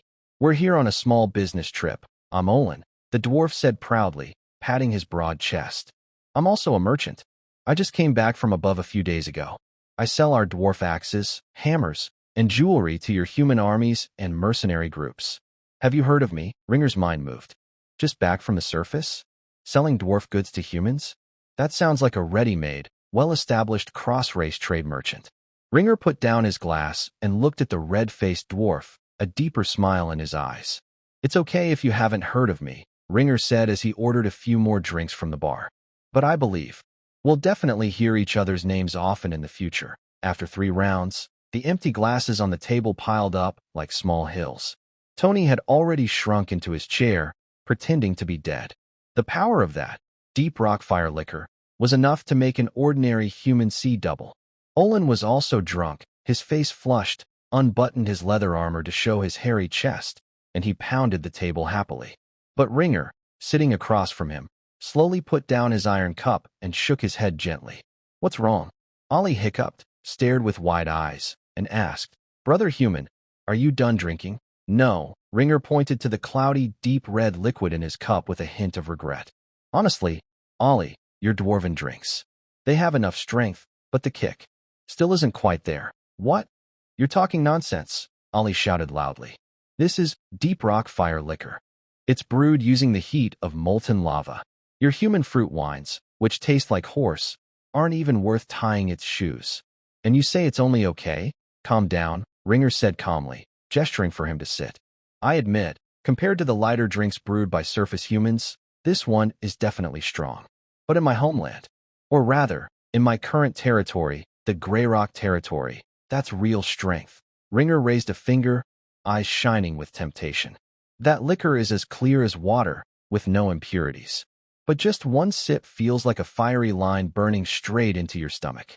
If you pour it on the table and light it with fire, it'll ignite with a blue flame that jumps half a foot high. Huh, that's just bragging. Ollie waved dismissively. Flammable liquor? That's probably kerosene. I've traveled all over the Grey Rock territory, visited human palaces, and I've never heard of such a drink. That's because it's my secret skill, Ringer said confidently with a smile. My brewing technique, I dare say, is second to none. No one in the world dares claim first. Even your dwarven master brewers are just apprentices compared to me. Seeing Ringer's confident look, Ollie's disdain slowly turned into suspicion. This human's bold drinking earlier didn't seem fake, and his eyes were too clear, completely unlike someone pretending to be drunk. If you get the chance, come to the Grey Rock territory, Ringer baited him. I'll buy you a drink. Then you'll see what real man's liquor is. Humph, the Grey Rock territory, huh? I've noted that, Ollie muttered as he sat back in his chair. Though he kept up his tough front, his throat involuntarily moved, as if swallowing. If you dare to trick me, I'll stuff you into a wine barrel. Seeing the moment was right, Ringer shifted the topic. Actually, it's not just about the drink. Ringer gently tapped his fingers on the table. On my journey, I saw huge water wheels, intricate gears, and flowing lava rivers. I must admit, Your dwarf craftsmen are truly the best in the world. Many mechanical structures are so clever that even I admire them. Ollie felt pleased with this compliment and proudly stroked his beard. Of course, we are the favorites of the earth.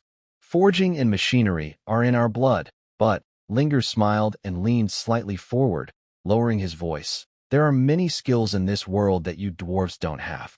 In fact, you wouldn't even dare to think of them. Impossible, Ollie waved his hand. There's nothing we dwarves can't make. If it can be made from gold, silver, or iron, we are the ancestors of that craft. What about dirt? Linger asked. Dirt? Ollie looked surprised. Playing with mud? That's what kids do. Are you talking about those fragile broken pots? That's not a skill, but what if I could turn dirt into something shinier than gemstones, more radiant than gold? Linger's voice was full of temptation. Ollie frowned and looked at Linger as if he were crazy, talking nonsense. Are you joking? Whether it's a joke or not, seeing is believing. Linger didn't say more. He stood up, patted Tony, who was snoring under the table. Tomorrow morning, at the Anvil and Wine Cup Inn, second floor, Linger looked down at Ollie. I still have 2 samples with me. If you're interested, or if you want to see what you've never seen before, what I call real skill, come and see. Without waiting for Ollie to reply, Linger dragged Tony, who looked like a dead pig, and turned toward the door. Oh, by the way, he added as he reached the door, this is just one of my skills. I have many more secret techniques you don't know about. Ollie sat in the noisy tavern, watching Linger's departing figure, holding a cup of not strong enough deep rock fire wine, lost in thought. Clear as water, but hot as fire? Dirt shinier than gemstones? Gray rock territory, the dwarf muttered, curiosity burning in his eyes like a cat scratching. I'll go see tomorrow. If he dares to mess with me, I'll teach him a lesson with my hammer. Ollie finished the drink in his glass with a loud gulp and slammed the cup onto the table. The next morning, Tony, still drunk, was sleeping soundly while hugging a pillow when suddenly, the door was knocked loudly. Bang, bang, bang. Open up. Ringer. It's so late, you haven't gotten up yet. Are you doing something secret with your little dwarf boyfriend? Human circles are so messy. Ollie's loud voice echoed outside the door. Ringer looked annoyed and slowly went to open the door. Ollie, if I liked short guys, I would have taken you back to the inn last night. Huh? Normal people should care about gender first. Height is more important than gender, right? Tony was startled awake by the noise. Ollie strode into the room. Although he was drunk last night, now he looked energetic and alert, clearly more curious about the dwarf skills than suffering from a hangover. All right, Ringer, Ollie said bluntly, sitting down heavily in a chair and staring intently at Ringer. No more secrets. Show me what you've got. Ringer didn't speak. He turned and walked to the bed, opening a small box he had kept aside, which he hadn't taken to sell.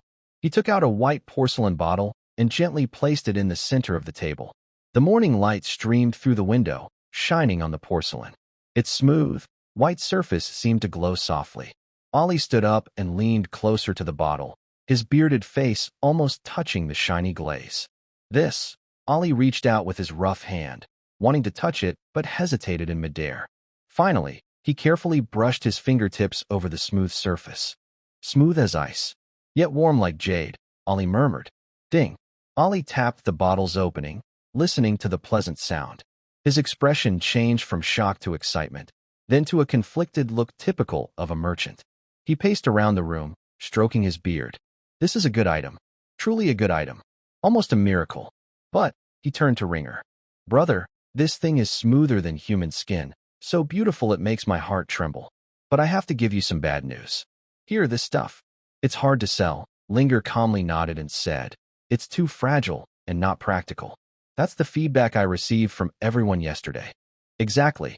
And your item probably isn't cheap either, Ollie said. Dwarven coins are meant for steel and strong drinks. You want me to spend a lot of money on a pretty but useless bottle? I'd rather just buy a human girl to play with. But, Linger turned the conversation. Ollie, you're a trader who specializes in cross-species trade, right? That's right. Then you should know better than I do what this kind of thing can sell for in the human world. Ollie paused. Then his eyes lit up. Of course, human nobles love these useless but pretty things. If we send it to the human world, Linger interrupted with a sly smile. And what if we add a label saying it was made by dwarfs? Linger picked up the bottle and pointed at the bottom. Ollie, if we carve a special inscription by your master dwarves here, then you can personally ship this batch back to the surface and sell it to those human nobles. Just tell them it's Earth Gem, made by the underground dwarf kingdom, using ancient fire and mysterious minerals. And you see, Linger's voice was full of charm. Those superstitious human nobles who believe in dwarf-made products will pay a lot. Do you understand import and export trade? Ollie was stunned. I sell goods from the surface human kingdom to the underground dwarf kingdom. That's export trade. Then I sell the already dwarven ceramics back to the surface human kingdom. That's import trade. If we cooperate now, it's called export turning into domestic sales. Linger continued to persuade Ollie. Ollie opened his mouth wide, looking at Linger as if he were seeing a devil. Export. Turning into domestic sales? Although Ollie didn't understand the term, he quickly grasped the logic. This is a huge, brand premium, scam. No. We dwarves don't do these kinds of fake tricks. Selling to the human world is a good idea, but if buyers ask about the origin of the goods, I will tell the truth, Ollie suddenly realized. Linger was surprised by Ollie's response. He didn't expect that the usually joking dwarf would be so honest. It seems that the reason dwarves' goods are so popular is also closely related to their honest nature. Linger thought for a moment and offered a different idea. If you don't want to reveal the origin of the products, Ollie, we can try a different approach. You don't have to mention where these ceramics come from. If someone asks, just say you can't disclose that. That might work too. Linger believed that curious humans would likely imagine some mysterious story, perhaps thinking these were new techniques from the dwarves. Well, that's not impossible. Okay, let's sell them as you suggest. Linger, my friend, I'm curious. Why don't you go to the human world to sell these ceramics yourself? With my eyes, I'm sure you wouldn't have trouble finding buyers, Ollie asked with curiosity. Linger thought for a moment and decided to tell Ollie about his past conflicts with Julian. If Julian were to meet us dwarves, we'd probably smash his head into his chest. He's so despicable. Ollie was very angry when he heard this. All right, my friend, I want all your ceramics. Let's discuss the prices. After much discussion, they finally agreed on a price that satisfied both sides. Linger sold the ceramics to Ollie at a wholesale price of 30 to 50 silver coins each. Ollie was responsible for transportation and sales, and how much he could sell them for was up to him. Deal. Ollie, where's the goods? Linger asked. Linger stood up and tidied his clothes. Since I have such a big buyer, I don't need those middlemen like vampires anymore. He looked at Tony. Come on, Tony. Take Ollie with you. We're going to the Copperbeard's daily goods shop and that golden marigold guild. A gleam of satisfaction flashed in Linger's eyes. Let's go pick up our consigned treasures.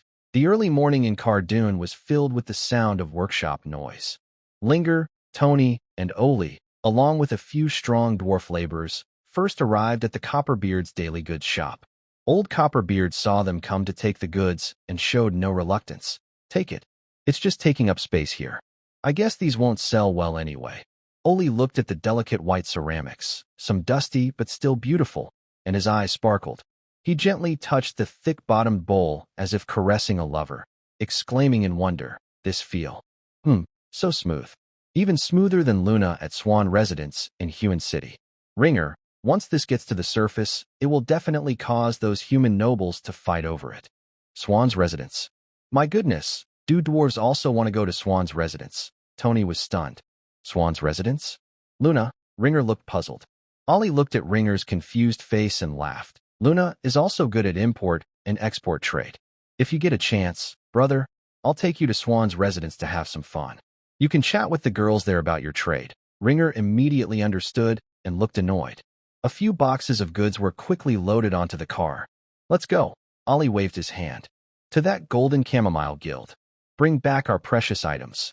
At the grand entrance of the Golden Chamomile Guild, merchants and travelers came and went constantly. Tony led everyone confidently into the hall and went straight to the counter. Behind the counter stood a middle-aged man in uniform with glasses, checking the accounts. We want to pick up our goods, Tony said loudly, slamming a piece of sheepskin contract on the counter. Call out your manager, Hansen. Tell him Mr. Ringer and I are here to retrieve the consigned porcelain. The middle-aged man looked up, pushed his glasses, and looked at Tony with some confusion. then picked up the contract to examine it. Manager Hansen, the man frowned.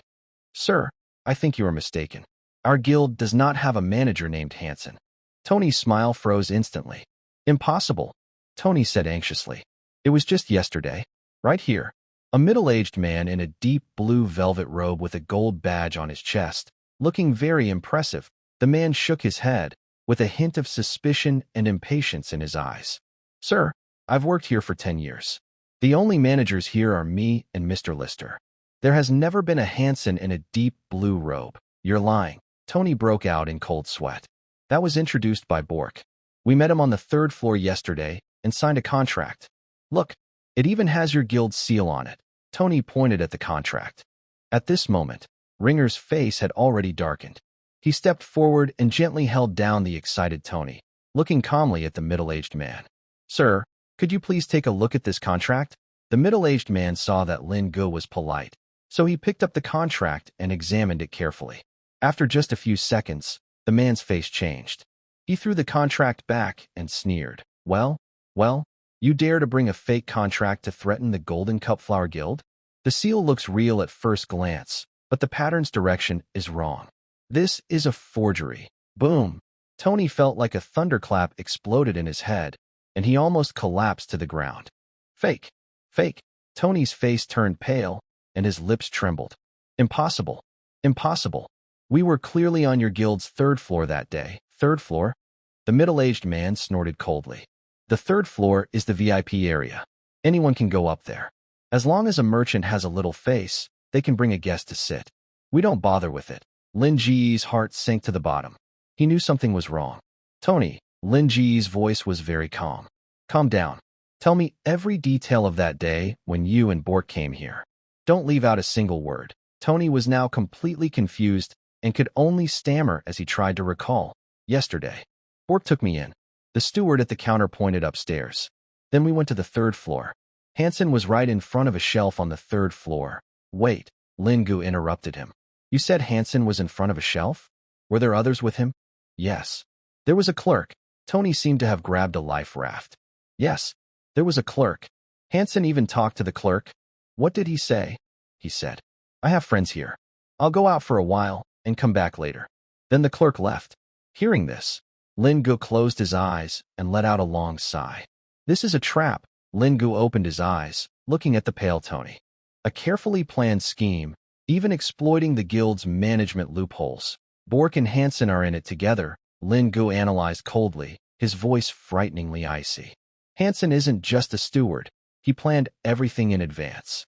He pretended to look at goods on the 3rd floor while Bork took you up. He deliberately pretended to take you out to discuss something, using those few minutes of free time to impersonate a member of the trade association and sign a fake contract with you on their territory. As for the goods, Lin Gu looked at the middle-aged man behind the counter. Did anyone move out dozens of boxes of goods here yesterday? The middle-aged man thought for a moment. Yes, someone did take away many boxes yesterday afternoon.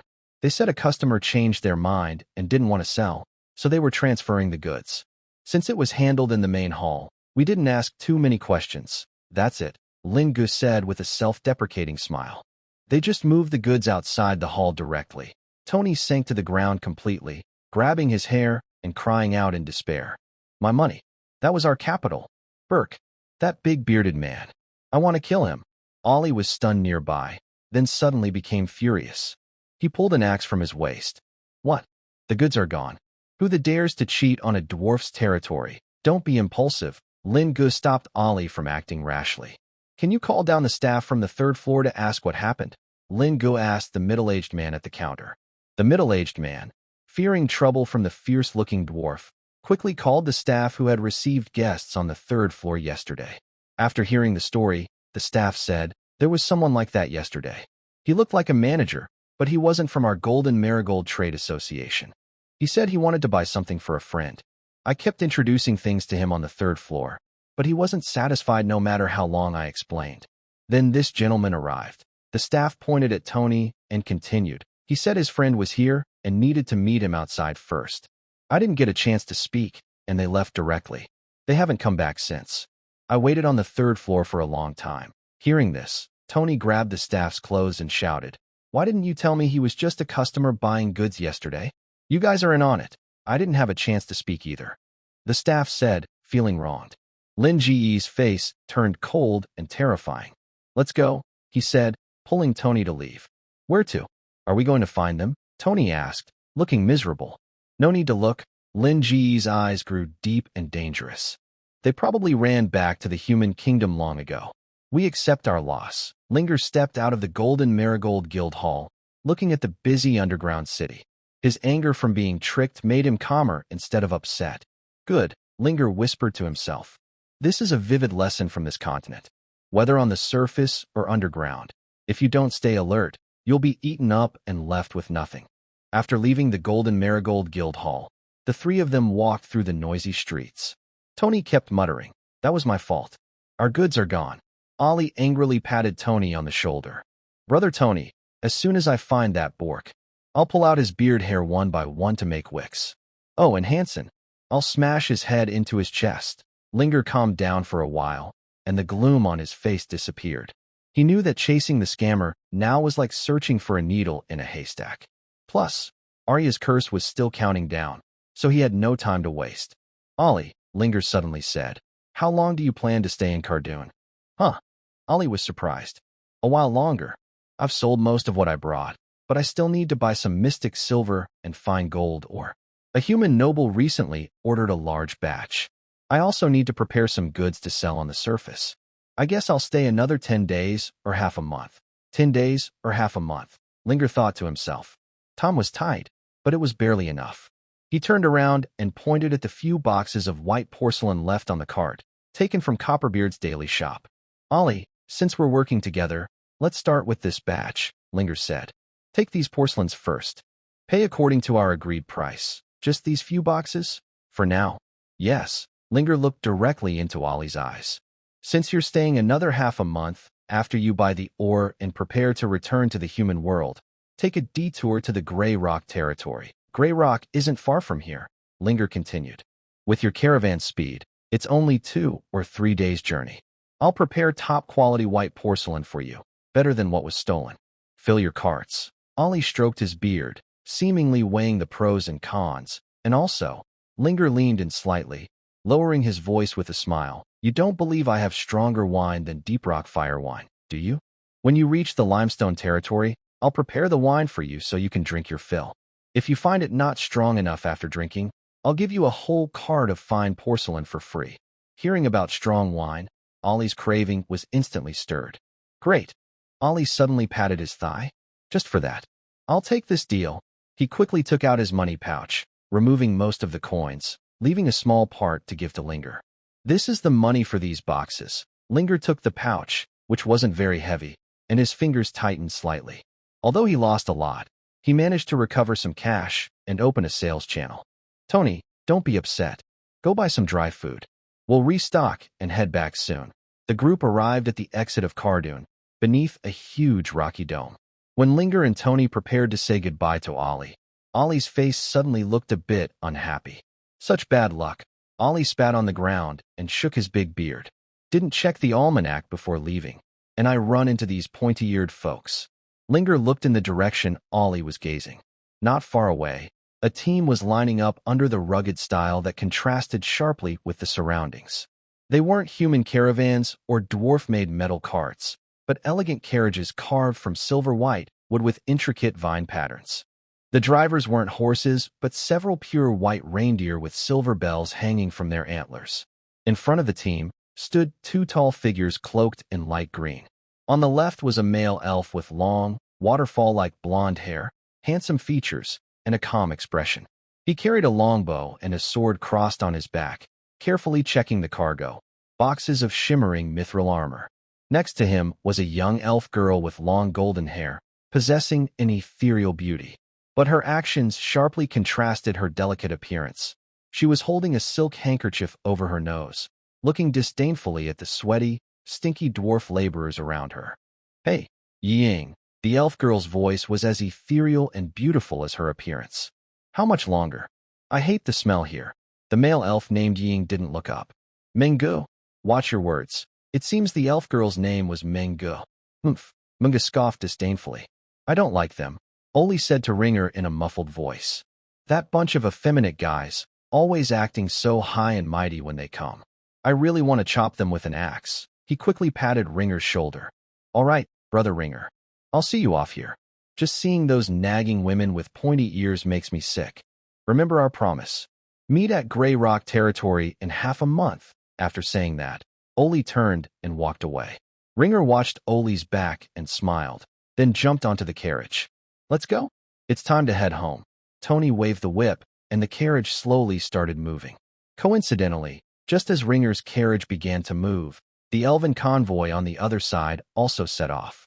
Let's go, Ying ordered calmly. A few graceful antlered deer lightly stepped forward, pulling a silver wooden carriage, and cheerfully headed up the same. Then, an awkward scene happened. There was only one road leading to the surface. The Elven convoy was in front, and Ringer's old carriage was behind. The two groups seemed tied together by a rope, maintaining a delicate distance as they moved out of the underground and into the vast mountains. They traveled all day. Whether crossing valleys or climbing ridges, the Elven convoy never changed direction.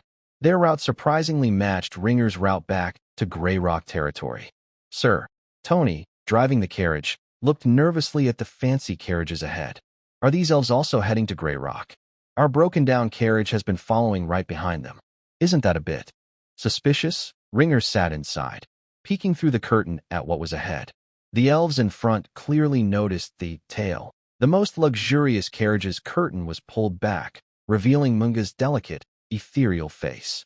She looked back at Ringer's dull gray carriage, a flicker of displeasure in her eyes. Ying, Munga complained. Who is that behind us? Why are they always following? That squeaky sound from their broken carriage is giving me a headache. Ying looked back calmly. That's a human trading convoy. The road belongs to everyone. Maybe they're just passing by. Dreamsong snorted coldly. I think you're up to no good. Humans are the most cunning. Clearly, Dreamsong intentionally raised her voice loudly. From the carriage behind, Linger also heard her and sighed helplessly. Tony, slow down a bit, Linger ordered. Keep some distance so they don't think we're following them. Got it, Tony replied happily. Their carriage and the elves' convoy gradually separated. As night fell and they prepared to camp and rest, they encountered the elves' convoy again. They were also camping here. This area has rugged terrain. The only flat spot is a sheltered hollow by the roadside. The elves' convoy had already taken the best spot there and lit a bonfire. Linger and Tony's carriage had to stop a few dozen meters away, feeling a bit uneasy. Tony nervously threw firewood into the fire, while Linger took some dry food from the carriage and slowly approached. The two sat silently by the fire, afraid to disturb the group of neighbors nearby who didn't seem easy to deal with. However, trouble always finds a way. Hey, human! A loud shout broke the quiet of the night. Dreamsong approached aggressively. Under the firelight, her beautiful, ethereal face was full of anger and disgust. Following us all this way, what are your real intentions? Dreamsong stood in front of Linger, looking down at him. Don't think I don't know your dirty human tricks. Speak. What are you planning? Linger was sitting by the fire roasting a hard piece of bread. He calmly looked up at her, his expression as still as a pond. Miss, Linger said softly, first, this road isn't owned by your people, nor was it built by the elves. Second, I also think you've blocked our way for a day, and I believe you have some plans for us. We haven't even questioned you yet, but you come over shouting like a shrew. Shrew? Dreamsong's eyes widened instantly. Her pointed ears turned red with anger. How dare you call the noble elves shrews? Noble? Linger sneered and interrupted her. True nobility is about manners, not looking down your nose. Your behavior along the way, besides making me think you're like a spoiled brat, has no noble qualities at all. You. Dreamsong trembled with anger, pointing at Lin Gu. I want to. What do you want? Lin Gu stood up, brushing crumbs from his hands, his tone sharp. Do you want to fight? Or continue insulting my ears with your poor words? If we have to be questioned just because we're passing by, should I suspect you're secretly in love with me, paying so much attention to everything I do? In love? With me? Dreamsong looked like she heard the most disgusting joke in the world, her face turning red. I will kill you, narcissistic fool. Dreamsong's staff was already glowing faintly, her magic power ready to teach this arrogant human a lesson. Oh, a level 6 Great Mage. Lin Gu was a bit surprised because Dream Song didn't look very old, and her magic strength was beyond his expectations. Think carefully before you act. I don't like fighting women. Lin Gu was about to take out his lightning staff as he spoke. At this moment, Yi Ying's voice sounded. Enough, Dream Song. Yi Ying frowned as he walked over, holding Dream Song's hand. He looked at Lin Gu with a cold but polite gaze. Sorry, sir. Dream Song has a bad temper, but your constant following does raise suspicion. If it's just a misunderstanding, everyone can rest separately. This area is the only suitable place nearby for camping. Lin Gu looked at Yi Ying, who seemed reasonable, and explained. But just then, swish. Without warning, a black crossbow bolt shot out from the dark woods, heading straight for Dream Song's throat. Be careful. Yi Ying reacted quickly, drawing his sword from his back. A flash of sword light cut through, deflecting the bolt with a clang. Enemy attack. With Yi Ying's sharp shout, the once silent woods suddenly filled with movement. More than a dozen shadowy figures, like ghosts, rushed out from all sides, quickly surrounding the Elven convoy. Under the light of the campfire, Lin Gu saw who they were. They were humans. They weren't masked. Each wore fine black leather armor and wielded enchanted weapons. Their presence was intense, and none of them looked weak. Linger's pupils shrank slightly. These people's aura. 3 level 6. The rest are all level 4 and 5. This is a very powerful and dangerous small team. But now, they are all gathered here just to surround and kill these few elves. The elves are clearly weaker in strength. Besides Yi Ying and Meng Gu, who both emit the aura of level 6 experts, most of the other elf followers are only around level 3. Facing these fierce human warriors, they quickly fall into an absolute disadvantage. Who are you? Yi Ying held his sword horizontally in front of Meng Gu, looking serious. We are messengers of the Misty Forest. Are you trying to start a war? Start a war? From the human encirclement, a burly middle-aged man with a fierce scar on his face stepped forward. He dragged a huge sword on the ground, sparking as it scraped. His aura was the strongest, clearly a peak level 6 swordsman. The scar-faced man ignored Yi Ying and stared fiercely at Meng Gu, who was protected behind him. His murderous gaze was terrifying. Start a war? The scar-faced man let out a harsh, wild laugh. Today, I not only want to start a war, but I also want to peel the skin off you pointy-eared. He suddenly raised his huge sword, pointing it directly at Meng Gu, his voice hoarse like a beast's roar. Elf.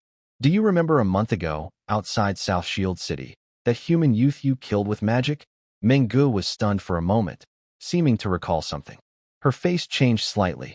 Are you talking about that scoundrel who seduced our people? Scoundrel? The scar-faced man's eyes instantly turned blood red.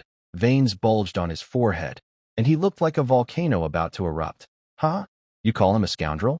He just fell in love with an elf. They love each other.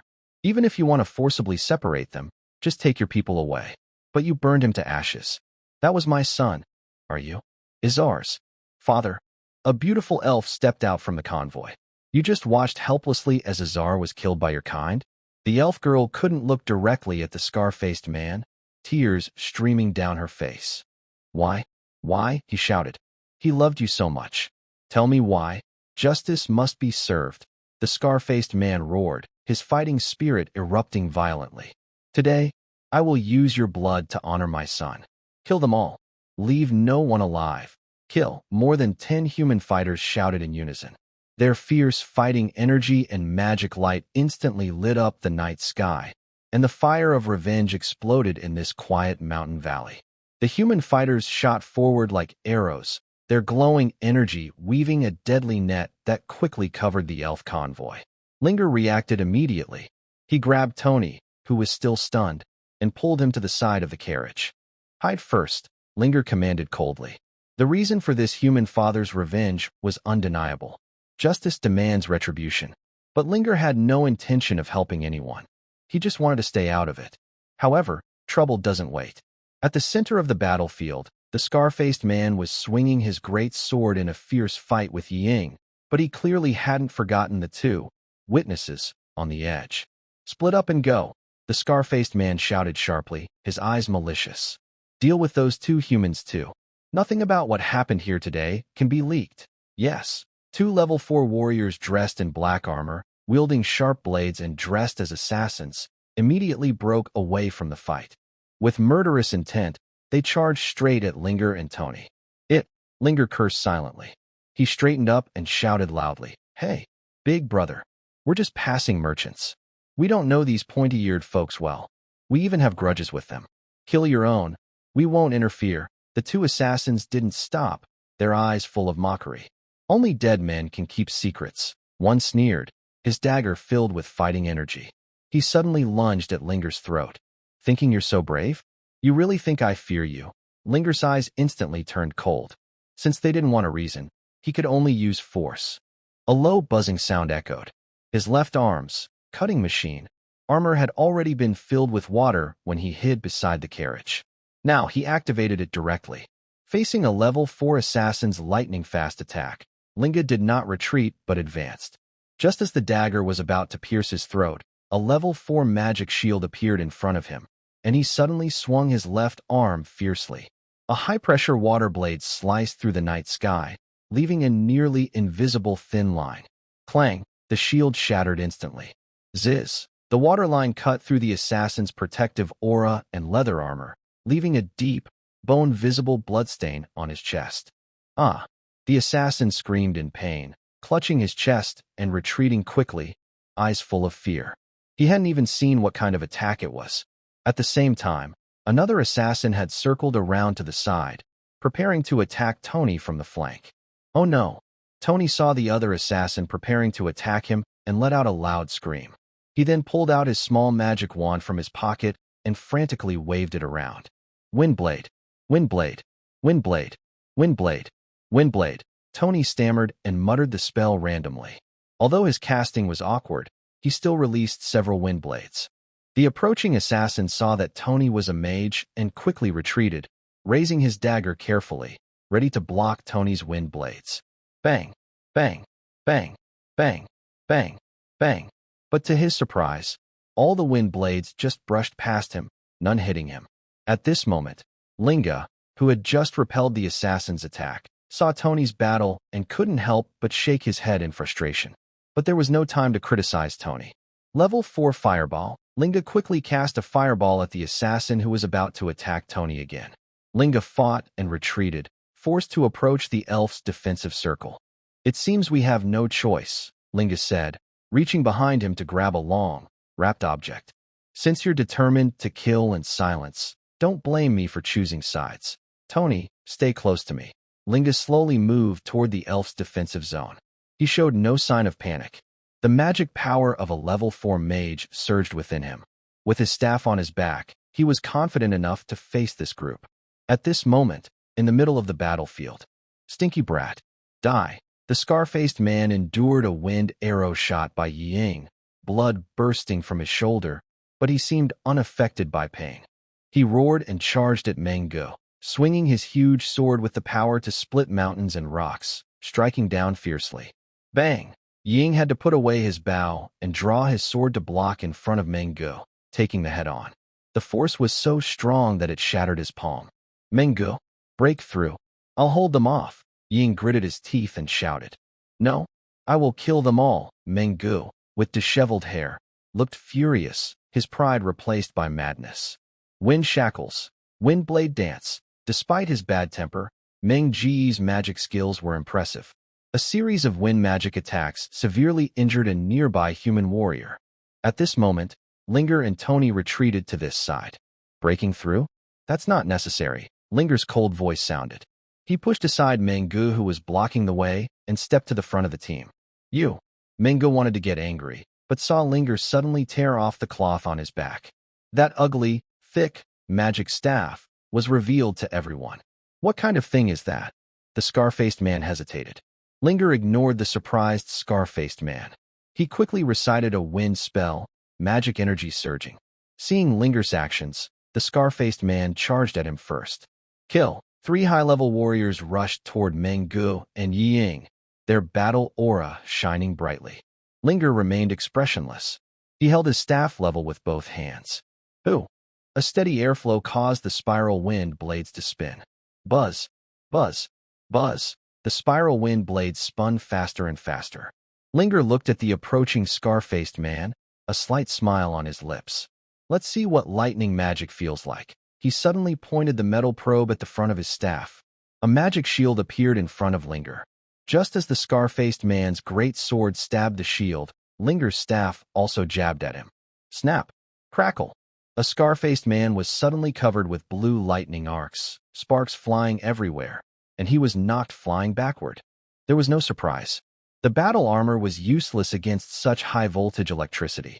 The scar-faced man twitched violently, couldn't make a sound, drooled white foam, and collapsed stiffly on the ground, black smoke rising from his body. The whole scene fell silent. Linger held a staff and stood in the middle. Now, Linger said calmly, who still wants to kill to silence others? The air was filled with a burnt smell. The once proud scar-faced man was now lying on the ground, twitching uncontrollably, foam coming from his mouth. Around him, a dozen human fighters looked frozen in fear when their leader fell. They stared in horror at Linger, who held a lightning staff and was radiating magic power. Do you still want to fight? Linger looked coldly at everyone. He glanced at the man on the ground and sighed. Take him and go. Linger's voice broke the silence. He didn't seem intent on killing him all the way. I'm just passing by. I don't want to get involved in your feud, but for my safety, I had to act. He's not dead, and you don't have to risk your lives here. Leave now. Hearing this, the fighters showed some hesitation and surprise. They thought this man, who wielded terrifying lightning magic, would kill them all. One human warrior gritted his teeth, put away his weapon, and quickly stepped forward to help the scar-faced man up. Let's go. Take our big brother and retreat. The others also shrank their formation, watching Linger and the elves carefully, ready to protect their retreat. It looked like a fierce fight was about to end in silence. But just then, level 6 magic. Falling sky wind spear. Linger suddenly turned around, his pupils shrinking. He saw Mangu standing behind him, a cruel smile on her beautiful face. Her staff was glowing brightly, and the surrounding wind elements raged wildly in that moment. How dare you humiliate me? Die, lowly human. Stop. Linger and Ying shouted together. But it was too late. A sharp, swift green wind spear tore through the air the moment Linger finished speaking. The wind spear, full of deadly intent, accurately struck the helpless, lying on the ground, scar-faced man, who looked like a dead dog. No, spurt, blood splattered everywhere. The wind spear pierced through the scar-faced man's chest, pinning him to the ground. The father, seeking revenge for his son, suddenly stiffened, then completely lost his life. He died with his eyes open. The entire scene fell into a brief, suffocating silence. Linger stared in disbelief at what had just happened, then quickly turned to Mangu, his eyes burning with real anger. Are you crazy? He's no longer a threat. That was the price for disrespecting me, Mangu said proudly, lifting her chin as if crushing an ant was nothing special. So, are you going to blame a noble for trying to kill us? Ah! A piercing, desperate roar interrupted her. More than 10 human warriors, who had been ready to retreat, suddenly had their eyes turn bright red.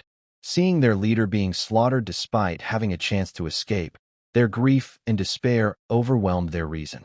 Kill them. Fight these pointy-eared monsters, avenging my big brother. Even if we all die, we must kill them. Without any tactics or hesitation, the remaining human warriors, full of fighting spirit, roared like mad beasts and charged forward. The situation quickly spiraled out of control. Linger cursed under his breath, forced to raise his staff again. He didn't want to fight, but these crazy humans no longer cared about who was who. Anyone on this side was an enemy.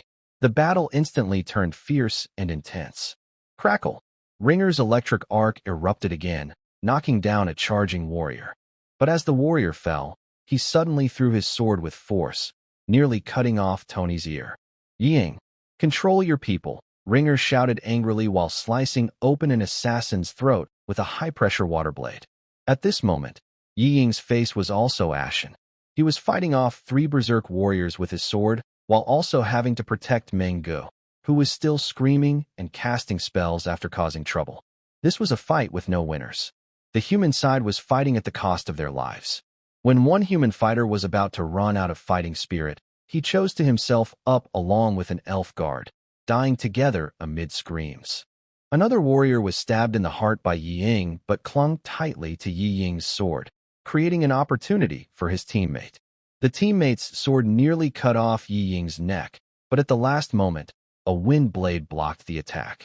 If Meng Ji's magic had been a little slower, Yi Ying would have been killed. Blood dyed the valley red, and screams and roars echoed continuously. The battle lasted for half an hour.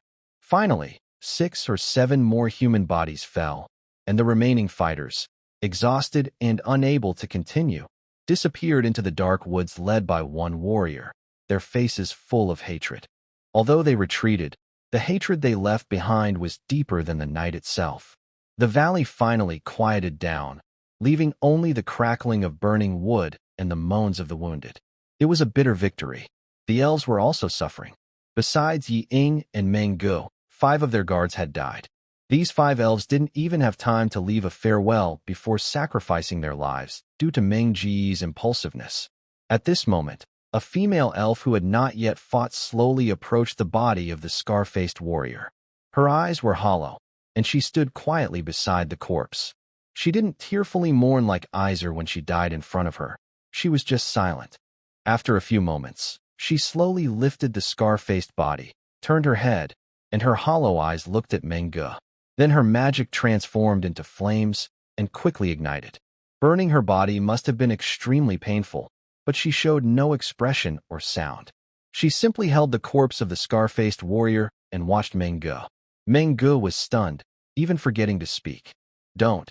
Ying wanted to stop her, but it was too late. The flames gradually engulfed her body, growing larger and larger. At this moment, the entire valley was eerily silent. The firelight reflected on Linger's grim face. He didn't want to speak at all. He slowly sat down on the blood-stained ground, quietly watching the flames before him. Tony shrank back beside him, trembling with fear. Well, until the flames gradually died out, Yi Ying let out a helpless sigh.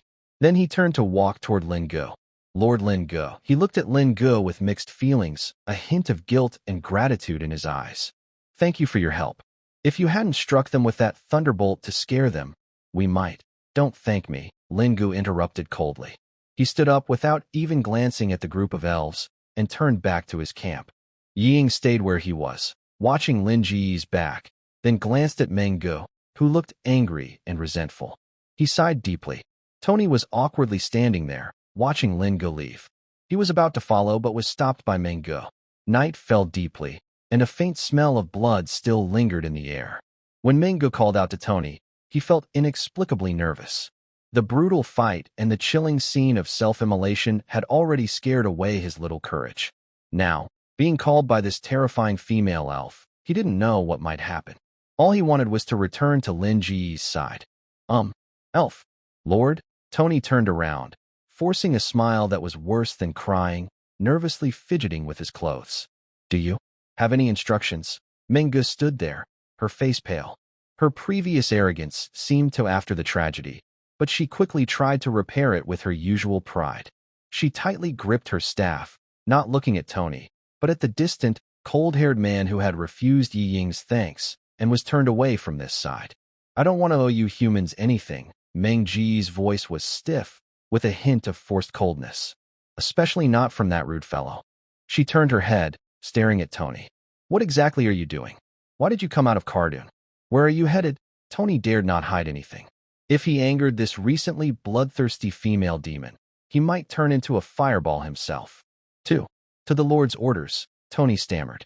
We are a trading team from the Limestone Territory. That is Mr. Ringer, our Chief Master Craftsman. We went to the dwarves to sell goods and are now preparing to return to the Limestone Territory. Limestone Territory? Selling goods? Dreamsong frowned. What are you selling? Porcelain. Porcelain. Tony gestured. It's a kind of beautiful, white pottery made from clay, like bottles and bowls. Made from clay? Dreamsong looked slightly dismissive. That's a lowly trade. But then she seemed to think of something, and her brow relaxed. Since it's a trading caravan, it's for trading. Dreamsong smiled. That makes it easier. I don't like owing debts, especially ones like a life-saving favor. She lifted her chin and spoke in a commanding tone. Lead the way. I want to go to that limestone territory with you. Whatever porcelain you have, I'll buy it all. If I like what I see, I might even buy from you long-term. All of it. And long-term? Tony's eyes widened instantly. His merchant instincts temporarily overshadowed his fear. Yes, at twice the price you sell to the dwarves, Dreamsong said coldly. As long as you get paid, today's matter is settled. Don't let me hear that say I owe him a life. Without waiting for Tony's reply, she turned and walked back to her caravan, leaving behind a proud figure.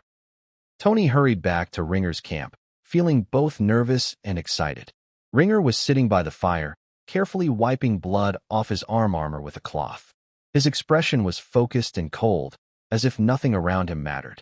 Sir, Tony approached cautiously. That elf lady just spoke to me. Ringer didn't stop what he was doing. Oh, she said she doesn't want to owe us a favor. Tony swallowed nervously, watching Ringer's face. She said she'll go with us to the limestone territory and buy all our porcelain. And pay double. She said it's settled.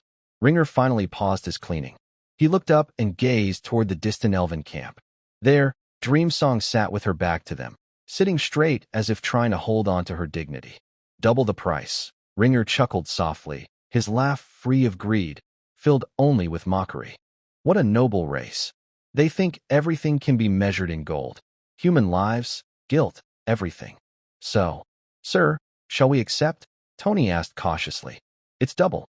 With this money, we can recover what we lost and even make a good profit. Ringer was silent for a moment. His reason told him it was a good deal. The Grey Rock territory desperately needed money. With this, workers' wages and future expansion could be secured. But emotionally, he didn't want to see that foolish elf girl for even a second. Tony, Ringer said, lowering his head and continuing to wipe his arm armor, his voice cold. You're the manager of the caravan. Business is your concern. Handle it yourself, huh? Tony was stunned. This money, you earn it. This deal, you negotiate it. Ringer put his armor back on.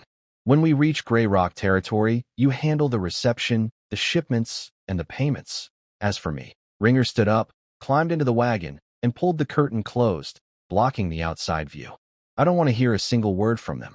Don't let them bother me. Tony stood there, watching the closed curtain and then glancing at the big client demanding double the price from afar. In the end, greed won over everything. Making money isn't shameful, Tony gritted his teeth. Anyway, Ringer didn't object. This is for Grey Rock territory. The next morning, the sun rose as usual, dispelling the cold from the night, but not the lingering blood and oppression in the mountain valley. Two caravans set out again. This time, they were still one behind the other, but the front carriage belonged to Ringer's group. Tony sat upright at the driver's seat, not just as a guide, but also as the main party of this big deal. He waved the whip, and the carriage creaked forward. The Elven caravan followed closely behind. Dream Singer sat in the silver-white carriage, not showing himself again. Ying rode a horned deer beside him, calm and steady, but occasionally glanced at the old, worn-out carriage ahead, with a hint of complex emotion in his eyes. Linger sat quietly at the back of the carriage, closing his eyes to rest, not speaking at all. The wheels rolled over the bloodstains from last night, heading toward the Grey Rock territory. Finally, they saw Stonefield Castle standing on the barren mountain. Linger felt like returning home after a long journey. Although this place was poor and desolate, and even the air felt rough with sand, in Linger's eyes, it was more familiar than the bustling Carduin or the wealthy Golden Plains. Because here, he cared about someone, and it felt like home. Tony, Linger jumped down from the carriage, stretching his stiff muscles. These big financiers are your responsibility now. Take them to the best, or rather, the least broken, house in town to settle. Remember, all future dealings with them are entirely up to you. Tony looked grim as he glanced at the elegant silver carriages behind him, then at Linger's carefree departure. He could only nod stiffly and say yes. Sir, you can rest assured. Linger walked alone along the mountain path back to the castle. Old Mark seemed to be dozing, the gate slightly open. Linger pushed the door open and entered, passing through the empty courtyard. Who's there? A cold, cautious voice came from the terrace on the second floor. Linger looked up and met a pair of icy blue eyes. It was Arya, standing there. When she saw the dusty figure below, still tall and proud, Her usually calm eyes suddenly sparkled with uncontrollable surprise and light. Linger. She quickly turned and came downstairs. Arya, long time no see. Just as Linger greeted her, a fragrant breeze hit him. Arya rushed forward and hugged him tightly. Linger was momentarily stunned, his hands hanging in the air, then gently patted her back. He could feel her trembling slightly, a sign of worry and longing finally released. You're finally back. Arya buried her head in Linger's shoulder, her voice muffled. It's been more than 10 days. If you don't come back soon, I will take Erwin to find you. For some reason, during the time you were away, I felt my longing for you growing deeper. When longing reaches the bones, it seeps into the simplest days. Just now, my mind was full of thoughts of you, and my longing even surpassed my worries about the curse. Luckily, you returned safely, and now I just want to hold you quietly. Sorry, there was an accident on the way, which caused the delay, Ling said softly to comfort her. After a while, Alia realized she had been too emotional.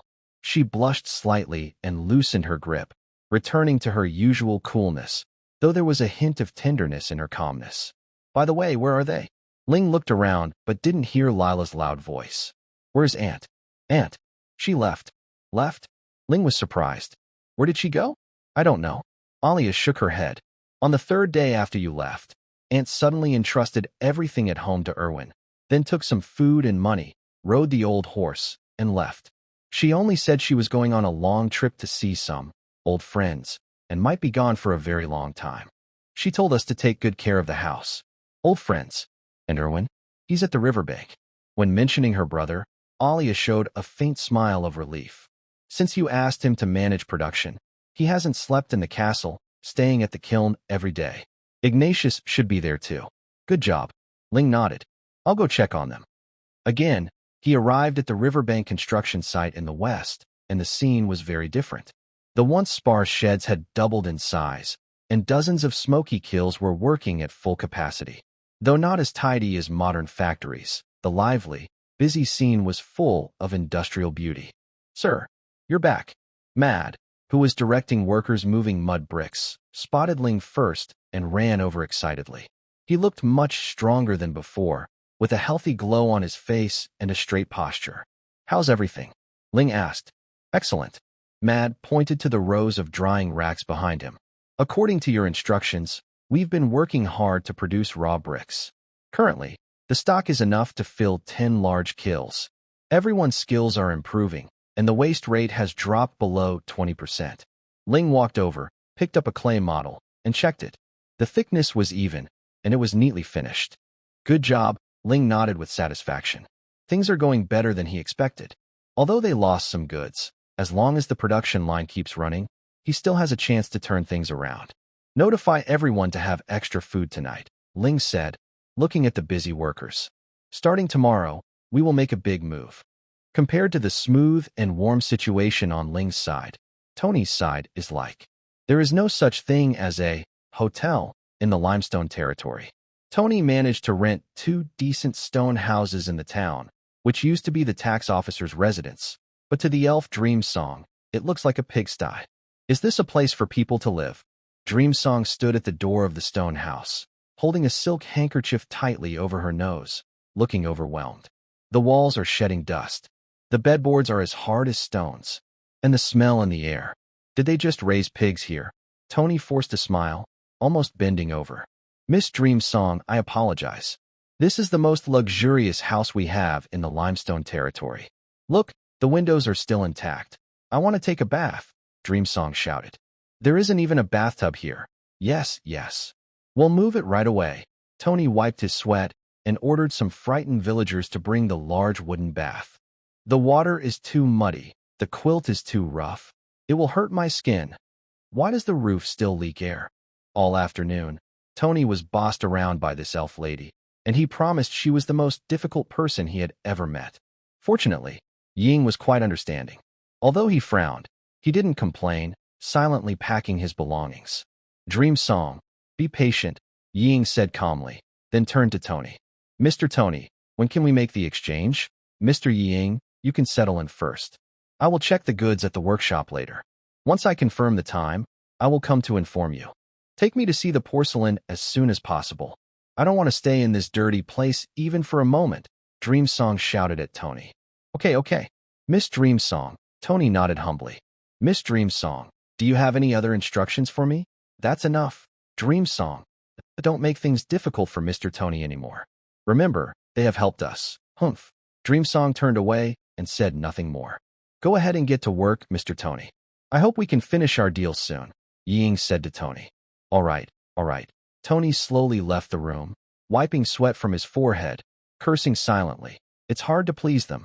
That afternoon, after settling the difficult elves, Tony didn't even have time to drink water and hurried to the riverbank construction site. At the site, dozens of kiln ovens were smoking, and Mado was leading workers to move the dried raw clay to the glazing area. Sir, Mr. Ringer, Tony panted as he ran to Ringer, who was checking the kiln temperature. That group of young ladies and young masters finally moved in. That elf named Dreamsong is a real nightmare. So hard to please.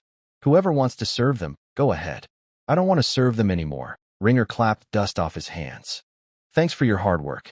Tony, I'm afraid you'll have to endure a few more days. How much longer do I have to serve? Tony looked around at the gray semi-finished products, feeling a jolt in his heart.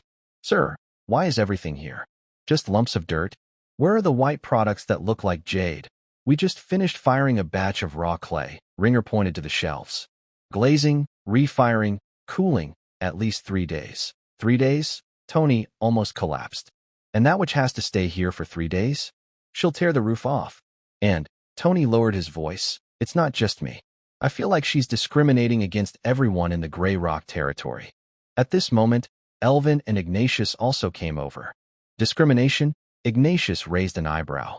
Discrimination against whom? That is someone discriminating against my future subjects? It's the elves, Your Excellency Ignatius. Ringer stopped what he was doing, his eyes turning cold. He looked at everyone and, in a calm voice, recounted what happened that night in the valley. About the young human's tragic death, the father's revenge, and Munga's ruthless, unrepentant final, telling the story exactly as it was. As Linger spoke, the air around them seemed to freeze. Elvin clenched his fists tightly, his knuckles turning white. They're all bad people, humph, Ignatius sneered, full of genuine disgust. Stupid elves, selling porcelain at high prices to them is fine. Foolish people always pay for their stupidity. So, Linger said calmly, we don't welcome them. But since they come to us offering money, we have no reason to refuse.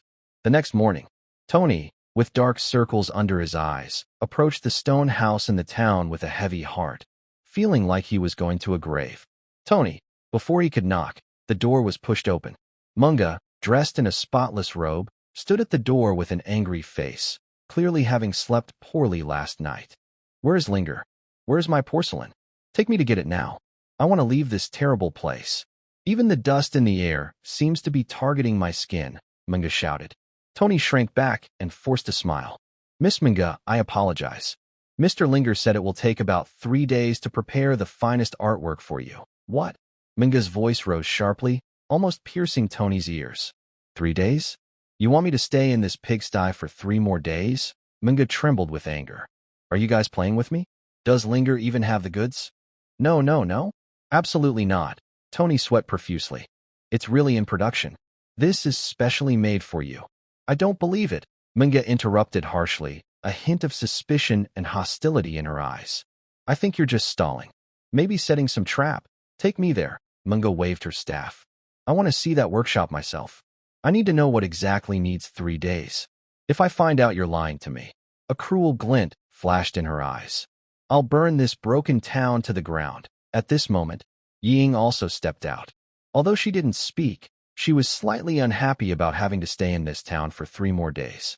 Tony looked at her and knew he couldn't stop her. Okay. We're going, Tony said with a sad face. But the road is bad, all muddy. Lead the way. At the riverbank construction site, many workers had already started their busy day. Where's Ringer? Minga looked around and only saw a group of ragged, muddy workers, but not the person she disliked. Tony wiped his forehead and forced a smile. Mr. Ringer should still be in the castle. Miss Minggu, see? This is our workshop. Stop talking nonsense. Minggu interrupted impatiently. Where are the goods? Don't tell me I waited all night, and you haven't even made a proper mud piece. Nervously, Tony signaled to Maid. Maid trembled as he led a few people over, bringing several baskets of raw clay pieces that had just dried, not yet glazed or fired. These raw pieces looked dull gray-white, rough and dull to the touch, with a coarse, gritty feel. Compared to the smooth, polished finished products before, these looked like ordinary dirt clumps you could find on the roadside. Mengu only took a quick glance, and her contempt deepened. "Is this what you call artwork?" she asked, pinching a dull, grayish clay bowl with, as if picking up dirt. "Isn't this just a pile of dried-up mud?" "This is a raw clay piece, miss," Tony explained. "It still needs glazing and firing again. It will become very beautiful. Just wait 3 more days. I'm fed up." Mengu casually threw the clay bowl back into the basket. "I don't want to stay in this smelly place any longer. Since this is your product, I want this one." "Huh?" Tony was stunned. "But it's not finished. I said I want it," Mengu said firmly. "A pile of mud, fired again, is still just mud. Anyway, it's just for display or to give to curious people. I want all these mud pieces. Load them onto the truck now," Tony quickly calculated in his mind. Although it was only a semi-finished product, if she didn't buy it, this young lady might cause trouble. Also, Linger said to earn all their money and tell them to leave. Since she was willing to buy the semi-finished product herself, it was her own mistake, and no one else was to blame. "Fine. Since you're in such a hurry, I'll go along with you." Tony gritted his teeth and ordered Mar to start loading the carts. Dozens of plain molds were moved onto the elegant silver wooden carriage. Seeing those rough wooden boxes filling her graceful carriage, Mengu frowned tightly. "All loaded. There are 300 sets in total." Tony rubbed his hands, showing a merchant's eager smile. "Miss Mengu, about the bill." "Humph, such greedy humans." Mengu snorted coldly, casually untying an embroidered coin purse from her waist. Without even looking, she threw it to Tony. "Keep it." "No change needed." Mengu raised her chin, acting generous like a beggar. "It's just a pile of broken mud, but I don't want to owe that any favors. This money is enough to buy this pile of mud, right?" Tony caught the purse, feeling it was a bit light. His heart sank, and he quickly opened it to check. Inside were dozens of silver coins and a handful of copper plates. Tony's face instantly darkened, as black as a pot bottom. The money in this purse wasn't enough to buy a single set. This. Tony looked up at Mengu in disbelief. "Miss, what do you mean by this?" "What do I mean?" Mengu frowned. "Not enough? This money should be enough for you bunch of peasants to eat for a whole year." In her view, these things made from roadside dirt could be bought with a copper plate. The money she gave was already a great gift, considering she was saving their lives. Tony's hands trembled with anger. "Mississippi," Tony took a deep breath, trying to suppress his fury. "You might not know the market prices. Our porcelain, sold to the dwarves. One piece costs at least 30 to 50 silver coins. 300 items, with 6 porcelain pieces in each, means you should pay me at least 70,000 silver coins or 700 gold coins." Suddenly, the air went silent. Mengu was stunned. Ying behind her also froze. After a few seconds, Mengu seemed to hear something unbelievable. Her eyes widened in shock, and then a wave of shame and anger burst into her mind. "How much?" Mengu screamed. "A mud bowl? You want to sell me 50 silver coins for it? Why don't you just rob me?" She pointed at Tony's nose, her finger trembling. Fine. I was trying to be kind and give you poor folks some compensation, but you dare to cheat me? Do you think I'm stupid?" In her eyes, this was outright fraud. These low, greedy humans must think she's an outsider, so they want to cheat her badly. It's not cheating. The dwarf side really does sell at this price. And these ceramics need to be fired again to see their true value. Why not wait a few days? I promise you'll see a piece of art you've never seen before being made, Tony tried to explain. "Shut up, you greedy little worm. Art. Mud is just mud. No matter how many times you fire it, it's still mud." Munga completely lost control. The feeling of being tricked and insulted by inferior people made her unstable emotions explode. "Since you think this pile of junk is worth 700 gold coins," a cruel glint flashed in Munga's eyes. She swung her staff fiercely. "Let's see what it's really worth." Windblade dance. Boom. Several violent blue elements shot from around the Elven carriage toward the raw materials. "No." Tony cried out in despair. Under the fierce wind element, those fragile, unrefined raw materials instantly turned into countless white and gray fragments. Hundreds of painstaking efforts turned into dust and debris in an instant, drifting away with the cold wind onto the riverbank. Manga stood amidst the flying dust, her skirt fluttering, a satisfied smile on her face. Now, she coldly looked at Tony, who was ashen, her staff's tip glowing with a dangerous light, aimed straight at Tony's forehead. It's time to settle the score for daring to cheat a noble elf. I'll teach that a lesson and show you, you ungrateful little traitor. To quickly produce the porcelain, Ringer hastily ate a few bites of black bread in the castle and then hurried to the riverbank construction site. However, when he arrived, he saw a scene that made his blood pressure rise. The fierce wind element had just died down, leaving a cloud of grayish dust and debris over the site. Several wagons, which were originally filled with hundreds of raw clay pieces, had now turned into a pile of broken wood and shattered fragments. Ringer stood amidst the flying dust, looking at the mess, not even sure what had happened. He took a deep breath, suppressing the rising anger in his heart, and strode forward. What's going on? Ringer's voice was low. Before Tony, whose face was covered in dust, could speak, the proud elf girl Manga on the wrecked wagon spoke first. You came just in time. Manga pointed at Tony and shouted sharply, "Control your lackeys. How dare they use a pile of mud to threaten me? 50 silver coins each? Why don't you go rob instead?" Ringer looked at her expressionless, ignoring her sharp voice bombarding his ears. After she finished her tirade about despicable humans and greedy liars, Ringer turned to Tony. "Tell me what happened." Tony trembled as he recounted everything, from Manga's forced attempt to buy semi-finished products, to the insult of dropping dozens of silver coins, and then his anger after hearing the real price. He told it all plainly. After listening, Ringer's mind was clear. This was not a simple business dispute. It was blatant arrogance and prejudice. These elves looked down on humans from the very bones of their being, and they looked down even more on a poor place like Greyrock territory, which could hardly produce anything good. Today's incident could not be easily resolved. "Tony," Ringer suddenly turned aside and lowered his voice to Tony's ear, "don't talk nonsense. Now, run back to the castle quickly and call Arya. Hurry." Tony was stunned. Seeing the coldness in Ringer's eyes, he immediately understood that things had gotten serious. He dared not ask more, and, taking advantage of the elves' distraction, turned around and slipped into the crowd, running away. After sending Tony away, Ringer turned to Manga and tried one last attempt. "Miss Manga," Ringer said as calmly as possible, "I think there has been a misunderstanding. The reason I think they are not valuable is because they are unfinished. These are just raw clay models, and they still need glazing and high-temperature firing. When finished, they will be as white as jade, and then they will be true works of art, definitely worth that price." "Shut up." Manga completely ignores him. "Stop trying to fool me with these lies. Mud is just mud. You two con artists are just trying to team up to cheat me out of my money." Ling looked at this stubborn woman and shook his head, then turned to look at Ying, who had been standing quietly beside her, seeming calmer. "Lady Ying," Ling said, "you are a reasonable person. Business is business, but damaging our goods is going too far, isn't it?" Ying frowned slightly, glanced at the still angry Manga, and a hint of helplessness flashed in her eyes.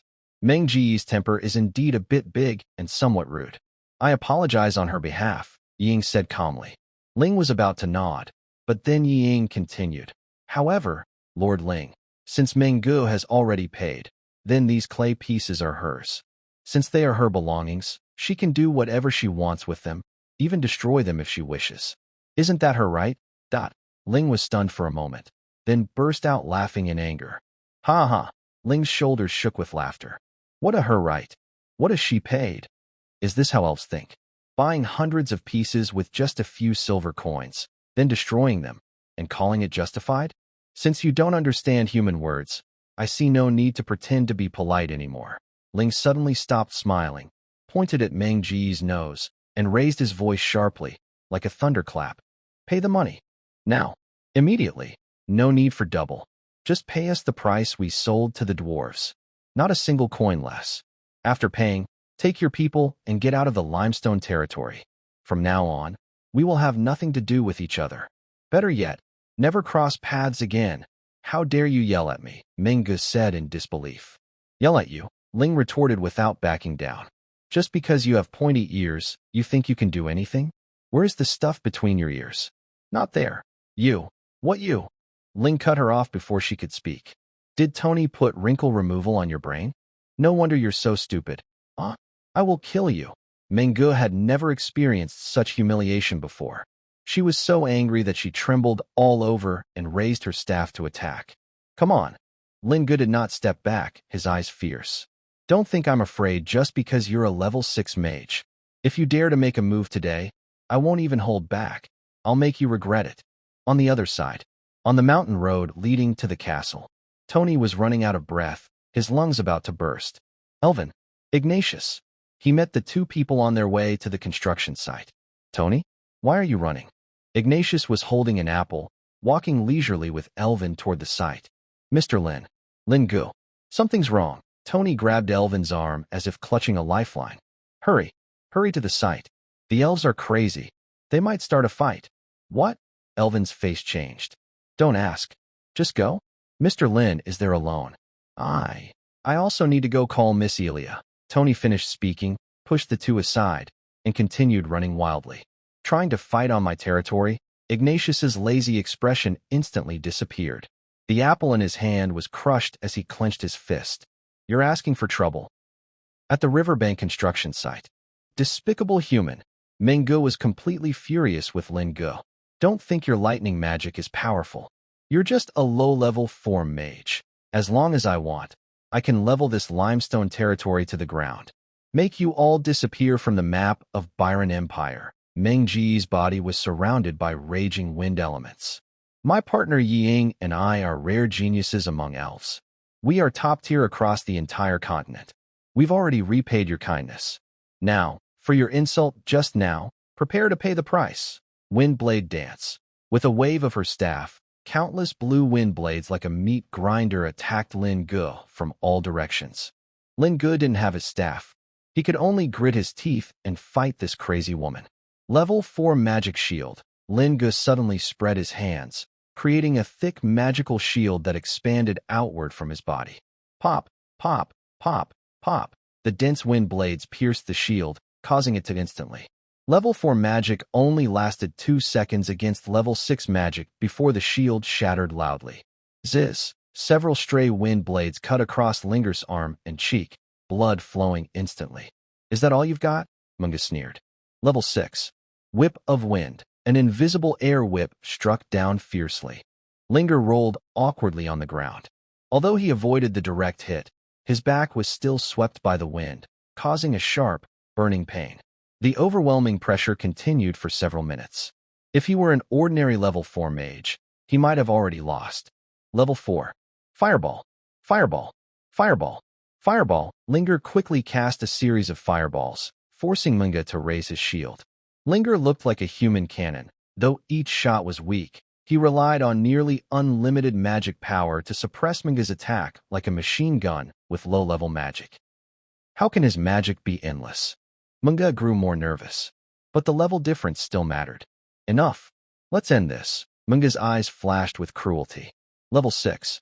Wind bind. Just as Linger finished blocking a barrage of wind blades and was about to breathe, a wind element surrounded him from all sides, directly binding him. Windblade dance. Munga was now showing a murderous intent. After chanting the Windblade dance, he forcibly drew more magic. Level 6. Falling Sky Wind Spear. At this critical moment, fire explosion, falling sky wind spear. Two roars sounded simultaneously. Elvin's fire explosion and the wind blade collided, causing a fierce clash between fire and wind elements.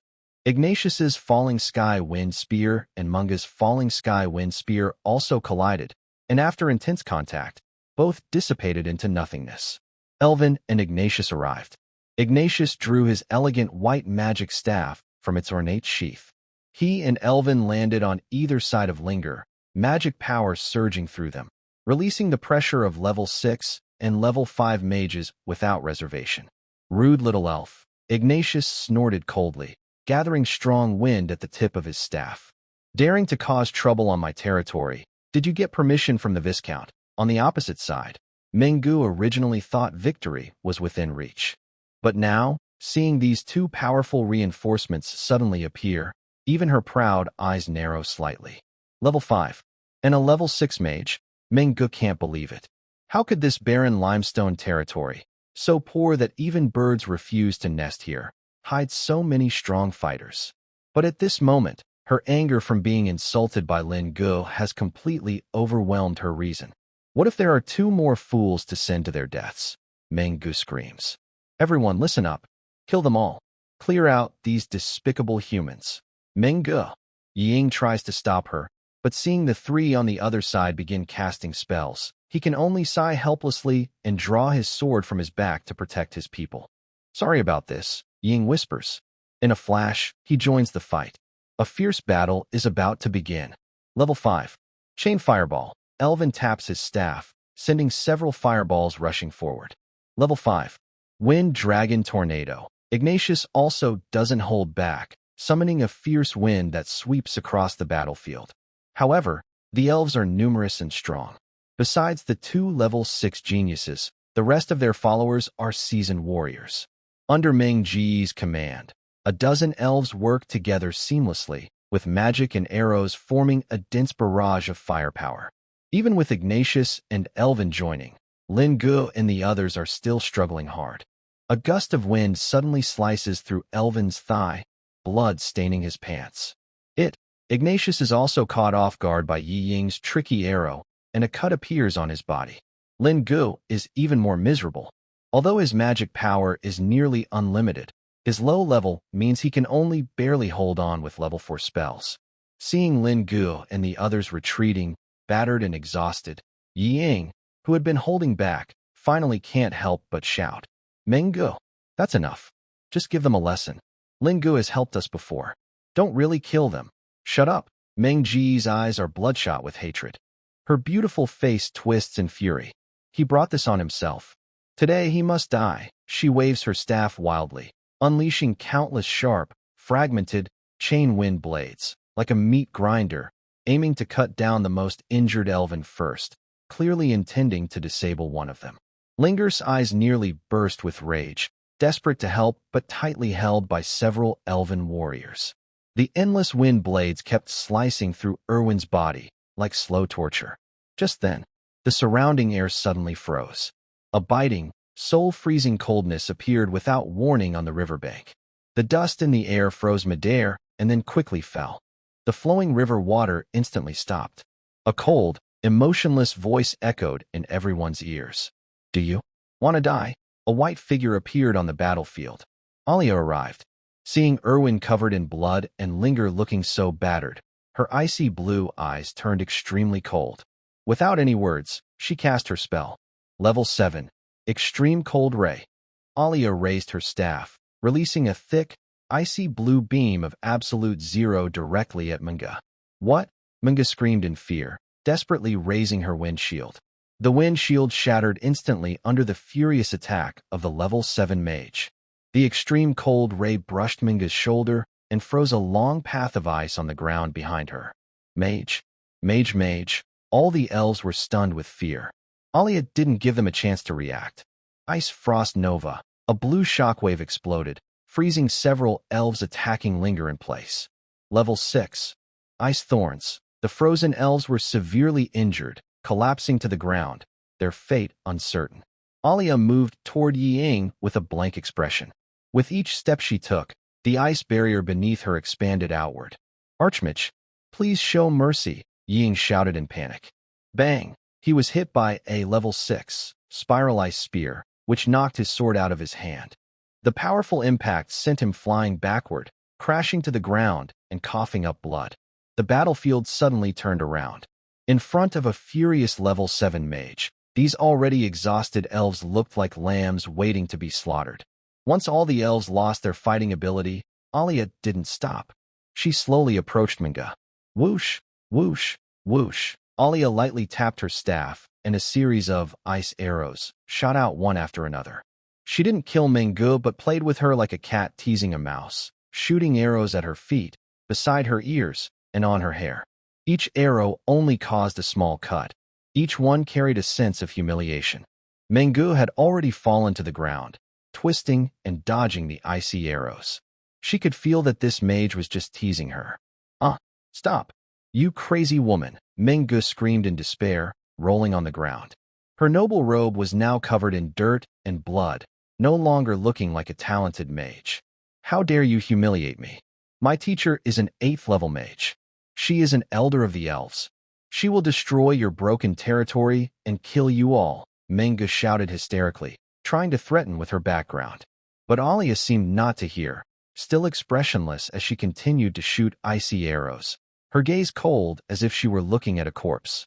"Arya, stop now," Linger's voice sounded. He was holding his bleeding arm and walking over. Arya's staff suddenly stopped, and her murderous aura faded. She turned to look at Linger, her eyes full of concern and questioning. Linger shook his head. He approached the trembling Mengu, looking down at her like a ruler at a fallen, once proud elf. His eyes were frighteningly cold, but he ultimately did not give the order to kill. As a soul from Earth, even after struggling in this harsh world for so long, that moral line still held him back. He wasn't sure if sparing these elves was right or wrong. Linger turned away, ignoring Mengu, and looked at Ying, who was struggling to get up. "Trash, you ruined it. People, you beat them," Linger said, extending his hand with an icy tone. "Pay up." Ying hesitated for a moment, then nodded bitterly. He knew this was the last chance given to him. He didn't dare to delay. Quickly, he pulled out several heavy coin pouches from his pocket. All the remaining funds from their trade, even some backup money they hadn't planned to use. "This is everything. About 200 gold coins." Ying placed the money bag in Linger's hand, her voice hoarse. "Thank you for your mercy. Just 2 gold coins, and you boldly want to buy all our goods? Poverty must be clouding your judgment." Linger put away the money bag and pointed toward the exit of the territory. "Get out. Take this crazy woman and your people, and leave immediately. I don't want the remaining money. From now on, the Grey Rock territory does not welcome elves. We are even." Ying looked deeply at Linger and Arya, but said nothing more. He forcibly pulled Dream's song from the ground, carried her into the carriage, and with the battered remaining elves, like a pack of stray dogs, they fled the terrible land in a sorry state. Watching the elf convoy disappear into the distance, Linger clenched his fist around the money bag, a complex look in his eyes. Releasing the tiger back into the mountain, Linger whispered to himself, "I hope my mercy today won't become my grave tomorrow. It's okay." Arya came over and gently held his injured arm, her voice firm. "If they dare to come again, I will kill them all." The fierce conflict with the elves did not stop the gears of Grey Rock's operation. Instead, it served as a warning, making everyone realize how urgent the time was. The day after the elves left, many strange signs and banners appeared on the construction site by the river. Details determine success or failure. Attitude decides everything. Strive for excellence. Pursue greatness. Teamwork. United as one. Create brilliance together. Maybe these slogans worked. The workers now cooperated very smoothly. The miners would deliver the soil to the pottery workers, who then continued to extract the kaolin. The pottery workers shaped and glazed the items, and finally, the workers responsible for firing took over. The workers had changed a lot since they first arrived. Their health had improved noticeably thanks to better food, and the thought that they would receive their wages in just over 2 months motivated them greatly. Now, dozens of bread kilns burned day and night, thick smoke billowing, turning the sky over Grey Rock territory into a dull gray. In a room inside the castle, after paying the Baron a small fee, Linger transformed the space into his laboratory. Here, he began another great project, brewing wine. He obviously didn't have time to ferment grains from scratch. That was too slow. Instead, he asked Baron Edgar to remove all the old, sour-tasting weak beer from the cellar. Of course, he paid the greedy Baron some money for it. Distill. This was aid to farming civilization from industrial civilization. Linger used copper pipes and clay jars Tony found in town to build a simple cooling distillation device. When the cloudy beer was heated and vaporized, it passed through the cooling pipe and collected as clear, transparent liquid with a strong alcohol smell. Tony, helping nearby, was amazed. "Is this the essence?" Tony took a deep breath, feeling dizzy. This world's strongest drink has been created, Linger said, pouring away the first distillate and catching the pure middle part. The busy days continued for over 10 days, filled with smoke, fire, and the aroma of alcohol. Finally, one evening, a loud, steady sound of wheels broke the quiet of the limestone territory. It's here! It's here! Mart excitedly ran into the workshop. All carts, flags with axes, dwarves, Ollie arrived. His caravan was larger than expected. Clearly he made a fortune in Cardoon and also brought plenty of sincerity, several empty carts. When Ollie jumped down from his cart and saw the mountain of packed white porcelain tied with hay in the warehouse, his bearded face lit up with a big smile. Transporting this stuff to South Shield City or River Bay City, those human nobles will have to break down my door. Linger, you're a genius. They counted the goods, loaded the carts, and settled the final payment. When heavy bags of gold coins were placed in front of Ignatius and Linger felt very excited. Since arriving in this world, he had been living in poverty. This feeling of suddenly becoming rich is wonderful, he sighed. Most of the money belonged to Ignatius, but he thought, isn't B King's money also my money? That night, the castle dining hall was brightly lit. Linger spent a high price to buy Baron's rare smoked venison, then went to town to buy some high-quality ingredients.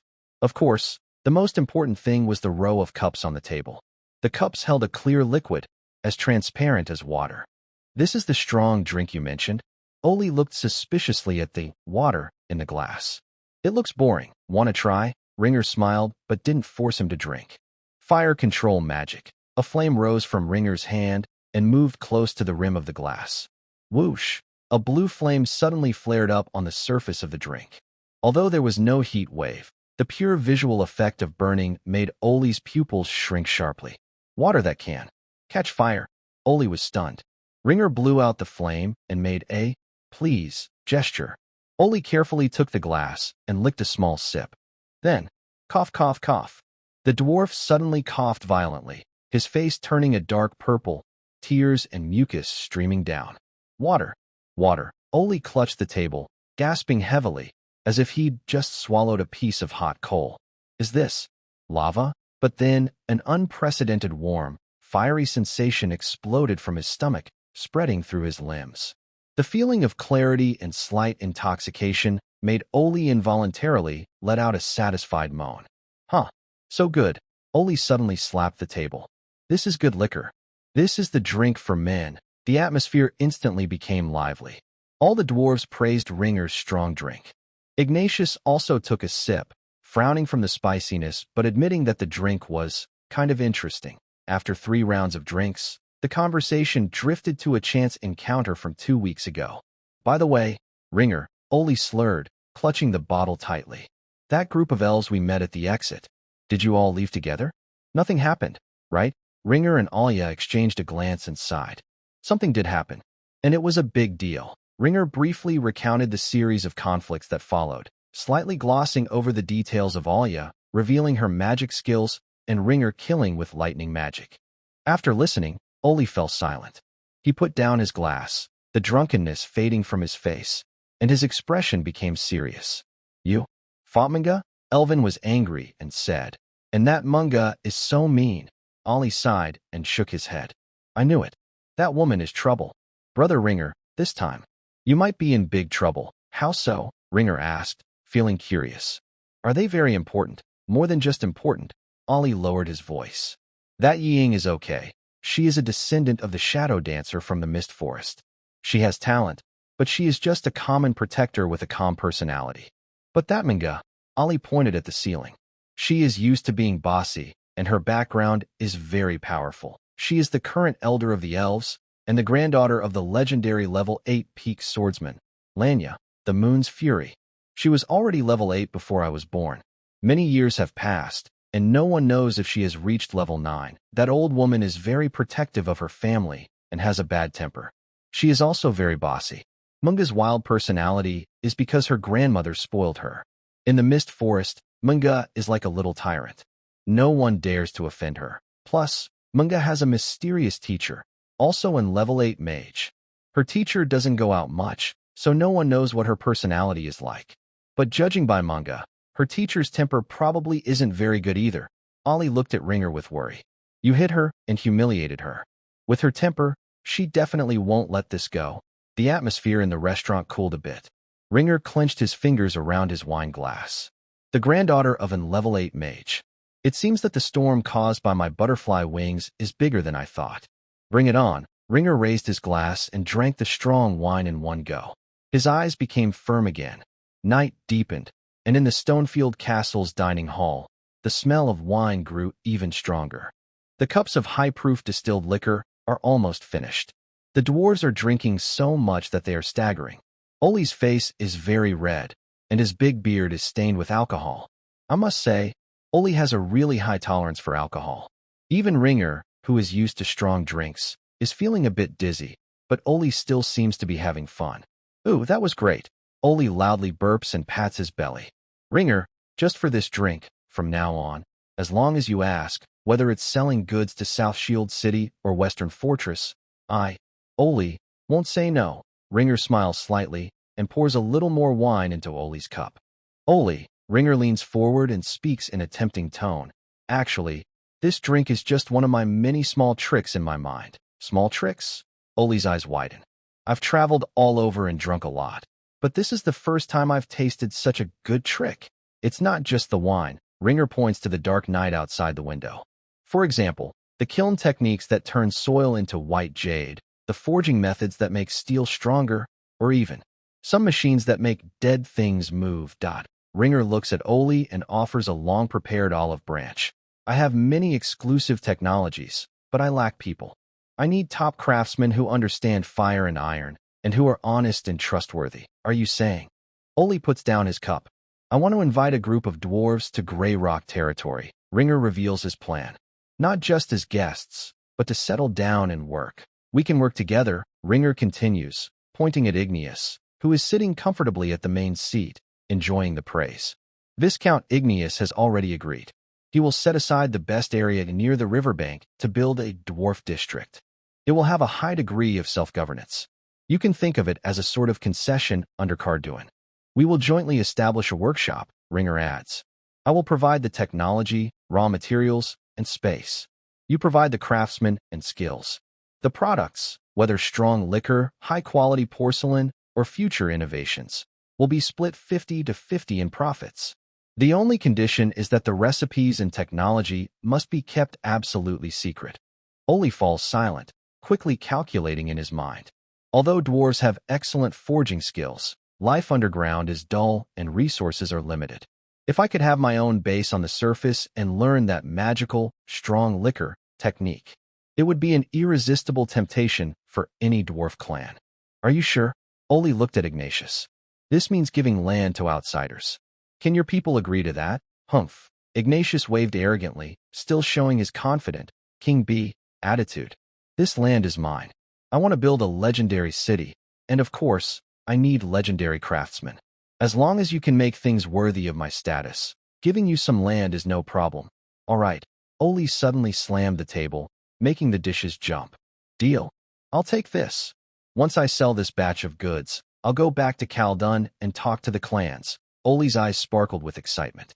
If you let me take some of your strong liquor, those young guys who complain about not having drinks will definitely come running.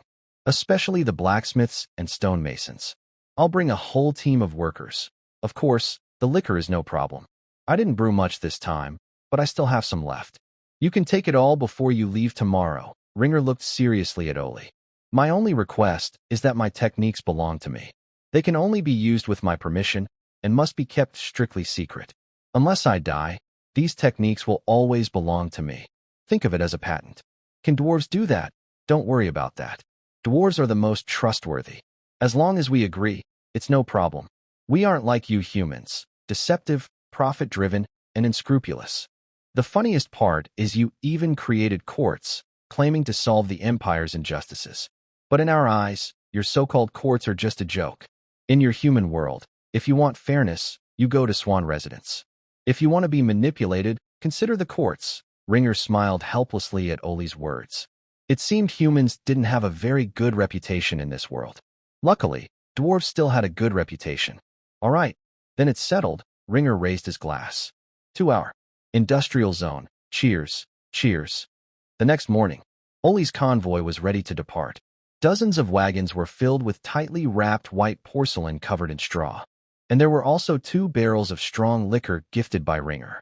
Brother Linger, Viscount Ignatius. Oli jumped into the driver's seat of the front car, waving his battle axe in farewell.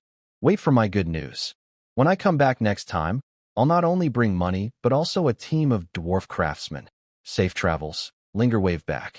Off to South Shield City, Oli shouted loudly. Let those inexperienced humans see what real treasure looks like.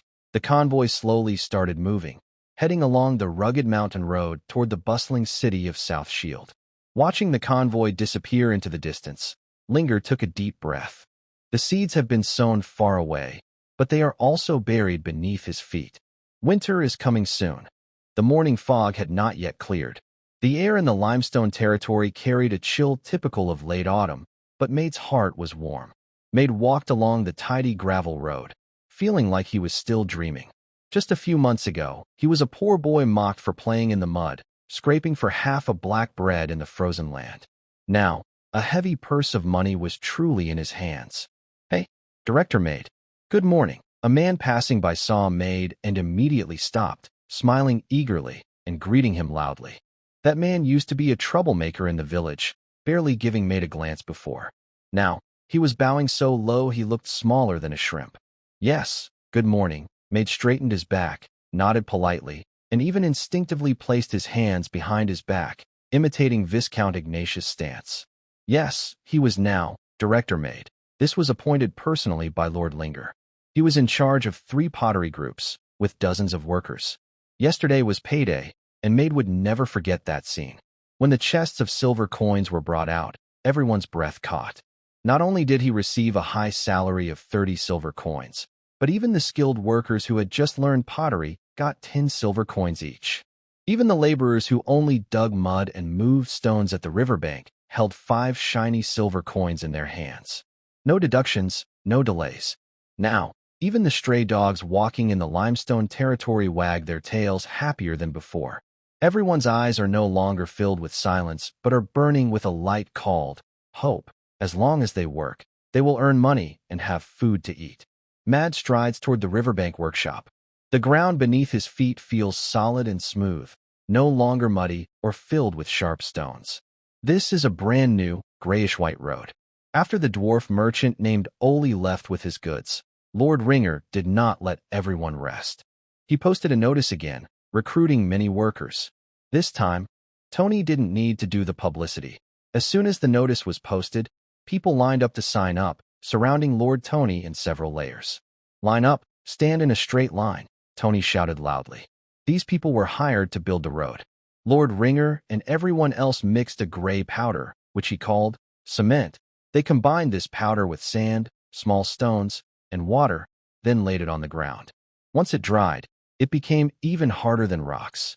To get rich, first build a road. This was what Lord Ringer shouted from atop a high pile of stones to everyone. Mad didn't fully understand what rich meant, but looking at the wide road stretching from the workshop to the town, and even extending beyond the territory, he felt a sense of security. According to the plan, this road would eventually reach the mountains and connect to the legendary Golden Plain, where gold was said to be everywhere. Director Mad, you're here. As soon as he arrived at the workshop entrance, a few young men gathered around him. Director, the widow on the east side of the town asked someone yesterday if your family still needs people to do laundry and cook. She has a niece who just turned 16 and looks very lively. Go away. Get to work. Mad scowled and waved off the teasing boys, but a smile crept onto his face. He used to be unwanted, like useless mud. Now, humph, he's the most sought-after, single noble in the limestone territory. In a few more months, once he saves enough money, he plans to build a big stone house and marry the most beautiful wife. Mad happily thought, just about to check the clay molds in the workshop. Suddenly, distant sounds of carts and horses approaching reached his ears. The noise was louder and more orderly than the dwarf convoy. The ground even started to tremble slightly. What's going on? The workers stopped their work and looked toward the entrance of the territory. Mad quickly ran out and looked from a high place. At the end of the newly paved cement road, a large convoy was slowly approaching. This convoy was more than 3 times larger than the last dwarf merchant group. At the front of the convoy, a huge flag fluttered in the wind. Ignatius, who was drinking tea on the castle terrace, saw the flag from afar. His usually cold, King Bee, face finally showed a genuine, proud smile. They finally arrived. Ignatius put down his teacup and adjusted his collar. This was the Vandasif family's merchant convoy. At the front of the convoy, a decorated carriage with a golden rose emblem stopped in front of Ignatius, and the door was pushed open. An old man dressed in a sharp black tailcoat, with neatly combed hair, slowly stepped out. He looked to be in his 60s, with white temples, but his posture was straight, and he wore a pair of gold-rimmed glasses. His sharp eyes were like those of an eagle. He was Graham, the head butler of the Vandasif family, and an elder who had watched Ignatius grow up. He was also a shrewd businessman who had spent his life working in this business empire. Young master, Graham bowed deeply in front of Ignatius, who was standing at the castle gate striking a pose. His movements were perfect, without any flaws. The old servant has come to deliver supplies on the master's orders. Ignatius nodded slightly. Graham, you arrived just in time. Did you bring everything? Everything is on the carriage. Dragon breath water, mithril ingots, pure gold, and 10 wagons of winter supplies that the master specially prepared for you. Graham replied with a smile, but his eyes subtly scanned the surroundings. Although the area was still poor, he was surprised to see that the road beneath his feet was unusually smooth and solid. In the distance, dozens of kiln chimneys billowed smoke from the riverbank. The young master, who used to only spend money, seemed to have really made some progress here. Very good, Ignatius waved his hand. Unload my goods and bring them into the castle. I'll take you to see my masterpiece. When Graham entered the warehouse of Stonefield Castle and saw the neatly arranged, special edition, porcelain, the experienced old butler was taken aback for the first time. The goods here were completely different from the batch sold to the dwarves. Graham put on gloves and carefully picked up a teacup. The porcelain was as thin as eggshell. When held up to the light, even the finger lines could be seen clearly. The most astonishing thing was the decoration on the surface. Was that gold? Linger had been working tirelessly in the laboratory lately. He turned gold coins into gold leaf and, after repeated experiments, achieved a stunning effect on this batch of porcelain. Golden vines and flowers flowed across the milky glaze. After high-temperature firing, the gold fused perfectly with the porcelain, giving it both the luxurious feel of metal and the gentle shine of jade. This, Graham gently touched the golden patterns, his voice trembling. Is this gold embedded? No, it's fused together. This craftsmanship is unheard of. How is it? Ignatius leaned casually against the doorframe, though his ears were perked up. Does this thing live up to the reputation of the Cavendish family? Graham took a deep breath, turned around, and looked at his young master. His once sharp eyes were now filled with indescribable pride and excitement. Young master, Graham's voice choked slightly, this is more than just fitting. It's a treasure that can truly make the Cavendish family stand tall and walk into the palace banquet hall. He had always thought the young master was just fooling around outside, and even the old master was prepared to see this investment go to waste. But who would have thought that the young master not only didn't waste money, but created something capable of monopolizing the luxury market among nobles? Young master, you really have grown up. The old butler took off his glasses and wiped the tears from his eyes. Enough, enough. Don't get sentimental, Ignatius said impatiently, waving his hand. Since the goods are fine, hurry up and load them onto the carriage. Handle the rest yourself, don't bother me. After saying that, he snatched the list from Graham's hand, his eyes beginning to shine. 10 minutes later, Linger had just finished a busy day at the construction site and hadn't had a chance to drink water when Ignatius blocked his way at the laboratory door.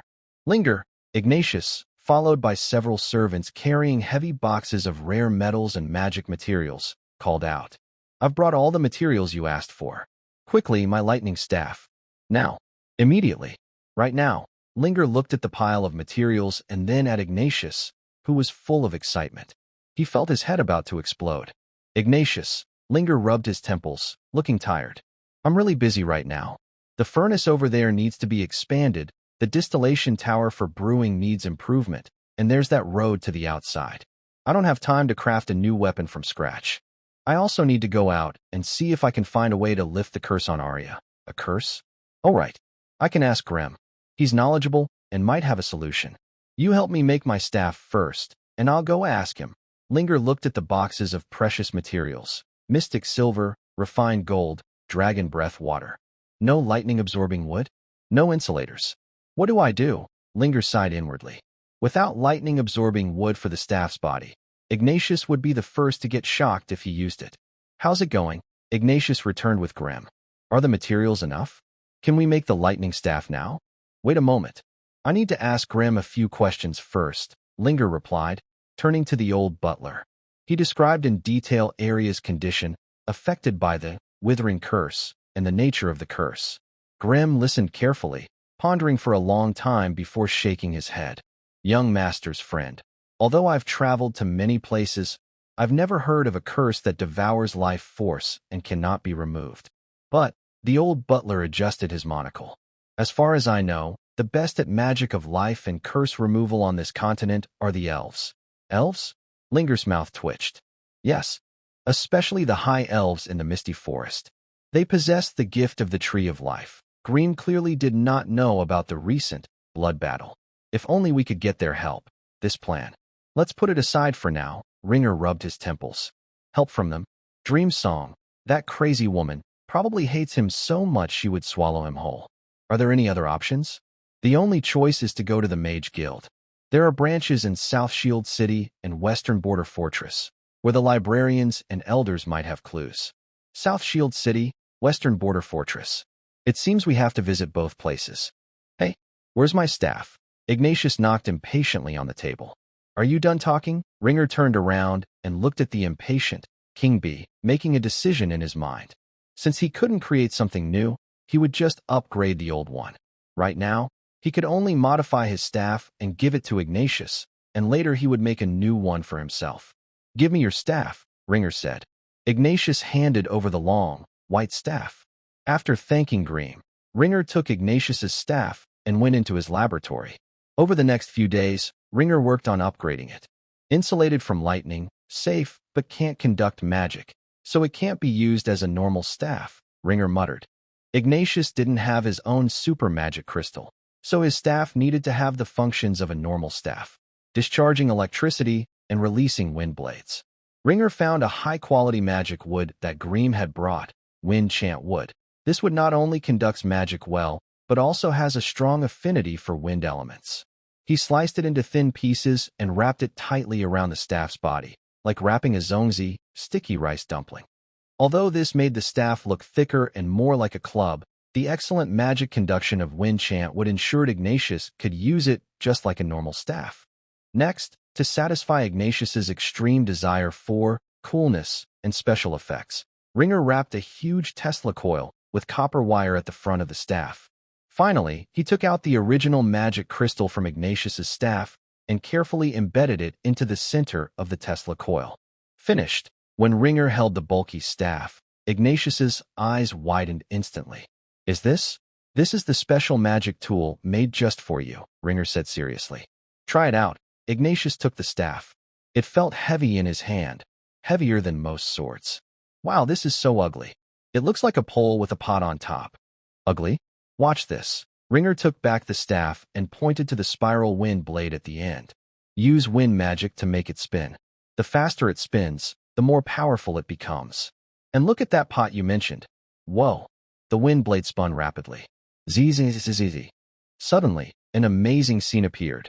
The Tesla coil at the top of the staff sparked with electricity, shooting out countless thin, purple-blue electric snakes. These snakes didn't disappear, but circled around the wind crystal, jumping and twisting wildly, forming a bright, dazzling lightning ball that was visible to the eye. Wow, is this lightning? Ignatius was completely captivated by this cool visual effect. Ringer waved the staff again. The lightning ball left a long trail of electric glow, looking incredibly cool. Still ugly? This is too much. Ignatius was so excited he couldn't speak properly.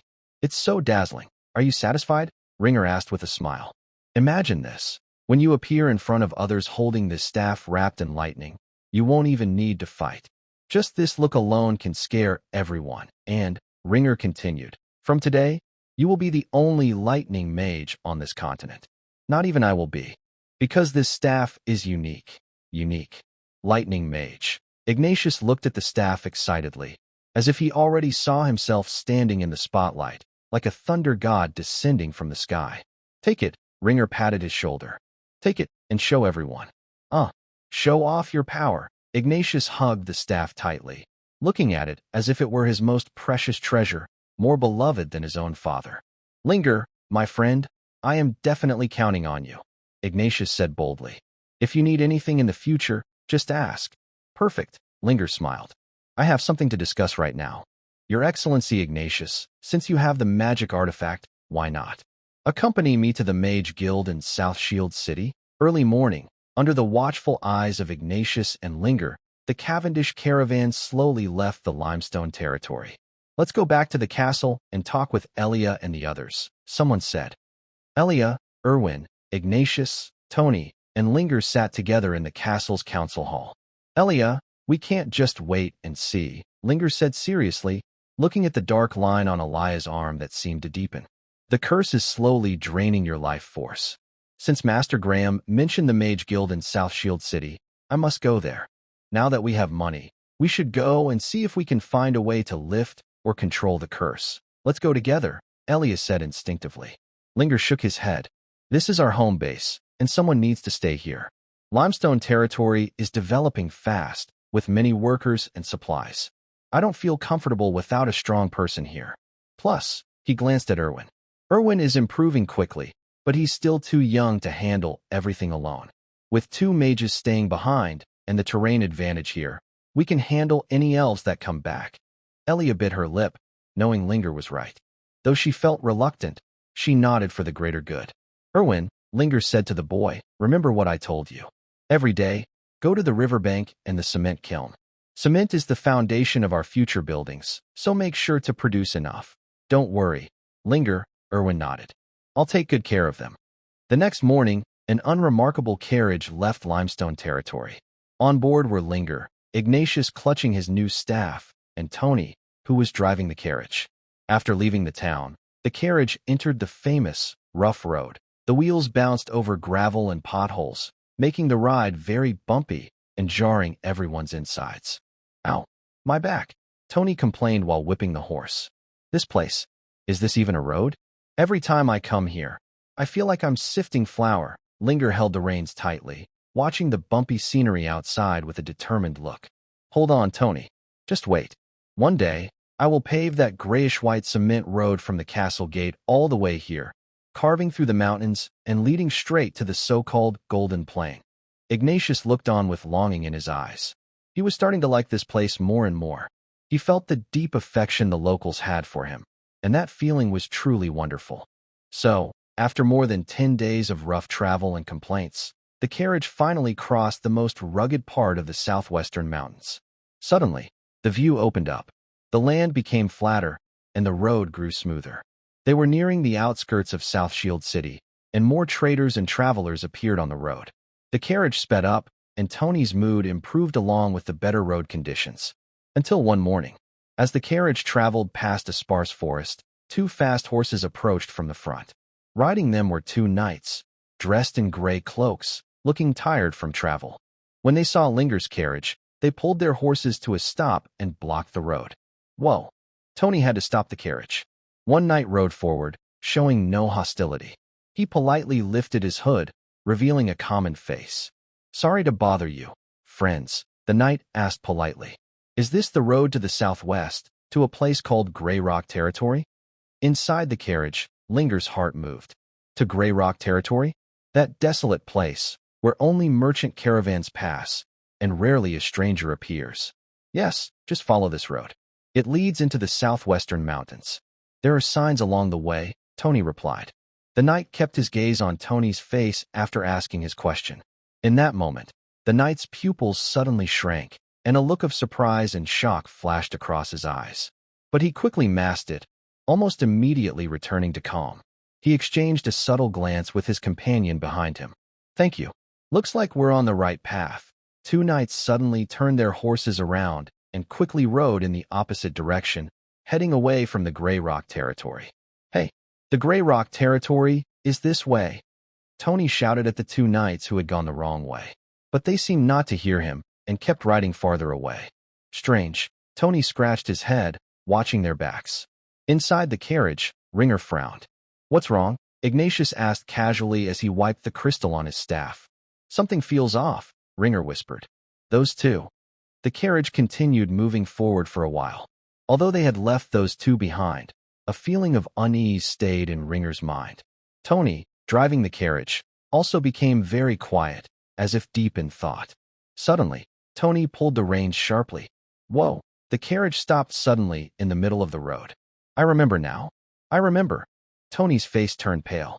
He turned around quickly and, trembling, shouted inside the carriage, "Sir, that person, the one who asked for directions. I've seen him before." Ringer opened the carriage door. "Where did you see him?" "Extinguishing Fortress." Tony swallowed hard, sweat on his forehead. "He wasn't wearing the family armor, but I'm sure I've seen him. He's one of Julian's people." "Julian's people?" Ignatius sat up straight. "That's strange," Ringer said, his brow tightening. "If he's Julian's man, why did he ask about the Grey Rock territory? Does Julian know where we are? But we've been very careful, and the Grey Rock territory is almost forgotten by the Empire." "Sir," Tony's voice cracked with emotion. I know why." "Why?" "Do you remember? When we were in River Bay City," Tony said desperately, clutching his hair. "Back then, I was supposed to report your whereabouts." Ringer's heart skipped a beat. Tony continued, "When you just bought the timber, you asked about my hometown. I casually mentioned to the young master that you inquired about the Grey Rock territory and Baron Stonefield." A flash of lightning exploded in Linger's mind. He understood everything now. Julian was hurt by electricity at Golden Fortress and hated him deeply. That clever nobleman was probably frantically searching for clues. After they disappeared on the Golden Plain, Julian would surely remember every detail about River Bay City. Linger had asked the Grey Rock Lord, and the direction they disappeared was exactly southwest. Oh no. Linger's face suddenly turned very grim. "Those two people are scouts. They must be Julian's spies." And Linger stared hard at Tony. "He just recognized you. If those two spies send the message back to Golden Fortress, Julian's army will quickly march to conquer that barren land, which is just starting to recover." At this moment, only Elia, Erwin, and a group of helpless villagers were inside the castle. "Chase!" Linger shouted urgently, more anxious than ever. "Chase immediately. We must catch those two. We can't let them send the message out." The wind howled, and the night was as dark as ink. Tony almost broke the whip, as the horses pulling the cart foamed at the mouth, their hooves flying wildly. They had been chasing all day. Until it was completely dark, the road ahead was still empty, with not a single shadow in sight. Whoa! Tony desperately pulled on the reins. He looked back, face covered in dust and sweat. "Sir, we can't see anyone. The horses are almost exhausted. Should we keep chasing?" Inside the cart, Linger's face was as cold as water. He pushed open the door, jumped down from the cart, and used the faint moonlight to examine the hoofprints on the ground. The tracks were fresh, but that didn't mean much. The war horses with 4 legs were running at full speed, and a cart carrying 3 people couldn't keep up with them. "Stop chasing," Linger said coldly, brushing dust off his hands. "It's useless now. We can't catch them. So, what do we do?" Tony panicked. "If they go back and report, what else can we do?" Linger turned around, his gaze fixed southwest. "Turn around. Head back to Grey Rock Land. If we can't catch the spies, then we can only go back. South Shield City. For now, we can't go there." On the way back, Ignatius was driving the carriage, and the atmosphere inside was very tense. Linger sat inside the carriage, not resting. He stared intently at Tony, beginning a nearly interrogative questioning. "Tony, think carefully. How many soldiers does Julian have in the Strauss family? How many knights? Is there a mage group? Besides him, are there any other experts?" Tony held his head and thought hard, his face twisted in worry. "Sir, I really don't know. I used to be just someone who ran errands for trade and worked on alchemy inventions, and I couldn't even enter the castle's core area. I only know the family guard is strong and well-equipped. As for the exact number, that's a military secret. Young Master Julian never told me." "Oh, Linger sighed and leaned against the wall of the carriage, closing his eyes. Lacking information is a big problem in warfare. Now, they're like blind people, knowing a fierce beast is coming but not knowing how big it is or when it will arrive. After more than 10 days of non-stop travel, the familiar Stonefield Castle, standing alone on the mountain, finally appeared in sight. At this moment, the Greyrock territory was still bustling. The cement road stretched to the edge of the land. Smoke was rising from distant chimneys, and workers were working hard for the quarterly payday. Seeing this scene, Linger felt even more heavy-hearted. When the carriage entered the castle gates, Elvin and Arya, who were practicing magic in the yard, were stunned. "Linger?" Elvin exclaimed in surprise. "How did you come back? Less than a month. Did you finish everything?" Arya also came over and, noticing Linger's serious expression, quickly sensed something was wrong. Something happened. Linger got out of the carriage without greeting and waved his hand. "Let's go inside and talk." Inside the council hall, candles flickered. When Linger finished explaining the exposure of our whereabouts, Julian's spies have returned to report, and the Strauss family might come to seek revenge, the room fell into complete silence. Elvin looked at Ringer and broke the silence. "Julian, that guy. When he was at Golden Court Fortress, he wanted to use us as supplies. If he comes with a large group of knights, he will come," Ringer said confidently. "And he will be angry and full of killing intent. Then, let's run." Tony, who had been hiding in the corner, suddenly jumped up as if clutching the last straw. "Sir, let's run. Go to Caldon. Go to the dwarves." Even if Julian has 10 times the courage, he wouldn't dare break in with his men. "We can hide there for a year or two until the danger passes." Elvin and Arya exchanged a glance. Though they didn't speak, their eyes showed some hesitation. Facing a powerful family led by a level 7 knight, running away seemed to be the only choice. "Run?" Ringer sat in a chair, lightly tapping the armrest with his fingers, making a soft tock, tock sound. "We can run. Hiding underground with the dwarves could keep us alive." Ringer suddenly looked up, his gaze sharp as a blade sweeping over everyone, finally pointing outside the window. There was the smoking workshop, the newly paved cement road, and the villagers who had just eaten well and were full of hope for the future. But what about them? Ringer's voice was quiet but heavy, pressing down on everyone's hearts. "Who is Julian? He's willing to kill magicians recklessly to practice dark magic. He's willing to do anything for revenge," Ringer said coldly. "If he brings his army here and finds out we were once here but have now disappeared, what do you think he will do? Will he spare this land? Will he spare the villagers who once worked for us and made ceramics for us?" Tony fell silent. He remembered Julian's twisted face after being electrocuted. That madman would definitely vent his anger on innocent people. Burning villages, destroying cities, these might be just easy tasks for him. "If we leave, this place will turn into," Ringer said as he stood up and walked to the window, looking at the barren but slowly thriving land. "For these months, we've been building roads, making kills, recruiting workers. We gave them hope, told them that as long as they work hard, they can live like real people." Ringer turned around and looked at Elvin and Arya. "This is our hard work. This is the only place we can call home after so long in exile. If we can't even protect our home, if we abandon innocent people when danger comes, then what's the difference between us and Julian?" Ringer's gaze became more determined than ever, radiating a strong leadership aura. "I won't run away. I will stay here and wait for Julian. Since he wants to take our lives as his prey, I will show him who is whose." Grave. Ringer invited Baron Stonefield to the council hall. After hearing Ringer's story, Baron Stonefield sat in silence for a long time. He was seated on a shiny old oak chair, playing with a seal in his hand, his eyes deep and thoughtful. Ringer was prepared for scolding or even being expelled. After all, he was the one who brought the mighty Strauss family to this newly thriving land. "Ringer," the Baron finally spoke, his voice a little old but surprisingly calm.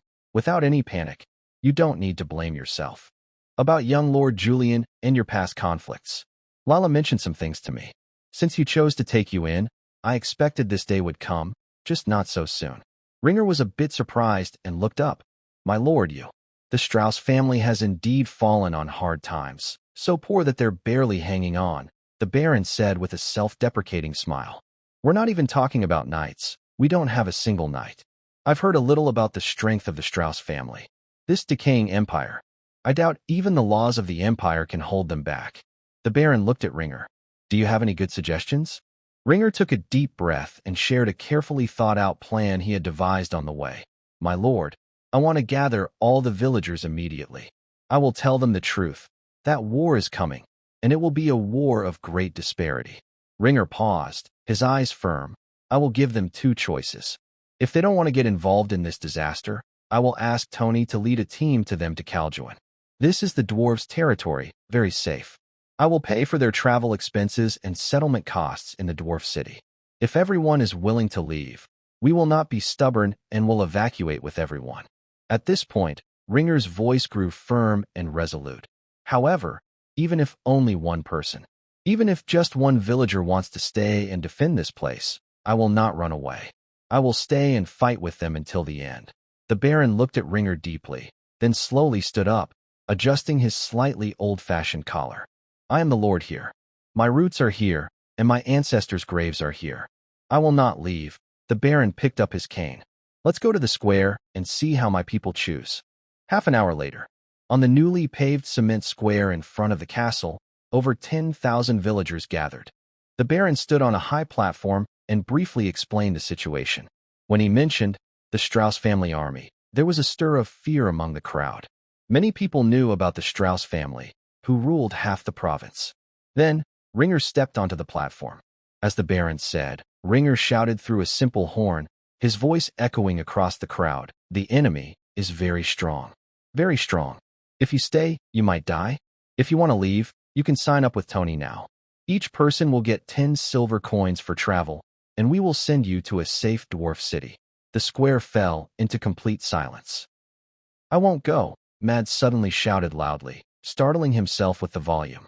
Everyone looked at him. Mads' face was red, and he gritted his teeth as he shouted, I finally became the chief. I just got 30 silver coins. I need to build a new house and marry my wife. His shout seemed to ignite a pile of dry grass. Yeah, I won't go. I just got my wages too. Why should we leave? We built this road. I just saved enough money to buy my mother a new dress. Let's fight them. Hit them with shovels and kill them. Looking at the excited crowd below, not a single person willing to move, Linger's eyes started to fill with tears. This was not just about loyalty. It was hope, a faint glimmer of light that was hard to hold on to. Linger took a deep breath, stepped forward, and stood at the very edge of the platform. His eyes shone brightly as he looked over each face, weathered, angry, and full of fire. Good. Since everyone refuses to leave, then we won't leave either. Linger suddenly raised his arm, his voice booming like thunder. I know what they see us as. Dirt farmers, poor folk, ants that can be crushed at any moment. That young master Julian, sitting in his golden castle, thinks this land is his hunting ground, and that your lives are worthless. He comes whenever he wants, kills whenever he wants, stomps on the roads we just built, burns our new homes to the ground. But Linger pointed to the cement ground beneath his feet and to the distant workshop. Who built this? You did. We may not have noble blood, but we have hands. We have teeth that can bite through steel just to survive. They have cavalry, armor. So what? This is Grey Rock territory. Every stone, every inch of dirt here belongs to us. If they want to come destroy our home, then let them know. Even ants, in large numbers, can bite and kill an elephant. We will turn Grey Rock territory into the graveyard of those noble lords. Roar. The square erupted with deafening shouts. It was long-suppressed anger, a fierce fighting spirit born from protecting the hard-won happiness. Linger raised his hand and pressed it down. Maybe I will die in this fight, but if I run away today just to survive, I will lose all hope for the rest of my life. I will have lost my home, wandering year after year in exile until I grow old. When I look back on this life, I will think I died the moment I abandoned Grey Rock territory and gave up my home. So, I will wait here for my enemies and tell them that this is the limestone territory, my home. Those who invade my limestone territory, even if they are incredibly strong, I will fight them. Roar. Fight, fight, fight. The crowd erupted with fierce fighting spirit. Seeing this scene, Ignatius, standing behind Ringer, tightly clenched his exaggerated-looking lightning staff, an excited smile on his face. This speech really gets me fired up. The atmosphere in the limestone territory became tense and busy. In life-and-death moments, no one had the leisure to feel sentimental. Inside the castle study, there are 12 letters in total. Baron Stonefield put down his feather pen, rubbed his slightly sore wrist, and handed a stack of sealed wax letters to Ringer. These 12 people are my old subordinates who once pledged loyalty to me. As the family declined, I couldn't afford knights anymore, so I gradually let them go. The Baron sighed and looked at Ringer. Although I am usually stingy and a bit harsh, Lila is kind-hearted. Even in hard times, she never forgot to send them gifts during festivals. I believe that as long as these letters are delivered, even if it's just to repay Lila's kindness from back then, they will come back with swords in hand. Hearing this, the Baron awkwardly rubbed his hands. It's just, asking them to risk their lives is one thing, but I really can't afford the travel expenses, horses, or the wages after they arrive. Money isn't the problem, Ringer assured him. Even after this battle, if they want to stay and serve, I can have Viscount Ignatius take them in. Good, the Baron nodded. Go to the town and find a few clever people to deliver the letters. At the southwest entrance of the limestone territory, over 100 freight wagons had already emptied their cargo, filled with elderly, women, and children. Tony, sweating profusely, was directing the order. Hold on tight. Don't squeeze. We're heading to safety, not fleeing famine. Be a bit more decent, Tony shouted. Elvin rode his horse, carrying a staff, and looked serious as he stood nearby. Linger approached and handed Tony several heavy leather bags. Tony, once you arrive at Carduin and settle everyone in, your real task begins, Linger whispered. I know the dwarves sell everything. I want you to spend all the gold inside those bags. Tony weighed the bags and was surprised. Spend it all? On what? Linger simply said. Finished weapons, crossbows, arrows, spearheads, chainmail. Anything that can kill or protect. As much as you can buy. Elvin, Linger turned to the young boy. Make sure everyone stays safe on the way. Hurry back, he patted his shoulder. The caravan slowly started moving and disappeared along the mountain road toward Carduin. To the northeast of the territory, on the main road. After sending off their worries, over 3,000 young and strong workers burst into action under Director Mard. Quick, over here. Pour in the cement. Where's that mold? Bring the triangular mold. The once smooth cement road was now being wildly transformed. Linger's main defense plan was based on barrier walls and mazes. He didn't need to build tall walls because there wasn't enough time. Instead, he poured countless half-meter-high cement triangles across the road. These tough obstacles would make it very hard for cavalry to charge, forcing them to slow down, go around, or dismount and fight on foot. Lord Ignatius, these logs need to be cut.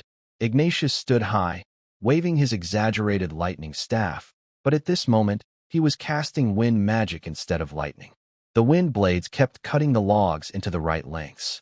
This big shot, future master of lightning magic, is here chopping wood.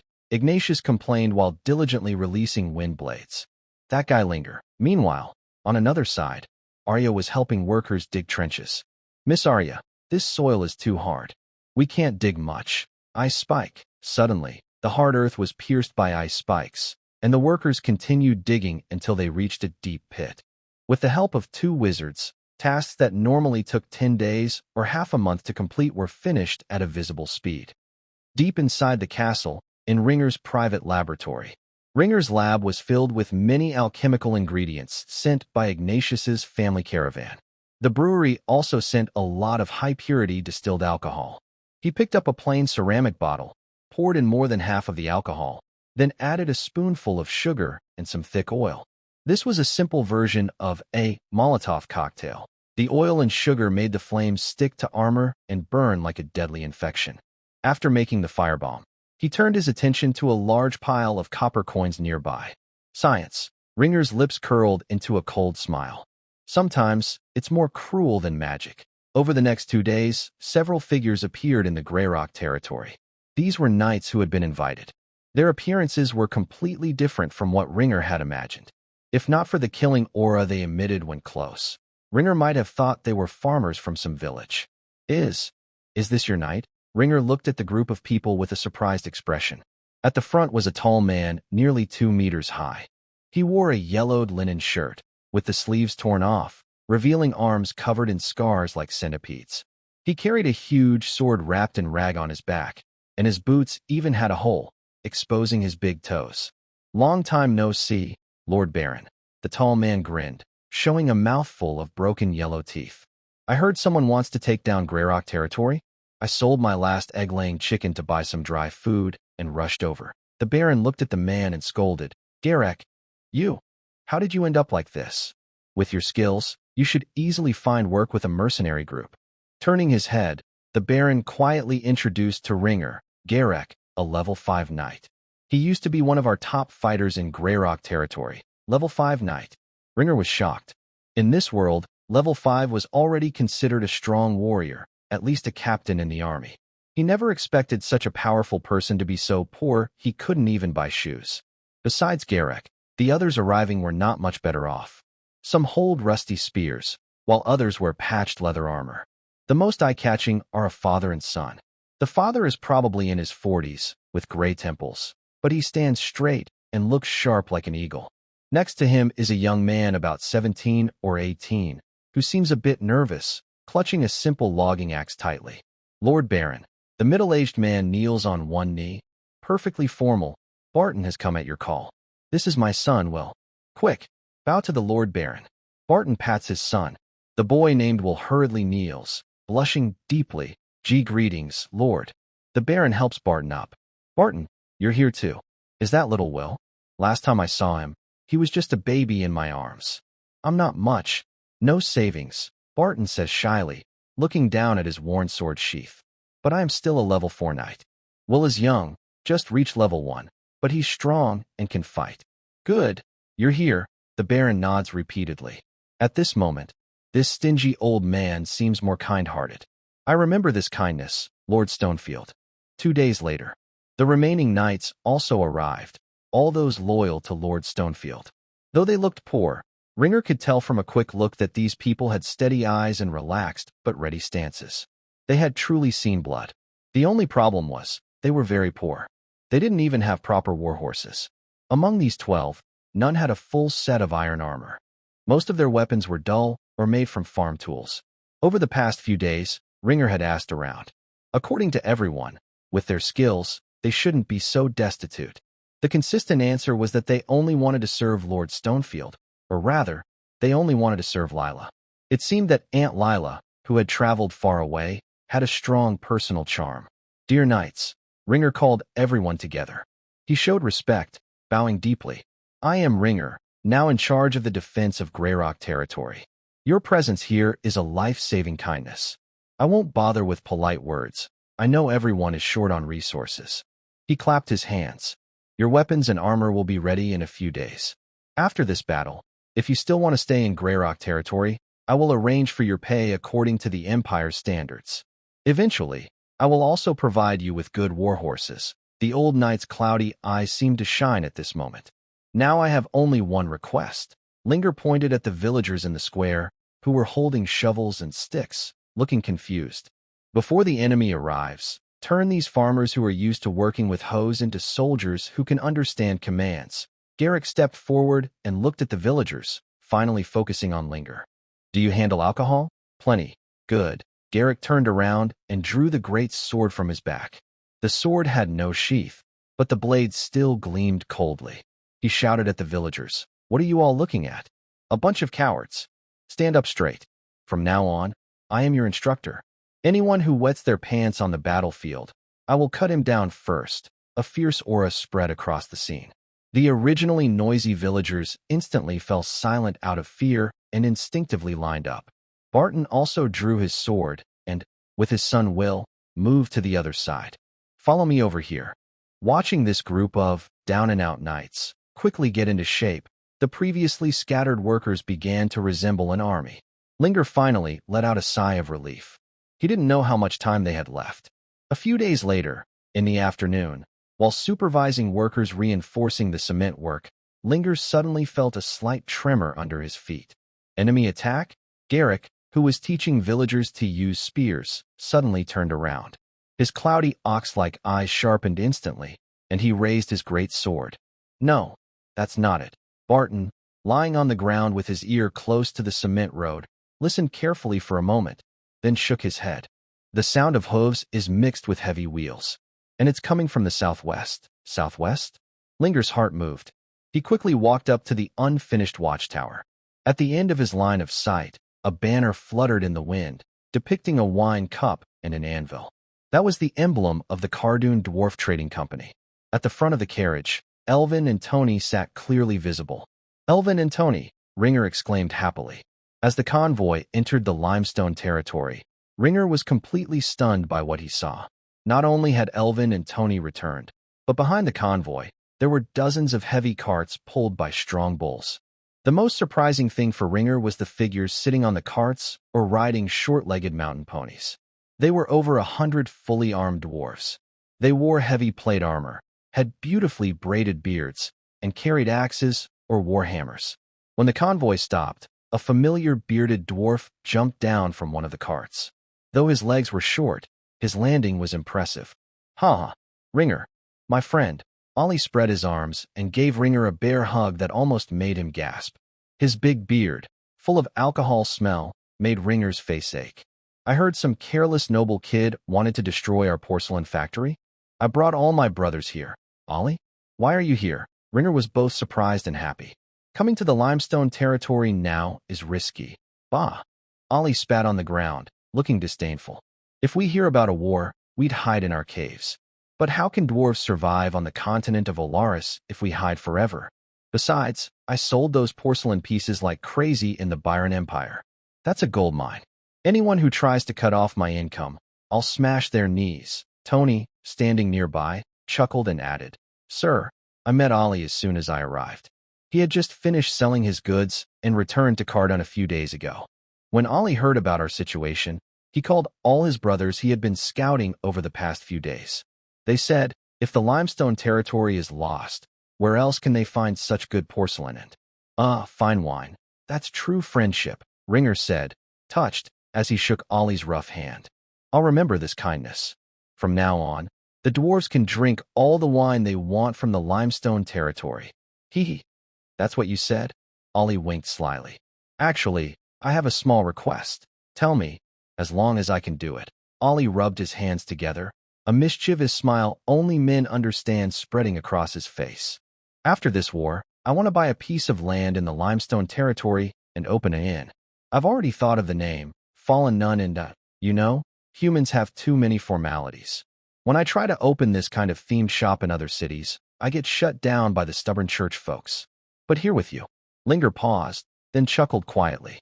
"Greyrock territory is so poor it doesn't even have a decent church, let alone religious restrictions. Clearly, Oli wants to create a special industry with a role-playing theme." "No problem." Linger waved his hand confidently.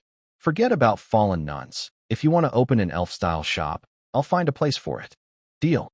Oli whistled happily and turned to shout at the dwarves, "Brothers, take off your gear. Roar." The dwarves responded with loud shouts. As the canvas was pulled back, a real surprise was revealed. It was dozens of carts filled with weapons and raw iron. Brand new dwarf steel shields, gleaming crossbows, bundles of armor-piercing arrows, and several sets of high-level enchanted armor, rare even in the royal city. "Garrick," Linger called out.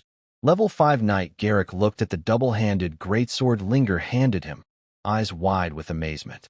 The sword was completely black, with dark red runes flowing along the blade. Much better than his old, battered sword. "Great sword. It's really a great sword." Garrick loved it, gently touching the blade. Then he took a custom-made heavy plate armor. "With this, I don't care if I'm a cavalryman or facing a dragon. I'll stand my ground." The other 11 knights also finished changing into their armor. The once poor knight group instantly turned into a fierce steel beast. "Oli, my brother, I won't say much about thanks. I'll have Viscount Ignatius make the dwarves permanently tax-free here. And all the porcelain you need for your next trip will be free. Bring as much as you can sell." "Ha ha. Brother Linger, I like your style. It suits us dwarves perfectly," Oli laughed loudly. Although the villagers couldn't learn to wield swords immediately, The hundreds of crossbows brought by the dwarves were practically divine tools for them. With some training, these farmers could threaten cavalry from afar. Next, Greyrock territory entered its final preparation phase. The barricades on the cement road had hardened into an unbreakable wall. The trenches were filled with sharp wooden spears and broken pottery shards. Ringers' thousands of burning bottles were also handed out to each thrower. Finally, on a gloomy morning, Will, who was on guard in the tower, blew a sharp, piercing horn. Ugh! Everyone on the training ground froze for a moment, then quickly moved into battle positions according to the pre-planned plan. Ringer hurried up to the city wall and looked south. The ground began to tremble slightly, and on the horizon, a huge cloud of yellow dust rose up, blocking the sky. Within the swirling dust, a dark line slowly appeared, then quickly widened and grew larger. It was a massive flood of black steel. Hundreds of heavily armored cavalry, arranged in neat ranks, advanced like a tidal wave. At the front of the line, a large flag embroidered with gold fluttered in the wind. The Strauss family was coming. Ha! Ringer exhaled sharply, a cold smile forming at the corner of his mouth. Welcome to the Greyrock territory.